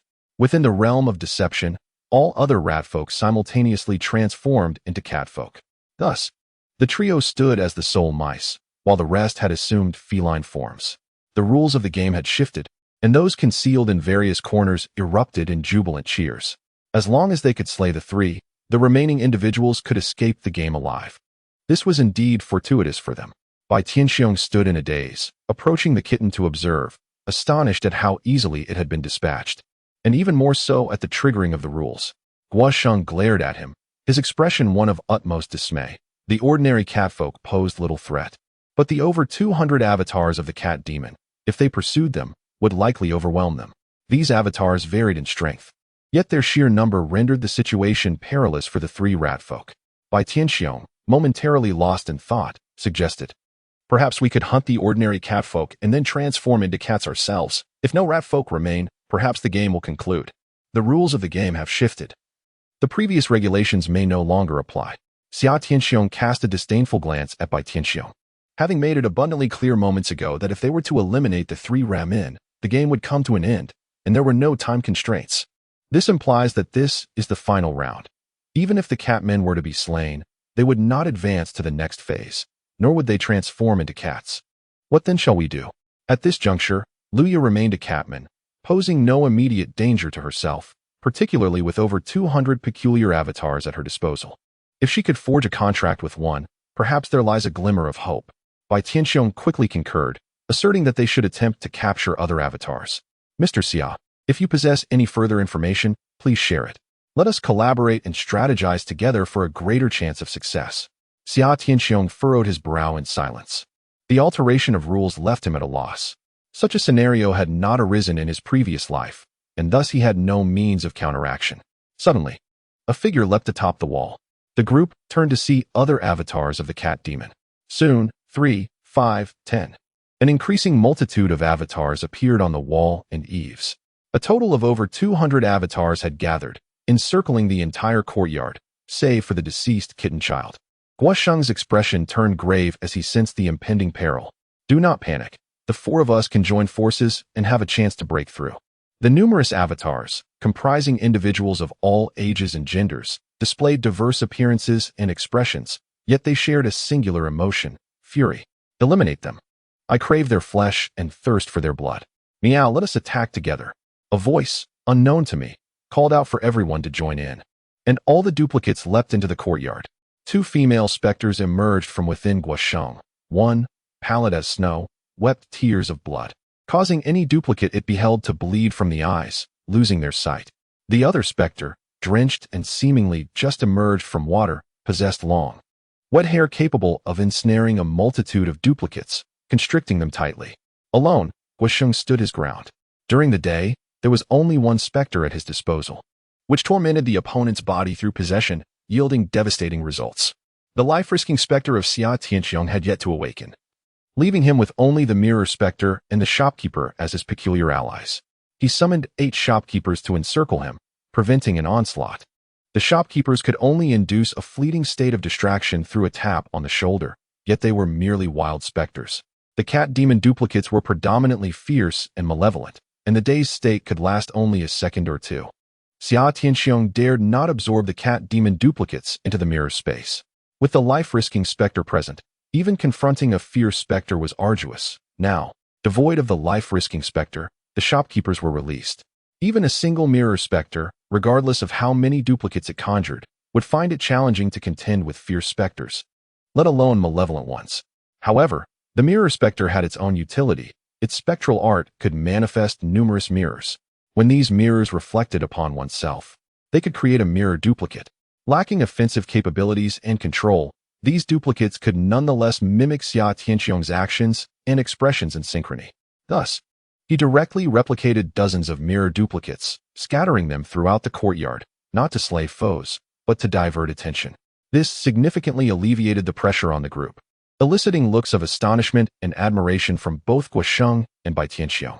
Luya, being a cat person, was unable to directly engage in combat, as it would trigger the rules of mortality. Fortunately, the cat demon wraith doppelgangers were similarly unable to target her. Positioned amidst the trio, she was far from idle. As she raised her hand and emitted a cloud of intangible gas, which enveloped each of them individually, Xia Tianxiong experienced an immediate invigoration. Perceiving a rapid enhancement in his mental acuity and physical reflexes, the laceration on his calf, sustained earlier, was instantly numbed, and the bleeding promptly ceased. Moreover, even the waiters in the mirror wraith were galvanized, as if injected with adrenaline. This was evidently a wraith art possessing both restorative and amplifying properties. It was now clear why the three of them had been able to withstand the cat demon wraith's primary form, owing to Lu Ya's support role. The fray was intense from the outset, with the cat demon wraith doppelgangers employing tearing and clawing as their primary modes of attack. The lesser wild wraith and fierce wraith doppelgangers were manageable, as their claws needed to make direct contact to inflict damage. However, the vile wraith grade were far more formidable. Even from a distance of several meters, they could lacerate their targets with a mere gesture. Despite having 8 waiters to shield him, Xia Tianxiong sustained several injuries, although none were severe. Fortunately, with Lu Ya's assistance in staunching the bleeding, he remained largely unharmed. I can scarcely endure any longer. Is there anyone who can assist me? Bai Tianxiong was in the direst condition, having sustained numerous injuries within the first 2 minutes of engagement. His female wraith possessed considerable offensive capabilities, but was only capable of engaging a single target at a time. Even with its speed, it was incapable of contending with the relentless onslaught of cat demon wraith doppelgangers, particularly the formidable vile wraiths, which were virtually impervious to defense. Mr. Xia, please send a few of your attendants over to assist me. I am barely able to safeguard myself, let alone manage your affairs. Xia Tianxiong firmly declined. The 8 attendants were relentlessly besieged, their bodies repeatedly scratched, resulting in a significant loss of their ethereal strength. If this continues, their annihilation will not be far off. Given the circumstances, I implore you not to blame me. Suddenly, Bai Tianxiong raised his hand and hurled a coarse rope into the air, which instantly straightened. I apologize, esteemed guests, but I must take my leave first. To his astonishment and fury, Guosheng realized he possessed a celestial rope, already struggling to cope with so many avatars. The situation had now become even more perilous with the loss of one individual. It dawned on him that Xia Tianxiong wielded an elusive teleportation technique, allowing him to depart at any moment. Mr. Xia, you must not leave. Together we— Before he could finish, Luya abruptly interrupted him. Director Gua. He has left as well. Guosheng turned abruptly, only to find the space beside him desolate. The 8 attendants who had just stood there had vanished. Well, if death is to be my fate, so be it. Xiaoya, remember to inform the organization that it was those 2 who brought about my demise, especially Mr. Xia. He is no ordinary individual and must not be easily overlooked. With a grim smile, Guosheng uttered these words before being overwhelmed by numerous avatars. In an instant, he was torn apart and devoured, leaving behind nothing but a bloodied skeleton. Luya trembled uncontrollably, rooted in place, knowing that as long as she refrained from attacking the avatars, they would not assault her. Meanwhile, Xia Tianxiong executed shadow teleportation, swiftly distancing himself from the courtyard.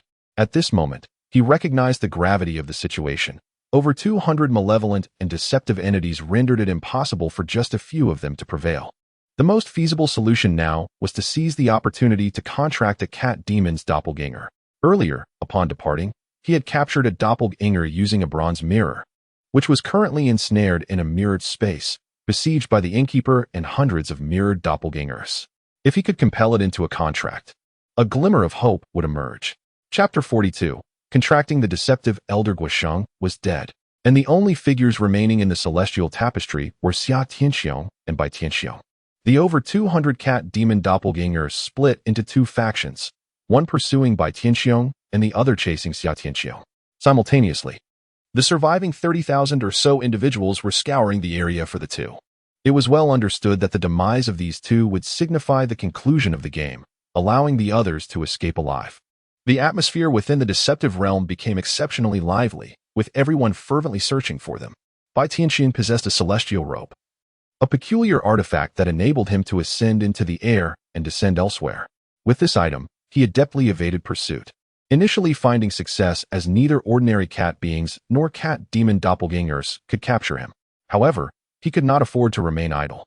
The speed of the cat demon doppelgangers was formidable, and regardless of where he appeared, they would reach him in under a minute.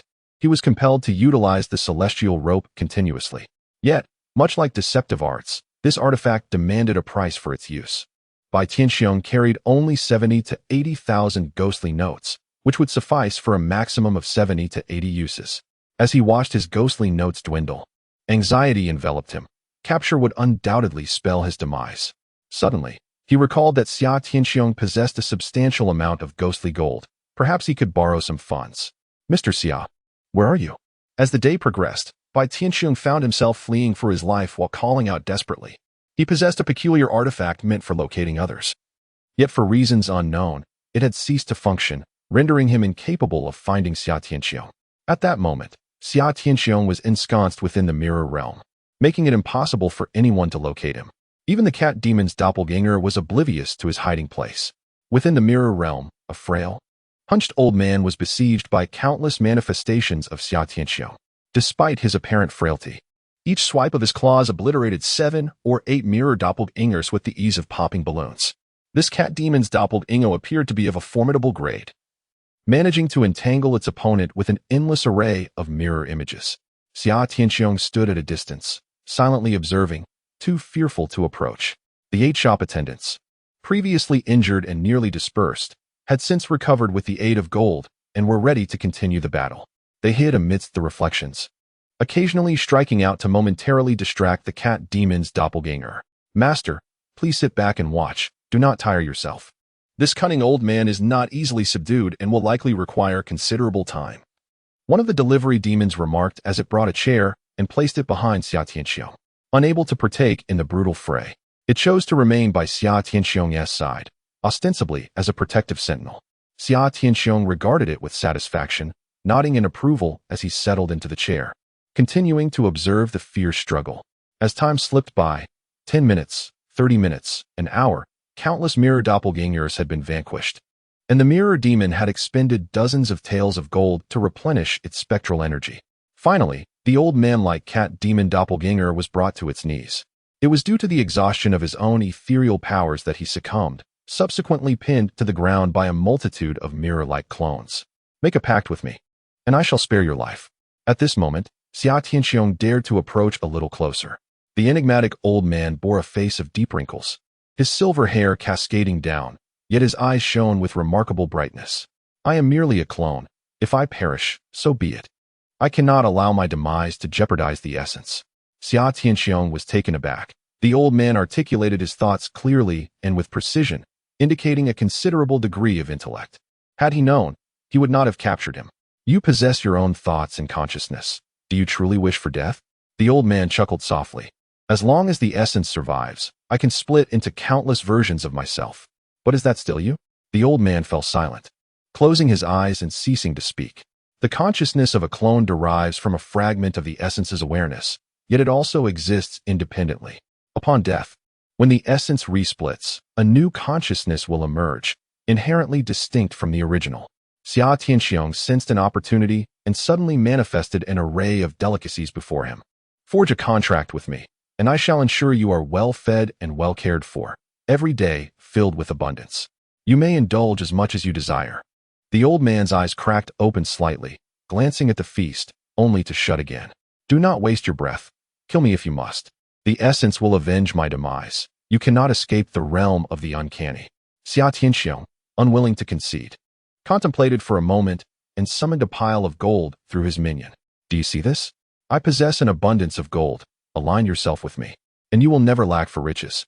I can even assure you that I will use this gold to elevate your standing. You truly possess such vast amounts of nether gold. The old man opened his eyes once more, this time widening them in astonishment, his gaze nearly bulging from its sockets. Take it out earlier, you young one, truly lacking in understanding. If you had presented it sooner, we wouldn't have to toil for so long. My old bones are nearly falling apart. Its expression was one of disbelief, quickly transforming into unrestrained joy. The rapid shift in attitude left Xia Tianxiong astonished. It appeared that this peculiar old fellow had an insatiable appetite for wealth. Are you willing to enter into a contract with me? If you grant me all this dark gold, I shall sign a decade-long equal pact with you." The old trickster squinted his eyes, offering what he presumed to be a remarkably high price, eagerly awaiting a counteroffer. "I intend to sign a master-servant contract, as you are the one I have vanquished, rather than someone seeking to engage willingly. That is unacceptable. I would rather perish than enter into a master-servant contract, for that would be a grave insult to our kind." Xia Tianxiong perceived no offense in this statement, yet the nearby mirrored trickster, the delivery trickster, and the 8 shopkeepers immediately darkened their expressions. They glared at the old trickster, seemingly intent on ending his existence. An equal contract would suffice. After some contemplation, Xia Tianxiong resolved to take a step back. After all, he needed to indirectly contract the cat-demon trickster through this arrangement. He could not truly eliminate it. The gold amounted to over 100 taels, and a 10-year term was far too brief. At the very least, it should extend to a century. No, a maximum of 20 years, 80 years, 30 years.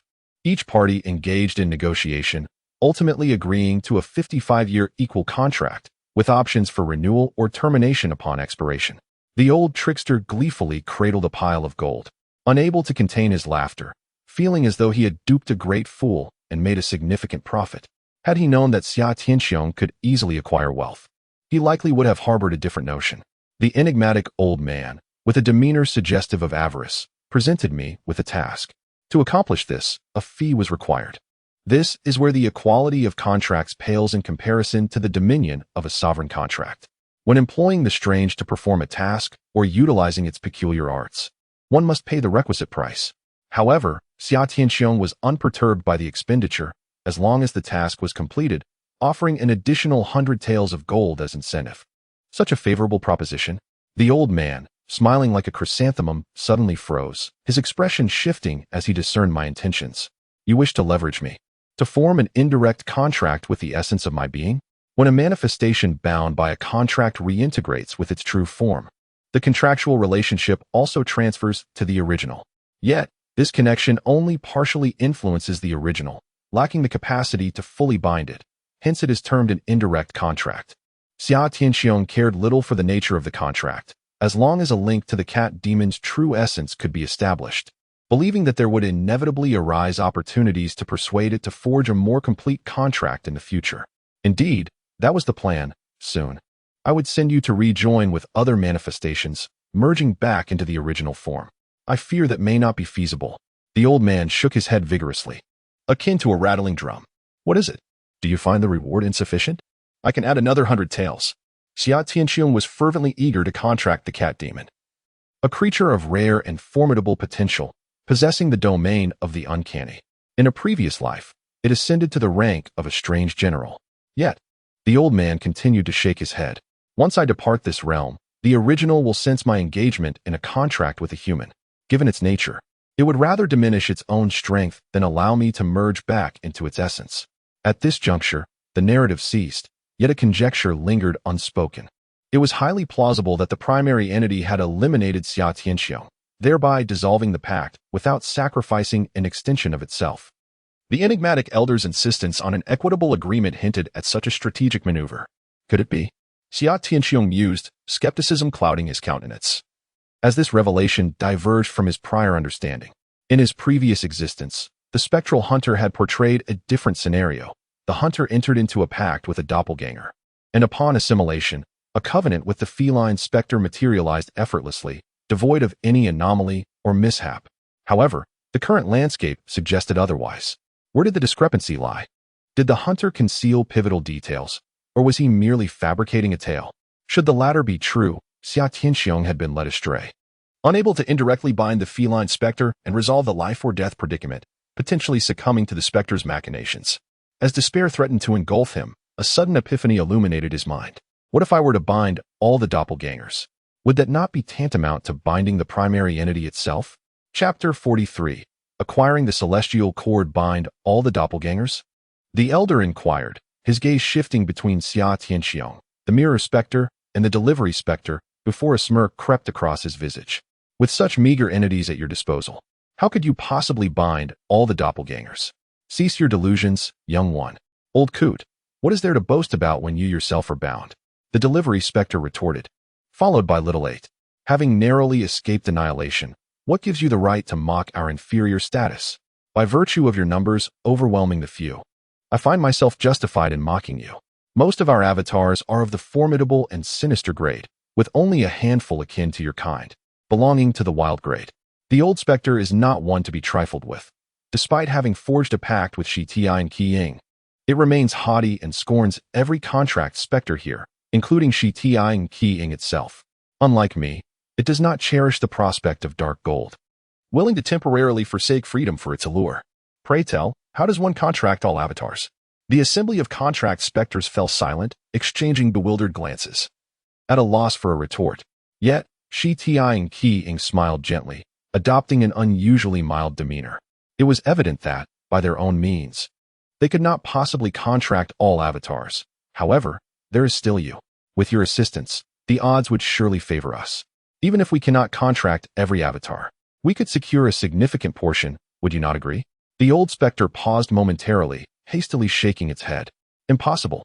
I shall not assist you in dealing with the other avatars. After all, we share the same origin, and should I act thus, my true form would dispatch me without hesitation. No need for your direct intervention. Merely counsel them for me. Inform them that a contract with me comes with a reward of 100 taels of gold, plus a commission of 10 taels for you. Each with a commission of 10 taels of dark gold? The old specter's insatiable greed was evident. Upon hearing the mention of gold, its interest was piqued. But this would require me to betray my kin. 20 taels is far too meager. Each should receive 100 taels. Shi Tian Qiying felt a sense of relief. As long as it was willing to assist, that was sufficient. 100 taels was excessive. With over 200 avatars, I could scarcely afford such a sum. At most offering 15 taels. Old Goetu wore a mournful expression, as if he were deeply aggrieved. This was indeed a matter devoid of conscience. With less money, I am at a loss. How about 80 taels? You, my friend, are truly insatiable. Suddenly, Xia Tianxiong found it amusing. The two engaged in a round of haggling, ultimately reaching an agreement. A contract for a wild eerie avatar would yield a commission of 10 taels, a fierce eerie 20 taels, and a malevolent eerie 30 taels. Within the eerie domain, Bai Tianxiong was valiantly fighting for his life. Once a robust man in his 30s, he now appeared with grizzled hair and a face lined with wrinkles, resembling a man in his 60s or 70s. Whether wielding the celestial rope or employing the eerie techniques of the female ghost, a price had to be paid, and his soul coins had long been exhausted, leaving him to barter his lifespan instead. This had led him to his current state. Yet now, he could not afford to expend any more of his life. Should he do so, his body would wither, and his faculties would decline. Even if he escaped the eerie domain alive, he would not have many years left. At that moment, over 100 cat demon avatars surrounded him, charging in waves, with the battle raging fiercely. In the outer fringes, thousands of ordinary catfolk were also eager to join the fray, all intent on his demise. If this situation persisted, his death would be imminent. Just then, a copper mirror placed on a beam of the nearby eaves reflected a figure emerging abruptly, landing right beside Bai Tianxiong. As Xia Tianxiong stepped out, he was startled to find himself surrounded by cat demon avatars. Fearing he had been discovered, Bai Tianxiong was equally taken aback, wondering how a person could appear so suddenly. Upon closer inspection, he realized it was none other than Xia Tianxiong, whom he had been searching for tirelessly. "Mr. Xia, please lend me some soul coins," he exclaimed with a chuckle. Had it not been for his brutal act of slaying the kitten child, the rules would not have been triggered, leading to the present dire circumstances. He deserved his demise. During the day, Xiong urged him fervently, realizing he was unwilling to lend money. If we do not eliminate these avatars, neither of us stands a chance of survival. If we join forces, we may yet grasp a slender hope. Had you not fled earlier, the four of us might have managed a feeble resistance. Now, it is merely the two of us, which renders our situation utterly hopeless. You might as well await your death here. Xia Tianxiong, disinclined to engage in further discourse, noticed several avatars beginning their assault. Just as he prepared to employ shadow teleportation to escape this perilous place, he suddenly felt a constricting sensation around his waist. Something had ensnared him, preventing the use of shadow teleportation. Glancing down, he discovered a frayed, coarse hemp rope, roughly the width of a finger, wrapped tightly around his waist in 2 loops. Secured with a knot, the other end firmly grasped by Xiong. The latter's visage twisted with ferocity, his eyes ablaze with frenzied hatred. Since you refuse to lend me the soul coins, then perish. Xiong intended to bind Xia Tianxiong, utilizing the feline demon's deceptive avatars to slay him, and subsequently scavenge for soul coins upon his corpse. This was the sole opportunity to procure the coveted coins. The wondrous heavenly rope, once ensnaring Xia Tianxiong, rendered him incapable of employing shadow teleportation, tightening its grip with each passing moment, and his hands were powerless to untangle it. Do you truly believe this will lead to my demise? Xia Tianxiong remained unfazed, wielding a bronze mirror in his right hand, adjusting its angle to confront Xiong. Invoking the mystical technique of the mirror that devours all, Xiong suddenly recalled that Xia had previously captured numerous catfolk with his mirror, a realization that filled him with trepidation. In a frantic attempt, he shook the heavenly rope, striving to hoist Xia into the sky and cast him amidst the feline demon's deceitful avatars. Yet, he was ultimately a moment too late. A tremendous suction emerged, and in an instant, Bai Tianxiong was drawn into the mirror. His contracted female spirit was preoccupied with fending off the cat demon's clones, leaving her no time to rescue him. Upon his entry, Xia Tianxiong commanded the shopkeeper to render him unconscious with a flower-swatting technique, plunging him into a state of bewilderment. This peculiar art proved ineffective against other entities, yet it was remarkably potent against humans, capable of inducing a stupor lasting 3 to 4 minutes. As Bai Tianxiong lost consciousness, the Tongtian rope was seized by the shopkeeper, and his body was cast out of the mirrored space, hurtling directly towards the dense cluster of cat demon clones. He was instantly torn apart, meeting a gruesome demise. The death of his contracted female spirit resulted in a backlash from the contractual power, leaving her gravely injured, and she too was subsequently shredded by the cat demon clones. At that moment, the Tongtian rope lost its control and fell away from Xia Tianxiong. He dared not linger. Clutching the Tongtian rope, he immediately teleported away. However, before departing, he ensnared another clone with a bronze mirror, preparing to compel its contract. The Tongtian rope had gained considerable renown in his previous life, serving as a tool for escape as well as a combat aid. Each use required the expenditure of 1,000 ghostly notes, a significant cost for an average demon hunter, as a single battle could necessitate several thousand, if not tens of thousands, of ghostly notes, surpassing the consumption of typical supernatural techniques. Yet, for Xia Tianxiong, this was hardly an issue. In his hands, it could be utilized freely, without concern for financial constraints. After executing multiple shadow teleports and evading the encirclement of the cat demon clones, he sought refuge in a concealed location and re-entered the mirrored space. Dozens of mirrored clones were engaged in a fierce assault against the cat demon's clone. The doppelganger was a robust young man, presumably of the wild and cunning variety. Yet his strength paled in comparison to that of the old trickster. Xia Tianxiong, grasping one end of the celestial rope, deftly flicked it, directing it with his will through the gaps among the myriad mirror-like doppelgangers, ensnaring the trickster's upper body and rendering him incapable of resistance. The trickster thrashed in vain, yet the celestial rope tightened its grip. This tool proved quite effective. Henceforth, there would be no need for a strategy of overwhelming numbers. Xia Tianxiong, holding the celestial rope, felt a sense of satisfaction with the outcome. Old trickster, the next steps are yours. If he refuses to make a pact, I shall slay him. Fear not. I assure you, I will secure his agreement. The old trickster was exceedingly exhilarated, having spent the previous moments persuading his kindred, only to be met with disdain and insults from the young trickster, who branded him a coward. Now, with the young trickster devoid of the ability to resist, a proper persuasion could finally commence. Chapter 44. The pursuit of the cat demon trickster as doppelgangers of the same essence. How could I possibly deceive you? The old trickster, brimming with enthusiasm akin to that of a salesman, ardently urged the young trickster, promising 100 taels of dark gold should he enter into a contract with this human, an amount unprecedented in their many years together. The young trickster glared at him with indignation. Fool, he seeks to manipulate the essence. Can you not perceive this? Impossible. You are merely overthinking, the old trickster replied, fully aware of Xia Tianxiong's true intentions, yet weaving deceit in the presence of his own kind. Just as the young trickster prepared to hurl further insults, his expression shifted abruptly as he stared, stunned, at the old trickster. Communication between humans and contracted tricksters occurs through mental exchanges, and similarly, the various doppelgangers of the cat demon trickster could also communicate through thought. At that moment, The enigmatic old man suddenly communicated with the equally enigmatic young man through thought, saying, "Foolish boy, this individual possesses a substantial amount of soul gold. Let us first establish an equitable contract with him to acquire the soul gold. Once our true form eliminates him, the contract shall naturally dissolve, allowing us to gain 100 taels of soul gold without effort. Why not seize this opportunity? We need not dirty our hands. As long as the game continues, our true form will undoubtedly vanquish him. At that time, we will merely endure the backlash of the contract upon the death of the contractor, without facing obliteration ourselves. In any case, with such an abundance of soul gold, even if we expend 20 or 30 taels, we can restore ourselves to our original state." The old man's words ultimately persuaded the young man, for no being of mystery would turn down soul gold. The young man consented to enter into an equitable contract with Xia Tianxiong, who was bewildered by this sudden change but did not inquire further.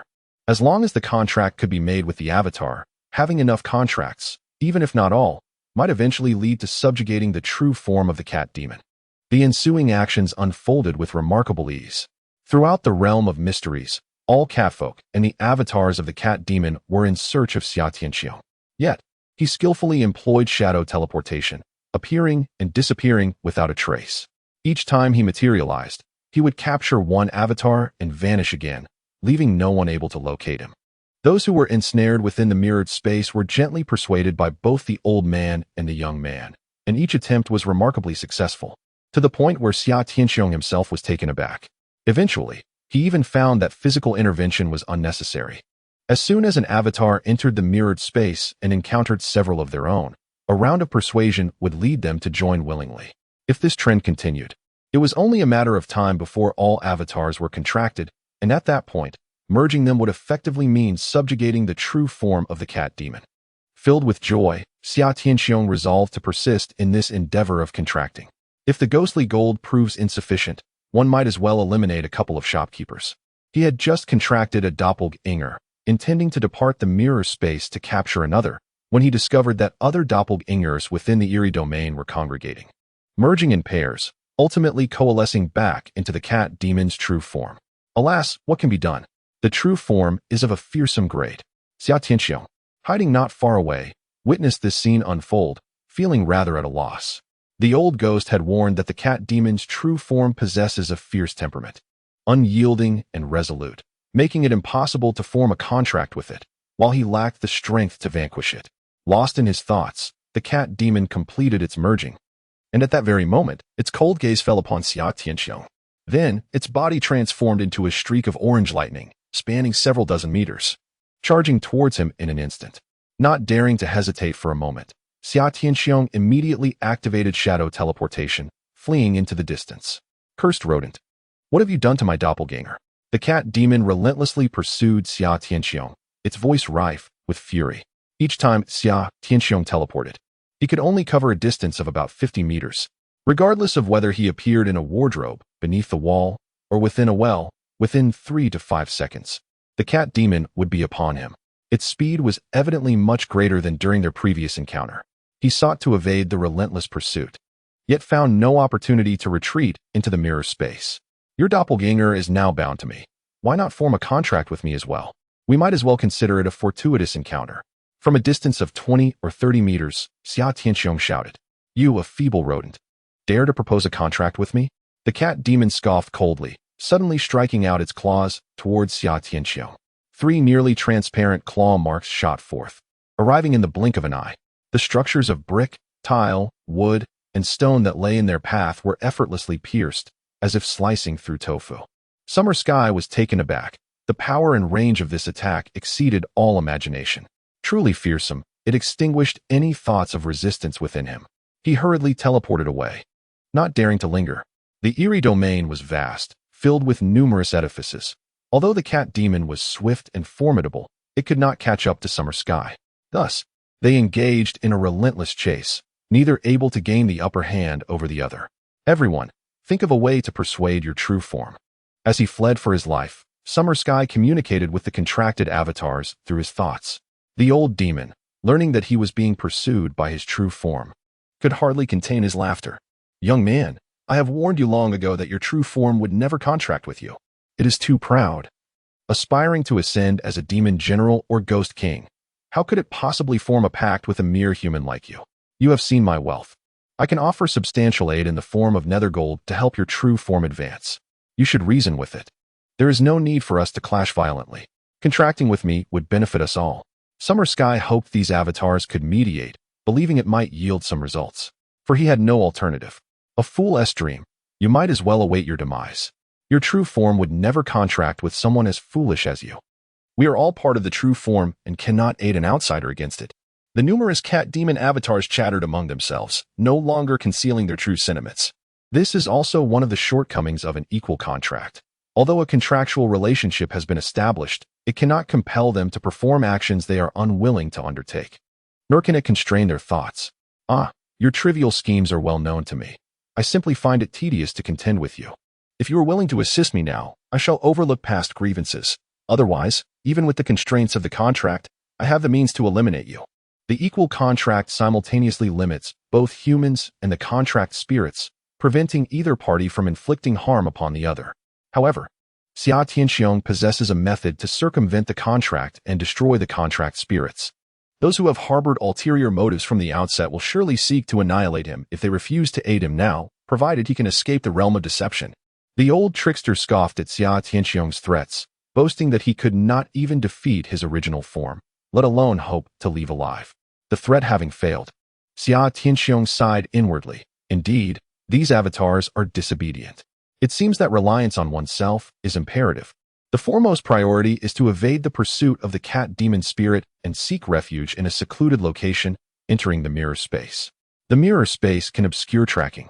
As long as the bronze mirror remains undiscovered, he shall be safe. Accessing the realm of deception also consumes the power of the underworld. And he does not believe that the cat demon spirit can maintain an open state indefinitely. If he can remain hidden within the mirror space until the realm of deception closes, he may naturally escape. This appears to be the only feasible strategy at present. However, how to elude the cat demon spirit's pursuit? Within this deceptive realm, it seems the cat demon spirit can sense all locations, discovering him no matter where he teleports. As if it possesses the ability to see. Those enormous cat-like eyes in the sky have been watching the ground, observing every individual. Perhaps it is the very nature of these eyes to possess the ability to track and locate. How might one obscure them, or evade their gaze altogether? Summer Qiong found himself in a state of frantic thought as he continuously shifted through the space around him. Suddenly, a peculiar item sprang to mind, the red veil of the enigmatic bride. The enigmatic bride had claimed that this veil, when donned, could sever the connection between heaven and earth. Could it also shield him from the prying eyes of the cat? With no other recourse, Summer Qiong retrieved the red veil from the mirrored realm and draped it over his head, treating it as a desperate gamble, akin to a dead horse being used as a living one. The veil, crafted from silk, appeared opaque from the outside. However, once worn, it proved to be transparent. He could see the world outside distinctly, the veil not hindering his vision in the slightest. Yet, everything appeared drenched in a crimson hue, casting an unsettling aura, as if he had stepped into a realm of sanguine torment. A sense of unease washed over Summer Qiong as he perceived something odd about the veil. Suppressing the sudden surge of panic within, he instinctively raised the bronze mirror to glimpse his own reflection adorned with the red veil. However, upon gazing into the mirror, his heart seized in terror, nearly skipping a beat. The reflection revealed a figure veiled in red. Yet the garments it wore were not his own, but a resplendent red wedding dress. Furthermore, the silhouette exhibited rounded shoulders and a pronounced bosom, unmistakably feminine. The mirror did not reflect Summer Qiong, but rather the enigmatic bride. Chapter 45. The Collapse of the Enigmatic Domain. To don the red veil was to transform into the visage of the enigmatic bride. Alarmed, Summer Qiong hastily removed the veil, only to find his reflection restored to his own likeness within the bronze mirror. Was it merely an illusion? Yet, when he donned the veil once more, the reflection still revealed the form of the enigmatic bride. He moved his arm and shook his head, and the eerie bride in the mirror mimicked his every motion with perfect synchronization. Aside from this, there was no other anomaly. Could this be the bride's veil? Suddenly, he recalled the various skins in the game that could alter one's appearance or attire. This situation bore a striking resemblance to those game skins. But what purpose did it serve? Wasn't the function of the red veil to isolate oneself from the world? How could it transform someone into the form of the eerie bride? Xia Tianxiong felt an inexplicable sense of foreboding. Some eerie artifacts could subtly influence a person, even altering their personality or appearance.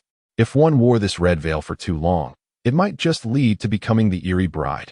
With that thought, he swiftly yanked it off, unwilling to wear it any longer. The next time he visited the Wujin Tavern, he would have to inquire with the eerie bride for clarity. Suddenly, a faint sound of air being pierced reached him from behind. Xia Tianxiong recognized it as the cat demon's pursuit drawing near. At that moment, 3 invisible claw marks shot toward him. Just as he was about to teleport away, the red veil in his hand stirred. It abruptly broke free from his grasp and soared into the air to intercept the claw marks. The claw marks, which could easily penetrate walls, were effortlessly dispersed by the veil like a gust of wind. Following this, the red veil flew straight toward the cat demon. Despite being a distance of 20 to 30 meters away, the cat demon hesitated for a moment, then its expression turned frantic, and it turned to flee. It was like a mouse encountering a cat, desperately scurrying away without daring to linger. Xia Tianxiong stood frozen in astonishment, bewildered by the scene. The veil had initiated an attack on its own, indicating that it possessed consciousness. An artifact with awareness was exceedingly rare. Why would the eerie bride willingly part with it? Doubts lingered in Xia Tianxiong's mind, and suddenly another possibility struck him. Perhaps the red veil was not aware, but rather the cunning bride concealed within it was the one orchestrating its movements. The cat demon moved with lightning speed, yet the red veil was swifter still. Mere seconds later, the veil descended upon it, enveloping the cat demon entirely. The creature attempted to tear the veil away, but it clung to its head as if it were an extension of itself, resisting all efforts to dislodge it. The veil continued to constrict, tightening its grip. Summer Sky observed from a distance, faintly hearing the ominous crackling sound, bones fracturing. The cat demon emitted a series of anguished wails, akin to a frenzied bull, rampaging and collapsing building after building, sending clouds of dust swirling into the air. Die? Let us all perish together. It roared in a sudden fit of rage, causing the very heavens to shudder. The eerie domain shrank rapidly, ancient structures crumbling into dust, vanishing without a trace. The crimson canopy shattered, revealing countless fissures that hinted at the reality beyond. Those enormous cat-like eyes fragmented, transforming into a formidable force of ethereal energy that coursed into the cat demon's being. Was it preparing to self-destruct the eerie domain in a desperate gamble? Summer Sky was taken aback, realizing the red veil had cornered the cat demon to such a dire extent. However, should the domain self-destruct, everything within would be obliterated, and he too would be unable to escape his demise. Stop it. Do not allow it to self-destruct the eerie domain. Summer Sky shouted at the red veil, uncertain if it could comprehend his plea.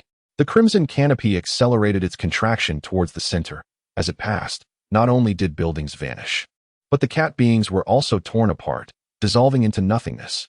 At that moment, there were still 20 to 30,000 cat beings within the eerie domain, crying out in horror, fleeing in panic.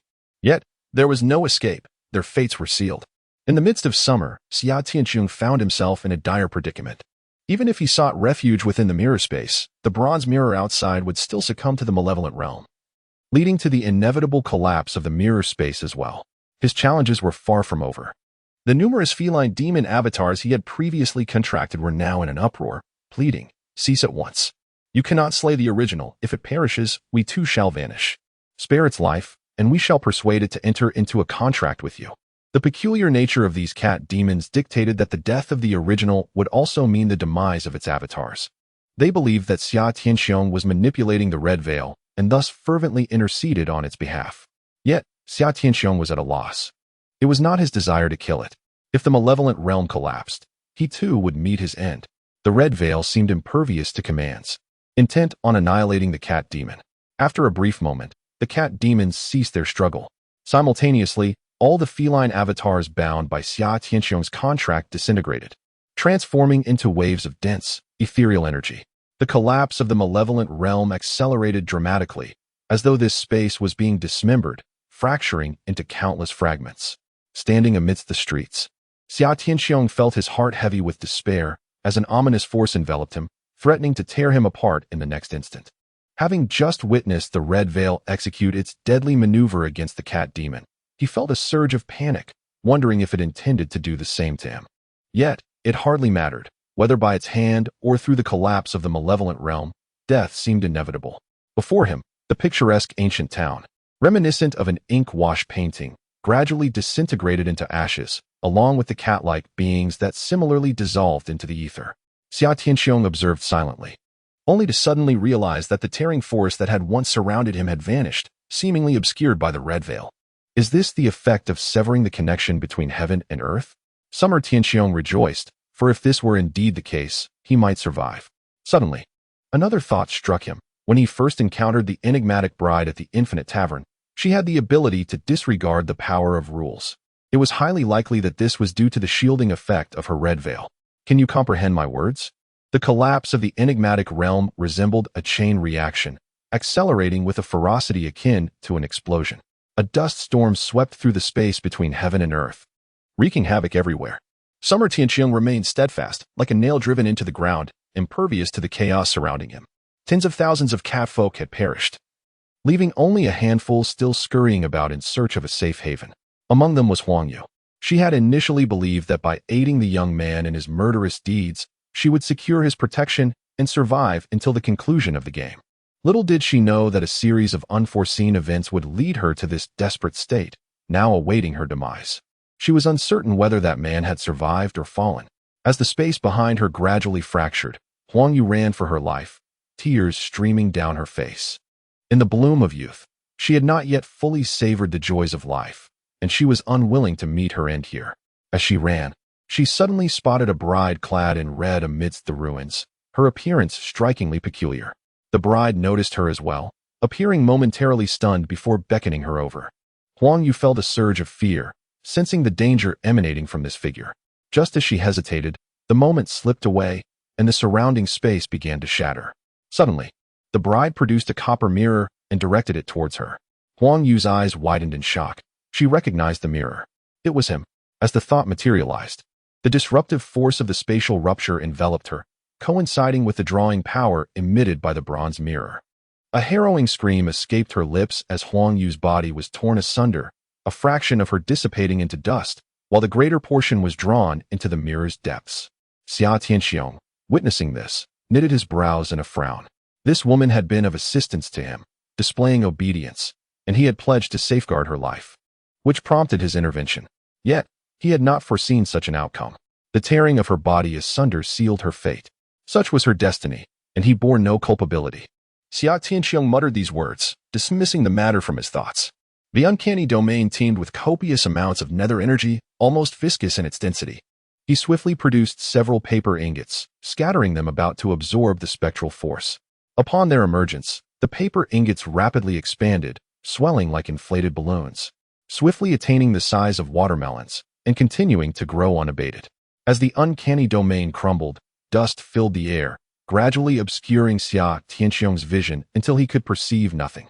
After approximately 3 to 5 minutes, a thunderous clap reverberated through the heavens and earth. The uncanny domain, a unique space or parallel dimension, collapsing without impact on the tangible world. The sole repercussion was that none who had been drawn into the uncanny domain emerged, save for Xia Tianxiong. Having entered the uncanny domain in the twilight hours, it was now the break of dawn, the following morning. Xia Tianxiong removed the red veil, casting his gaze upon the nascent sunrise, before searching for his golden ingots. He observed several ingots, each standing taller than a person, crushing the plaza's paving stones, their golden surfaces gleaming resplendently in the morning light. So massive? Surely they must weigh tens of tons. In the summer, Xiong was astonished, unable to close his mouth in disbelief at the sheer volume of gold he had unexpectedly discovered. Just as he was about to store the gold in his mirrored space, the sky suddenly darkened. Initially, the day had been clear and bright, unblemished by a single cloud, yet from seemingly nowhere, a dense mass of dark clouds emerged. Strangely, this ominous cloud hung solely above Xiong's head, while the surrounding areas remained untouched. The clouds slowly descended, enveloping everything around him. Once again, he found himself in a realm of the uncanny. Xiong immediately recognized this as a peculiar domain. Having narrowly escaped the previous calamity, was he now to face another misfortune? Reluctant to take further risks, he promptly attempted to utilize his shadow teleportation to flee the scene. However, to his dismay, the shadow teleportation failed. This bizarre domain had already begun to exhibit its formidable nature, even before fully manifesting. Xiong cursed his ill fortune, lamenting his misadventures. The clouds lowered further, eventually settling upon the ground and shrouding him within their embrace. To his astonishment, the interior of the cloud was not pitch black, but rather exceptionally bright, revealing a grand and majestic black edifice nestled within. He noticed a plaque above the entrance, inscribed with 4 elegant characters, Guifu Bank. Instantly, Xiong's tense demeanor transformed into one of delight. He had heard tales of this place, yet had never laid eyes upon it. As the doors of Guifu Bank swung open, a middle-aged man clad in a green robe emerged, beaming with a warm smile and gazing at Xiong with eager eyes. "Esteemed sir, I am the manager of Guifu Bank, and I invite you to deposit your funds with us. Once you deposit a sufficient amount of 1 billion nether coins, you will attain VIP status, with additional generous gifts awaiting you." Chapter 46. The VIP of Guifu Bank. Xiong had heard a legend. As long as there is an ample supply of ghostly currency, the Bank of the Eerie realm will proactively seek you out, extending an invitation to deposit your wealth, offering various VIP services, and even guiding you through the mysterious domain. Initially dismissed as mere rumors, it turned out to be undeniably true. The Bank of the Eerie realm stands as an imposing edifice, cloaked in darkness, exuding a timeless elegance. Reminiscent of a majestic mountain, standing before it, one cannot help but feel diminutive. In the summer, as Xiaotiankin gazed upward at the bank, a middle-aged gentleman, who claimed to be the bank manager, stood beside him with a congenial smile, unpressured. Yet his gaze remained fixated on the golden ingots surrounding Xiaotiankin, brimming with excitement. If these ghostly gold coins were deposited through him, he would earn a substantial commission. "Indeed, esteemed sir," the bank manager exclaimed, stepping forward with an exaggerated grin. His eyes nearly squished shut. "With such a considerable amount of ghostly gold, it must be rather inconvenient for you to carry and utilize. Storing it with us ensures both safety and immediate accessibility. You mentioned there are rewards for depositing money. What are they? Let us enter the bank, and I shall elaborate in detail. For distinguished guests like yourself, we have a dedicated reception room, offering a variety of exquisite delicacies and services. Very well, let us discuss within. I shall assist you in relocating these ghostly coins." The bank manager, brimming with enthusiasm, waved his sleeve, which instantly expanded, ready to gather the coins from the ground. Xiaotiankin quickly intervened. "No need for your assistance. I shall manage it myself." Uncertain of the weight of the gold, he was reluctant to entrust it to a stranger.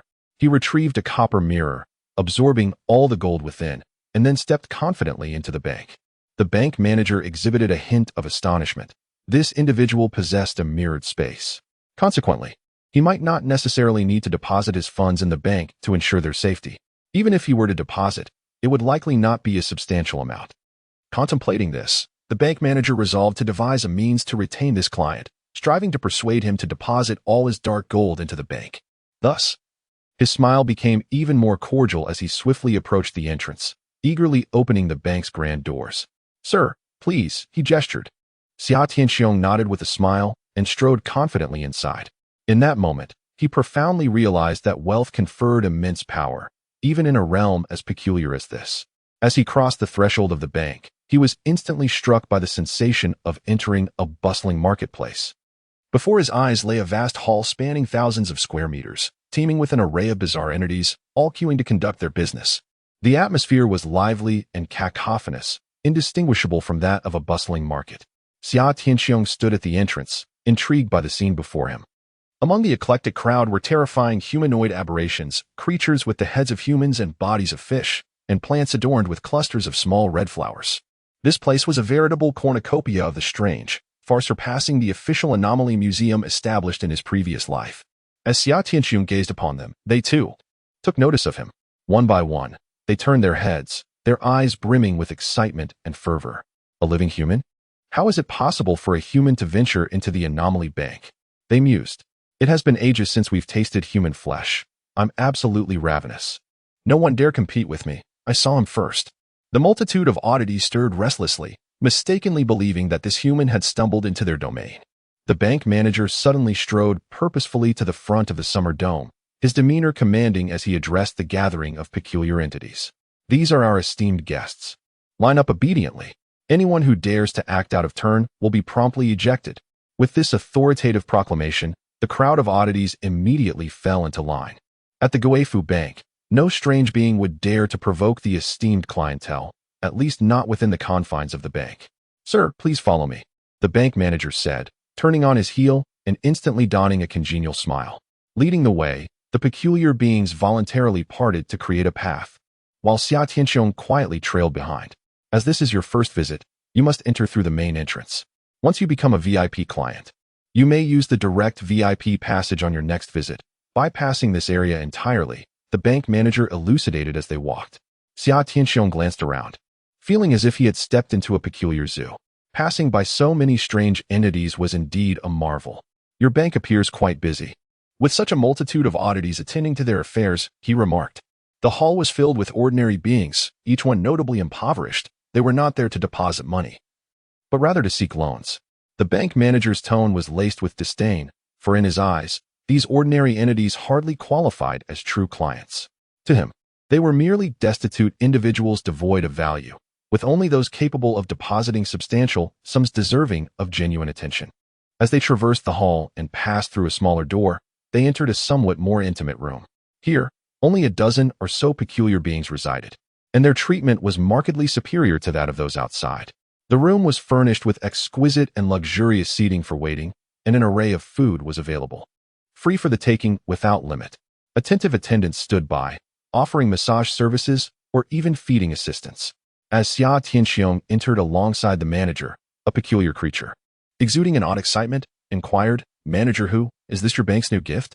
This bizarre being, possessing a human head yet a canine body, stood less than a meter tall, resembling a short-legged corgi. Its appearance was quite comical, prompting Xia Tianxiong to stifle a laugh. "You dare mock me, human? I shall devour you alive." The head dog, particularly averse to being ridiculed, became incensed and shouted at the bank manager, "Manager who? How much must I deposit to take this human? Just give me a number, and I shall deposit it right away." The room was filled with other strange entities, who, having not feasted on humans for quite some time, joined in the clamoring. "Is it just this one human? I want one too. Manager who? I'll deposit 10 million. Give him to me." With the realms now interconnected, the creatures implored, "Can your bank provide more humans? We, who cannot descend to the earthly realm, yearn to savor human essence." The commotion escalated as a dozen peculiar beings quarreled over Xia Tianxiong. The bank manager turned to him, offering an apologetic smile, and quietly explained, "In our bank, substantial deposits come with gifts, and they have mistaken you for one. I hope you don't mind." After saying this, he coughed lightly and addressed the assembly, "Ladies and gentlemen, this esteemed human is not a gift. He is a valued guest of our bank, and I kindly ask for your respect." Suddenly, silence enveloped the room, with a dozen incredulous gazes fixated on Xia Tianxiong. Was it truly possible for a single human to be a cherished patron of the bank? Did he possess an abundance of ghostly currency?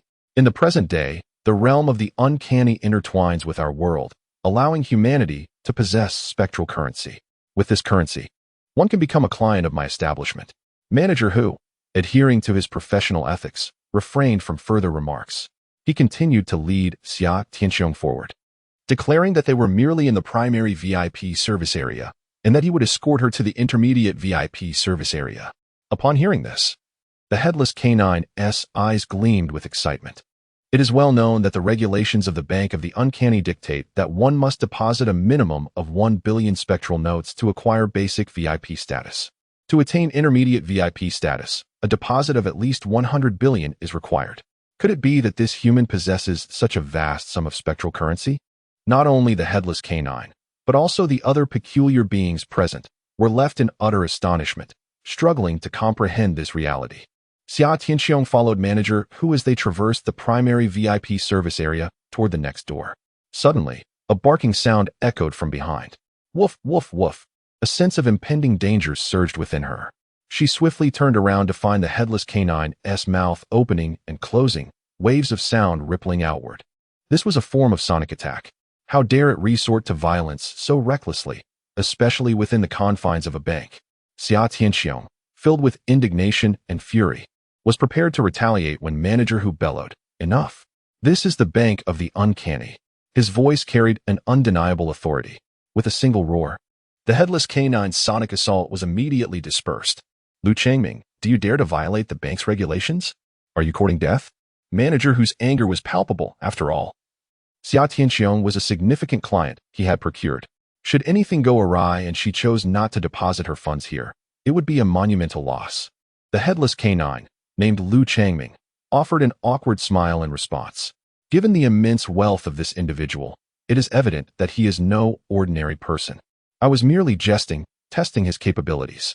Manager Hu, please do not take offense. I had no intention of undermining the bank's regulations. As you can see, I have not harmed him. Otherwise, the power of the rules would have swiftly torn me apart. The principle that the strange cannot harm humanity without cause is an unyielding law of the mysterious realm, one that no one dares to breach. Indeed, it was merely an attempt to intimidate, lacking the courage to act. Manager Hu discreetly glanced at Xia Tianxiong's expression, relieved to find he was not excessively angered. Even intimidation is unacceptable. I assure you, it will not happen again. The head dog displayed an excellent attitude of contrition, and Manager Hu felt it inappropriate to say much more, considering it is a VIP client of the bank. I apologize for the fright cost. Appropriate compensation will be provided shortly. Manager Hu bowed his head in sincere apology to Xia Tianxiong, who was quite satisfied and chose not to pursue the matter further. It's all right, let us proceed swiftly. He followed Manager Hu through another door, entering the intermediate VIP service hall. No sooner had they crossed the threshold than the head dog revealed a peculiar smile, its greed no longer concealed. The intermediate VIP service hall, though not large, featured a single set of table and chairs, indicating that it accommodates only one client at a time, clearly a notch above the primary VIP area. Manager Hu warmly invited Xia Tianxiong to take a seat, and no sooner had he settled in than an attractive female server presented tea and an array of delicacies. The strange beings typically favor raw flesh, not only human but also that of other creatures. Thus, the food provided by the bank included an assortment of fresh blood and meat, even featuring the brains and entrails of certain beings.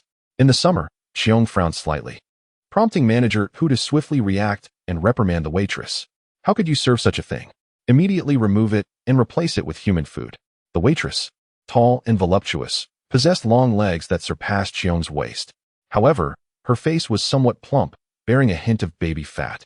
Most notably, she sported a pair of snowy white rabbit ears that were fluffy and occasionally twitched, exuding a charm that was both adorable and alluring. Xiong instantly recognized her as a rabbit demon, a creature evolved from rabbits. While lacking in inherent strength, in her previous life, she was a peculiar entity highly favored by male hunters of the uncanny.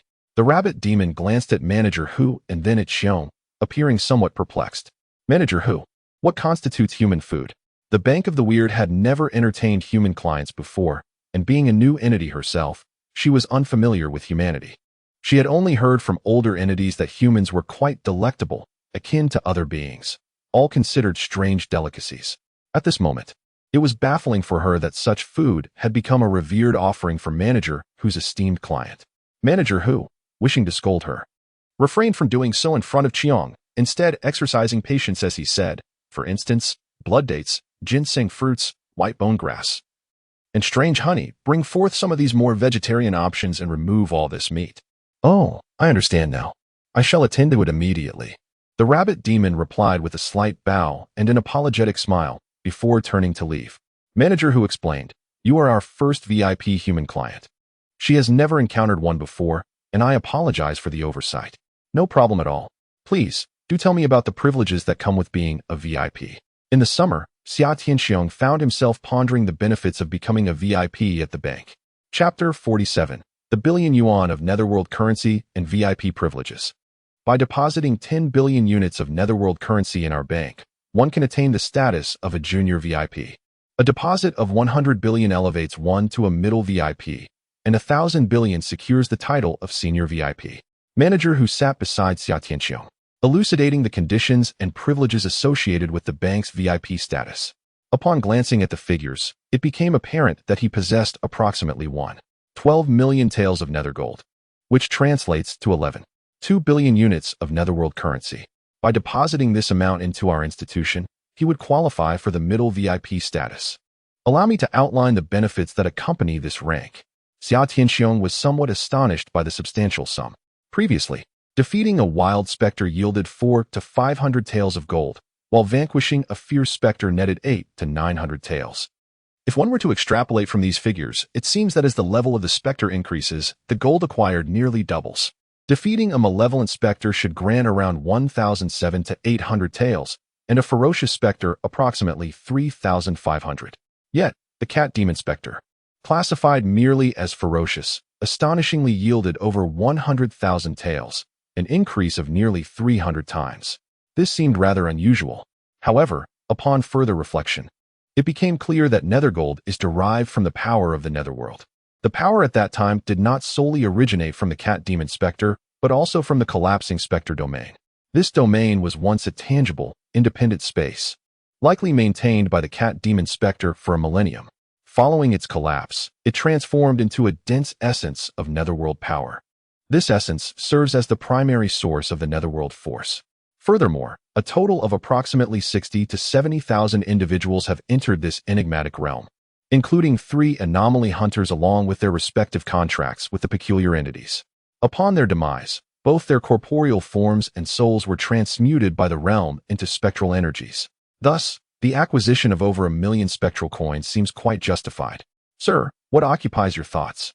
Have I not been sufficiently clear? Mr. Hu inquired, noticing that Xia Tianxiong appeared somewhat lost in contemplation. Indeed, this is a talent I possess as a bank manager, with but a glance. I can discern the worth of gold, silver, and copper, Mr. Hu proclaimed with evident pride. In truth, it is merely a form of arcane technique bestowed by the bank, enabling him to perceive the quantity of spectral currency through his vision. Additionally, he possesses another esoteric skill that allows him to sense the emergence of vast amounts of spectral currency, which is precisely how he located Xia Tianxiong. The privileges of a mid-tier VIP are numerous. Foremost among them is the exclusive teleportation passage, allowing one to transport directly to this location from any place, whether within the realm of the uncanny or the mortal world. However, this is contingent upon not triggering the rules of death, or else the teleportation function remains inoperative. Furthermore, mid-tier VIPs are granted a status of distinction within 72 bizarre establishments in the uncanny realm, such as Mr. Hu continued to elaborate extensively. Yet Xia Tianxiong found himself intrigued by only 3 particular aspects. The first being the teleportation capability, which could serve as a means of escape.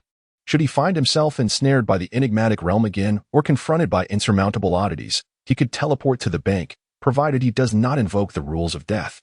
The second is the esteemed status within the peculiar establishments. In addition to various peculiarities that descend upon the world, there exist places of bizarre nature endowed with unique functionalities, much like the Infinite Tavern, which welcomes both humanity and the uncanny.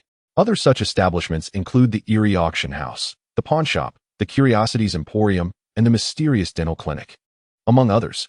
In a previous life, whenever these enigmatic venues emerged, countless monster hunters would flock to them, eager to procure items that were otherwise unattainable. Possessing a VIP status at these places granted individuals advance notifications, exempting them from queues and allowing priority access to limited merchandise. This privilege was highly valued by Xia Tianxiong. The third benefit entailed the summoning of supernatural assistance. In times of trouble or difficulty, one could contact the bank to dispatch a creature to assist with errands and manage various tasks within its capabilities, even aiding in combat. Essentially, it was the ability to summon a versatile aid. However, intermediate VIPs were limited to 3 summons per month, with the highest tier not exceeding the malevolent level. This service proved to be quite practical for Xia Tianxiong. For instance, when clearing the basement of the Infinite Tavern, he could summon a malevolent entity to expedite the process. What do you think? Are you satisfied with the VIP privileges offered by our bank? If you have any suggestions, please feel free to express them. Manager Hu, having concluded his explanation, gazed at Xia Tianxiong with eager anticipation. Not bad, Xia Tianxiong responded with a calm demeanor, though inwardly he felt a surge of excitement. Having already decided to deposit his funds, for him, this was indeed a favorable development. Manager Hu's face lit up with joy as he promptly remarked, "Then let us proceed to sign the contract." In the realm of the uncanny, the agreement between the bank and its clients is a service contract, ensuring that the interests of both parties remain safeguarded. Unlike the tangible world, banks can arbitrarily siphon off clients' funds and impose restrictions on withdrawals at will. Such occurrences are non-existent in the realm of the bizarre, where the power of contracts serves as vigilant oversight. Who would dare to contravene a contract? The consequence is immediate death. Just as Xia Tianxiong was about to nod in agreement, he recalled something. Manager Hu, if one deposits 100 billion notes, one can attain a mid-level VIP status, correct? He emphasized the term notes. Upon hearing this, manager whose eyes betrayed a flicker of unease. Indeed, however, what you possess is gold. Depositing an equivalent value in gold would yield the same outcome. Equivalent value? Manager who? Are you attempting to deceive me? Xia Tianxiong's expression hardened, his displeasure evident. The exchange rate between gold and notes stands at 1 to 10,000, a customary practice in your realm of the bizarre. Yet, in reality, no peculiar entity would resort to exchanging gold for notes. Am I correct? Gold is scarce and advantageous for cultivation. To my knowledge, many oddities are willing to pay a premium for gold. If I were to trade my 100,000 taels of gold with other peculiar entities, the resultant notes would undoubtedly far exceed 100 billion. Here is my proposition. Allow me to procure 100 billion notes first, and then I shall return to you for the VIP processing. Having uttered this, Xia Tianxiong rose to depart. Please don't go. It's my failure to articulate clearly. Manager who quickly interjected, blocking his path with a forced smile. Gold is indeed more sought after than notes, but our institution has regulations. The exchange rate is fixed at 1 to 10,000, and that cannot be altered. However, I can offer you a little additional compensation. Initially, the intention was to deceive Xia Tianxiong into depositing the dark gold, which could then be swiftly sold for a sum exceeding 100 billion dark notes, with the surplus discreetly retained. However, it was unexpected that this individual possessed such profound knowledge of the peculiar realm's market. Manager who hesitated slightly, reluctant to lose such a significant client. Ultimately, after some deliberation, he offered the best compensation his authority could provide. I can additionally present you with a high-grade anomaly. An anomaly can be given as a gift? Indeed. Many anomalies that we finance ultimately cannot repay their loans and must mortgage themselves to our bank, allowing us to dispose of them at will. May I select one myself? Securing a formidable anomaly would indeed be an additional gain. Observing him take a seat, manager who finally exhaled in relief. No problem, you may choose freely. We have several hundred anomalies in our inventory, encompassing various types. Xia Tianxiong retrieved all the gold from the mirror space and handed it over to manager who then presented him with a palm-sized gold note. The note bore a resemblance to ancient silver notes, adorned with strange runes, with the amount inscribed in capital letters. However, this gold note was not merely a piece of paper. It functioned as a multifunctional anomaly device. With his right hand grasping it, Xia Tianxiong focused his thoughts, and an ingot weighing 10 taels of gold floated forth from within. Not only could he withdraw gold, but also silver, copper coins, or dark notes. And he could extract any denomination he desired, making it exceedingly convenient. Furthermore, the note enabled teleportation functions and the summoning of anomalies. What is the name of this fruit? It is quite delicious. During the summer, Qiong was indulging in various dishes brought forth by the rabbit demon, while simultaneously experimenting with the golden tickets. The flavors were rather peculiar, yet he discerned that these were all exquisite items. Otherwise, they would not have appeared here. This is a specialty of the eerie realm, known as the soul fruit. Consuming it enhances one's spirit for humans, while for the eerie, it augments their strength. If you fancy it, you may take 10 pounds with you when you depart. Manager who was in high spirits. Unlike the usual slices served, this time he generously offered it by the pound. This date is also delightful, and please pack some of that honey for me. Qiong did not hesitate. One would be foolish not to seize a bargain, especially since such items could not be purchased with money in the human realm. Certainly, and there is also your VIP gift, which I assure you will be prepared to the highest specifications. Now, let us select the eerie gifts. Suddenly, manager who snapped his fingers, and a shimmering screen appeared in the center of the service hall, seemingly composed of mist. Various bizarre images and descriptive texts emerged upon it. The images on the screen scrolled, showcasing an array of eerie entities numbering in the hundreds. Are these all malevolent spirits? Qiong was astonished. Are there many other levels of eerie as well? Manager who explained, this is merely a fraction. Our bank sells thousands of eerie to the tooth merchants each month. You should understand that for eerie to advance, aside from self-cultivation, they must absorb ghost coins. Absorbing ghost coins is akin to taking shortcuts. Many eerie, lacking funds, come to the bank to borrow, ultimately unable to repay, and thus must settle their debts with themselves. In pursuit of advancement, have you sold yourself? Alas, the competition in the realm of the uncanny has become exceedingly fierce, and recently it has intensified to an unbearable degree. Otherwise, the invasion of your human world would not have transpired. Might you sell me some of the peculiarities? Suddenly, Xia Tianxiong conceived an idea. If he could purchase them in abundance, he would be spared the toil of striving. The acquired oddities could be exchanged for gold, and if they possessed strength, he could retain them under contract. The mere thought exhilarated him, yet manager who shook his head in disapproval. Our bank is bound by a contract with the uncanny exchange. The peculiarities may only be sold to them and can only be given as gifts to clients, not traded privately. Could you not bestow upon me a few more? Xia Tianxiong remained undeterred, producing 100 taels of gold. Manager who? Your diligent efforts have not gone unnoticed. Consider this a token of appreciation for your hard work. Manager whose face lit up with delight. This individual was indeed generous. Yet, he stifled his excitement, refraining from accepting. This was no mere token of appreciation. It was clearly a bribe. An attempt to persuade him to circumvent regulations and provide additional peculiarities. Mr. Xia, granting you even a single fierce oddity is already beyond my highest authority. I beseech you not to put me in a difficult position. In that case, I shall not press you further. Xia Tianxiong ceased his insistence and shifted to another request. There are far too many fierce oddities for me to inspect individually. Kindly assist me with introductions, and I shall consider this payment your referral fee. That would be splendid. Manager whose face brightened instantly as he eagerly accepted the gold.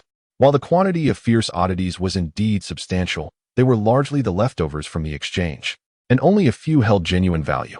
You are to choose from these three options, recently added to the inventory within the last 2 days. Both the arcane techniques and the peculiar artifacts are of commendable quality. Even if they were to be sent to the auction house, they would undoubtedly fetch a considerable price. A smile graced Xia Tianxiong's face. The financial investment made a significant difference. Manager who promptly dismissed the majority of the formidable anomalies, leaving only 3 exquisite selections for him to contemplate.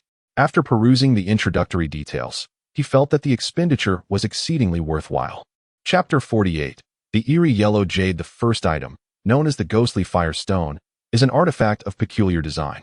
Despite its resemblance to a mere stone, it emanates a formidable ghostly flame. Manager who stood before the projection, pointing to an image of a green stone the size of a basketball, while elucidating its properties to Xia Tianxiong. This ghostly flame is impervious to water and earth. It possesses a devastating burning effect on both anomalies and humans alike. Any entity of a lower rank than itself is almost guaranteed to meet its demise upon contact. Should you choose this, your power will be significantly enhanced. Xia Tianxiong was in dire need of an offensive arcane technique, and this option was indeed fitting. However, he resolved to listen to the next 2 offerings before making a final decision. The second option is the Night Stalker, a humanoid anomaly that wields 2 arcane techniques, Nocturnal Sprint and Death Mark. Nocturnal Sprint allows one to traverse the night at supersonic speeds, soundlessly. Death Mark enables the practitioner to inscribe a special symbol upon the target, ensuring that within 3 days, they will encounter a grave misfortune. If you aspire to become a shadowy assassin, the Night Stalker is a most suitable choice. Manager who passionately elaborated, and Xia Tianxiong nodded in agreement. This anomaly was equally intriguing, well suited for assassination and orchestrating chaos. However, he possesses shadow teleportation, rendering these 2 deceptions largely ineffective against him. Ultimately, there exists the infant tree anomaly, a peculiar plant that, while lacking mastery over any deceptive arts, produces fruit resembling infants, known as infant fruit, when consumed by the anomaly. It facilitates rapid recovery of its damaged form and replenishes its ethereal energy. Conversely, if ingested by humans, it can resurrect the deceased, restoring flesh to bone. Even in cases of significant bodily loss, as long as the soul remains intact and the head is present, this fruit can serve as a means of salvation. For safety's sake, I recommend you consider this infant tree anomaly. The anomaly introduced by Manager who is particularly unique. From a distance, it appears as a small tree, not particularly imposing, yet upon closer inspection, it resembles a woman adorned with a crown of foliage. Xia Tianxiong is also greatly intrigued by this anomaly. However, the immediate necessity is for an offensive type of deceptive art, making the Ghost Firestone anomaly more suitable for the current situation. Which to choose? After a brief contemplation, Xia Tianxiong swiftly reached a conclusion. There are many anomalies that possess offensive deceptive arts, and opportunities to capture one will arise in the future. Yet, anomalies like the infant tree, with its distinctive botanical form, are rare. This comparison naturally elucidates the choice. I shall select the infant tree anomaly. Very well. I shall retrieve it for you. The animal skin scroll unfurled, revealing the image of the infant tree anomaly. Astonishingly, it appeared to be moving within. Xia Tianxiong remarked in surprise. It resides within the animal skin scroll? To be precise, it is sealed within. This scroll possesses a spatial characteristic akin to your mirror space, albeit on a much smaller scale. Quite remarkable indeed. In his previous life, Xia Tianxiong had never encountered such a phenomenon. It appears that the enigmatic realm conceals many unknown wonders yet to be discovered. The next step involved the signing of a contract. Under the guidance of Manager Hu, Xia Tianxiong grasped the animal skin scroll and silently recited the words master contract. Instantly, the scroll ignited, and the seal was broken, revealing the infant tree anomaly in its place. The tree stood at a height comparable to a human, its crown resembling a large parasol with a radius of 2 to 3 meters, adorned with deep blue leaves that blocked out the light. The grayish-white trunk twisted in form, with some areas protruding and others concaving. Is this truly a tree? Could it possibly be a transformed human? Such a notion isn't unfathomable, as some peculiar plants are indeed the result of human transformation and vice versa. Manager Hu elucidated further, explaining that if one were to feed the infant tree anomaly with nether gold or the flesh and blood of anomalies or humans, it would bear infant fruits. Understood, Xia Tianxiong replied. He then stored the infant tree anomaly within the mirrored space and engaged in casual conversation with Manager Hu for an extended period, before departing from the enigmatic bank laden with numerous gifts. Just before his departure, Manager Hu unexpectedly handed him a leaf from a certain plant. Mr. Xia, this is a small personal gift for you. Wearing it can mask your scent, preventing you from being detected by certain creatures with acute senses. Xia Tianxiong sensed an underlying implication in his words. What did he mean? Who would seek him out? Manager Hu leaned in closer and whispered, Lu Changming is set to descend upon your realm soon. I suspect he may have you in his sights. This leaf can obscure your scent, rendering you undetectable to him. That head-like canine? Xia Tianxiong paused for a moment, pondering its level of power. In the realm of malevolence, an entity of formidable strength lurks. Should it launch a surprise attack, one might find themselves bereft of the opportunity to teleport to safety. Thus, it is prudent to avoid confrontation whenever possible. For Manager Hu, Xia Tianxiong represents a significant client, not only due to his generous nature, but also because he is far more valuable than the mere bounty hunters, who harbors a desire for Xia's safety, and for this, he expresses his gratitude. Xia Tianxiong graciously presents 50 taels of dark gold to Manager Hu, eliciting a radiant smile from him, who then willingly divulges comprehensive information concerning the bounty hunters. Xia expresses his thanks once more before clutching a gold note and utilizing the teleportation function. Upon entering the enigmatic bank, he emerges at the same location. A glance around reveals that the ominous clouds have dissipated, indicating that the bank of the supernatural has moved on. The sky is clear, and the sun shines gently. It is indeed a splendid day for outdoor activities. However, Jiuhua City is engulfed in a state of panic, with many citizens barricaded in their homes, fearful of venturing outside. The previous night witnessed a series of terrifying incidents, resulting in numerous fatalities. Initially, officials attempted to suppress the news, yet in a particular district, thousands vanished simultaneously, rendering the area akin to a ghost town. Such occurrences are impossible to conceal, and many rumors are rapidly circulating. The military and police have cordoned off the district, preventing anyone from approaching. This unsettling situation is not confined to Jiuhua City, but is a phenomenon observed globally. It appears as though, overnight, the world has descended into a state of crisis. Xia Tianxiong teleports away from Xingye Square and seeks refuge in a breakfast establishment still in operation, casually consuming some soy milk and fried dough sticks. Subsequently, he finds a secluded corner and enters the mirrored space. The mirrored space had undergone a remarkable transformation. Prior to arriving in Jiuhua City, it contained a row of hotel rooms, but after being replaced with bronze mirrors, it evolved into a courtyard of Huizhou architecture, both ancient and exquisite. In the summer, Xia Tianxiong replicated 8 uniquely characteristic courtyards within this enigmatic realm, as well as an ancient street that interconnected them. If he so desired, he could even recreate the entire ancient town within this space.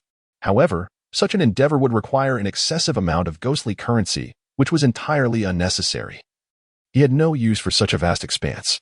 Upon entering the mirrored space, he beheld the broken form of Huang Yu lying on the bluestone floor. Remarkably, she was still alive. Upon seeing Xia Tianxiong, Huang Yu managed a sorrowful smile, yet her face was marred, with one side grotesquely disfigured, revealing exposed facial muscles and jagged molars, creating a rather horrifying visage. How was she still alive? Xiaotiankin was astonished. Not only was her face damaged, but the left side of her body was also missing. Her lungs, intestines, and other internal organs had spilled forth, severely damaged. Such injuries should have resulted in immediate death. Yet, she persisted. The delivery specter stood nearby, promptly offering an explanation. Master, when you brought her in, she was already beyond saving. I presumed you intended to revive her. So I took the liberty of feeding her ghostly takeout. As you are aware, a human consuming a substantial amount of ghostly power within a short period may transform into an anomaly, albeit with a slim probability. Nevertheless, this was the only chance to restore her life. Xiaotiankin stared at Huang Yu in disbelief. What? You actually turned her into an anomaly? It was my overreach. Please punish me, master. The delivery spirit mistakenly believed that Xia Tianqiang was reprimanding it, promptly bowing its head and hunching its shoulders, resembling a figure caught in wrongdoing. The surrounding shopkeepers, who had gathered to witness the spectacle, wore expressions of gleeful mischief upon seeing this scene. They had previously advised it against making decisions on behalf of its master, but it had refused to heed their counsel, insisting on rescuing the woman. Now, as its master expressed dissatisfaction, they eagerly awaited to see how it would respond. Are you now a peculiar being? Xia Tianqiang inquired, furrowing his brow and pressing for answers. It turned out that the spirit was still in an incomplete state. Xia Tianqiang pondered deeply, recalling memories from a previous life. When the peculiarities descended, the populace suffered greatly. Some, unable to endure, resorted to consuming ghostly coins or the bodies of the peculiar, hoping to transform into one of them and continue their existence in that form. The probability of such a transformation was minuscule, with official estimates placing the success rate at less than 1 in 100,000. However, any spirit that successfully transformed possessed significant developmental potential, with an upgrade rate far surpassing that of those originating from the realm of the peculiar. Suddenly, Xia Tianqiang felt compelled to cultivate such a spirit. You are indeed the first to accompany me on this journey, he remarked, patting the delivery spirit's shoulder and bestowing upon it a gentle smile. You have performed admirably, and I am quite pleased. The delivery spirit, initially engulfed in panic over the potential consequences it might face, was taken aback when its master unexpectedly praised it. Instantaneously, it felt a surge of joy, straightening its posture and beaming with pride, thinking of its master's needs before they even arose, as if fulfilling its duty. Ha! Xia Tianqiang chuckled heartily at its demeanor. If you were to enter the workforce, you would undoubtedly ascend the ranks the fastest. Serving as a delivery spirit is a disservice to your talents. You should be a workplace spirit. The master spoke truly. The delivery spirit is particularly adept at flattery, and it does so with remarkable finesse. The mirror spirit nearby feigns ignorance, having grown accustomed to this behavior, while the 8 shop assistants feel an overwhelming sense of disgust. Although they acknowledge their master and submit unconditionally, they find it impossible to engage in such shameless sycophancy as the delivery spirit does. From the gifts provided by the bank, Xia Tianqiang produces several exotic fruits from the spirit realm and offers them to the delivery spirit. This is a reward for you. Thank you, master, it responds. I shall entrust her to you. Please ensure she is transformed into the uncanny. I am going to take a nap, so do not disturb me. After giving this instruction, Xia Tianqiang prepares to leave but pauses to lean down beside Huang Yu. Rest assured, you will not perish. You will continue to exist in another form. Perhaps from this moment on, you shall embark on a different path. Tears of blood well in the corners of Huang Yu's eyes as she opens her mouth to speak, but her tongue is too damaged to produce sound. Xia Tianqiang understands her unspoken words. No need for thanks. I promise to spare your life. Follow me. And the good days have only just begun. Chapter 49. The rules of Huang Yu's death. Xia Tianqiang finds a courtyard to rest, while the delivery spirit squats beside Huang Yu, conjuring a cup of milk tea and inserting a straw into her mouth. How does it taste? Is it delicious? The delivery spirit beams with joy at the praise it receives and, feeling particularly elated, engages Huang Yu with a warm smile, exuding fervent enthusiasm. I'm aware that human females possess an affinity for this sweet, delectable milk tea. What flavor do you favor? If I speak correctly, perhaps you might blink in acknowledgement. Coconut, rose, coffee, mango, caramel. It enumerated dozens of flavors in a single breath. Huang Yu found herself at a loss for words.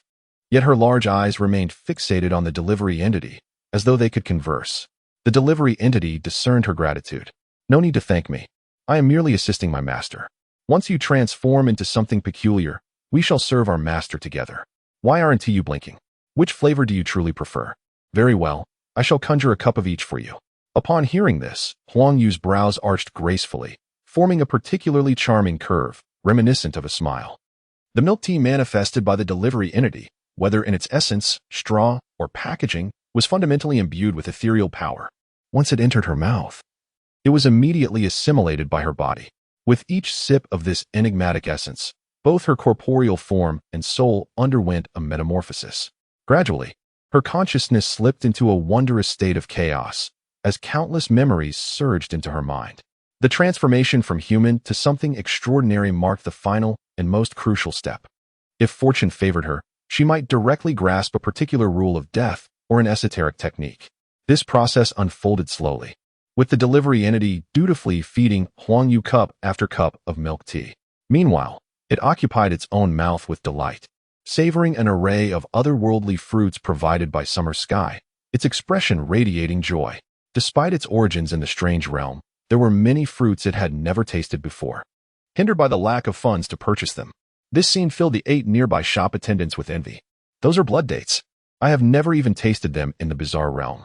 There exists a ghostly fruit of substantial size, undoubtedly a rare delicacy that even the finest establishments cannot procure. Truly, it is a stroke of serendipity to receive such a gift from the master. The waiters, increasingly envious and tempted, spoke of the extraordinary nature of these fruits, each possessing unique properties, such as replenishing spectral energy, enhancing cultivation speed, and augmenting the potency of arcane attacks. This individual seems rather cowardly. We should seize the opportunity to take it from him.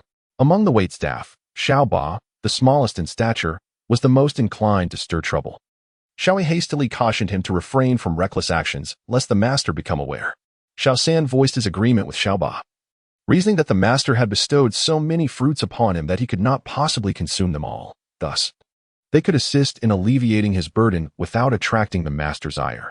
Subsequently, Xiao Er, Xiao Wu, and others echoed their concurrence with this sentiment. Time passed swiftly, and several hours later, Xia Tianxiong was in a deep slumber when he suddenly felt a jolt of anxiety, awakening abruptly. What could be the source of such formidable power of rules? He distinctly sensed a substantial force of rules fluctuating intensely within the mirrored space. Following the sensation, he exited the courtyard and was startled to see Huang Yu suspended in midair, her eyes tightly shut. Xia Tianxiong instantaneously teleported behind the delivery specter, startling it. She was in the process of comprehending the rules of death, nearing the final step. Regardless of whether she succeeded in her understanding, she would inevitably transform into a specter. However, without the rules of death, it is exceedingly difficult for a specter to manifest arcane abilities. The delivery specter quietly stepped back, positioning herself beside Xia Tianxiong. It was a relief that no mishap had occurred. Cultivating a peculiar entity of human transformation holds profound significance for Xia Tianxiong. If feasible, it may prove invaluable in the future. What happened to you? Xia Tianxiong inquired as he noticed the delivery entity disheveled, with bruises on its neck and minor abrasions on its cheek. Did you get into a fight? After glancing at the delivery entity, he turned his gaze towards the nearby shop attendants.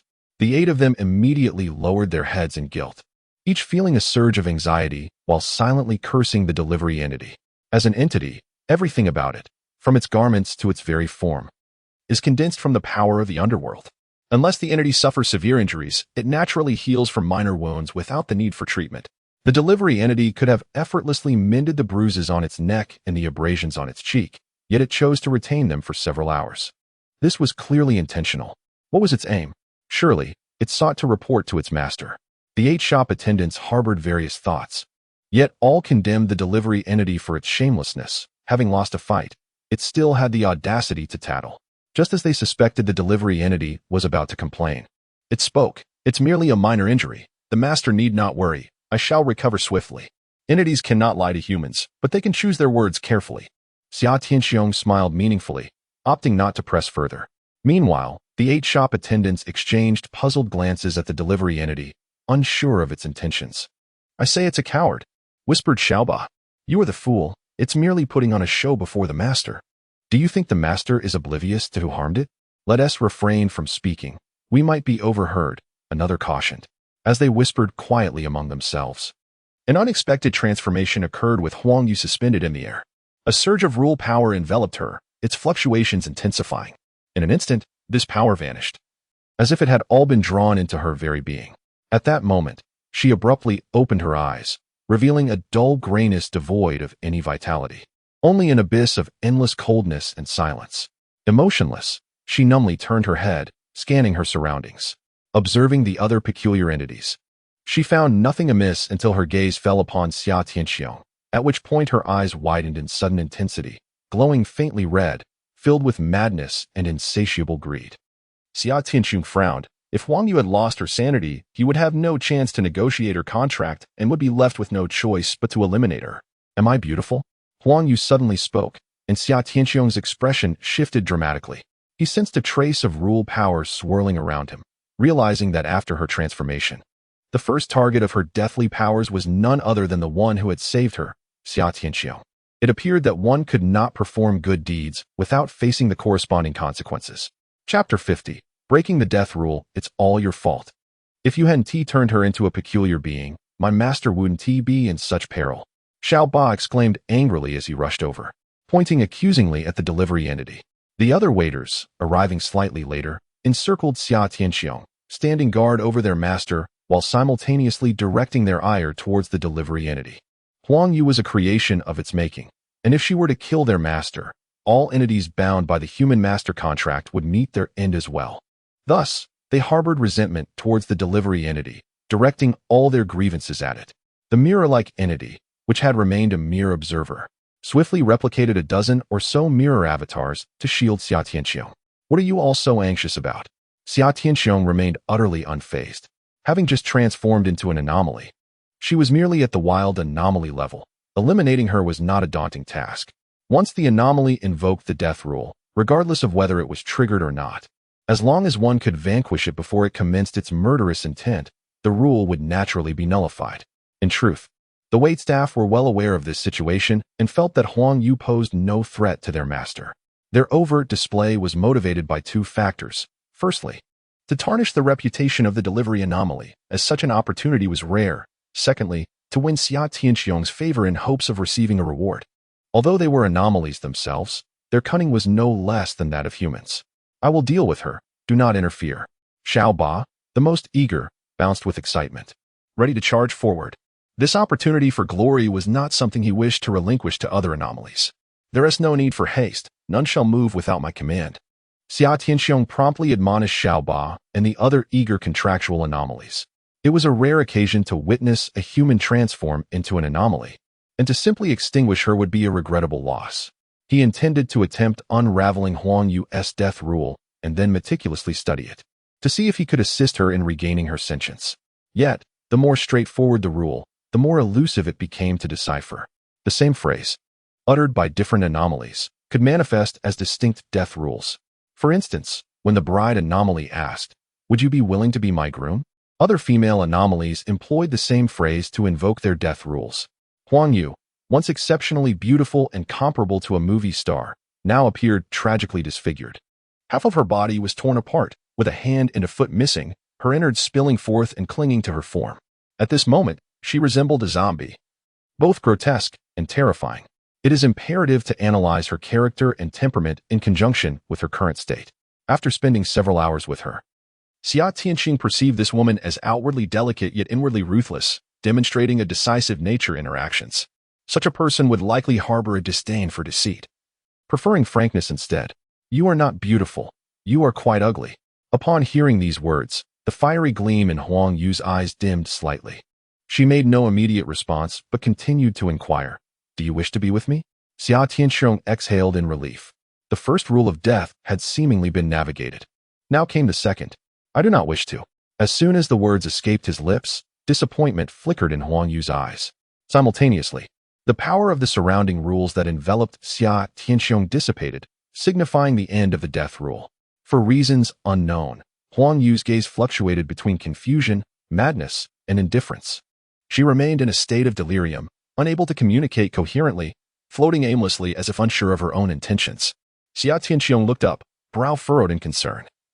What was her current condition? The delivery spirit quickly lowered its head, resembling a child caught in wrongdoing.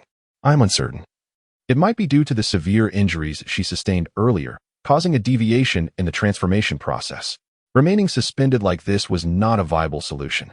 I will bring her down shortly. Be cautious and ensure she does not harm me. In the summer, Xia Tianxiong withdrew the celestial rope entwined around his waist. Flinging it with a deft motion, the other end lashed through the air like a whip, ensnaring Huang Yu's waist. With a vigorous tug, he yanked her down, akin to an aircraft losing its equilibrium, crashing to the ground with a resounding thud. Her already battered form erupted with a spurt of blood. When humanity engages in direct assault against the uncanny can disregard the rules and retaliate with abandon. Fearing that she might possess some arcane skill that could harm him, Xia Tianxiong exercised caution, concealing himself behind his mirrored doppelganger and the shopkeeper. Unexpectedly, upon hitting her head, Huang Yu seemed to awaken abruptly. She staggered to her feet on one leg, the confusion and madness in her eyes evaporating, replaced by a lively glimmer of joy. Had she succeeded? Am I still alive? At that moment, while her body remained in tatters, there was a palpable resurgence of vitality and spirit. Xia Tianxiong approached slowly, testing the waters. Do you remember me? Upon seeing him, Huang Yu immediately turned away, her expression strange. Yet her words flowed normally. Of course, I remember you. You saved me. It appeared her mind had been restored. Xia Tianxiong murmured to himself as he circled Huang Yu, scrutinizing her closely. Why do you not dare to look at me? The moment I see you, I. Huang Yu lowered her head, hesitating to continue. Suddenly, a thought struck her. Having just transformed into the uncanny, human flesh had become a delicacy for her. Upon seeing her master, she could hardly suppress the urge to feast upon him. A revelation dawned upon Xia Tianxiong. He casually produced a gold ingot, suggesting, try absorbing this. Huang Yu's eyes widened in astonishment, and almost instinctively, she grasped the gold tightly. In her hands, the gold diminished rapidly, soon being entirely absorbed, transforming into fine ashes. Her expression was one of ecstasy, reminiscent of someone who had ingested a stimulant. However, when she glanced back at Xia Tianxiong, the overwhelming urge to consume flesh had significantly abated. Thank you, I feel much better now. That sensation has lessened considerably. Transforming into a grotesque entity, what sensations accompany that? Xia Tianxiong inquired, intrigued by the metamorphosis of a human into something uncanny, pondering the psychological and physiological changes that ensue. It feels peculiar. I have this insatiable desire to devour humans, to ascend in power, to grow stronger. My mind is now cluttered with an abundance of memories and thoughts, all jumbled together. What are these additional memories about? Primarily, they pertain to the nature of the grotesque, providing me with a rudimentary understanding of its survival mechanisms, as well as the celestial laws that must be adhered to. As Huang Yu spoke, a sudden wave of melancholy washed over her. From this moment forth, she would no longer be human, unable to savor the joys of human existence, nor could she propagate her kind. There's no need to dwell on it. It is what it is. Living is certainly preferable to death, and moreover, grotesques do not experience the frailties of aging, illness, or mortality, provided one does not encounter unforeseen calamities. Death is a rarity. Xia Tianxiong, sensing her despondence through the half-shadowed features of her face, felt a rare pang of compassion and offered a word of solace. Share with me what else you have grasped, apart from the deathly rules you employed against me earlier. I have comprehended two peculiar arts. One enables my body to levitate in midair, though not at great heights, and the speed of movement is comparable to that of an ordinary person. The other peculiar art allows me to rend objects from a distance, like this. Huang Yu, with her remaining right hand, waved through the air, creating a fissure in the space over 10 meters away. The mirror-like entity displayed an abrupt shift in expression. The mirrored space, which it had conjured, allowed it to perceive any alterations in the environment with acute clarity. Just moments ago, Huang Yu's casual gesture had unexpectedly torn a rift in the mirrored domain. Although it quickly began to self-repair, the sheer force of her action was enough to leave it astounded. Master, her technique contains a trace of spatial power. Do not permit her to wield it here, lest the mirrored space risks collapse, which would require an immense amount of underworld gold to mend.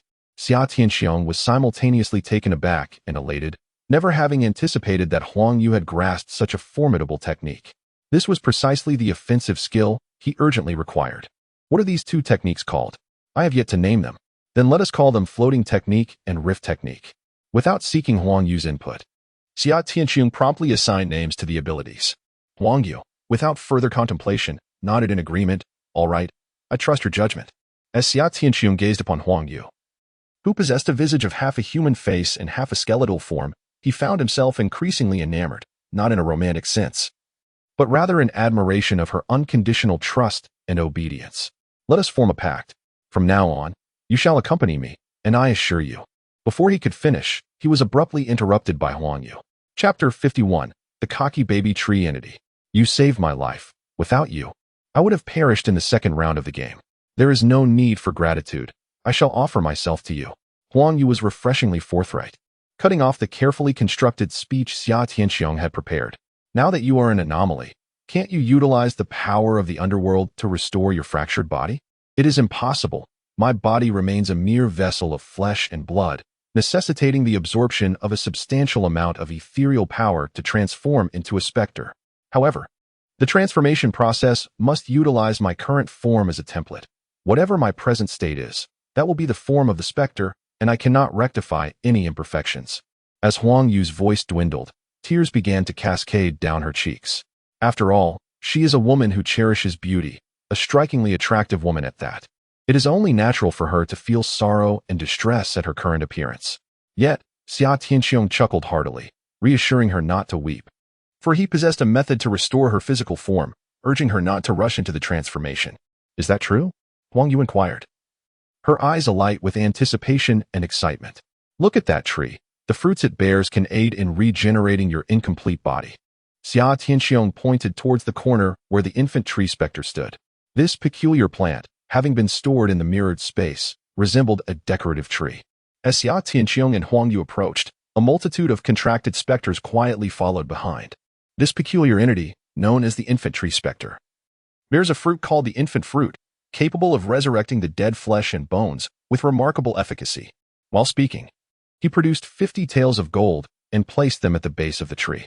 The roots of the infant tree specter did not delve into the soil. Rather, they were intricately braided and coiled into a circular formation, serving as the pedestal for the tree. As soon as the gold was placed, numerous slender tendrils enveloped it, absorbing the ethereal power it emanated. Simultaneously, a small black fruit began to form atop the tree.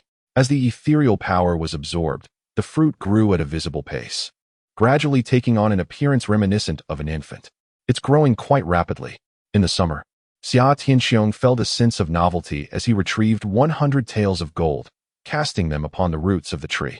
In less than a minute, the gold transformed into ashes once more, and the infant fruit expanded in size. He continued to place gold upon it, ultimately utilizing over 1,800 taels. The nearby shopkeepers watched in dismay. Such a bounty of gold could elevate any one of them by a level. At last, the infant fruit beneath the tree's canopy reached maturity. The sign of its ripeness was the emergence of a smile upon the fruit's cheeks, reminiscent of a laughing infant. Xia Tianqiang plucked the fruit, examining it in his hands. It was as large as a cantaloupe and bore an uncanny resemblance to a baby statue, complete with lifelike eyebrows and hair. Let us eat it, he declared, handing the fruit to Huang Yu, who eagerly accepted and began to gnaw at it without hesitation. This extraordinary fruit indeed worked wonders. With just one bite, a transformation commenced. As Huang Yu consumed more, the growth accelerated. Clearly, this required a process. And although Xia Tianqiang found it fascinating, he lost interest after observing it for several minutes. He then redirected his attention to the peculiar infant tree. He continued to place gold at the roots, hoping to produce a few more infant fruits, which could be life-saving and should be carried with him. However, an anomaly soon arose. While the gold was absorbed, no further fruits materialized.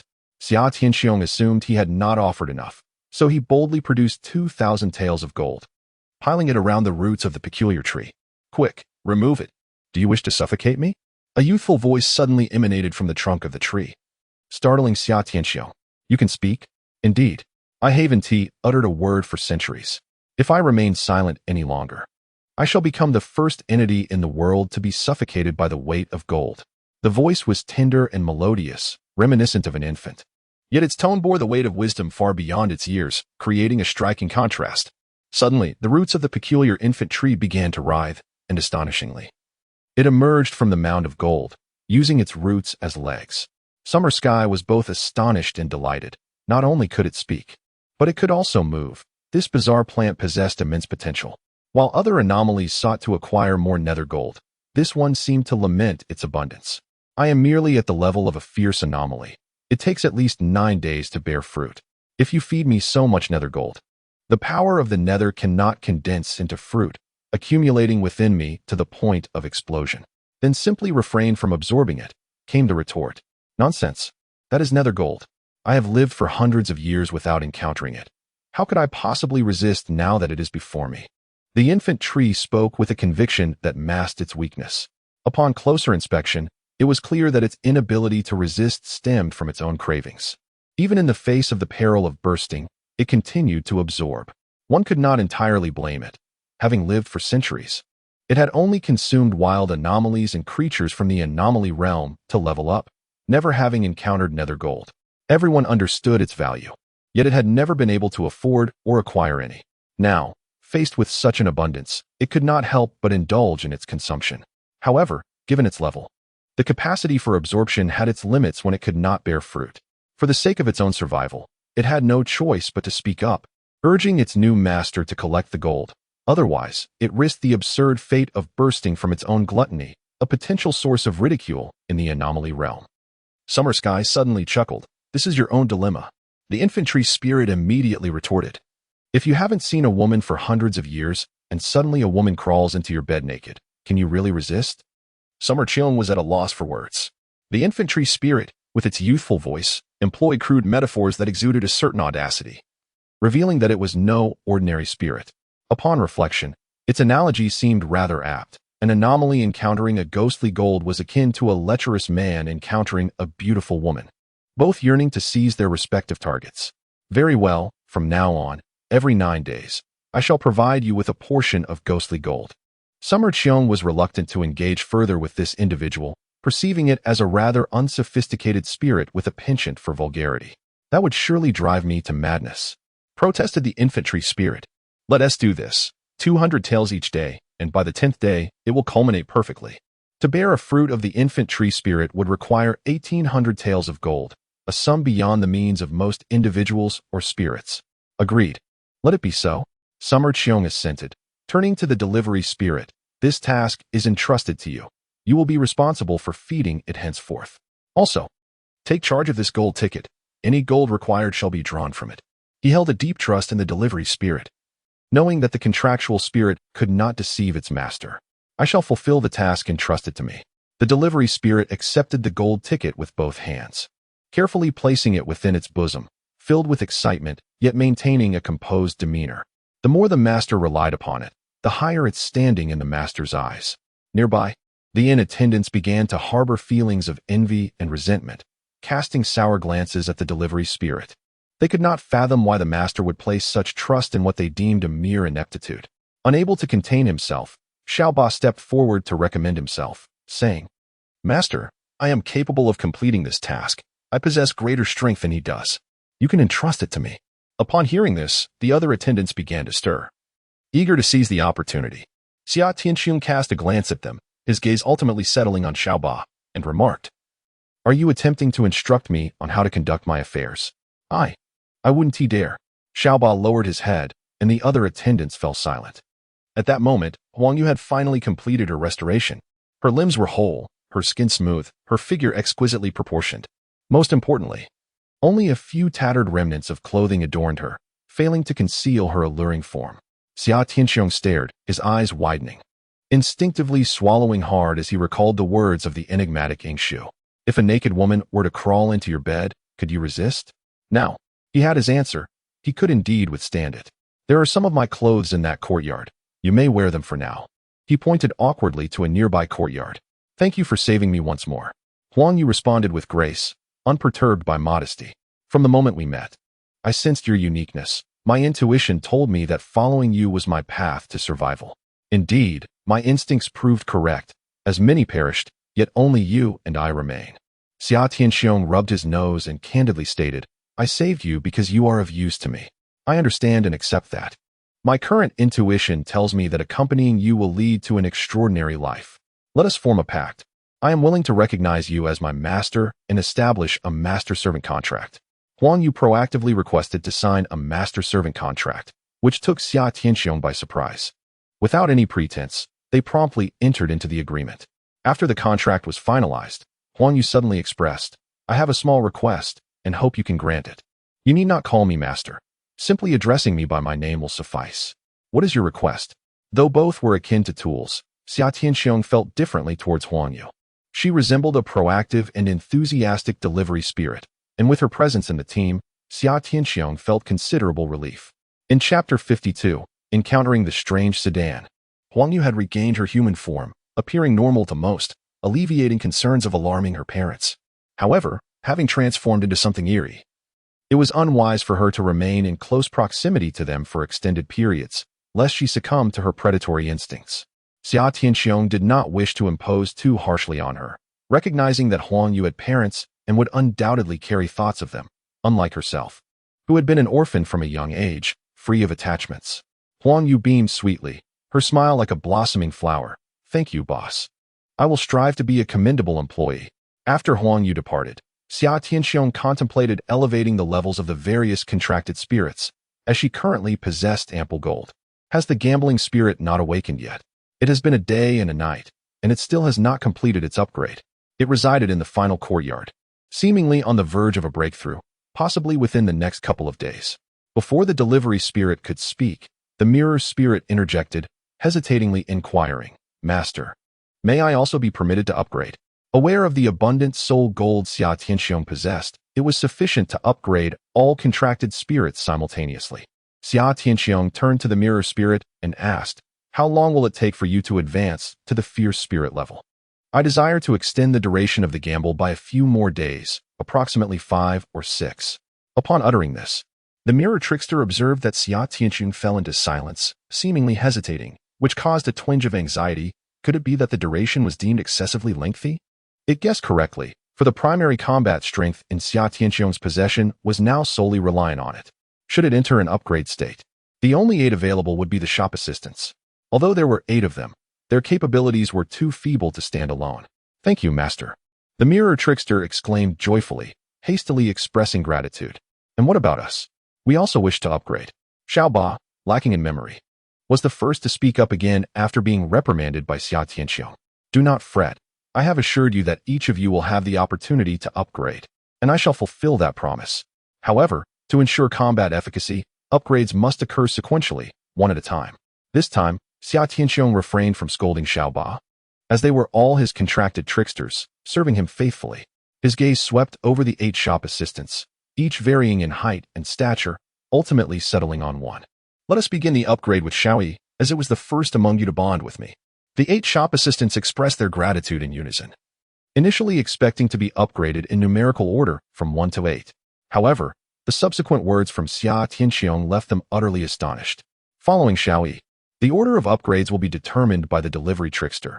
You must assist me in selecting those with potential, prioritizing their advancement."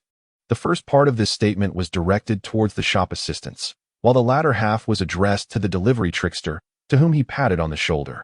The delivery trickster nodded repeatedly, a humble smile adorning its face, while internally reveling in delight.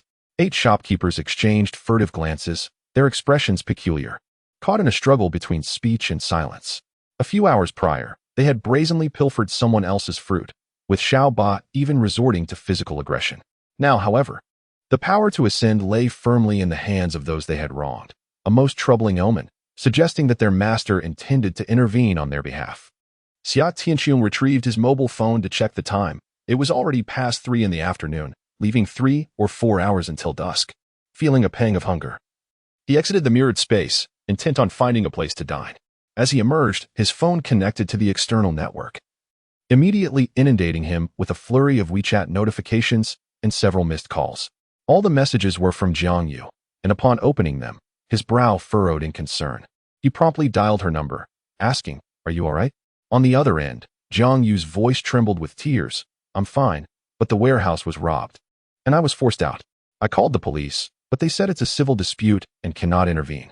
Since the day before yesterday, Jiang Yu had been assisting Xia Tianxiong in procuring various survival supplies, scarcely sleeping for 2 nights. after painstakingly spending 200 million to acquire an assortment of materials. Filling 3 warehouses to the brim, calamity struck at noon today. A group of individuals arrived, claiming the warehouse was theirs and that the lease was still valid, rendering Jiang Yu's use of it unauthorized. Jiang Yu approached the leasing company, where the manager confirmed the legitimacy of the contract, attributing the mishap to a clerical error that had wrongfully allocated a warehouse already in use to her and promised to arrange an alternative space. On the surface, this explanation seemed rather plausible.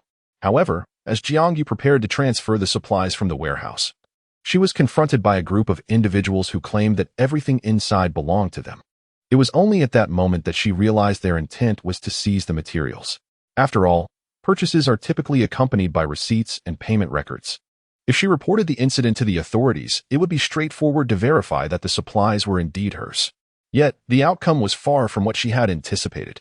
When the police arrived, they disregarded the receipts and payment records, merely stating that this was a civil dispute and instructed her to pursue legal proceedings before departing.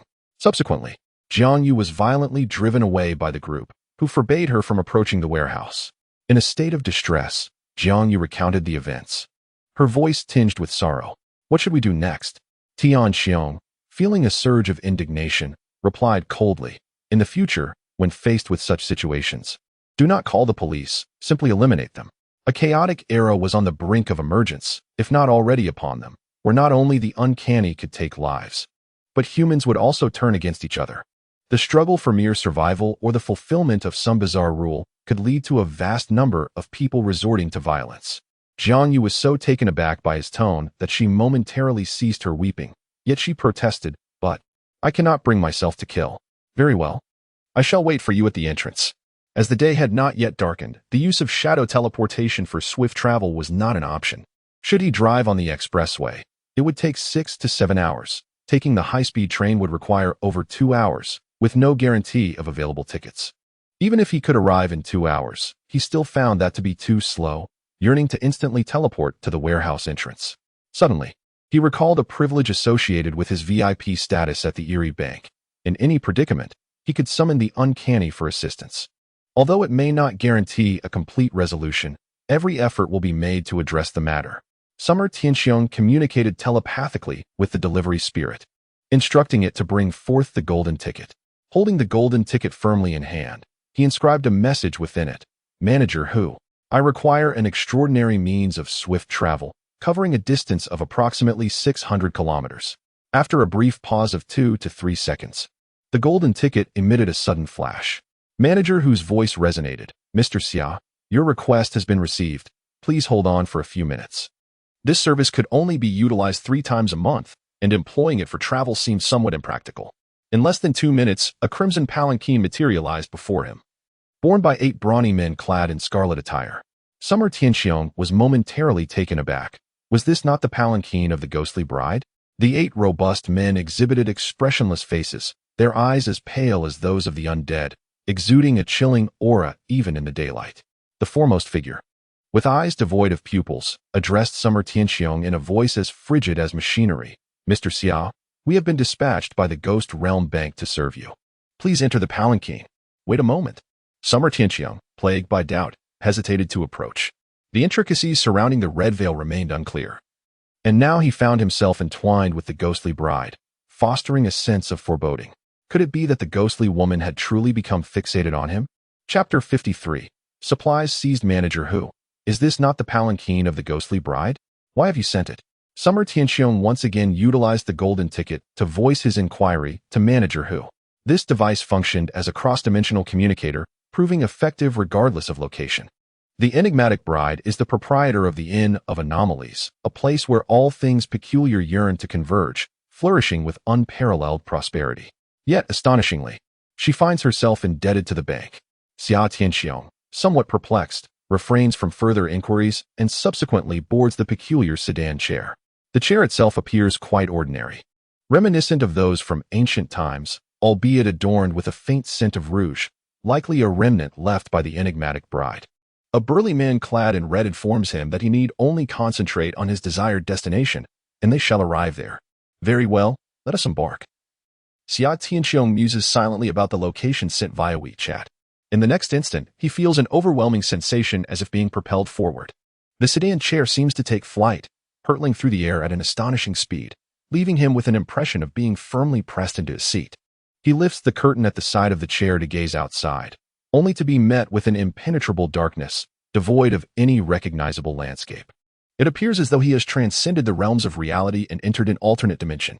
Meanwhile, as Xia Tianqing journeys onward, a curious scene unfolds within the mirror space.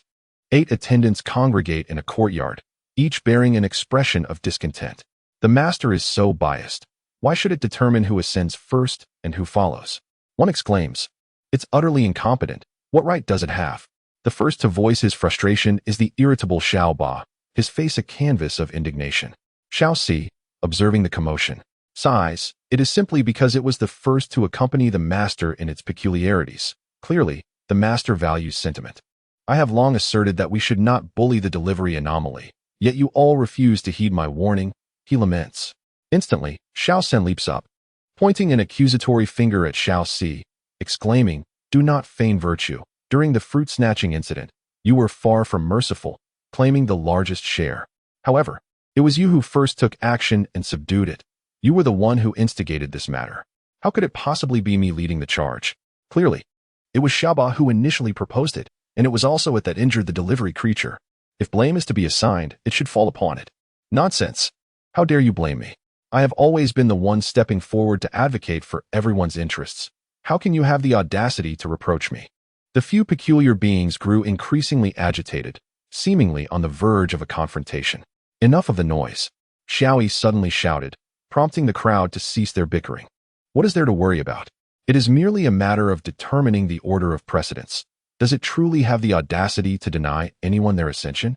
With such a trivial amount of authority, can it truly manipulate us?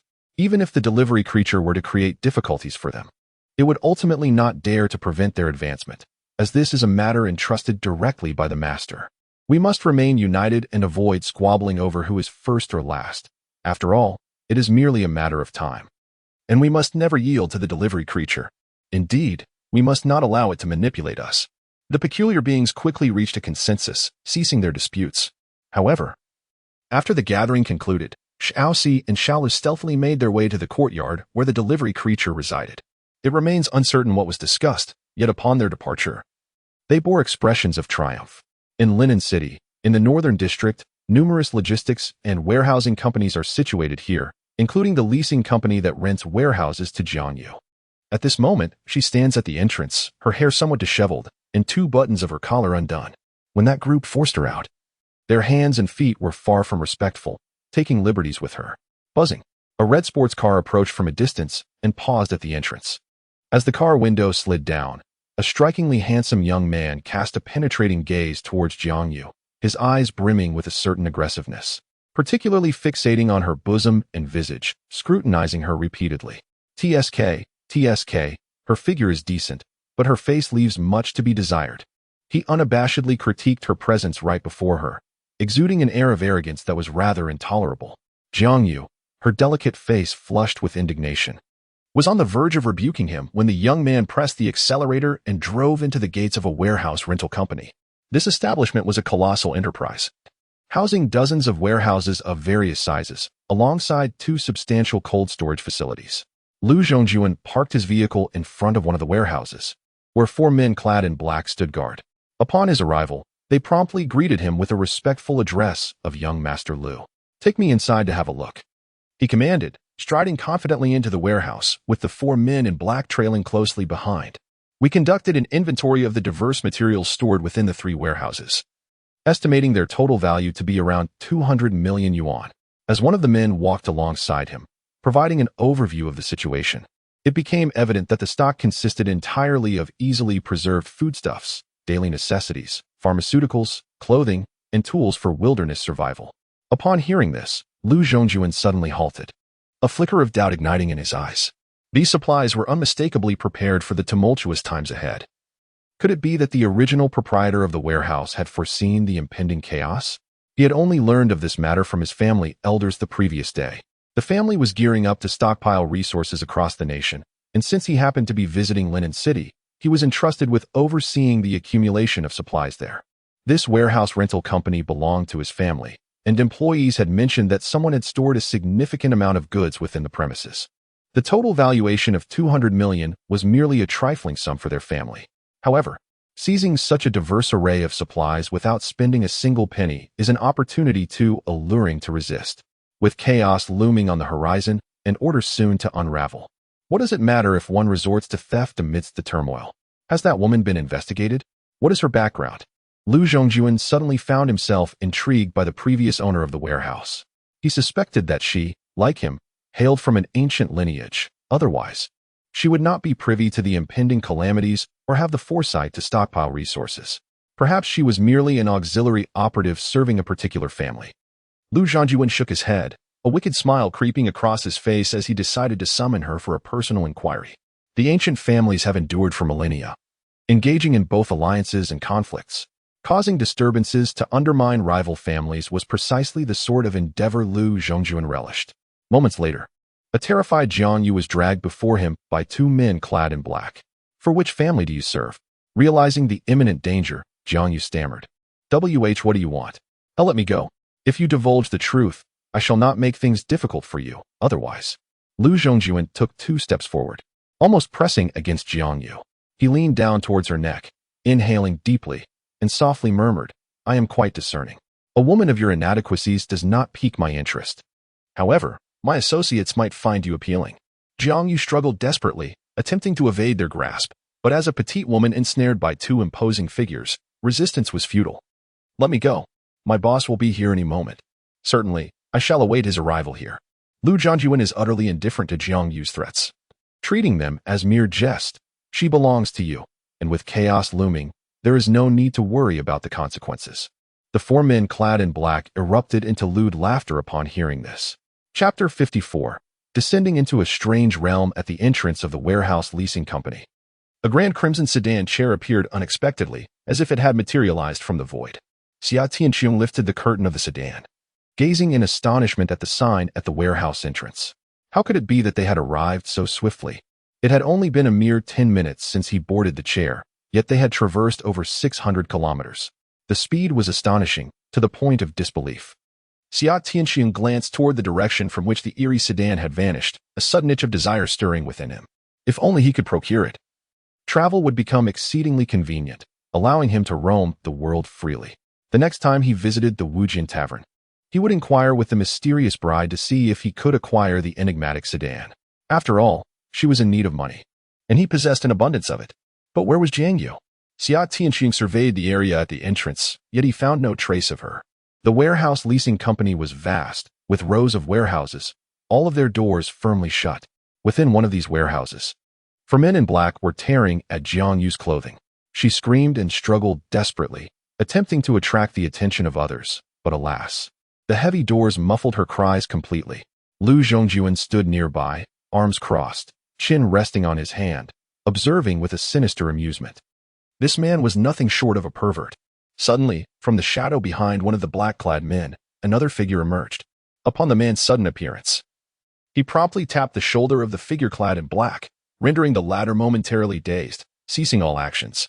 "Be cautious," exclaimed Lu Zhongjuan, his expression shifting dramatically as he shouted, "Are you all right?" A familiar voice resonated, causing Jiang Yu to burst into tears and rush into Xia Tianqiong's embrace. "Wu-Wu, it's all right. Cease your tears. I shall avenge you. Was it they who seized my supplies?" "Indeed, it was them. They also bullied me." Jiang Yu wiped her tears, reluctantly stepping away from Xia Tianqiong's comforting hold. Upon raising her gaze, she beheld an astonishingly youthful visage. "You are not Xia Tianqiong," she gasped, retreating 2 steps in shock. Xia Tianqiong, momentarily taken aback, recalled that during their last parting, he had still possessed the appearance of a 25-year-old. Following a perilous gamble with fate, he had acquired a considerable extension of life, transforming into his current youthful countenance of 17 or 18. While it was still the same face, a subtle change had occurred. "It is indeed me, merely rejuvenated. Is that truly so?" At that moment, the 4 men in black stood in a stupor, their eyes devoid of life. However, Lu Zhongjuan displayed no fear. Instead, he squinted, scrutinizing Xia Tianqiong. "A monster hunter? Which family do you hail from?" Upon hearing this, Xia Tianqiong surmised that his interlocutor was likely from an ancient lineage. Why did you seize my supplies? What sorcery was that you just employed, enabling you to emerge from the shadows? Xia Tianxiong, already harboring disdain for the ancient families, found no hesitation in deciding to eliminate the threat, especially after they had stolen his resources and insulted Jiang Yu. Without further ado, he grasped the bronze mirror, directing it towards Lu Zhongjuan, intent on drawing him into the mirrored realm. This technique has proven infallible. However, an unexpected event occurred. As the suction enveloped Lu Zhongjuan, the jade pendant adorning his chest suddenly emitted a brief glow, instantly counteracting the force. Xia Tianxiong furrowed his brows, immediately recognizing the significance of this individual. Lu Zhongjuan, however, was fixated on the bronze mirror in his hand, his eyes brimming with intense curiosity. What kind of sorcery is this?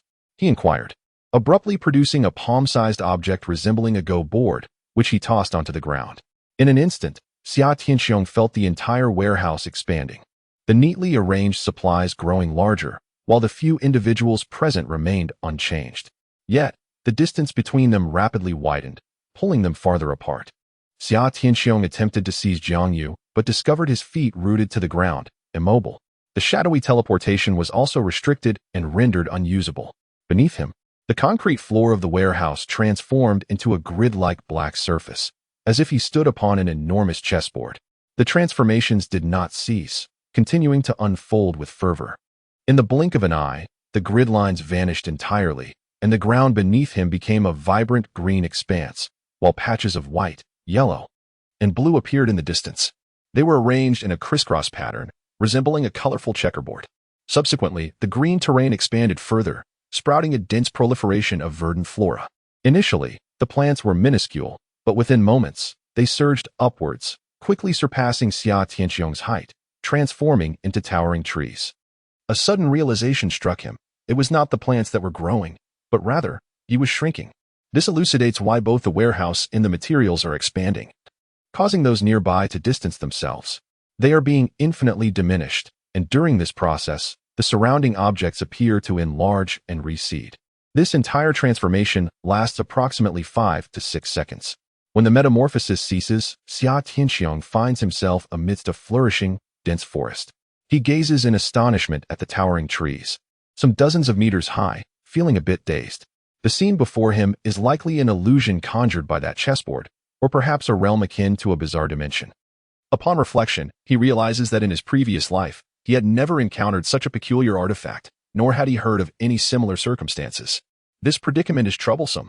In this unfamiliar situation, he is utterly at a loss regarding how to respond, as he could inadvertently trigger some obscure rules at any moment. When the surrounding changes come to a halt, Xia Tianxiong's feet regain their freedom simultaneously, and he can utilize the shadow teleportation again. He cautiously observes his surroundings, which are eerily silent, devoid of any sound. Even the wind is absent. Looking upwards through the dense canopy, he can only glimpse a grayish-white sky. Tianxiong, where are you? The faint echo of Jiang Yu's voice drifts from a distance, indicating the vast space between them. Utilizing the peculiar infant, Xia Tianxiong senses Jiang Yu's location and executes shadow teleportation 3 times in succession to reach her side. Jiang Yu's earlier tears have yet to dry, and she now appears frightened to the point of tears again. You should find a place to hide. Staying here won't be of any help. Where should I hide? No sooner had she spoken than Jiang Yu suddenly vanished from sight, drawn into the mirror space by Xia Tianxiong, who simultaneously instructed the delivery entity to take good care of her, lest she be frightened by the other contracted entities. What manner of strange artifact is that? It possesses its own space. A voice suddenly emanated from behind. Xia Tianxiong abruptly turned, only to behold Lu Zhongjuan levitating in midair. Beneath his feet rested a colossal human head, and remarkably, it was still alive. This was evidently an oddity. The head glared with bloodshot, bulging eyes, as if they might pop out at any moment, causing Xia Tianxiong to feel a shiver of dread. If you were to bestow that peculiar artifact upon me, I would allow you to depart, and we could consider this matter settled, Lu Zhongjuan stated with an air of entitlement. Xia Tianxiong, incensed to the point of amusement, thought to himself, not only are you attempting to seize my resources, but now you also covet my artifact? You wish to settle this matter with a mere stroke of the pen? I shan't acquiesce. As he spoke, he suddenly launched an attack. This time, he did not employ the bronze mirror, but instead hurled forth the celestial rope. As the adage goes, the early bird catches the worm. He had no desire to engage in idle chatter with his adversary, especially not in such an ambiguous environment. The most prudent course of action was to subdue the opponent first. Though the celestial rope appeared to be only 2 meters in length, once unleashed, it would elongate instantaneously. Like a whip, it lashed out towards Lu Zhongjuan with astonishing speed, causing his face to contort in shock. By the time he attempted to evade, it was already too late. He was ensnared around the waist in an instant. Descend. Xia Tianxiong exerted forcefully, yanking him down from the heavens. Following that, he gently tapped Lu Zhongjuan's shoulder, invoking the art of phantom touch. In the absence of clarity regarding the rules, one must refrain from taking a life, or even inflicting harm, lest one trigger some fatal consequence. To Xia Tianxiong's astonishment, merely tapping Lu Zhongjuan's shoulder resulted in his form dissipating like a wisp of smoke, vanishing into the ether. As for the disembodied head suspended in midair, it did not launch an attack on Xia Tianxiong. Instead, it turned and flew away. What is the meaning of this? Is this not its true form? Xia Tianxiong stood frozen in place, his expression increasingly grave. If this is not Lu Zhongjuan's true body, then his essence must be concealed somewhere, and without locating him, Xia Tianxiong would surely be unable to escape this place. After a moment of contemplation, Xia Tianxiong resolved to search the area, for remaining stagnant was not a viable option. The forest was dense, interspersed with an abundance of weeds. He treaded cautiously, keenly observing every blade of grass and tree around him. It was evident that the environment was an illusion, entirely distinct from the eerie realm of the cat demon. Here, a sense of reality was conspicuously absent. Having ventured only a short distance, he soon beheld Lu Zhongjuan reappearing. This time, he was flanked by more than a dozen floating disembodied heads, each regarding Xia Tianxiong with predatory intent. I offered you a chance, but you chose your own demise. Do not blame me, Lu Zhongjuan remarked coolly, and then the heads surged towards Xia Tianxiong. Each one bore a mouthful of sharp teeth, and should they bite, he would likely be devoured in short order. Chapter 55. The vulnerable disembodied heads. 8 dozen disembodied heads, their bulging eyes wide, and their drooling maws agape, rushed towards Xia Tianxiong in a horrifying and repulsive spectacle. Without the slightest hesitation, Xia Tianxiong utilized instant teleportation to evade them. He had never encountered such a bizarre phenomenon in his previous life, and was entirely ignorant of its rank and supernatural abilities. The crucial detail was that these entities could fly, rendering both mirror phantoms and shopkeepers incapable of targeting aerial foes. Even if they are absorbed into the mirror space, it would be futile. Suddenly, I felt a tinge of regret for allowing Huang Yu to leave. Her rift technique was perfectly suited for aerial assaults. Fortunately, there remained the shadow teleportation. If I cannot defeat him, I can at least evade. After numerous consecutive teleportations, I halted only after escaping several hundred meters. At such a distance, with countless trees and plants intervening, he should be unable to locate me.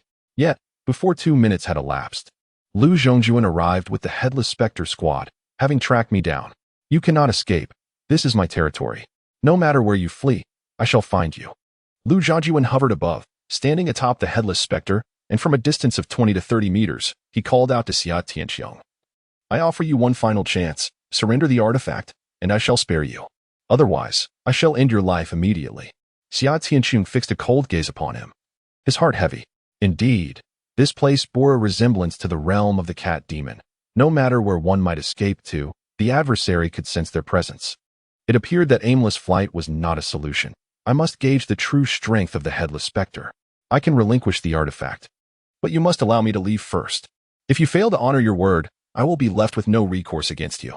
You lack the standing to impose conditions upon me. Surrender it at once, or face immediate death. Lu Zhongjuan looked down from his elevated position, dismissing Xia Tianxiong entirely. Suddenly, Xia Tianxiong let out a chilling laugh. To kill me, you must first prove you can catch me. With that declaration, he vanished from sight. Lu Zhongjuan, believing him to have fled again, was about to discern his new location when he glanced down and was astonished to see Xia Tianxiong emerging from the shadow he had left upon the ground. Realizing the precarious situation, he swiftly commanded the head spirits beneath him to flee, simultaneously sending a mental order to the other head spirits to besiege Xia Tianxiong. Instead of attacking Lu Zhongjuan, Xia Tianxiong deftly conjured dozens of avatar mirrors. These mirrors, upon merely reflecting his image, would instantly transform into mirror avatars. Though these avatars possessed no offensive capability, autonomous consciousness, or means of control, and lasted only a mere dozen minutes, they had the potential to bewilder the head spirits.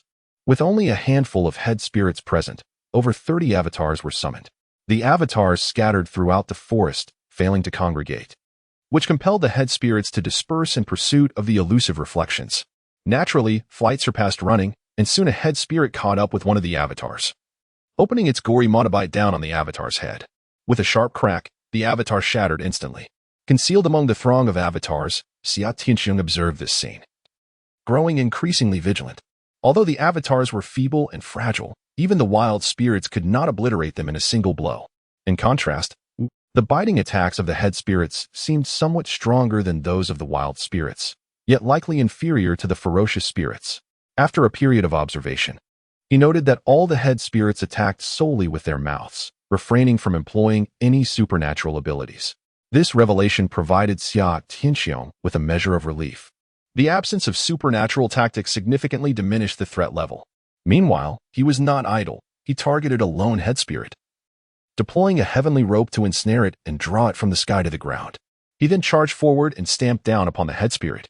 Xia Tianxiong intended to examine it closely, seeking to uncover any weaknesses and devise a strategy for its demise. However, as his foot descended, the head spirit exploded. It was akin to stepping on a balloon. First, one would feel a slight elasticity, followed by a resounding pop, dispersing into a wisp of ethereal energy that swiftly vanished into the air. How fragile! Xia Tianxiong was utterly astonished by the delicacy of this entity. What was there to fear? He swiftly employed the celestial rope again, pulling the head phantoms down one by one, then crushing them beneath his feet. As long as he was not confronted by 3 or more simultaneously, there was essentially no danger. Observing the head phantoms being dealt with one after another, he turned and soared into the distance, hesitant to linger any longer. However, before he could fly far, a mocking voice suddenly echoed from below.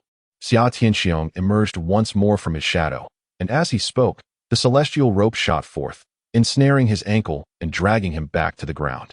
Do not be so pleased with yourself. Slaying a few head phantoms is hardly commendable.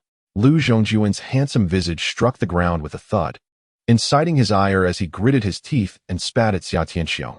I assure you, the next time I come for you, I will make certain to end your life. There will be no next time. I shall not easily let you escape this time. Xia Tianxiong hoisted Lu Zhongjuan up, preparing to confine him within the mirror space for some rigorous interrogation. Lu Zhongjuan, discerning his intent, shot him a fierce glare before suddenly detonating himself.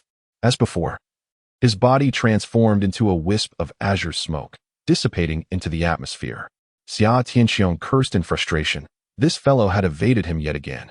If this continued, how would he ever locate his true form? Ah, but I still have the orange cat. Suddenly recalling the cat fur acquired during the game of cat and mouse, he realized it was particularly adept at locating things. Hastened to extract a vibrant orange hair and a bar of gold from the mirror space.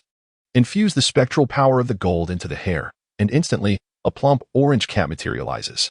Essentially, it is an enigmatic creature that seeks out individuals not by scent, but through the adherence to rules, simply conveying the characteristics of the person sought through thought, such as female, beautiful. Standing at 1.80 meters, it will embark on a quest to locate all individuals that match those traits.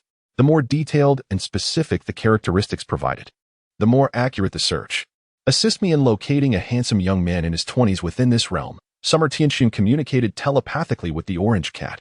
The cat spun in place and then fixed its gaze upon him, as if to suggest, you are the one. No one else but you.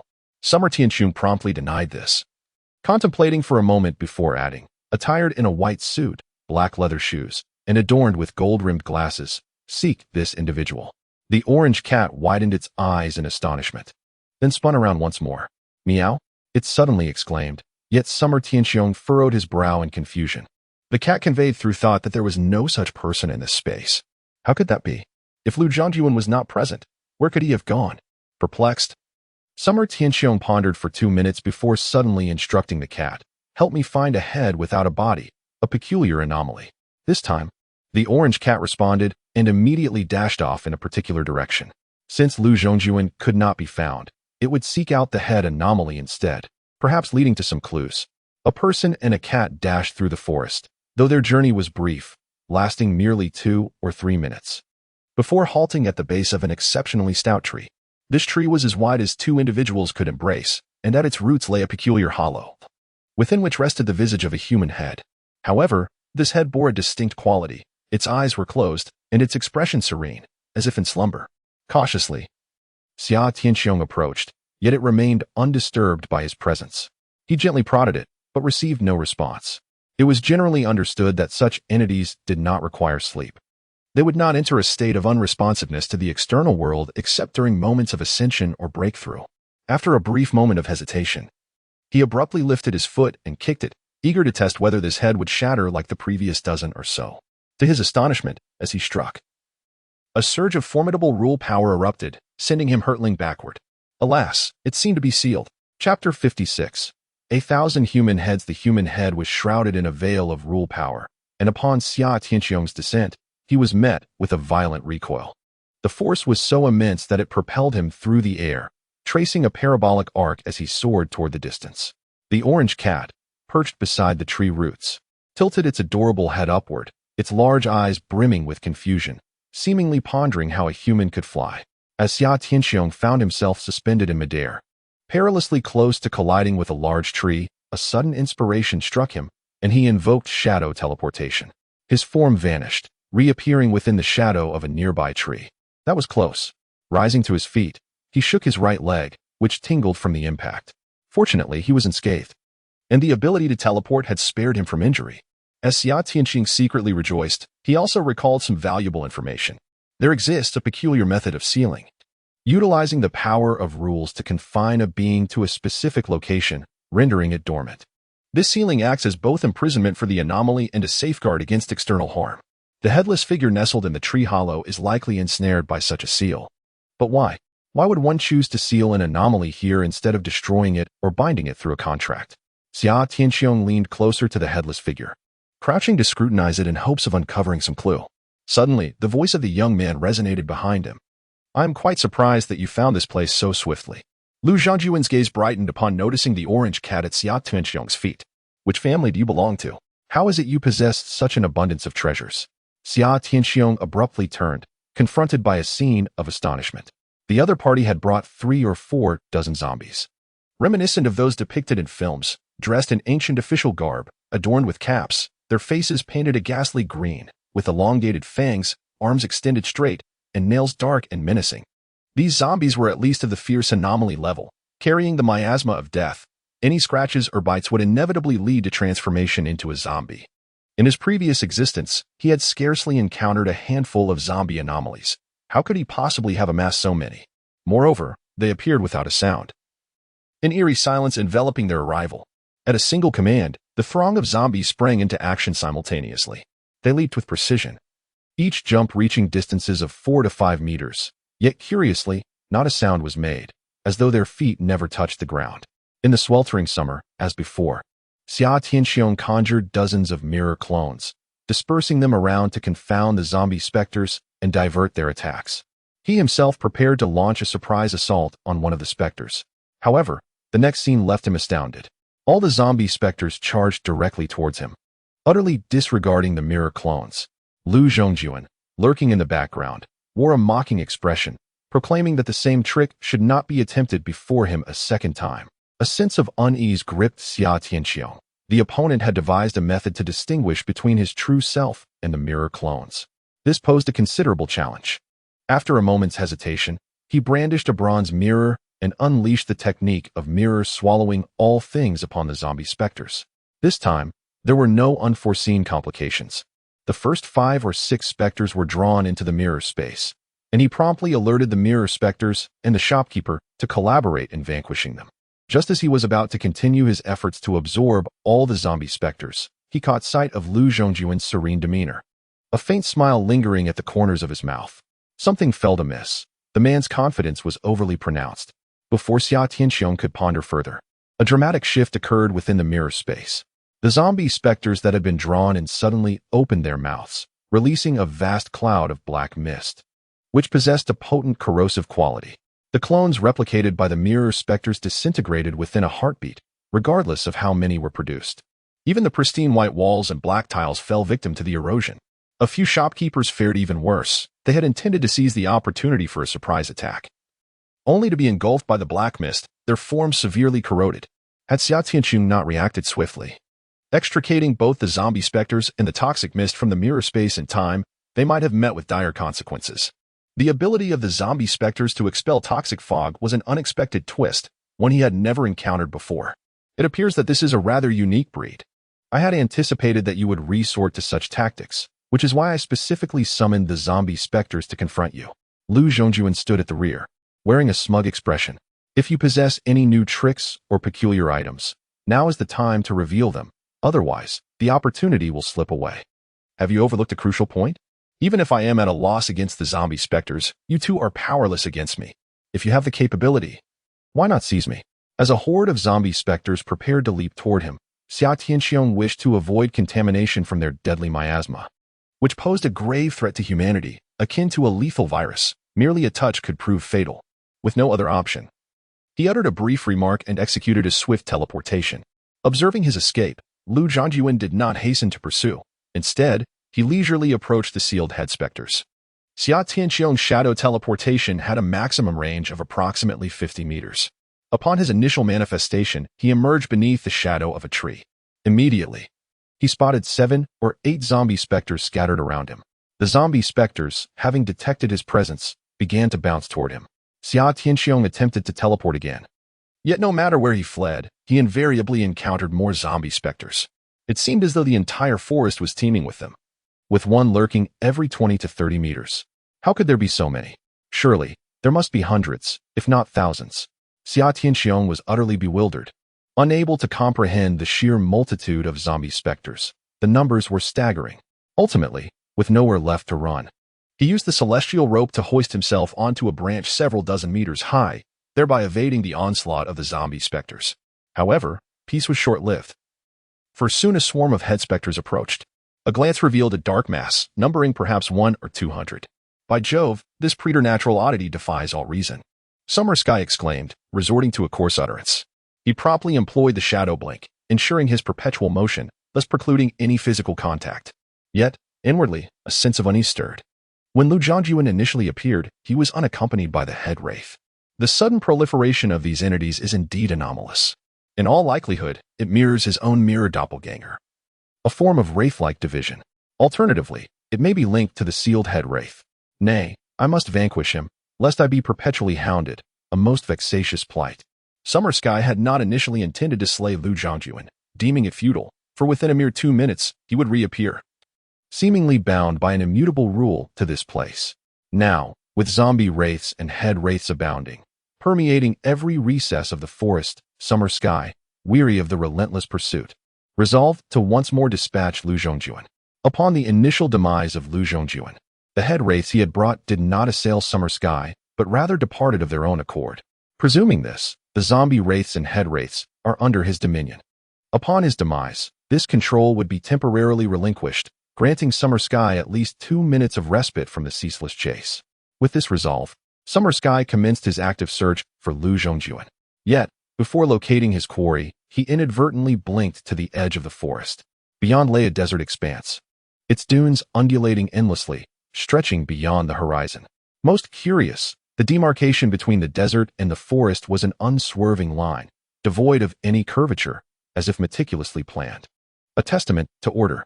In the summer, Xia Tianxiong crossed the boundary and stepped into the desert, where a wave of scorching heat enveloped him, likely reaching temperatures of 30 or 40 degrees. Behind him, several bizarre headless creatures and zombies pursued him relentlessly, forcing him to teleport once more. The desert proved to be quite unwelcoming, devoid of shadows, rendering his shadow teleportation ineffective. Although the heavenly rope could assist him in evading danger from above, it was not as swift or secure as teleportation. Thus, retreating into the desert was not an option. He had to remain within the forest. After a series of rapid teleports, he finally located Lu Zhongjuan. Xia Tianxiong was taken aback to find Lu still lingering at the spot of their previous encounter. Even more astonishing was the sight of Lu stuffing a stack of ghostly banknotes into the mouth of a sealed headless creature, which then materialized out of thin air. So that was how it worked. Xia Tianxiong finally grasped that the multitude of headless creatures and zombies were not genuine anomalies. At that moment, Lu Zhongjuan suddenly turned to face him, having sensed Xia's presence. "You've noticed me." Upon having his secret exposed, Lu displayed no signs of panic. Xia Tianxiong refrained from making any hasty moves, suggesting that since neither of them could gain the upper hand, perhaps a conversation would be more prudent. Too late. Lu scoffed. Had you surrendered the anomaly at the outset, I might have considered sparing you. But now, letting you live would not suffice to quench my anger. If you had the means to kill me, you wouldn't be wasting time with idle chatter. Do not rush. The game has only just begun. When we meet again, I shall present you with an even greater surprise.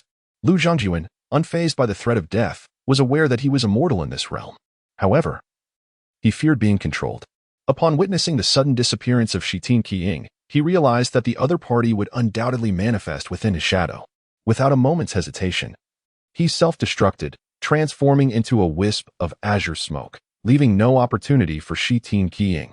After his disappearance, the head ghost and zombie specter seemed to have lost their souls, aimlessly wandering without attacking Shitin Qiying any longer. Approaching the sealed head ghost, Shitin Qiying scrutinized it intently. Lu Zhngjin had managed to create numerous head ghost avatars through it. The most effective course of action would be to destroy it, rendering Lu Zhngjin unable to make use of it. Yet, it was protected by rules, making it impossible to inflict any damage upon it. Wait, why must it be destroyed? Could I perhaps also generate head ghost avatars through it? A sudden inspiration struck Shitin Qiying, leading him to contemplate a possibility. He then took out 1 or 2 gold coins and tentatively placed them into the mouth of the head ghost. Suddenly, one after another, head ghost avatars sprang forth, akin to dumplings being dropped into boiling water, flooding out in a great multitude. Shitin Qiying's expression brightened with joy. He could distinctly sense the connection between himself and the head ghost avatars. With merely a thought, he could issue simple commands to them. After a rough count, he realized that with an investment of 1 or 2 gold coins, a total of 100 head ghosts emerged. In other words, each head ghost avatar cost merely 100 ghostly coins. How inexpensive! Shitin Qiying felt the price was astonishingly low. After considering it for a moment, he directly invested 100 taels of gold, conjuring forth 10,000 head ghosts. In an instant, the forest was filled with a dense swarm of terrifying heads, obscuring the sky as if it were a moving cloud of darkness. To the unknowing observer, it would appear as though they had entered a realm of hellish horrors. I wonder where you can hide now. Xia Tianxiong immediately commanded everyone to disperse and search for Lu Zhongjuan, while simultaneously eliminating the wandering undead and headless horrors in the forest. When Lu Zhongjuan reappeared, he would be devoid of any eerie doppelgangers. Xia Tianxiong had always suspected that the true entity was concealed somewhere, and what emerged was merely an illusion or a substitute. Thus, the primary objective was to uncover his true form. Chapter 57. Wealth breeds impudence. If you run any further, you will exit the forest. The orange cat nimbly darted ahead, with Xia Tianxiong closely pursuing. As Lu Zhongjuan remained elusive, he summoned the orange cat once more, intending to locate the sealed undead horrors. These creatures were far more formidable than the headless ones. Conjuring 1,000 undead horrors would likely allow him to traverse the area with impunity, no longer needing to flee. However, the orange cat continued to race through the forest, crossing the boundary without pausing. Xia Tianxiong had previously discovered the forest's edge, which led to the desert. But now he found that beyond this boundary lay a desolate wasteland. The ground was pitch black and barren, devoid of even a single blade of grass. Save for a scattering of dead shrubs, the earth appeared as if scorched by a great fire, unmistakably a place of ill omen. After a moment's hesitation, Xia Tianxiong summoned 5,000 headless horrors from the forest to accompany him into this grim expanse, with the orange cat leading the way. They walked for about 2 to 3 minutes until a solitary mound appeared ahead, atop which stood a red-painted coffin. The coffin was unsealed, revealing a tightly shut-eyed, undead horror within. The objective of Xia Tianxiong was singular: to extract a piece or 2 of gold and place it into the mouth of the entity. Suddenly, a multitude of zombie phantoms materialized beside the coffin, numbering 20 in total. This indicated that each zombie phantom required 500 ghostly coins, 5 times that of a human head phantom. Xia Tianxiong did not perceive this as exorbitant. Rather, he found it quite reasonable and was poised to produce enough gold to summon 10,000 of them. At that moment, however, a sense of impending danger emanated from the human head phantoms overhead. Turning to glance, he beheld a cavalry unit emerging on the distant horizon, galloping towards him. As they drew nearer, it became evident that the steeds were skeletal, their grayish-white frames devoid of flesh. The riders were likewise composed of bones, clad in leather armor, wielding long blades and bearing large bows slung over their shoulders. It appeared to be a regimented assembly of ancient cavalry, specifically archers. Upon closer inspection, their numbers exceeded 1,000. With a distance of 500 to 600 meters remaining, they surged forth with an overwhelming aura of malevolence. A palpable sense of oppression washing over Xia Tianqiong. Curious about their might, he commanded the human head phantoms to engage the skeletal cavalry. 5,000 human head phantoms soared into the air, densely clustered like a dark cloud, sweeping towards the advancing cavalry. Their flight was swift, and in the blink of an eye, they closed the gap to less than 200 meters. In that instant, the cavalry drew their bows, unleashing a torrent of arrows into the sky. Immediately, hundreds of human head phantoms were struck down mid-air. The once dense cloud of phantoms thinned considerably. Following this, 2 more volleys were launched, resulting in the demise of over 1,000 human head phantoms before the two forces finally clashed. In the sweltering summer, Xia Tianqiong gazed expectantly into the sky, only to witness the bizarre sight of headless specters plummeting from above, their gaping mouths gnashing at the skeletal cavalry, yet proving utterly ineffective. They were incapable of inflicting any harm upon their foes. How could this battle possibly continue? The skeletal cavalry swiftly brandished their scimitars, effortlessly severing the headless specters as though they were mere vegetables. Xia Tianqiong felt a pang of disappointment. Indeed, the headless specters were far too fragile. It seemed he would have to rely on the zombie specters instead. Nevertheless, the headless specters did serve a purpose, at least managing to slow down the cavalry specters. "You are truly foolish," a voice suddenly echoed from behind. It was Lu Zhongjuan, who was known for his elusive presence, making him difficult to detect. Xia Tianqiong promptly turned around to behold an exceedingly peculiar sight. Lu Zhongjuan was sprawled upon the back of a ghostly woman clad in flowing white garments. Her tongue lolling out and her eyes rolled back, her neck suspended from a white silk ribbon, the other end hanging high above. The pair dangled in the air, resembling a macabre hanging. Xia Tianqiong instantly recognized this as a flying hanged specter, specifically a formidable white-clad female ghost. "Out of funds for summoning zombies, are you?" Lu Zhongjuan inquired, casting an amused glance at the 20 or so zombie specters by Xia Tianqiong's side, presuming that he lacked the means to acquire more. "Had you not summoned so many headless specters and instead focused solely on the zombie specters, my skeletal army would hardly stand a chance. That remains to be seen. How can you be certain that I am out of funds? Perhaps I possess a considerable amount still." In the summer, Qiong did not take action against Lu Zhongjuan. He wished to extract more information, yet the oddities present were rather mundane. "Did you not promise me a surprise? Could it be the female specter beneath you?" "I harbor no interest in female specters. You may keep her for your amusement. Do not fret. You shall soon discover," he replied. "Look, your head specters have all been annihilated." In the span of just 2 sentences, 5,000 head specters had been completely slaughtered. Over 1,000 skeletal cavalry charged forth once more, their sights set directly on Qiong. Lu Zhongjuan suddenly bellowed, "If you possess courage, do not flee. Let me see how your mere zombies can withstand my 1,000-strong cavalry." Qiong furrowed his brow, not due to the impending skeletal cavalry, but rather Lu Zhongjuan's peculiar demeanor. He was fully aware that by eliminating him, he could render these cavalry uncontrollable, yet he remained present. Under normal circumstances, one would conceal themselves. "Rest assured, I shall not flee. Keep your eyes wide open as I demonstrate how to dispatch your skeletal cavalry," Qiong declared, retrieving ingots of gold and forcing them into the mouths of the sealed zombies. Each ingot weighed 10 taels, capable of summoning 200. He continued to pile them in, and the surrounding empty space began to fill with a multitude of zombies. Centered around him, they radiated outward, and in the blink of an eye, thousands had appeared, with more still materializing. "Dark gold? You possess such an abundance of dark gold?" Astonishment finally graced Lu Zhongjuan's handsome visage as he widened his eyes in disbelief. It is worth noting that dark gold is a crucial resource for the cultivation of specters, and only the most significant individuals within ancient families would have a limited supply. Having grown up witnessing yet never engaging, his resolve to eliminate this individual and seize the dark gold intensified. As Lu Zhongjuan harbored this murderous intent, the skeletal cavalry charged forth, closing the distance to less than 200 meters, preparing to unleash a volley of arrows. Xia Tianqiong took refuge behind a coffin, which was shielded by a force of rules, rendering it impervious to destruction and serving as an effective barrier. Meanwhile, an overwhelming number of zombies had been summoned, densely populating the vicinity around the mound. After a torrential rain of arrows, only a few dozen that struck the skulls disintegrated, while those that hit the bodies remained largely unscathed. Under Xia Tianxiong's mental command, the zombies surged toward the cavalry. The sight of over 10,000 zombies launching forward was nothing short of spectacular, with each leap causing the ground to tremble. Lu Zhongjuan, witnessing this scene, was profoundly astonished. Over 1,000 cavalrymen charged into the throng of zombies, initially mowing down hundreds. However, their speed soon diminished as they found themselves encircled. The blades of the skeletal cavalry were razor-sharp. A single strike to the head could obliterate a zombie. Yet, the sheer volume of the zombies proved overwhelming, as they emitted corrosive black mist. With each zombie exhaling, the collective expulsion from thousands formed a dense cloud, shrouding the battlefield in darkness where visibility was lost.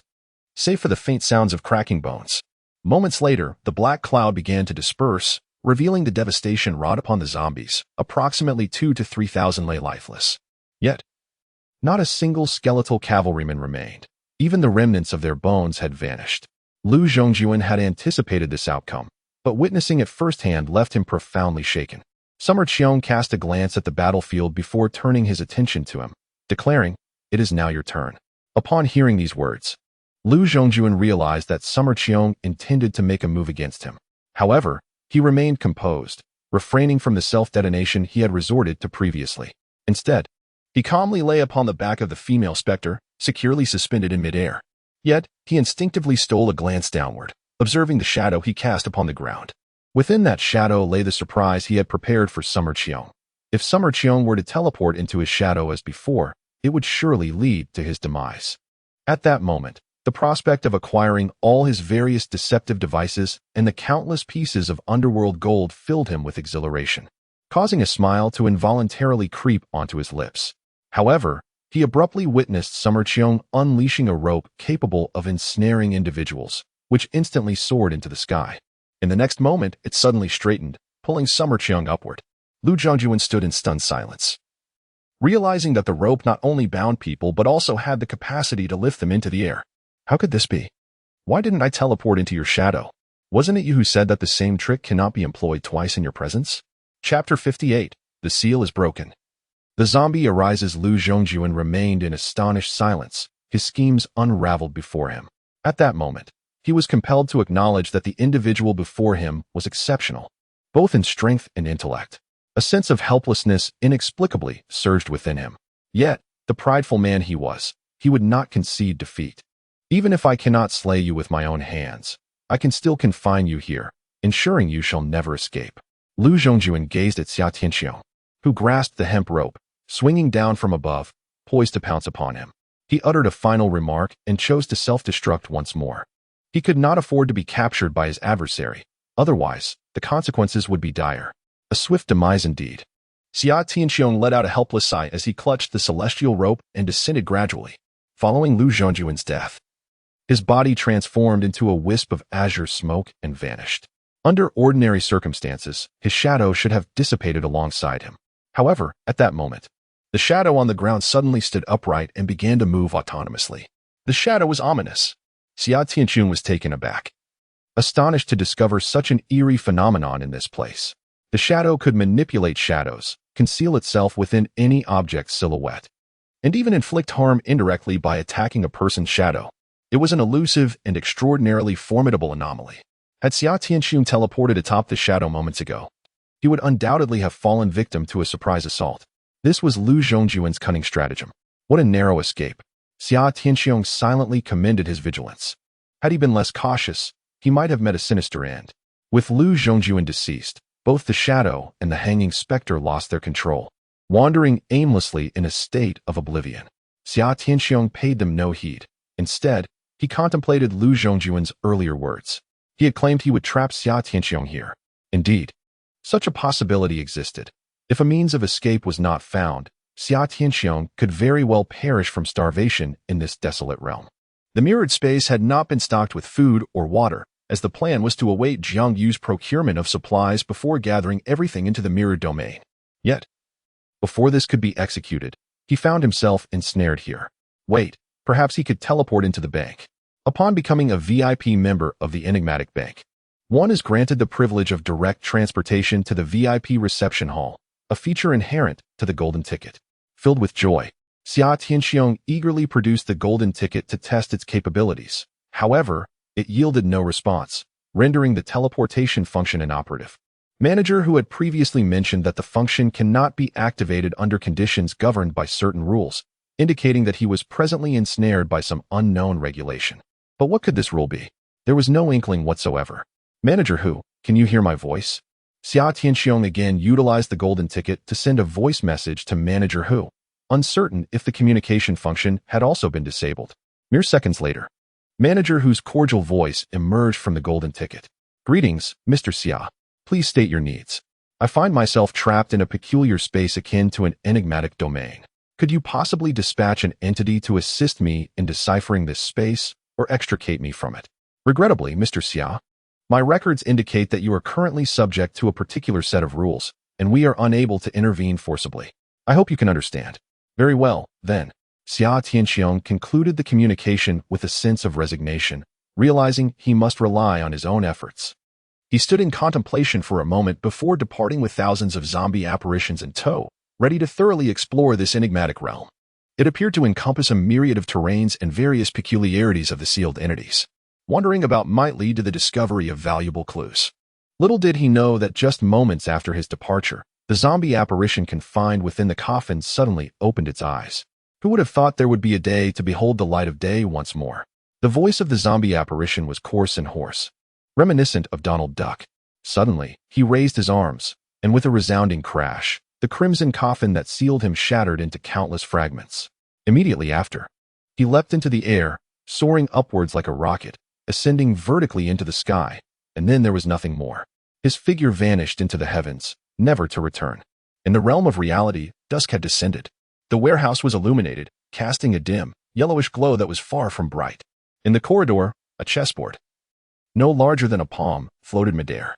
A man in black approached with concern, inquiring, "Young Master Lu, what troubles you?" Lu Zhongjuan replied curtly, "I've suffered the loss of 4 consciousnesses. My mind feels as if it may shatter." In truth, he had never truly entered the space within the chessboard, each time. It was merely a fragment of his consciousness that transformed into his likeness within. Thus, Xia Tianxiong's orange cat could not locate him. The repeated annihilation of 4 consciousnesses had inflicted considerable damage upon his soul. What vexed him most was the expenditure of over 2 million ghostly notes. Yet he found himself utterly powerless against that individual, unable to eliminate him. Now, he could only resort to the most rudimentary of methods, confine him within, and starve him. The chaos of the times had begun to reveal itself, and survival resources would inevitably become objects of fierce contention. Lu Zhongjuan instructed his subordinates and reached for the floating chessboard, preparing to depart. Just then, the chessboard trembled violently, and a wisp of ethereal light shot forth. As the light left the board, it rapidly expanded, transforming into a figure that landed in the corridor of the warehouse. "A zombie!" Lu Zhongjuan exclaimed, retreating in alarm. Suddenly, a thought struck him. When grandmother bequeathed this peculiar object to him, she incessantly cautioned him against using excessive amounts of ghostly coins, particularly the coveted ghostly gold, on the same sealed anomaly within a short span of time. She warned that doing so could potentially rupture the seal, allowing the entity within to escape. Lu Zhongjuan had nearly forgotten this crucial advice and was astonished to encounter an individual capable of producing such an abundance of ghostly gold. Now that the zombie anomaly had breached its confinement, not only did he face imminent peril, but the absence of one anomaly from the ghostly chessboard would also diminish its practical utility. The zombie anomaly summoned with ghostly banknotes resembled a lifeless corpse, its eyes devoid of any spark, completely lacking in intellect, and solely under the control of the summoner. However, the zombie anomaly before him possessed vibrant, animated eyes and regarded the assembled company with an expression of eagerness. It licked its elongated, sharp teeth and suddenly spoke, "I am so thirsty. Who can find me something to drink?"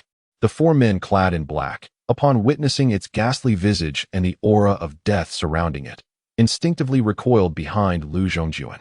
They were merely ordinary individuals, untrained in the art of anomaly hunting, and lacked the courage to confront such a being. "What are you doing? I, Lu, have sustained you for so many years. I expected you to protect me, not cower behind me." Lu Zhongjuan's anger flared, for in the tangible world, he too harbored a fear of this zombie anomaly. "Lu Gongzi, you are a hunter of anomalies, but we are not," one protested. "Indeed, This predicament is one you must resolve. Our involvement would only lead to our demise. Faced with the specter of death, the four men in black disregarded all else. Their lives took precedence. Lu Zhongjuan's gaze turned icy, and he seized one of the black-clad men, swiftly drawing a blade across his throat. Blood erupted forth like a fountain. Lu Zhongjuan fixed his eyes upon the zombie anomaly and declared, "I offer you blood to drink." A flicker of astonishment passed through the eyes of the zombie, as it was taken aback that this human understood its rules of mortality. It proclaimed its thirst, yet what it truly craved was blood. For zombies are creatures that thirst for sanguinescence. Any blood would suffice. As long as it could satiate its desire, it would spare others. Otherwise, it would annihilate them all. How delightful. It had been quite some time since it had tasted blood. With a swift leap, it bounded in front of the man clad in black, tilting its neck and gaping its maw wide open, commencing the feast on fresh blood. Lu Zhongjuan and the three other men in black retreated a few steps once more. Under their watchful gaze, within a span of approximately 5 to 6 seconds, the zombie drained the life from the unfortunate individual, reducing him to a mere desiccated husk. With a resounding thud, the corpse collapsed to the ground, and the zombie cast a fleeting glance at the remaining men before bounding away from the warehouse in search of its next prey. Lu Zhongjuan exhaled a sigh of relief. It was the rule, one must perish. If he did not die, then they would. The three remaining men in black exchanged glances, each haunted by the encounter, yet simultaneously relieved that it was not their own demise. Lu Zhongjuan held the sealed chessboard in his hand. Feeling as though it were a scalding hot potato, neither could he discard it nor could he retain it comfortably. The individual remained trapped within. As long as he was not dispatched, the potential for him to unravel more seals and unleash more anomalies lingered. Should any further aberrations escape, they might not always emerge unscathed. How unfortunate to have encountered such a creature. Lu Zhongjuan was filled with regret. The sealed chessboard adhered to a specific protocol. It could not be reopened while there existed unsealed individuals or anomalies within its confines. In essence, it was easy to ensnare, yet arduous to release. There existed an alternative method to unlock it, which entailed slaying the master of the chessboard. Lu Zhongjuan, of course, did not wish for his own demise, yet he found himself powerless against Xia Tianqiong. The situation had become exceedingly awkward. He could neither kill nor release him. Compelled to watch as Xia Tianqiong dismantled seal after seal, unleashing one anomaly after another, Lu Zhongjuan paced restlessly for over 10 minutes, utterly devoid of any solution. Suddenly, a wisp of ghostly light erupted from the chessboard, signifying yet another anomaly had breached its seal and escaped. Accompanied by thousands of zombie specters, Xia Tianqiong departed, but had scarcely gone far when a series of explosive sounds echoed from behind him. Simultaneously, the zombie specter avatars summoned beside him dissolved into ethereal power, vanishing entirely. This startled him. The seal was broken, and the zombie specters had fled? This was Xia Tianqiong's first thought. He then pondered the sudden breach of the seal. Could it be related to him?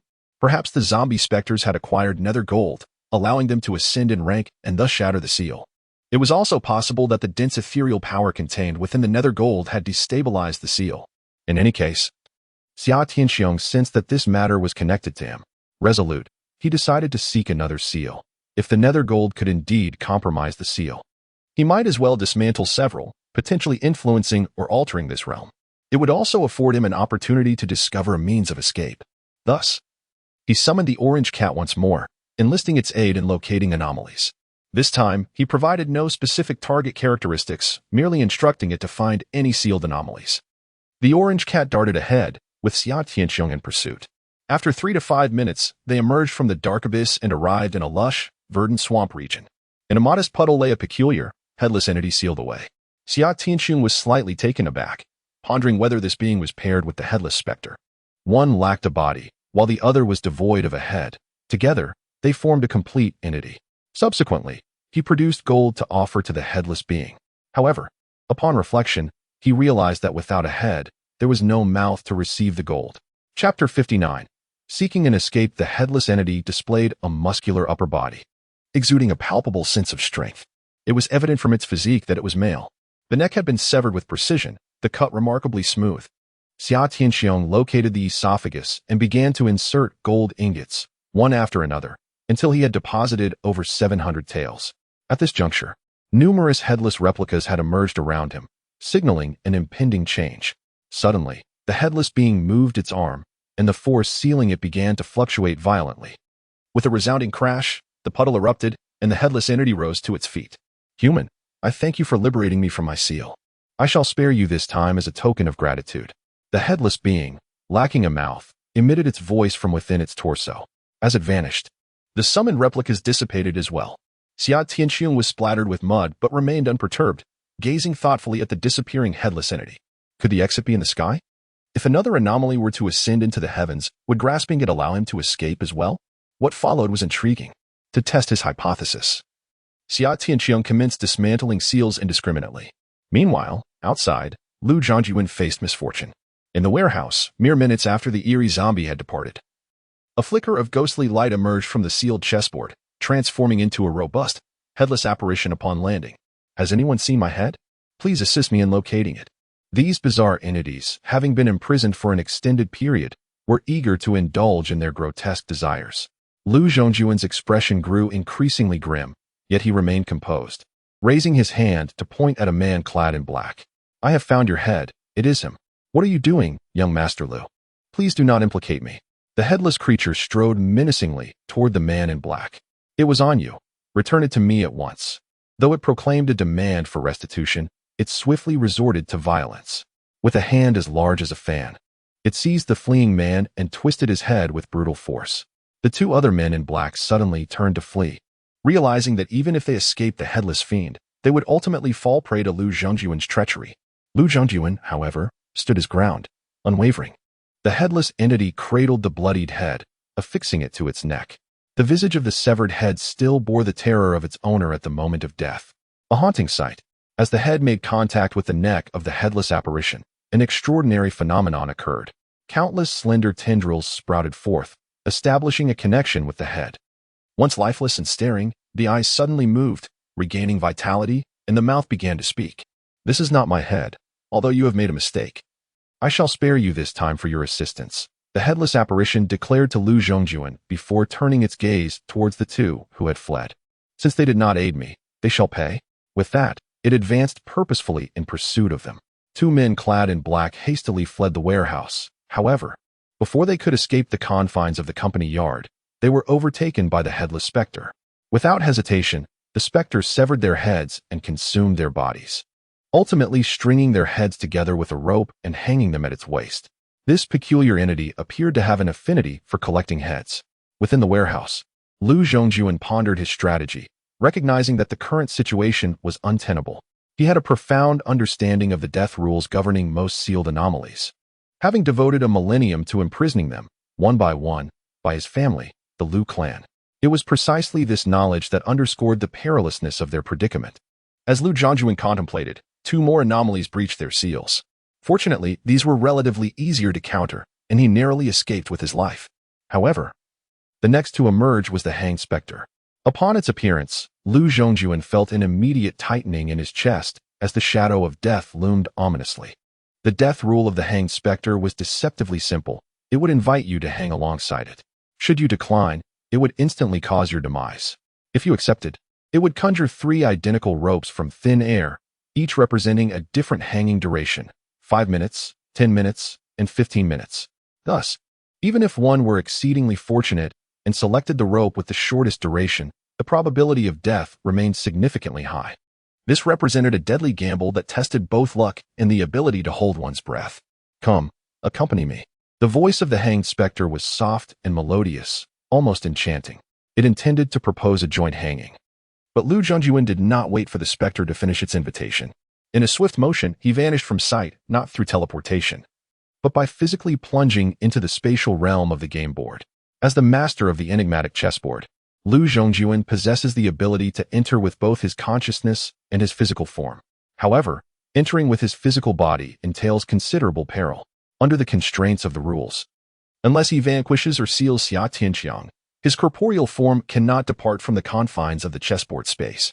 This is why he has previously opted for consciousness alone, refraining from risking his physical presence. Yet, the current situation leaves him with no choice. Failure to enter would result in a dire fate. Meanwhile, in a desolate expanse of desert, Xia Tianqiang, guided by the orange cat, is on the hunt for the next peculiar entity. Suddenly, the orange cat halts and turns its gaze to the right. Meow? What is this? A figure clad in a white suit has emerged? Xia Tianxiang is taken aback. Earlier, when he instructed the orange cat to locate Lu Zhongyuan's physical form, it was unable to sense him. How is it that it perceives him now? Regardless, having made the discovery, he resolves to pursue. He picks up the orange cat, requesting it to indicate a direction, and promptly employs shadow teleportation. In the absence of shadows, he resorts to the celestial rope, thus hastening his journey. From a distance, he spots Lu Zhongyuan, who is treading upon the heads of his adversaries, soaring into the horizon. Lu Zhongyuan has long since Xia Tianxiang in pursuit and has been evading him. However, the speed of the head entity pales in comparison to that of shadow teleportation and the celestial rope, and ultimately, he is caught. My friend, shall we converse? As Xia Tianxiang swings down from above using the celestial rope, the distance between them diminishes, prompting Lu Zhongyuan to feel a surge of alarm. What is there to discuss? Xia Tianxiang notes a shift in the man's demeanor. The previous arrogance, a willingness to self-destruct rather than concede, has dissipated, replaced by a hint of apprehension. A flicker of realization crossed my mind as I ventured cautiously. You refrained from utilizing your true form before, thus emboldening you to self-destruct. Now that your true self has arrived, you are gripped by fear, aren't you? Upon uttering these words, the evident panic in Lu Zhongyuan's eyes became increasingly pronounced. Instantly captured by Xia Tianxiang, the probing continued. Why has your corporeal form entered? Is it because I disrupted the seal, allowing the anomaly to escape, compelling you to intervene? Lu Zhongyuan nodded vigorously, asserting, the anomaly you unleashed poses a grave threat to society. Though we may be adversaries, it is imperative that we do not endanger others. Hence, I have come to discuss matters with you. We are, after all, acquaintances forged in conflict. There is no need for this to escalate further. Would it not be wiser to reach an amicable resolution? Do you truly believe I would be swayed by your words? Xia Tianxiang scrutinized Lu Zhongyuan's visage intently, analyzing every subtle expression. The anomaly had just been released by me, and your true form materializes. How fortuitous. I surmised that your essence was previously outside, compelled to enter due to a looming threat. Am I correct? When the zombie anomaly escaped, you must have realized I had discovered the method to unravel the seal. Logically, to prevent me from unearthing further seals, you should have released me instead. Yet you did not, indicating that you, too, are bound by some rule that prevents my release. Now that I have cornered you, with your life in jeopardy, you have not made an immediate exit from this realm. Clearly, like myself, you are ensnared. Once your corporeal form ventures in, it cannot easily depart. As Xia Tianxiang unraveled this line of reasoning, Lu Zhongyuan stood aghast, his countenance growing increasingly pallid. The deductions were utterly precise. It seems I have unwittingly entangled myself with an individual of such caliber. Your assertions lack foundation. If you wish to depart from this place, you must heed my words. Otherwise, you shall find yourself ensnared here indefinitely. Lu Zhongyuan remained obstinate, unwilling to concede, wagering that his adversary could not fathom the means of escape. However, scarcely had he spoken when he beheld Xia Tianxiang wearing a faint smile. I have encountered numerous similar rules. Escaping is, in fact, not overly challenging, is it not? Chapter 60. A desperate escape as Lu Zhongyuan's corporeal form entered the chessboard space. A peculiar task force from the Anomaly Management Bureau's Linen Division had discovered the warehouse. In recent days, anomalies had been occurring with alarming frequency, particularly during the nocturnal hours, with strange incidents unfolding in every corner. Authorities received calls from the public reporting a figure emerging from a rental company, adorned with two severed heads at their waist. It was evident, without a doubt, that this was an anomalous event, prompting the dispatch of a small team for investigation. The team consisted of 5 members, who cautiously entered the sole warehouse with its doors ajar, only to encounter a woman clad in white, suspended in midair. A spirit of hanging? The team leader's countenance shifted in alarm, instantly recalling information regarding such specters. Official records had meticulously documented the peculiarities that emerged over millennia, compiled into a comprehensive database. The first lesson for every team member was to memorize this data. A hanging spirit, and a female one at that, could very well be a formidable or even malevolent entity. We are not equipped to confront this. Let us retreat immediately and summon a higher-tier team. The official hunting squads are categorized by rank. They were merely a novice team, capable of managing lesser anomalies, and even then, success was not guaranteed. The entity before them was at least of a formidable class. They were ill-prepared to resolve this situation. The leader, demonstrating decisiveness, promptly issued the order to withdraw. Regrettably, it was too late. The noose drifted through the air and swiftly ensnared them. Brothers, shall we hang together? Just minutes later, all 5 members of the team were found lifeless at the warehouse entrance. A gust of wind swept by, causing the bodies to sway. It seemed to anticipate someone's emergence from within. In the chessboard realm, Xia Tianqiong was merely a dozen meters away from Lu Zhongjuan. The rules of death were bizarre and varied, yet many shared a similar trait known as survivor's advantage. Upon hearing Xia Tianqiong's words, Lu Zhongjuan's countenance froze, and cold sweat trickled down his back. However, Xia Tianqiong could not suppress a smirk, further solidifying his conjecture. Such rules permitted only one survivor, or dictated that one opposing party must perish. Of course, there existed a significant possibility. Eliminating the owner of this space would dissolve the rules. Thus, if I eliminate you, I shall be free. That is impossible. You are merely speculating. Lu Zhongjuan remained defiant, yet the beads of sweat forming on his forehead betrayed him. Xia Tianqiong chose to waste no more words. Instead, he employed the heavenly rope to bind him. You cannot kill me. I am of the Lu family. I notified my clan before entering, and they will arrive shortly. Should you take my life, they will ensure your demise as well. Lu Zhongjuan made his final attempts to resist, though he spoke no falsehood. He had indeed informed his family of the situation, and they had promised to send aid immediately, urging him to hold on. However, that moment of endurance seemed increasingly elusive. Disclose the specific information regarding this space and its utilization, and I shall spare you. Summer Cheong harbored a profound interest in this place. Not only did it boast a myriad of terrains and landscapes, but it also sealed away numerous rare and enigmatic entities. Should he master this realm, he might acquire methods to unlock these anomalies. Even if that proved impossible, he could either release them or forge a pact, or perhaps slay them for gold. In any case, he had set his sights on this domain. Should I divulge this, you would undoubtedly take my life. Lu Zhongjuan was not foolish. He reasoned that remaining silent might prolong his existence, while revealing the truth would lead to immediate death. Subsequently, he was dragged into the mirrored space alongside Lu Zhongjuan. Who among you excels in interrogation? Attend to him well. Just as the delivery demon was about to speak, Xiaoba sprang forth. Master, I possess a knack for tormenting others. Entrust him to me. Whatever you wish to inquire, I assure you, I shall extract the answers. Very well, then I entrust him to you. I seek all pertinent information regarding this peculiar space and its methods of utilization. Rest assured, leave it to me. Xiaoba immediately commenced her work, with several other attendants encircling to assist. Lu Zhongjuan trembled in fear, struggling desperately. Do not harm me. I shall reveal nothing. I am a member of the Lu family. If you release me, we can negotiate any terms. He had finally succumbed to fear, but it was too late. Summer Cheong disregarded him and turned to Jiang Yu, who had silently stood by. Are you all right? You are not injured, are you? I am fine. I remained hidden in the courtyard. The last time Jiang Yu had parted ways with Summer Cheong was at a budget hotel. Yet, in just 2 days, he appeared even more enigmatic. Not only had he grown younger, but he was also surrounded by so many spirits addressing him as their master. Truly astonishing. Who exactly is he? Xia Tianqing suddenly inquired. Tell me, what supplies have you procured in the past couple of days? Jiang Yu cautiously cast a glance at the wretchedly screaming Lu Zhongjuan.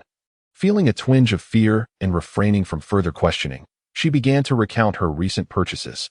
Meanwhile, Lu Zhongjuan was being tormented by several shop attendants, emitting pitiful cries, while the two engaged in casual conversation.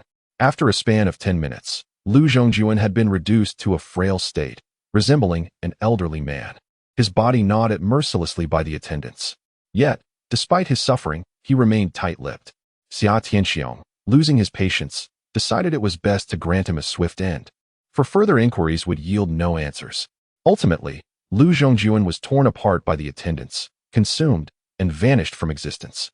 Xia Tianqiong abruptly exited the mirrored space, enveloped by a force of regulation that tugged him upwards.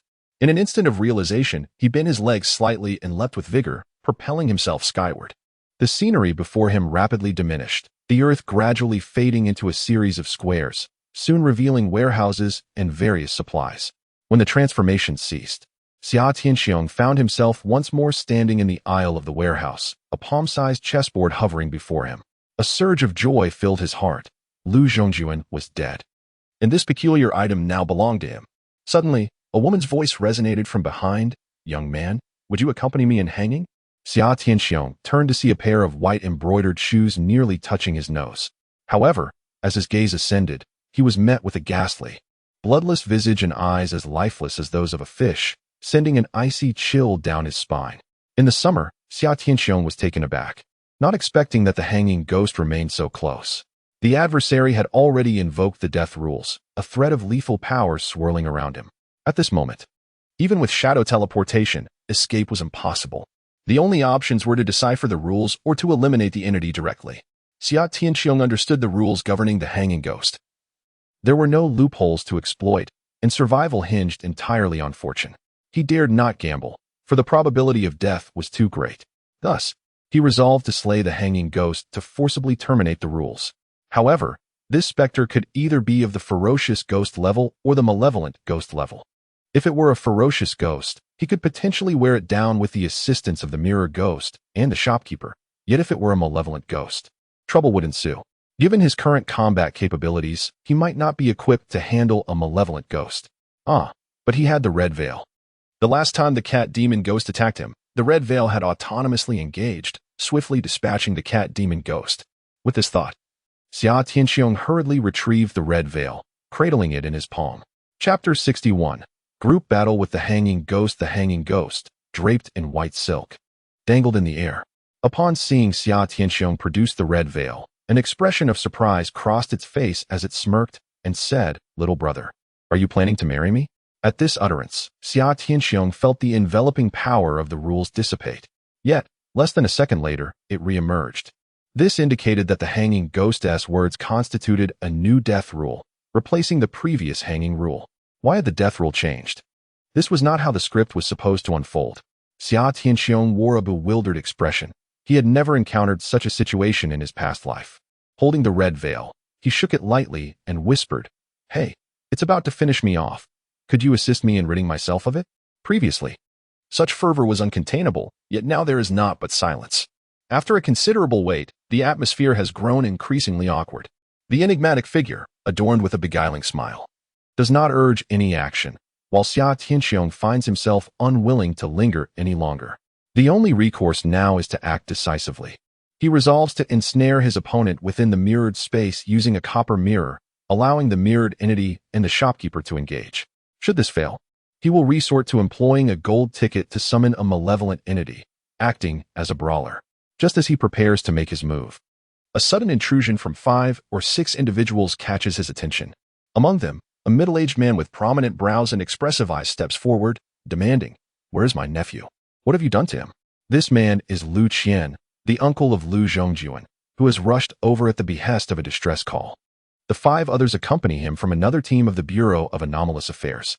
Since the Lu family's primary influence lies outside Linen City, Lu Qian is unable to guarantee the rescue of Lu Zhongjuan alone and thus sought assistance from the Linen branch of the Bureau.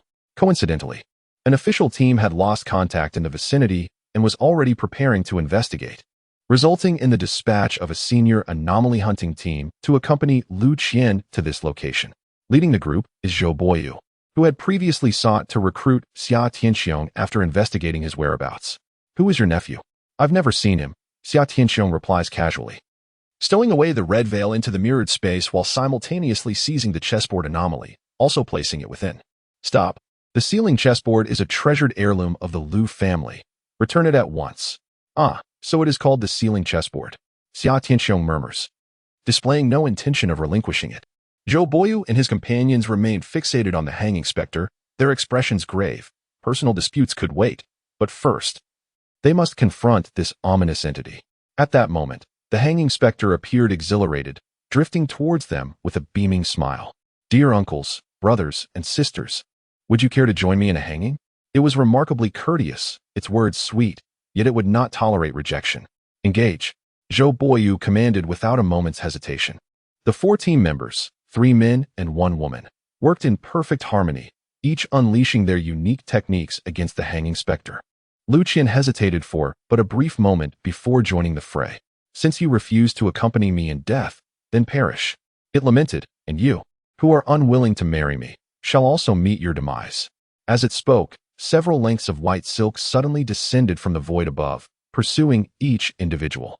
One end of the silk was suspended from the ethereal realm, while the other formed a noose.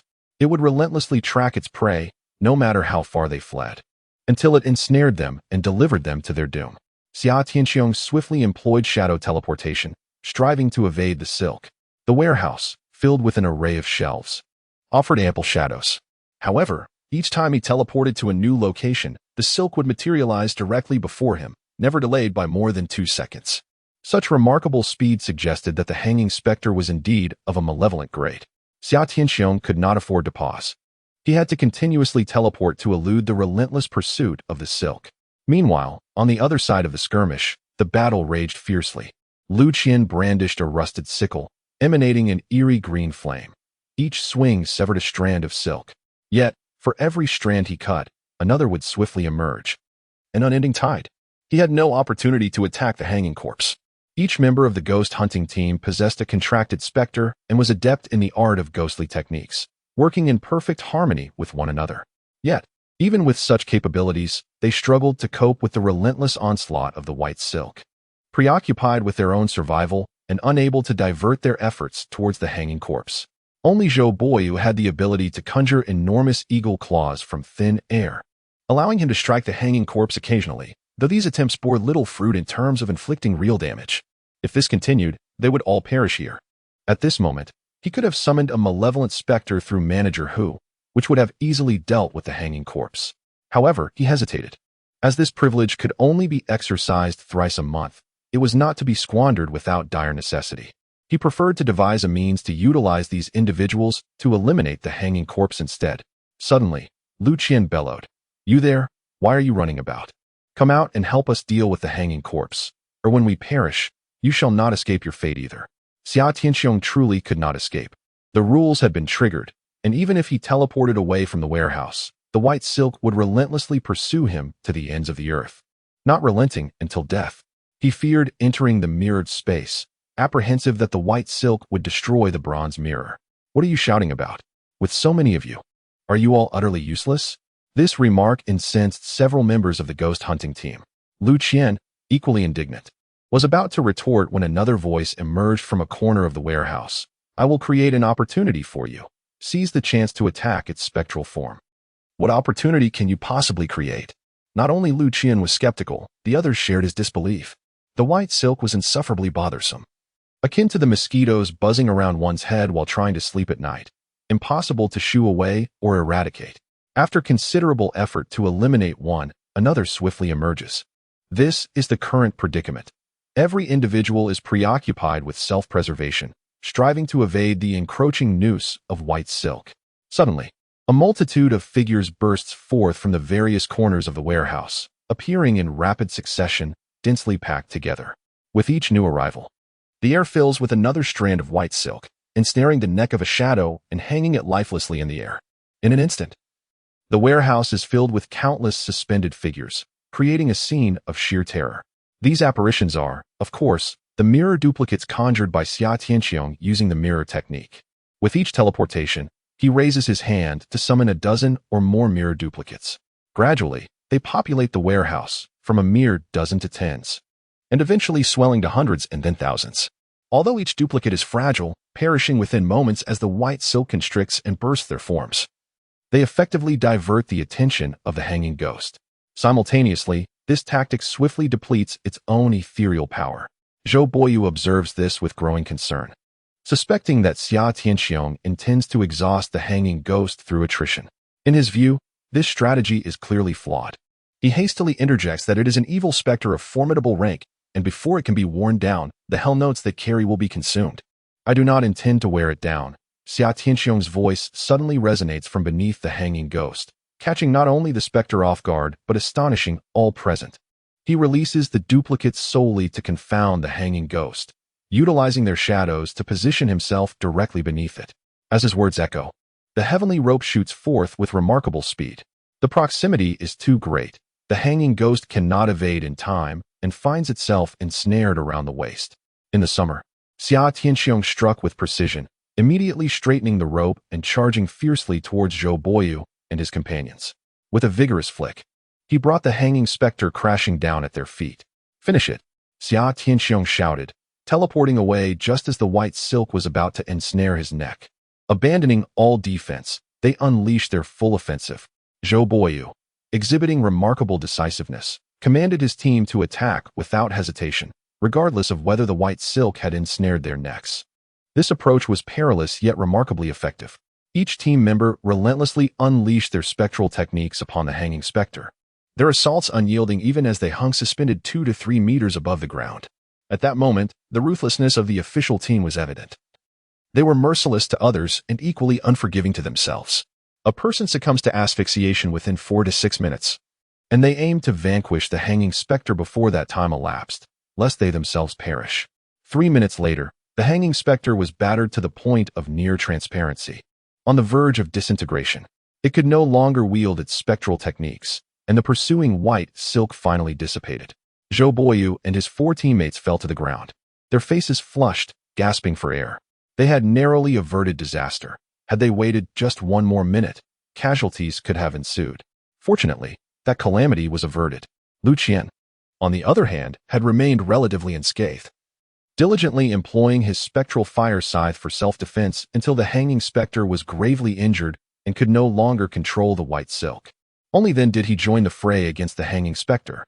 At that moment, the hanging specter lay on the ground, stripped of its threat. He positioned the spectral fire scythe against its neck, declaring, "Form a pact with me, and I shall spare your life." Zhou Boyu's expression was grim, and his teammates were equally incensed. They had exerted the most effort. Without their reckless determination to attack, it would have been impossible to subdue the hanging death. Yet, Lu Qian, who had been coasting throughout, now stepped forward to claim the final spoils of victory. Fang Mo Yuan's delicate face turned cold as she was about to interject, but Zhou Boyu shook his head, signaling her to remain silent. According to convention, anyone who participated in the hunt for the anomaly was entitled to contract with it. However, the decision of who would ultimately forge the contract required collective discussion. Lu Qian had indeed contributed in the end, thus he held the right to contract the anomaly. Yet, his silent approach to sealing the deal was rather unscrupulous. The hanging death gazed numbly at Lu Qian, offering no response, as if awaiting its demise. Lu Qian casually produced a stack of ghostly currency, placing it beside the hanging death. "If you contract with me, I will grant you 1 million ghostly coins immediately, and thereafter, a monthly stipend of 100,000. The use of the anomaly's powers will be accounted for separately. What do you say? Contract with me. The benefits are plentiful, far better than death." A glimmer of expression began to appear on the frigid visage of the hanging death, its eyes fixated on the ghostly coins in Lu Qian's hand. It seemed tempted, on the verge of acquiescence, when a voice interrupted from the side. "You think such a paltry sum is sufficient to contract with a malevolent anomaly? You underestimate it greatly." Xia Tianxiong suddenly emerged from the shadows behind Lu Qian, startling him and causing him to retreat repeatedly. "What do you mean? I am not acquainted with anyone named Lu Zhongjuan, nor have I ever taken a life. I am a law-abiding citizen, so do not speak recklessly," Xia Tianxiong casually remarked, his gaze fixed upon the hanging specter. "Step forward and form a pact with me. You are aware that I possess a considerable amount of underworld gold." The specter, of course, understood the extent of his wealth, for it was through this very gold that it had managed to liberate itself. "What kind of compensation can you offer me, young man?" Upon hearing this, Lu Qian sensed trouble. "What are you doing? It has already consented to form a pact with me. How can you be so ignorant of the rules? When did it agree?" "I didn't hear anything," Lu Qian retorted.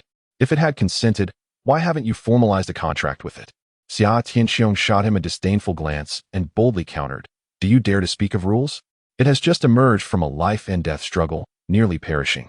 And you merely delivered the final blow, yet you presume to negotiate a pact? Moreover, have you even consulted with it? Is the Lu family truly so shameless?" A middle-aged man in his 40s, Lu Qian found himself rendered speechless by the rebuke of a youth barely 17 or 18, his expression darkening with displeasure. Meanwhile, the 5 members of the hunter squad, still recovering, exchanged amused glances, unable to suppress their admiration for Xia Tianxiong. "Aren't you the same? You wish to form a pact without any prior discussion?" Lu Qian maintained his defiance. Unfazed, Xia Tianxiong turned to join Zhou Boyu and the others, remaining silent as he produced gold, placing 50 taels into each of their hands. Then, with a leisurely demeanor, he inquired, "I now wish to form a pact with this hanging specter. Do any of you have objections?" Aside from Zhou Boyu, who appeared slightly taken aback, the other 4 were utterly dumbfounded, cradling the gold in their hands with eyes wide open in disbelief. Dark gold was indeed a rarity, even as official ghost hunters.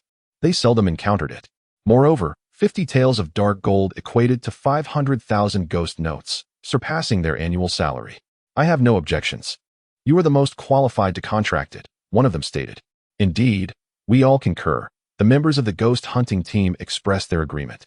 They had never been fond of Lu Qian's actions, and now that someone was offering them such a substantial amount of dark gold, they certainly had no reservations. In the end, Zhou Boyu nodded as well, though his gaze towards Xia Tianxiong grew increasingly profound, leaving one to ponder his thoughts. See, no one has any objections, Lu Qian remarked, standing there, suddenly feeling a sense of humiliation, yet he was reluctant to concede. The malevolent hanging specter possessed formidable strength, capable of singular and group attacks, exhibiting a high degree of aggression. With the onset of chaos, contracting it would undoubtedly enhance the Lu family's chances of survival. Contract with me, and I shall provide you with 10 million ghost notes immediately, along with a monthly sum of 200,000 thereafter. Having initially quoted 1 million, he now proposed a staggering tenfold increase, which was the maximum amount Lu Qian could offer. After stating his offer, he gazed at the hanging specter with eager anticipation, casting a provocative glance at Xia Tianxiong. The specter, too, was filled with expectation, but its gaze was fixed upon Xia Tianxiong, curious to see how much dark gold this individual could provide. Xia Tianxiong, disinterested in idle chatter, produced 2,000 taels of gold, forming a small mountain of gleaming gold upon the ground. The golden light shimmered brightly, reflecting the varied expressions on each face. Unable to contain his astonishment, Lu Qian exclaimed, "Which family do you belong to? How can one casually produce such an abundance of gold? Are your guardians indifferent?" The members of the hunter squad stared wide-eyed in astonishment. The suspended spirit trembled with excitement, its eyes glistening with avarice and desire, yearning to engulf the precious gold at that very moment. Yet, it possessed a modicum of reason, suppressing its impulses. "Young sir, all of this is meant for others, is it not? And what about after the contract? Will there be more each month?" Its insatiable greed rivaled that of humanity. Just moments ago, it had exuded an aura of menace, nearly threatening the lives of everyone present, and now feigned pitifulness. Seeking to ingratiate itself, Xia Tianxiong smiled lightly, not pausing to ponder, and casually mentioned a figure. 50 taels per month, perhaps. The suspended spirit's expression brightened with excitement, its laughter blooming like flowers, nearly unable to restrain itself from leaping into Xia Tianxiong's embrace. However, it did not immediately concede, turning instead to Lu Qian. "Uncle, do you wish to raise your bid? As long as it exceeds the young sir's offer, I shall be yours." It even cast a flirtatious glance with its grayish-white, pupilless eyes, sending shivers down the spines of those present. Lu Qian felt a fresh wave of indignation wash over him. The lad had set the bar so high. Who could possibly afford to bid more? The suspended spirit experienced a fleeting moment of disappointment, only to be engulfed in joy once more. "Young sir, I am willing to enter into an equal contract with you, and I hope you will treat me well in the future. Please do not slight me." This declaration made Xia Tianxiong feel as though he were engaging in the purchase of a woman, participating in an unethical and illicit transaction. This female spirit was hardly a respectable entity. Such were his thoughts, yet he replied, "I consent. Let us forge an equal contract between us." He actually wished to sign a master contract, but a rival stood nearby, and the hanging corpse would undoubtedly refuse. Thus, he decided to first secure an equal contract, with hopes of later enticing it to amend the agreement to a master contract. Once the contract was fulfilled, the crisis would be averted, and the matter would conclude. Yet, Lu Qian remained fixated on Xia Tianxiong, demanding the return of the enigmatic chessboard, asserting that it belonged to the Lu family. "How could your family's possession be in my hands? If it is in my possession, does it not become mine?" Xia Tianxiong stored the hanging corpse within the mirrored space, allowing it to absorb gold and recuperate from its injuries. Unfazed by Lu Qian's inquiries, he turned to leave the warehouse. "You shall not depart without surrendering it." This was due to two reasons. Firstly, the opponent had just contracted the hanging corpse, and Lu Qian was uncertain of his own capability against it. Secondly, the presence of officials rendered it inappropriate to act excessively. "Captain Zhou, he has stolen the ancestral artifact of my Lu family. You must advocate for me." He turned to throw the issue at Zhou Boyu. Zhou Boyu paused, a frown settling on his brow as he contemplated for a moment before responding. "We are not the police, We do not mediate private disputes. Our duty is to address anomalous events. In truth, this matter could be addressed or disregarded, after all.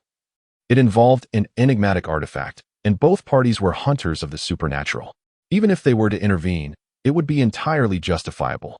However, Lu Qian's previous actions had been rather unscrupulous, which invoked distaste. Moreover, Zhou Boyu harbored an aversion to those from ancient families and had no intention of meddling in this trivial affair. Lu Qian's expression darkened, frozen in place. He did not anticipate that the official assistance he sought would not advocate on his behalf. After a brief silence, his demeanor shifted to one of gravity. Captain Zhou, do you know the origins of the hanging corpse? Zhou Boyu inquired. Is it related to the enigmatic artifacts you mentioned? Indeed, the sealed enigmatic chessboard harbors numerous peculiarities, with the hanged spirit being one of them. Originally secured, it was forcibly seized by him, breaking the seal within. His actions are undeniably malicious, posing a threat to humanity. The enigmatic chessboard must not remain in his possession. Otherwise, more formidable entities will be unleashed, endangering innocent lives. Lu Qian understood what the authorities prioritized. The moment public safety was at stake, they would act swiftly. In his words, Xia Tianqiang was portrayed as a deliberate harbinger of chaos. As the captain of the Bureau of Enigmatic Affairs, Zhou Boyu could not turn a blind eye. To do so would be a dereliction of duty. Indeed, upon hearing this, Zhou Boyu became immediately vigilant, insisting such a perilous artifact must be entrusted to our bureau for safekeeping. What? Lu Qian was taken aback. Captain Zhou, this artifact belongs to the Lu family. We can manage it ourselves and ensure no further anomalies escape. Why does your family seal such anomalies within? How many are there? Why was this dangerous artifact not reported to the bureau? Zhou Boyu's barrage of questions left Lu Qian somewhat uncomfortable. In principle, the Bureau of Enigmatic Affairs holds supervisory authority over their ancient lineage. Any artifact or entity deemed hazardous must be registered with the bureau, ensuring accountability in the event of an incident. However, in practice, such oversight is not rigorously enforced. Ancient families often harbor peculiar or enigmatic treasures, kept hidden without any formal reports, a fact known to the authorities, who choose not to delve deeply into the matter. The sealing enigmatic chessboard is one such artifact. Its significance is paramount. Should the government uncover its true purpose, there is a strong likelihood of it being forcibly requisitioned. Lu Qian realized he had misspoken and hastily sought to mitigate the situation, asserting that it was not as perilous as it seemed, for the seal was robust. As long as there was no intentional sabotage, the anomalies would remain confined. As he spoke, he cast a pointed glance at Xia Tianqiang, clearly insinuating that this individual was the one who had deliberately caused the disruption. Zhou Boyu also turned his attention to Xia Tianqiang, inquiring, Mr. Xia, did you release the hanging corpse anomaly? To which Xia Tianqiang replied, Indeed, I did. His admission was unambiguous. In addition to the hanging corpse, he had previously unleashed several other anomalies, and this artifact could not remain in his possession. Lu Qian was exhilarated, taken aback by how readily Xia Tianqiang had confessed. By branding him a dangerous element, the authorities would be compelled to take action. Why the haste? I have yet to finish my explanation. Xia Tianqiang retorted, challenging Lu Qian. Why don't you explain to Captain Zhou how I released these anomalies? Why is this sealing enigmatic chessboard in my possession? Lu Qian opened his mouth to respond but faltered, knowing full well the misdeeds of his nephew, acts of coercion and plunder, with intentions to utilize the artifact for nefarious purposes. Should he reveal the truth, the authorities would undoubtedly hold the Lu family accountable first. You see, he dares not speak, Xia Tianqiang scoffed with disdain. Captain Zhou, allow me to enlighten you. The Lu family intends to seize my warehouse supplies, seeking to ensnare me with the sealing enigmatic chessboard and ultimately eliminate me. Within it lies a multitude of enigmas. I merely utilized some dark gold in accordance with the regulations, yet unexpectedly, the peculiarities shattered the seal and escaped. As for the reasons behind this, you may inquire of him. The Lu family is undoubtedly aware. This sealed peculiar chessboard was acquired at the cost of my life, and I nearly perished within. No one shall compel me to relinquish it. My understanding of this matter is limited. I only received a call from my nephew, who indicated he was in peril, prompting my hurried arrival for assistance. Lu Qian hastily distanced himself from the situation, attributing any fault to his deceased nephew. Zhou Boyu pondered briefly before speaking. Mr. Xia, this artifact is exceedingly perilous. I trust you will safeguard it. Should any further anomalies arise, You shall bear the responsibility of resolution. His words effectively acknowledged that the sealed chessboard belonged to Xia Tianxiong. Lu Qian opened his mouth, as if to protest, but ultimately refrained. Nevertheless, his gaze towards Xia Tianxiong was rife with malice. Zhou Boyu then turned to Lu Qian, speaking sternly. Your Lu family wields considerable power. Refrain from engaging in oppressive behavior, especially in these tumultuous times. It would be prudent to act with integrity. However, unless actions are excessively egregious, the authorities typically turn a blind eye. It is only when the transgressions become intolerable that they seize the opportunity to intervene. Lu Qian lowered his head slightly, remaining silent. Observing that his team had recovered, Zhou Boyu prepared to depart, extending an invitation to Xia Tianxiong before leaving. Mr. Xia, might I request your presence at the Management Bureau? There are matters I wish to discuss with you. Certainly, but it is rather late today. Let us convene tomorrow. The two exchanged contact information. And as Zhou Boyu's team departed, Lu Qian followed suit. However, upon exiting the warehouse, they parted ways. Only Xia Tianxiong remained in the warehouse, having released Jiang Yu. Alas, what a disarray! After a fierce battle, the once orderly shelves lay in disarray, with various supplies strewn across the floor. No matter. They had just engaged in a skirmish here. Where are the other two warehouses? Holding a bronze mirror, Xia Tianxiong absorbed the assorted materials along with the shelves into the mirror's spatial realm. Although it was somewhat chaotic, it was of little consequence. He summoned the mirror's doppelgangers to serve as workers, organizing the supplies. He then instantaneously relocated to the adjacent two warehouses, collecting all the materials therein. To that end, he established a designated storage area within the mirror's space, categorizing and arranging various foodstuffs, daily necessities, commonly used medications, clothing, and tools. The abundance and variety of supplies overwhelmed Xia Tianxiong, prompting him to appoint the mirror's doppelgangers as the material administrators. Whenever something was needed, he would simply instruct them to retrieve it. Once everything was in order, Xia Tianxiong departed the warehouse with Jiang Yu. Since last night, there has been a dramatic increase in bizarre incidents around the globe. Take Linen City as an example. Just the day before yesterday, there were only a handful of strange occurrences, but today they surged into the hundreds, with many more likely undiscovered. Their team possessed considerable strength within the linen branch. And as long as they did not encounter malevolent anomalies, they could manage wild and fierce ones without issue. Just after leaving the warehouse, Fang Meyuan discreetly inquired of Zhou Boyu, the captain, why he had not issued an emergency summons to Xia Tianxiong. The emergency summons is a call to action from the Bureau of Anomalous Affairs directed at civilian anomaly hunters. Anomalies have sporadically appeared since ancient times, and occasionally fortunate individuals become anomaly hunters, though their numbers are few. Some have been officially recruited into the enigmatic Bureau of Anomalies, while others have been absorbed by ancient families, becoming their enforcers or honored guests. There are also those who prefer the freedom of the common folk, registering with the Bureau to live unrestrained among the populace. Many of the so-called extraordinary individuals that people speak of are, in fact, these civilian anomaly hunters. Due to the recent surge in bizarre occurrences, the Bureau is severely understaffed. Thus, this morning, an official decree was issued, compelling all civilian anomaly hunters to temporarily join the Bureau in addressing these strange events. This mandate allows no refusal. Failure to comply grants the authorities the right to detain the individual. Xia Tianxiong is too exceptional to be treated like an ordinary civilian anomaly hunter. Zhou Boyu, recalling the various pieces of information gathered over the past few days, found himself increasingly intrigued by Xia Tianxiong.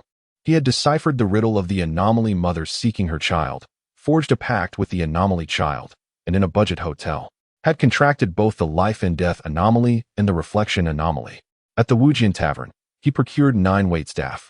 Last night, he appeared in Zhuhua City, entangled in a large-scale bizarre incident where tens of thousands vanished without a trace, including 2 anomaly hunters from the Zhuhua branch. Yet he now stood here, possibly having escaped or unraveled the anomalous rules. Having now contracted the malevolent hanging anomaly, such an individual has earned the right to negotiate terms. Although we represent the authorities, we cannot pressure him. Should he feel cornered, the consequences could be more challenging to manage than the anomalies themselves. The branches of the Bureau are interconnected, and thus Zhou Boyu is aware that the Zhuhua branch has sought Xia Tianxiong and knows of his entanglement within the realm of anomalies. Zhou Boyu's words astonished his companions immensely. They had presumed that Xia Tianxiong was merely a wealthy individual, unaware of his formidable prowess that could rival their own hunting team. In fact, he might even surpass them. At this moment, Xia Tianxiong soared through the night sky of the city, albeit with a rather peculiar flying posture that would lead any onlooker to believe he was suspended by a noose. This was the white silk flying technique of the hanging ghost. When employing this technique, he conjured a white silk ribbon from thin air, which he looped around his neck, allowing his body to glide through the air. Although it encircled his neck, it did not induce suffocation, nor did it constrict him to the point of danger. The hanging ghost possessed another technique, ominously named the soul-tracking noose technique, which pursued its target relentlessly to the ends of the earth. While the previous name was relatively benign, this one was decidedly juvenile. Xia Tianxiong found himself at a loss for words. He had attempted to persuade the hanging ghost to alter its name, but to no avail. Ultimately, he spent 10 taels of gold to secure its agreement to be renamed as the soul-tracking white silk. This technique bore resemblance to the white silk flying technique, but had the added capability of autonomously tracking its target to deliver a fatal grip. It could be executed as a single attack or as a group assault, making it an exceptionally practical offensive technique. Xia Tianxiong had first-hand experience. Had it not been for the hunting team today, he would have struggled to subdue the hanging ghost himself. Now, soaring in the night sky, he sought to test his skills against an anomaly. Having rested adequately during the day, he was eager to commence a night of extensive hunting. Chapter 64. An unexpected encounter by the street-side skewers. Xia Tianxiong glided through the nocturnal expanse, gazing down at the nightscape of Linen City. The lights still twinkled, yet the streets were noticeably less populated than usual. Although the eerie phenomena did not descend in a concentrated manner, they nonetheless resulted in numerous casualties. In this age of advanced technology, even with the authorities attempting to control public discourse, a plethora of information continues to circulate on the internet. Notably, in Zhihua City, tens of thousands mysteriously vanished overnight, and to this day, no information has emerged. This incident has not only spread within the country, but has also reached international awareness. Panic ensues among the populace, giving rise to various apocalyptic narratives. Concurrently, information regarding the eerie phenomena has begun to surface. Starting tomorrow, the entire nation is plunged into chaos and terror, ushering in an era of collective hunting for the uncanny. However, the majority find themselves as prey to these phenomena, with only a select few succeeding in becoming hunters of the eerie. Fortunately, the emergence of the uncanny is a gradual process, unlike the catastrophic zombie apocalypses depicted in films, where countless lives are lost and societal order collapses within mere days. The initial phase of this eerie descent does not present an overwhelming number of entities, nor do they possess high levels of threat, predominantly comprising lesser and wild entities. The Bureau of Eerie Affairs and various ancient families actively engage in the extermination of these phenomena. Despite the widespread panic and some ensuing disorder, societal order remains intact, and production activities can barely continue. However, as time progresses, the number of eerie entities manifesting in the world steadily increases, with higher-level entities becoming more prevalent. As malevolent and formidable entities emerge in large numbers, the Bureau gradually finds itself overwhelmed, leading to a sharp rise in casualties and the gradual disintegration of social order. Eventually, when the formidable and sovereign entities appear, transforming human cities into eerie domains, societal structure collapses entirely.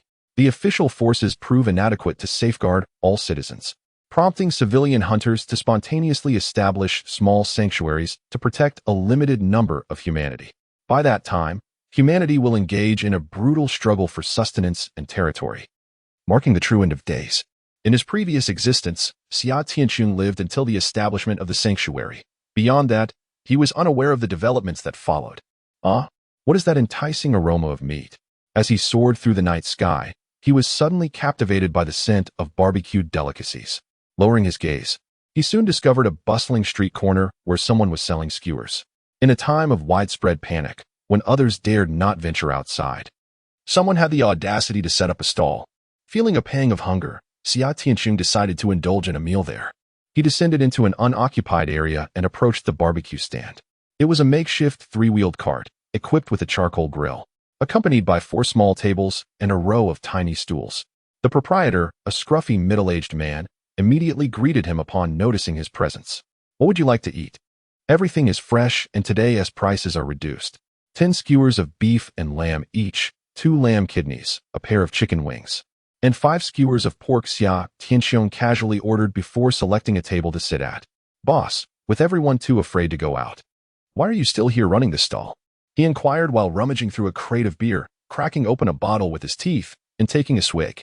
The internet is abuzz with talk of impending doom, of monsters and murderers. Aren't you afraid? What do I care about monsters? If I don't earn a living, my family will starve. The boss expertly grilled the skewers while engaging in light conversation with Xia Tianxiong. If demons do come, it merely signifies that death leads to another realm. As long as I am not a wretched soul in the afterlife, I would rather embrace death. The boss's tone, tinged with a nonchalance towards life and death, belies a profound resignation towards existence itself. Summer Qiong, unexpectedly stirred, recognized that the boss, much like himself, belonged to the societal underbelly, perpetually grappling for survival. In his previous life, whether before or after the bizarre occurrences, he endured a relentless struggle. It was not for lack of effort, but rather due to the scarcity of opportunities amidst overwhelming competition. Even scavenging required a sharp eye and quick hands. Otherwise, one would fail to secure even a bottle. Boss, I have a few friends coming. Just keep grilling. We'll eat as much as you prepare. Really? The boss beamed, his smile stretching across his grease-laden visage. Rest assured, they are nearby. I shall go fetch them, determined to perform a good deed and support the boss's enterprise. Summer Qiong rose and crossed to the other side of the street, out of the boss's line of sight, where he released Jiang Yu, the delivery specter, and 7 shop assistants from the mirror space. Come, I invite you all to indulge in some skewers. Shaoxin frowned. Master, we do not typically consume human food. Silence. If I permit you to eat, then eat you shall. Furthermore, while outside, do not refer to me as master. Call me boss instead. You must all pretend to be human. Should anyone slip up, I will impose a penalty. The hanging specter was not released, for its vacant, lifeless eyes revealed its inhumanity, rendering any disguise futile. The mirror specter, belonging to the mirror specter clan, could not remain away from its reflective domain for long. Thus it too was not freed. Additionally, there was a spectral infant, rarely seen, as it always lingered within Summer Qiong, reluctant to enter the mirror space and disinclined to engage with other strange entities. Upon seeing the multitude of patrons, the owner could hardly contain his elation. In no time, a plethora of skewers was delivered to the table. Summer Tianxiong, Jiang Yu, and the delivery specter shared one table, while several waitstaff occupied 2 others. They indulged in the skewers and drank heartily. Summer Tianxiong was the first to dig in, prompting the others to follow suit. The specters had a preference for raw flesh. Thus, the grilled skewers offered little nourishment and were utterly tasteless to them. Yet, they found themselves compelled to partake. Only Jiang Yu and Summer Tianxiong savored the skewers while sipping their drinks and occasionally munching on a few cloves of garlic. To the owner, I raise my glass, wishing our company continued growth and an ever-expanding workforce, Summer Tianxiong proclaimed. He understood that the term employees referred to the specters, and with a hearty laugh, replied, Rest assured, I shall not neglect my employees. With a gentle clink of bottles, they tipped their heads back to drink. The waitstaff at the neighboring tables watched with furrowed brows, astonished that such a foul concoction could be consumed. No wonder the master favored this creature. They could only scoff and harbor disdain for it. The waitstaff whispered among themselves, looking down upon the delivery specter while simultaneously envying the master's attitude towards it. The streets were not entirely devoid of pedestrians, though they were fewer in number. Some passers-by would stop at the barbecue stall to purchase a few skewers, eating as they walked. From the shadowy corner of the street emerged a young man clad in a hoodie. Upon his arrival, the delivery specter communicated telepathically with Summer Tianxiong. Master, he is a specter. Summer Tianxiong turned to observe as the hoodie-clad youth approached the barbecue owner. Owner, please grill me 5 skewers of beef. Certainly, just a moment, came the reply. The youth in the hoodie, after finishing his skewers, cast a wary glance towards Xia Tianxiong, seemingly recognizing a kindred spirit in this vicinity. He merely glanced and made no further movements, quietly standing by like an ordinary human. 2 minutes later, the proprietor handed the grilled meat to the youth, who settled the payment and turned to leave, as if everything were perfectly normal, devoid of any malicious intent. However, Xia Tianxiong observed with keen interest, aware that the crucial moment was yet to unfold. A sudden curiosity stirred within him. He wondered if the proprietor would unwittingly activate this bizarre death rule. Chapter 65. A comprehensive inventory of wealth. Young man, wait. I haven't given you your change.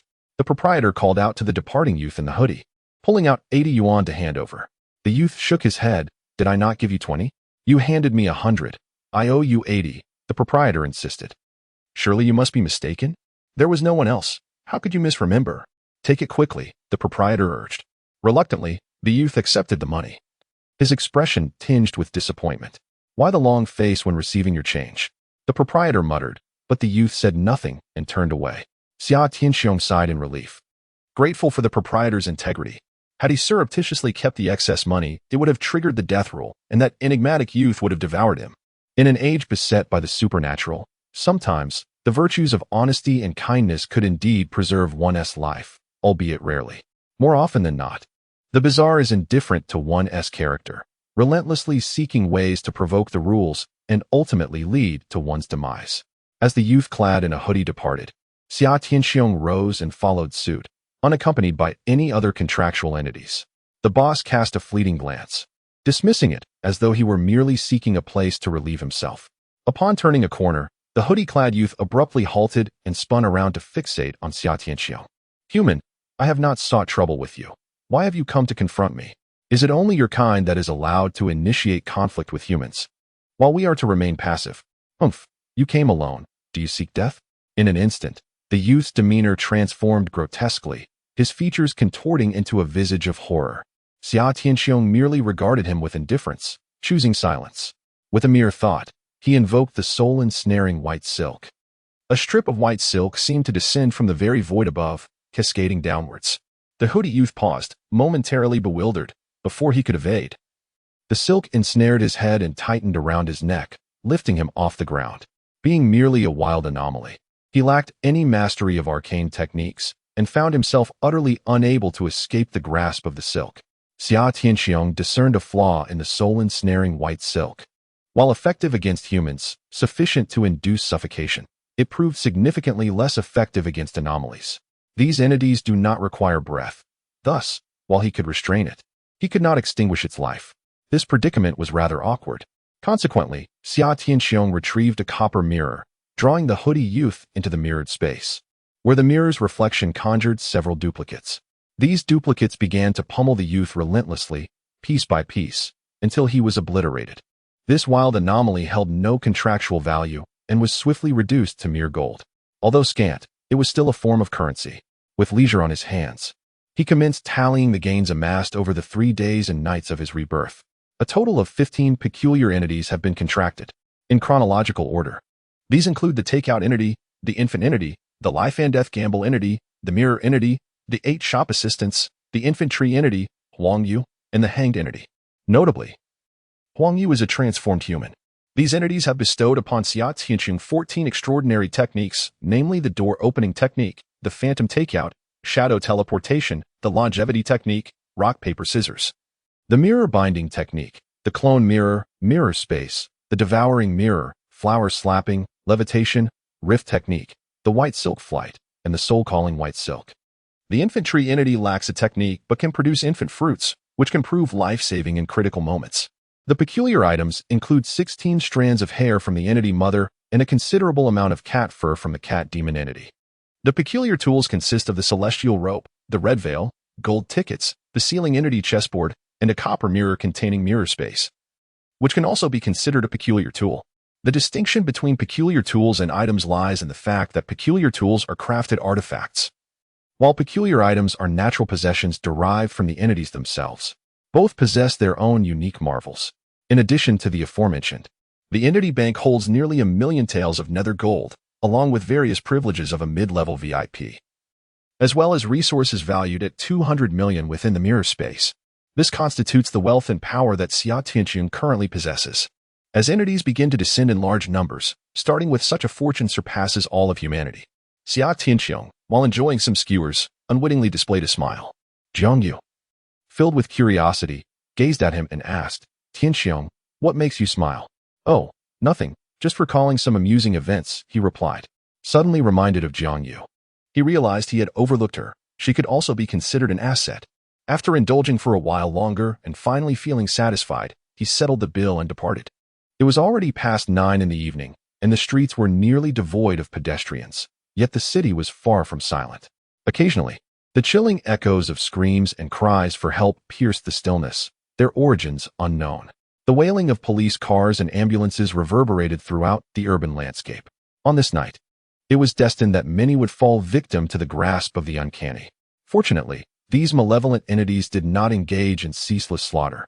Whether they relished devouring flesh or feasting upon souls and lifespans, they required time to digest their macabre meals.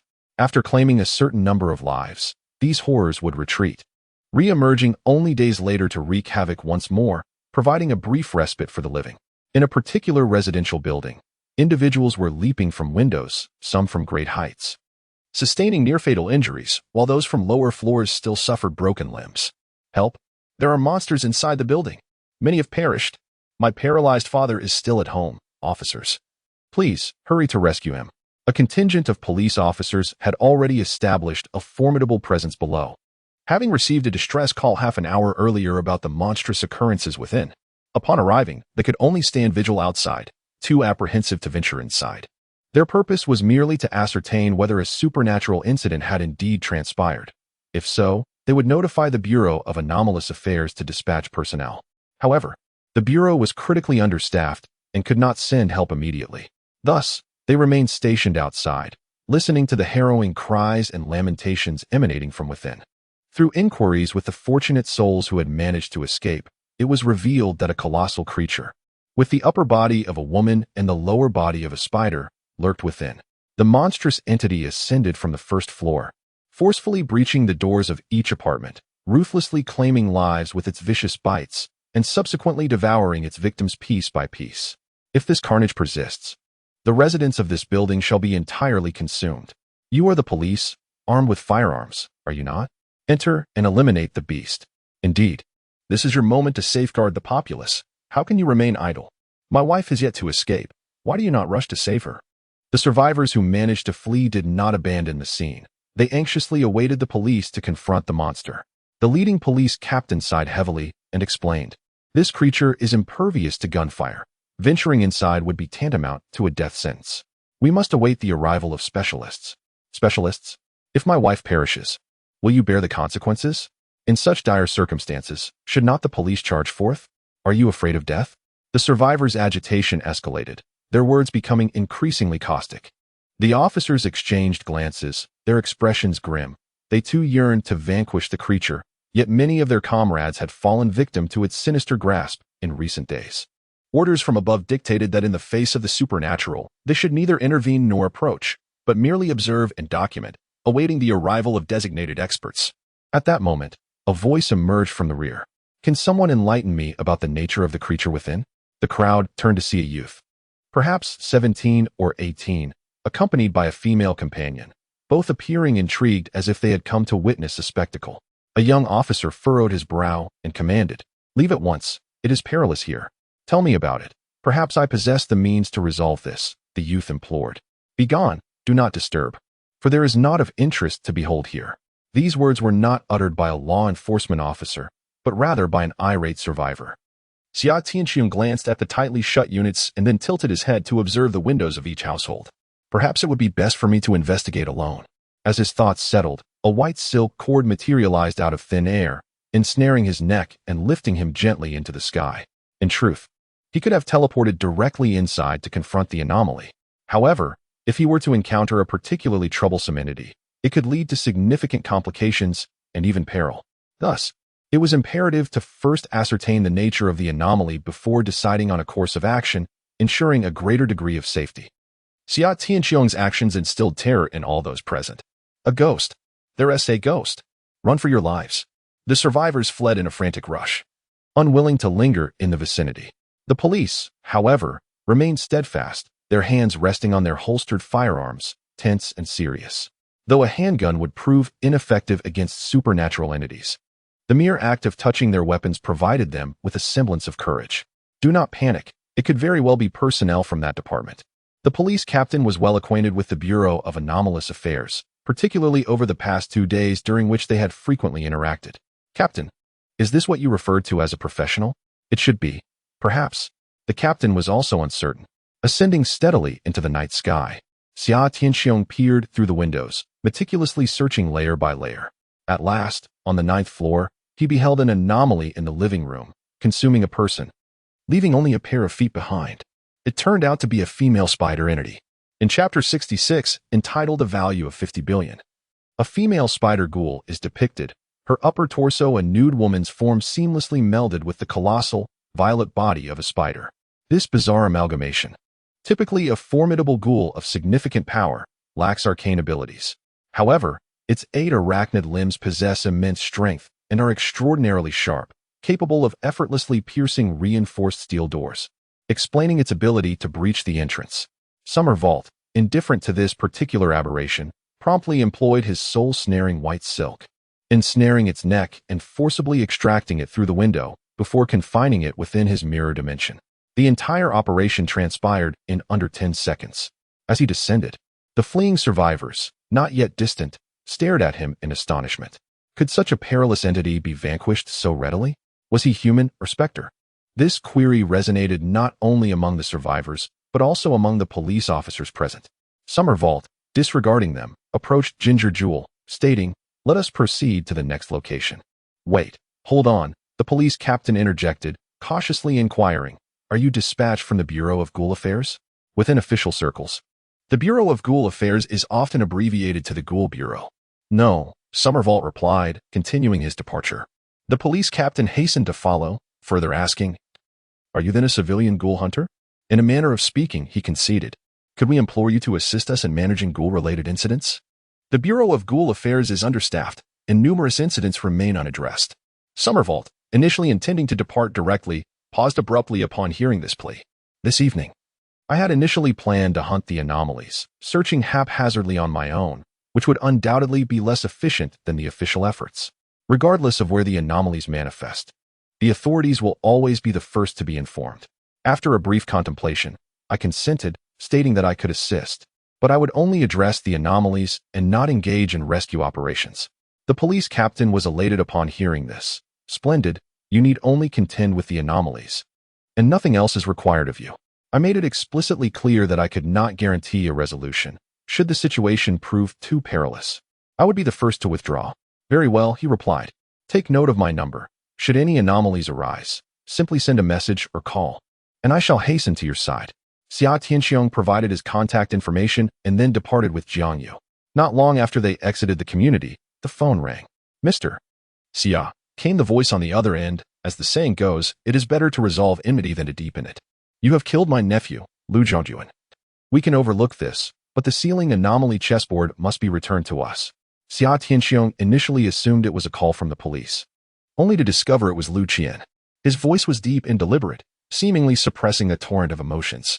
"If you return the ceiling anomaly chessboard to the Lu family, we will offer you 5 million in ghostly currency." "What do you say?" Xia Tianxiong scoffed. "Do you think I am in need of money? I know you are not lacking in funds. However, 5 million is no trivial sum. The ceiling anomaly chessboard is merely an ordinary anomaly artifact. Its worth does not equate to such a vast amount. Returning it would still be a profitable venture for you. This is an heirloom of my family, cherished for centuries, its sentimental value far surpassing its practical application. I kindly ask for your cooperation, Mr. Xia." Upon hearing these words, the phone line erupted with outrage.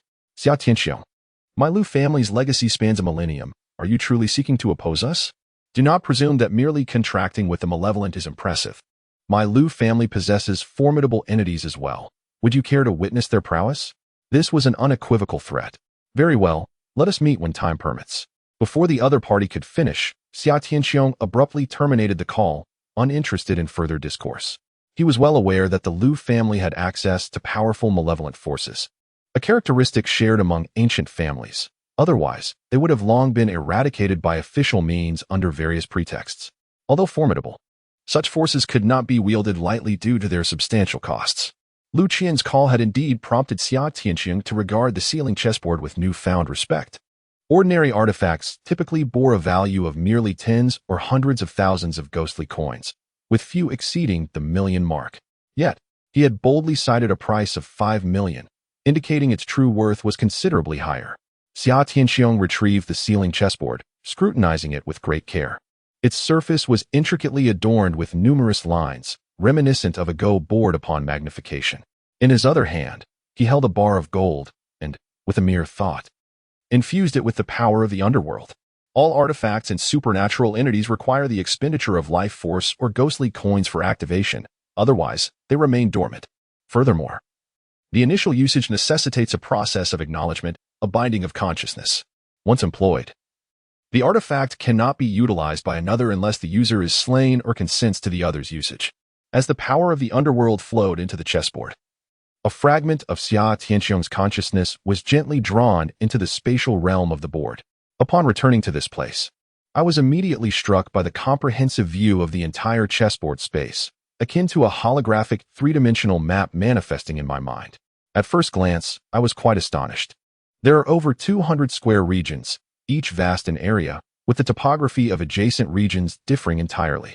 In total, there are approximately a dozen distinct terrains, including forests, deserts, lakes, snowfields, and caverns, among others. What truly astonished me was the presence of more than 30 regions at the center, each sealed with an enigmatic force. Remarkably, these peculiar seals are situated precisely at the centers of their respective square areas, suggesting a significant purpose behind their arrangement. I increasingly felt that this mysterious artifact was far from ordinary. With such an expansive area and such a diversity of terrains, it seemed unnecessary to construct it solely for the purpose of sealing enigmas. I found myself particularly eager to inquire with the Liu family about the true function of this artifact. However, it was evident that they would not divulge any information, leaving me to ponder on my own. Indeed, all enigmatic artifacts originate from the realm of enigmas, and if this one is particularly formidable, it is likely that the enigmas themselves possess knowledge about it. Has anyone heard of the sealed enigma chessboard? I reached out to my numerous contractual enigmas with my consciousness. However, the delivery enigma suggested that I might inquire with the manager of the Enigma Bank, who has lived for millennia and possesses extensive knowledge. Thus, I produced a gold ticket and sent a voice message to Manager Hu. Manager Hu, have you heard of the sealed enigma chessboard? I felt a surge of excitement as it was evident from his tone that he was familiar with it, seemingly even exhilarated. I have it in my possession, and I wish to know all there is regarding this artifact and its methods of utilization. Manager Hu did not respond directly, but instead posed a question. Mr. Xia, are you willing to sell this peculiar artifact? I am prepared to offer 500 billion dark notes for its acquisition, and I shall elevate you to a high-level VIP status. 500 billion? Xia Tianxiong was taken aback. His current savings amounted to merely 100 billion. The worth of this artifact was astonishing beyond belief. This further corroborated his suspicions that the sealing chessboard was not merely an instrument for containing the bizarre. I will not sell it, no matter the price. That is indeed unfortunate, Mr. Xia. This is an artifact of immense value. Should you wish to obtain pertinent information, a payment of 10 billion dark notes is required. Xia Tianxiong was momentarily stunned. The mere information was valued at 10 billion dark notes, equivalent to 100,000 taels of dark gold, which piqued his curiosity even further. No problem, I agree to the payment. Please, do tell me quickly. As Manager Hu elaborated, Xia Tianxiong's eyes sparkled with increasing brightness, and his excitement grew palpable. If the sealing chessboard's full capabilities were activated, it could create a self-sustaining miniature world, serving as a foundation for an incursion into the bizarre realm. In his previous life, only the bizarre could wreak havoc in the human world. In this life, perhaps there was a chance to confront them in their own domain. Chapter 67.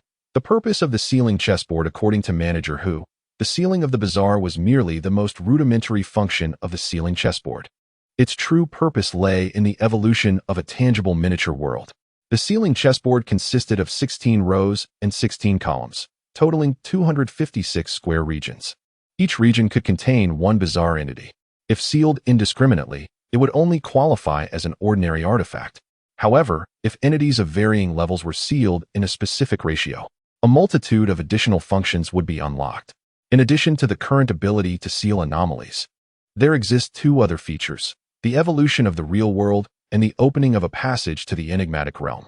What intrigues Xia Tianxiong the most is the revelation that the chessboard space can indeed evolve into a tangible world. This presents an opportunity to cultivate land, establish a secure base, and develop a personal microcosm. In the near future, as societal order collapses, most people will reside in hidden sanctuaries or in fortified cities established by anomaly hunters. During such times of scarcity, not only will they face the threat of strange entities, but they must also be wary of conflicts amongst themselves. Many shelters and secure cities have fallen not to the anomalies, but to the folly of humanity itself. This is the true apocalypse. If Xia Tianqing were to create a self-sufficient sanctuary within the chessboard realm, he could adopt a dual strategy of offense and defense, rendering him impervious to both anomalies and rival humans. Should his strength burgeon sufficiently, he might even infiltrate the enigmatic realm. Why should only anomalies wreak havoc upon the world? Humanity, too, deserves to descend into that realm and wreak havoc upon their foes. Initially, Xia Tianqiang harbored aspirations of living a modest life in this apocalyptic landscape. However, upon acquiring the sealing chessboard, an unexpected ambition began to ignite within him. This ambition, akin to a spark, gradually spread like wildfire, filling him with a sense of exhilaration, compelling him to seal the anomalies immediately and unlock all functionalities. Of course, such desires remained mere musings, as the reality was far from immediate. Manager Hu informed Xia Tianqiang that in order to evolve the chessboard space into a genuine small world, he must seal 128 wild anomalies, 64 fierce anomalies, 32 malevolent anomalies, and 16 ominous anomalies. Only then could the passage to the enigmatic realm be opened by sealing an additional 8 formidable anomalies and 4 anomaly generals. Given the sheer number of anomalies, this task was clearly not one that could be accomplished in the short term. Currently, the peculiar manifestations that have descended upon the realm are predominantly of the categories known as wild and fierce, with the malevolent varieties being exceedingly rare, let alone any of a higher echelon. Even should one encounter such entities, the odds of overcoming them are dismally low. Thus, this endeavor is destined to be a protracted journey, necessitating gradual advancement in one's own capabilities. Within Xia Tianqiang's heart, a resolute objective has taken form, igniting an invigorated spirit within him, transforming his very essence. Concluding his dialogue with Manager Hu, he subsequently ensconces Jiang Yu within the mirrored space and embarks on a quest to locate these anomalies. The police have already communicated the locations and fundamental details of the peculiarities via their intercom systems. Henceforth, the night unfolds into a citywide hunt for these entities. These anomalies prefer the cloak of night for their activities, seldom venturing forth during daylight, as they harbor an aversion to sunlight. As dawn breaks, the city gradually awakens to the presence of its inhabitants. On this night, a vast majority of cities around the globe have been besieged by these peculiarities, resulting in a considerable number of casualties. However, when scrutinized on a city-by-city basis, the figures, while alarming, do not seem overwhelmingly catastrophic. For instance, in Linen City, which boasts a population of 10 million, the death toll has reached several hundred to a few thousand, a statistic that scarcely registers in the collective consciousness. Nevertheless, the seeds of panic have been sown, as the populace is acutely aware of the lurking malevolence that preys upon humanity. By 8 o'clock in the morning, the authorities have disseminated the news of these anomalies' arrival through television broadcasts, radio announcements, and text messages, along with strategies for coping with these disturbances. A wave of astonishment sweeps through the nation. What had previously been mere whispers of rumor is now validated by official confirmation, plunging the public into a state of disarray. Just yesterday, many remained confined within their homes. Today, they flood the streets in a frenzy to procure essential supplies, giving rise to chaos. The government had anticipated such turmoil and had implemented a series of countermeasures, including deploying police and military personnel to maintain order and establishing outposts at critical supply distribution centers. However, incidents of vandalism, looting, and arson still transpired amidst the upheaval. In times of societal upheaval, there are always individuals who disregard the norms. However, on the whole, the situation remains relatively stable, with no significant chaos reported across various regions. Within the linen branch of the Bureau of Anomalous Affairs, in a certain meeting room, Zhou Boya personally opened the door and gestured for Mr. Xia to enter. "Please come in, Mr. Xia. We owe you a great deal for your assistance last night. Without you, we would have been utterly overwhelmed. I am merely intrigued by the hunt for the anomalous. We may collaborate in the future." Xia Tianqing strode into the meeting room, nonchalantly pulling out a chair and sitting down, exhibiting no signs of hesitation. For he had frequented this place many times in a past life. His efforts last night in aiding the police in their hunt for the anomalous also inadvertently assisted the Bureau, as otherwise Zhou Boyu and his team would have been hard-pressed to manage. During the course of that night, Xia Tianqiang identified 15 anomalies, comprising 12 minor anomalies and 3 major ones. He managed to seal 8 minor anomalies and 1 major one using an anomalous sealing board, while he contracted 1 major anomaly for Jiang Yu. The remaining for minor anomalies and one major anomaly resisted being sealed and were instead eliminated for monetary gain. Some anomalies, much like humans, possess extreme personalities, refusing to be contracted or sealed, leading to their inevitable demise. Please have a seat. Someone will be here to attend to you shortly. I must report the situation and cannot remain with you, Zhou Boyu remarked before turning and exiting the meeting room. He then proceeded directly to the office of the director. Knock, knock, knock. Come in. Director Chun, Xia Tianxiong, is already waiting in the office. Inside, a man in his 60s, with graying hair, was examining documents through his reading glasses. He is Chun Xiao, the director of the linen branch. I was just reviewing his materials. He hardly appears to be an ordinary individual, does he? Even those ancient families may not possess an individual quite like him. Zhou Boyu contemplated the actions and deeds of Xia Tianxiong and could not help but nod. Indeed, there were many aspects of him that defied understanding. However, we have investigated his family lineage for 3 generations, as well as his relatives, friends, and neighbors. We have also examined his online activities, communication records, and e-commerce transactions, confirming that he is an entirely ordinary person. Qin Xiao set down the materials in his hands, leaning back in his chair with a slight furrow in his brow. An ordinary individual, even if fortunate enough to unravel the enigma of the spectral mother seeking her child and to forge a pact with the spectral infant. What could account for his covenant with the mirror specter and the gamble of fate? Moreover, how did he manage to survive the large-scale supernatural incident in Jiuhua City? Once or twice may be attributed to luck, but could 3 or 4 instances also be mere fortune? And what of that substantial amount of gold? Perhaps, akin to the tales portrayed in films and novels, he has encountered some extraordinary adventure. Zhou Boyu stood across the table, speaking with grave seriousness. Director Chun, since he has already arrived, it is imperative that you retain him as a permanent staff member. His abilities and resources would greatly benefit our bureau. As if I needed your prompting.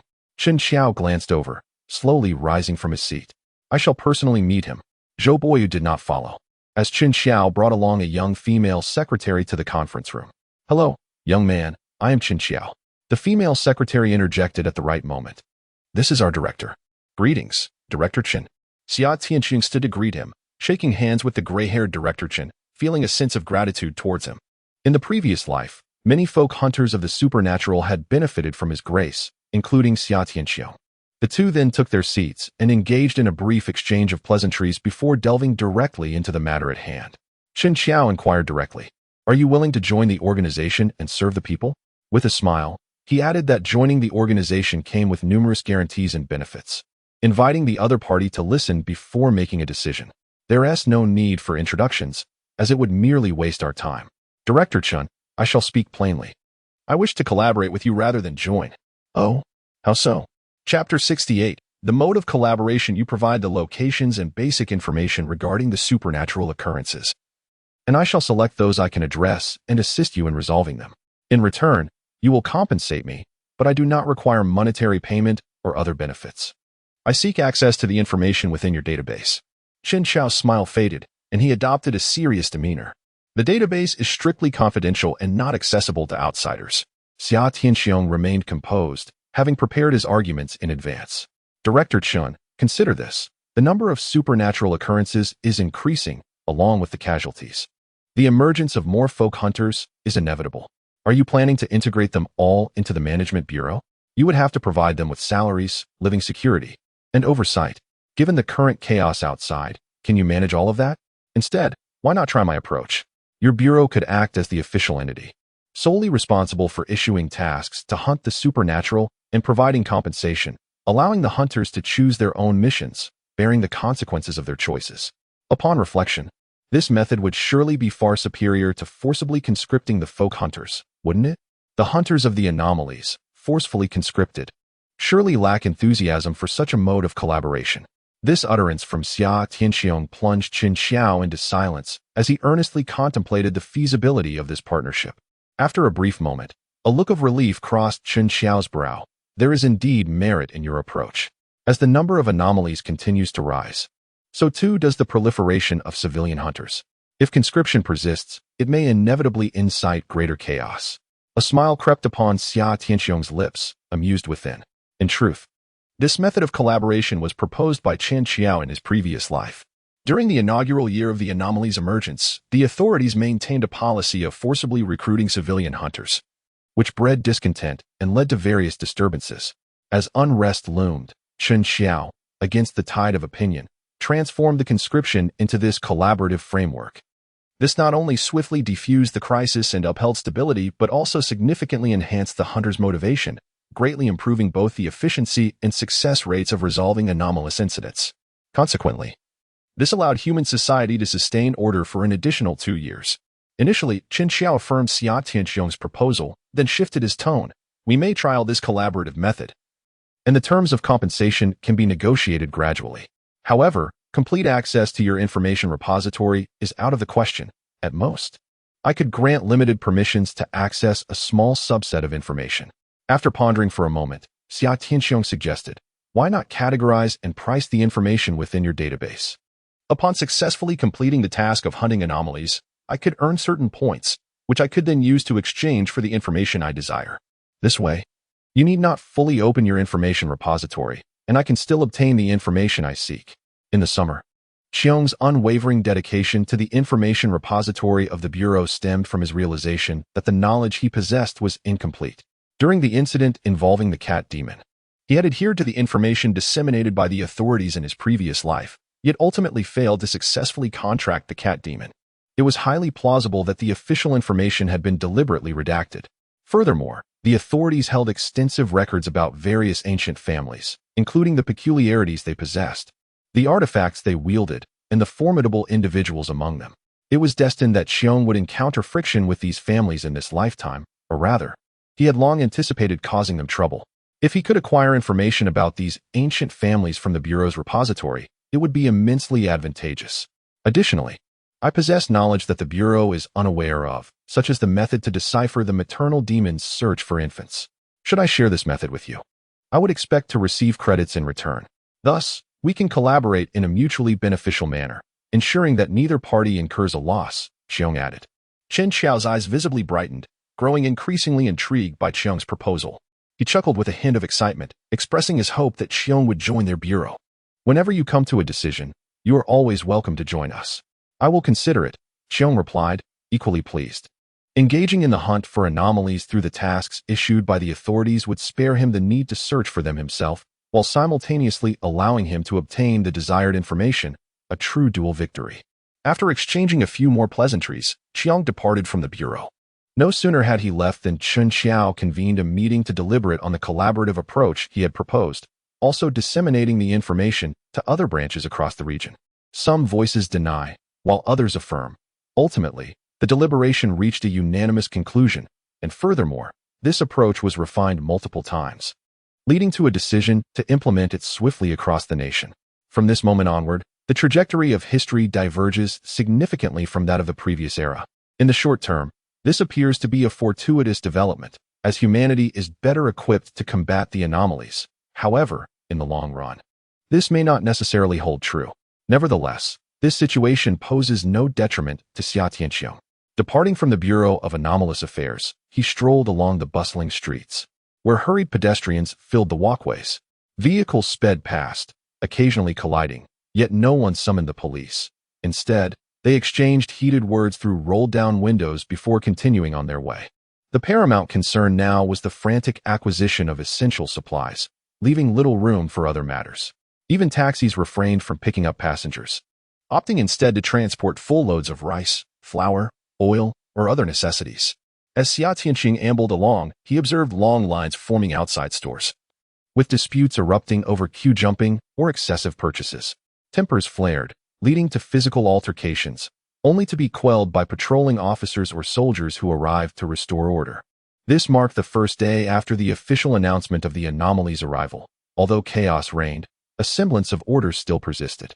Xia Tianxiong walked on, taking in the lively scene, knowing that such vibrant spectacles would vanish within a year or so.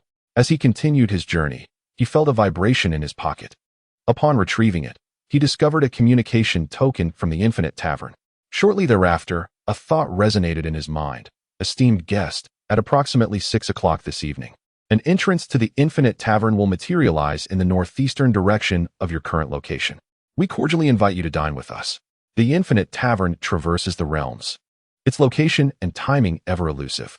However, those who possess the teleportation talisman can receive prior notifications about the appearance of the infinite tavern on the streets. Xia Tianqing felt a surge of joy within. He was about to seal a multitude of peculiar entities.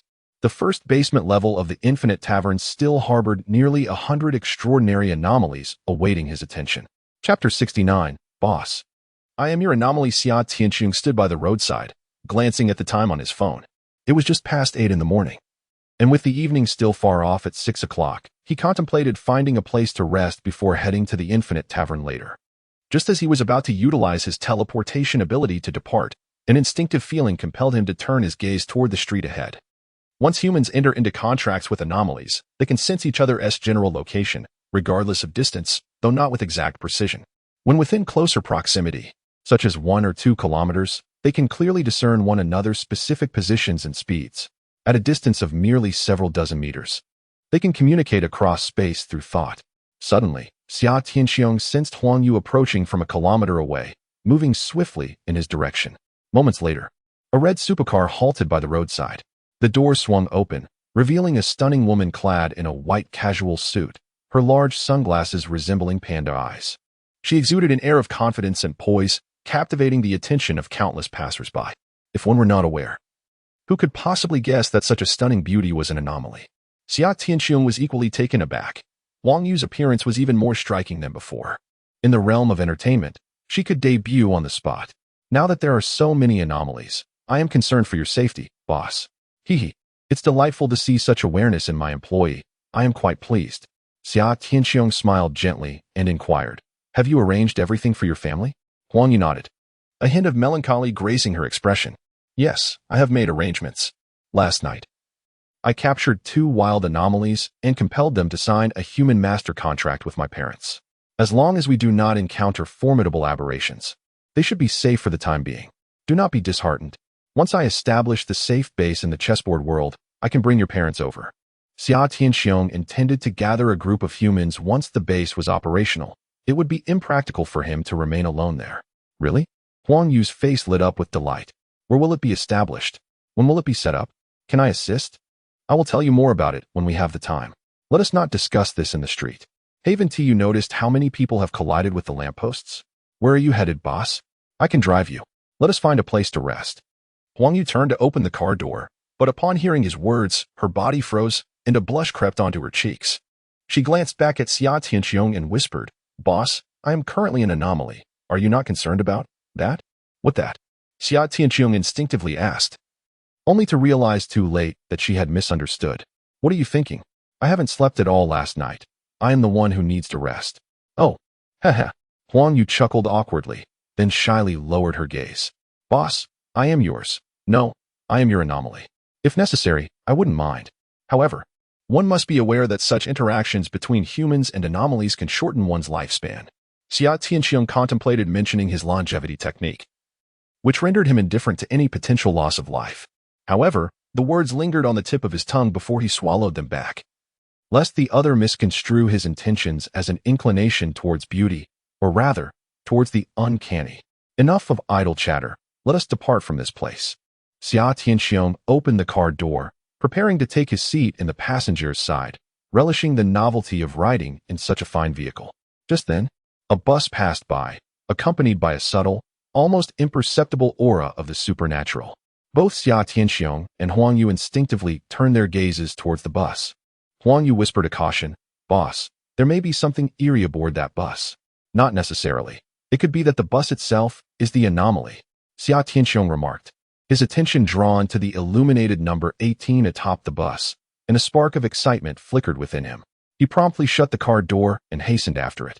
Let us take the bus. Huang Yu, without a word of protest, followed closely behind. The bus stop lay merely a few meters ahead, and as they reached it, the bus arrived in perfect timing. They both scanned their codes to board, and everything seemed perfectly ordinary. Yet, upon stepping inside, they were met with an unsettling sight. The passengers appeared peculiar, their faces haggard, dark circles under their eyes, and hair in disarray, as though they had not slept for an entire night. As the two entered the bus, the passengers craned their necks, eagerly anticipating something, the expectation in their eyes unmistakable. It was unclear what they awaited. They murmured complaints. Another group of young people. What bad luck. How come every time we stop? It's only the young and middle-aged boarding? I can barely hold on. Can you not let the next opportunity pass to me? There were a dozen or so passengers on the bus, uttering remarks that were difficult to comprehend. The seats were not fully occupied, with 2 or 3 rows remaining vacant. Xia Tianqiong and Huang Yu settled into the last row. Besides the 2 of them, 3 men boarded at this stop, seemingly acquainted, as they immediately huddled together, whispering amongst themselves. The existing passengers regarded the newcomers with peculiar glances. Some appeared to be on the verge of speaking, but were silenced by the looks of their fellow travelers. As soon as Huang Yu took a seat, he mentally alerted Xia Tianqiong, "Boss, this bus feels strange. It seems isolated from the outside world, and I can sense nothing beyond." Xia Tianqiong reassured him. "No need to worry. I am aware of this oddity." Initially, he had merely harbored doubts, but observing the behavior of the passengers after boarding, he could almost ascertain that this was indeed the infamous eerie bus from his previous life. According to historical accounts, this peculiar bus would, in a matter of days, be contracted by an official supernatural hunter and subsequently serve as the designated transport for hunters in Linen City.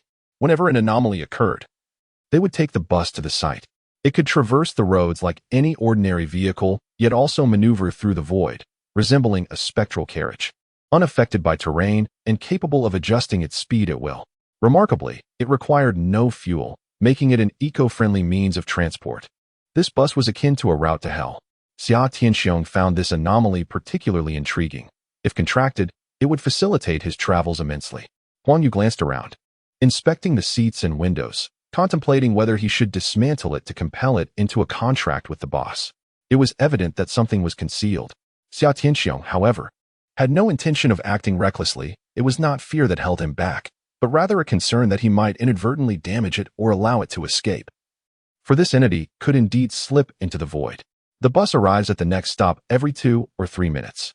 As we approach the station, the previously relaxed passengers suddenly become inexplicably tense, particularly those near the door, perched on the edge of their seats, gripping the backs of the chairs in front, their bodies taut and ready to spring into action. The bus halts, and the doors swing open.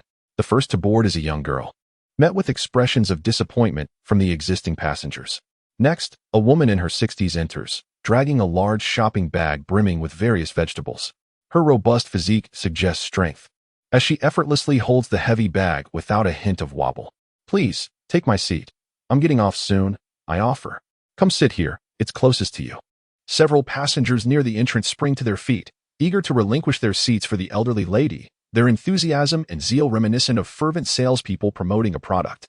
Startled, the elderly woman clutches her shopping bag protectively. "What are you doing? There are seats available in the back. You need not give up yours." In the bus, aside from the summer sun, Huang Yu, and the 3 men who boarded with them, all other passengers stand, extending invitations to the lady. "Please, I implore you. Take my seat. Consider it an act of kindness," they plead, nearly begging. Overwhelmed by their fervent requests, the elderly woman finally succumbs, choosing the seat nearest to her. "Huh. I am saved. You all can endure the wait." The young man, in his early 20s, was a tall and slender figure, his face brimming with a triumphant glee, reminiscent of someone who has just emerged from a near-fatal ordeal. He did not seek a seat, but instead positioned himself by the exit, eagerly awaiting the next opportunity to disembark. The other passengers observed this scene with a mix of envy, admiration, and a hint of resentment. As the bus continued its journey, an elderly lady and a young girl who had boarded together appeared somewhat alarmed, sensing an unusual atmosphere among the passengers. The slender young man, perhaps overwhelmed by his excitement, began to weep, wiping his tears while softly sobbing. "I am getting off now. To those who boarded after me, let me offer a word of caution. If..." His words trailed off abruptly. In that instant, his body was subjected to an unseen force, compressing him as if he were merely a piece of paper crumpled into a chaotic ball. His head, limbs, and torso folded into a spherical shape, no larger than a basketball. Then, propelled by some mysterious power, he was hurled into a nearby trash bin, which gaped like an endless abyss, swallowing him whole and rendering him invisible. A startled scream escaped the young girl, while the elderly lady clutched her chest, gasping for breath as if on the verge of a heart attack. In stark contrast, the original passengers remained remarkably composed, some even reveling in the misfortune. "This fool was too complacent. He has triggered the conditions of demise. Chapter 70. The rules of the bus. Though the slender young man met his untimely end, some passengers relished the spectacle, yet a greater number wore expressions of sorrow, sighing in unison. A palpable sense of shared grief lingered, evoking the sentiment of a rabbit mourning a fallen fox. Indeed, there was something eerie about this bus. Gu Chun was one of the 3 men who boarded the bus alongside Xia Tianxiong. He suddenly rose to his feet, his gaze piercing as it swept across every passenger in the vehicle. He suspected that the source of the anomaly lay among them. Gu, do not act impulsively. I sense something amiss. Let us inquire about the situation first, cautioned his companion. The bus driver continued to operate the vehicle, seemingly indifferent to the unfolding events. A terrified elderly woman struggled to breathe, hastily retrieving a fast-acting heart medication to take for herself. A young girl sat in her seat, trembling as she attempted to extract her phone to call for help. However, there was no signal. She tried to open the window to call out for assistance, yet found it utterly immovable. Are you all mute? I am speaking to you. Gu Chin's temper flared, his expression fierce. Yet, to his dismay, no one paid him any heed. The 3 men were not ordinary individuals. They were private anomaly hunters recruited by the Bureau of Anomalous Affairs. Having encountered something strange, they were obliged to resolve it. Huang Yu's gaze fell upon the rubbish bin within the bus. His curiosity piqued. Boss, could that rubbish bin be the embodiment of the anomaly? How did that tall, slender man perish? Was it because he sought to warn us, thus triggering the death rule? No, there exists a rule against dirtying the bus. When that man wept earlier, he wiped his tears with his hand, which subsequently touched the handrail, thereby soiling it. This too constituted a violation of the cleanliness rule, leading to the activation of the death rule. So that's how it is. What a stroke of misfortune. The 2 exchanged thoughts telepathically, sitting calmly in the rear as if attending a play, displaying not an ounce of panic. Gu Zhan and his companions frequently turned their heads towards them, seemingly intrigued by the duo. The bus once again halted at the stop, and an elderly lady, briskly dragging her shopping bags, hurriedly disembarked, closely followed by a young girl. In a manner reminiscent of the earlier young man, she was abruptly compressed into a spherical form and cast into a refuse bin, vanishing from sight. Strangely, those boarding the bus appeared oblivious to this bizarre scene.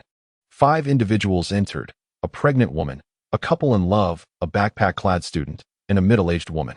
The pregnant woman received the same treatment as the elderly lady, with the existing passengers eagerly vying to offer her their seats. This spectacle astonished the newcomers. The bus had ample empty seats, allowing every individual a place to sit.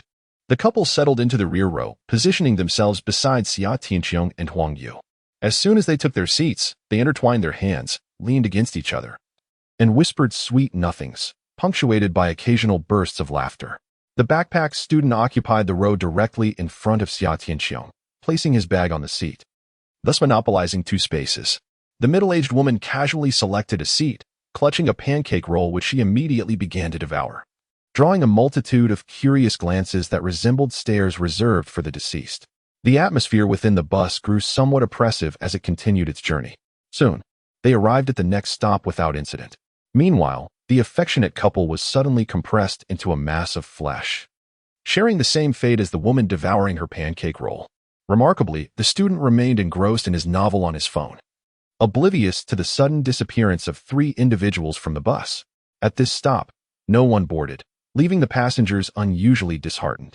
Huang Yu, intrigued, inquired of Xia Tianxiong. What rule did that couple trigger? To exhibit affection is to court peril. Surprisingly, Huang Yu chuckled, despite the grim fate that had befallen others. What other rules exist, boss? Pray, enlighten me. This wretched vehicle is governed by numerous regulations. Let me ponder for a moment. Thus, Xia Tianxiong began to muse aloud, sharing with Huang Yu the intricate stipulations. Rule 1.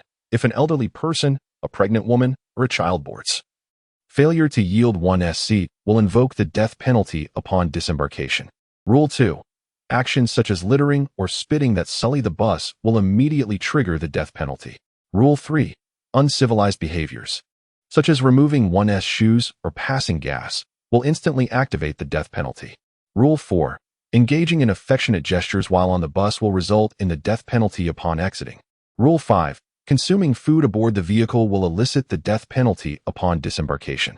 Rule 6. If the number of passengers exceeds the total seating capacity, occupying 2 seats will invoke the death penalty upon leaving. Rule 7. Using profane language on the bus will immediately trigger the death penalty. Rule 8.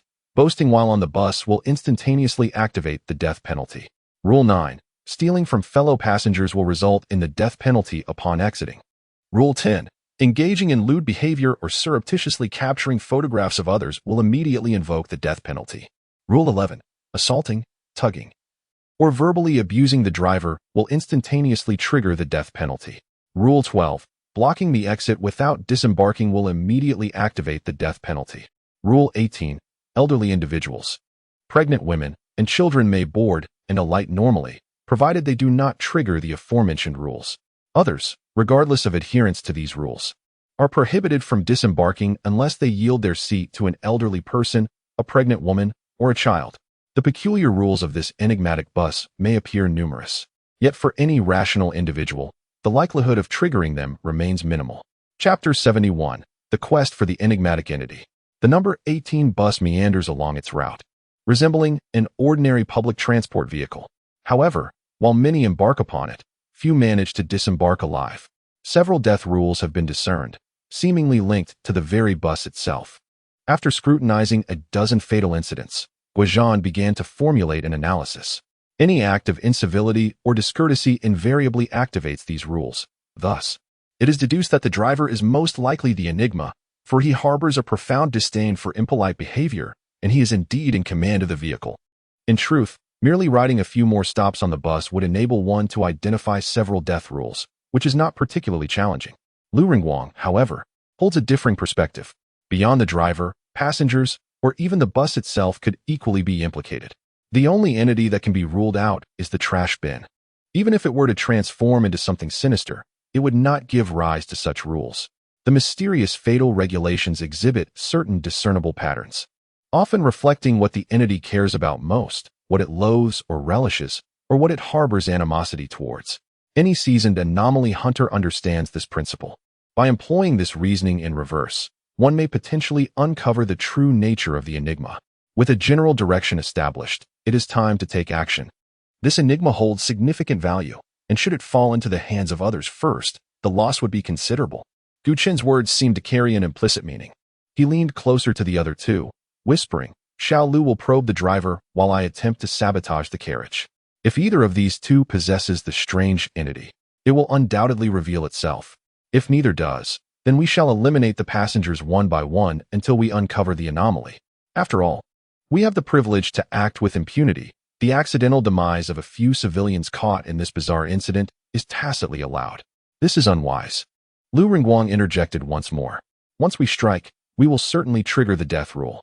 If our hypothesis proves incorrect and we fail to identify the entity, we will face incessant ambushes from the strange being, and we will be unable to retaliate, which could lead to our demise here.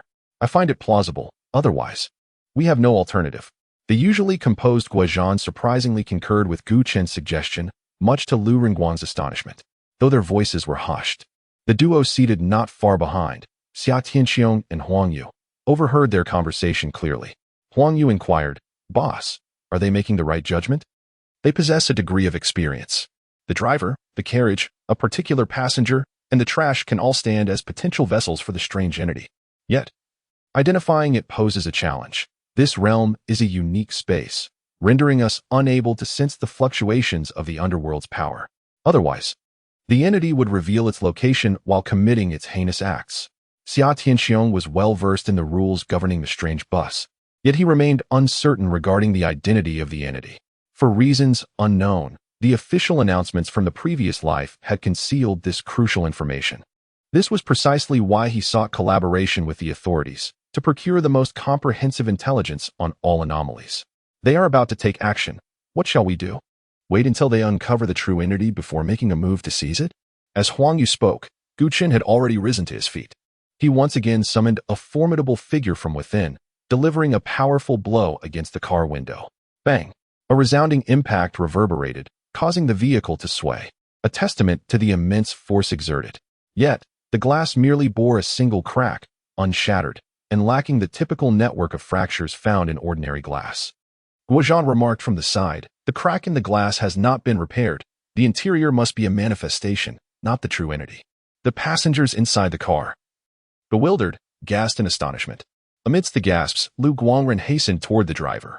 He raised his arm, which swiftly transformed into countless dark green tendrils, launching an attack at the driver. In the blink of an eye, the tendrils passed through the driver's body, encountering nothing.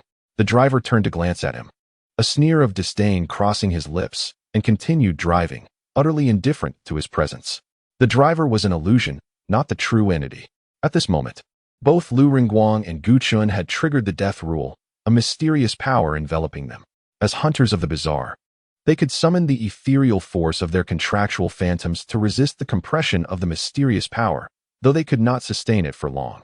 They needed to swiftly identify the true entity and subdue or eliminate it. Otherwise, their fate would be sealed.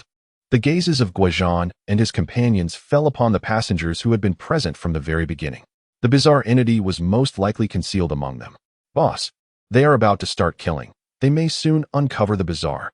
The other passengers were in a state of utter panic, eyes wide with horror, while Huang Yu, in contrast, was filled with excitement, driven by an impulse to engage. Xia Tianxiong paid her no heed, his mind racing to devise a method to locate the true entity. The three individuals had already tested the waters. Neither the driver nor the train carriage was the entity in question. This left only the passengers and the trash bin. But how could they discern the truth and, moreover, do so before the three? Suddenly, a spark of inspiration ignited within Huang Yu. As she observed Xia Tianxiong withdrawing bar after bar of gold and placing them on the adjacent empty seat, her eyes widened in astonishment, her gaze ensnared. Meanwhile, Xia Tianxiong was surveying his surroundings. The other passengers appeared normal, and the trash bin exhibited no peculiarities. However, in the row of seats nearby, where the couple had previously sat, one chair's backrest bore a human face, its eyes fixated on the gold, brimming with avarice and excitement. Almost all anomalies seemed to possess an uncontrollable urge towards the dark gold, a possibly innate instinct.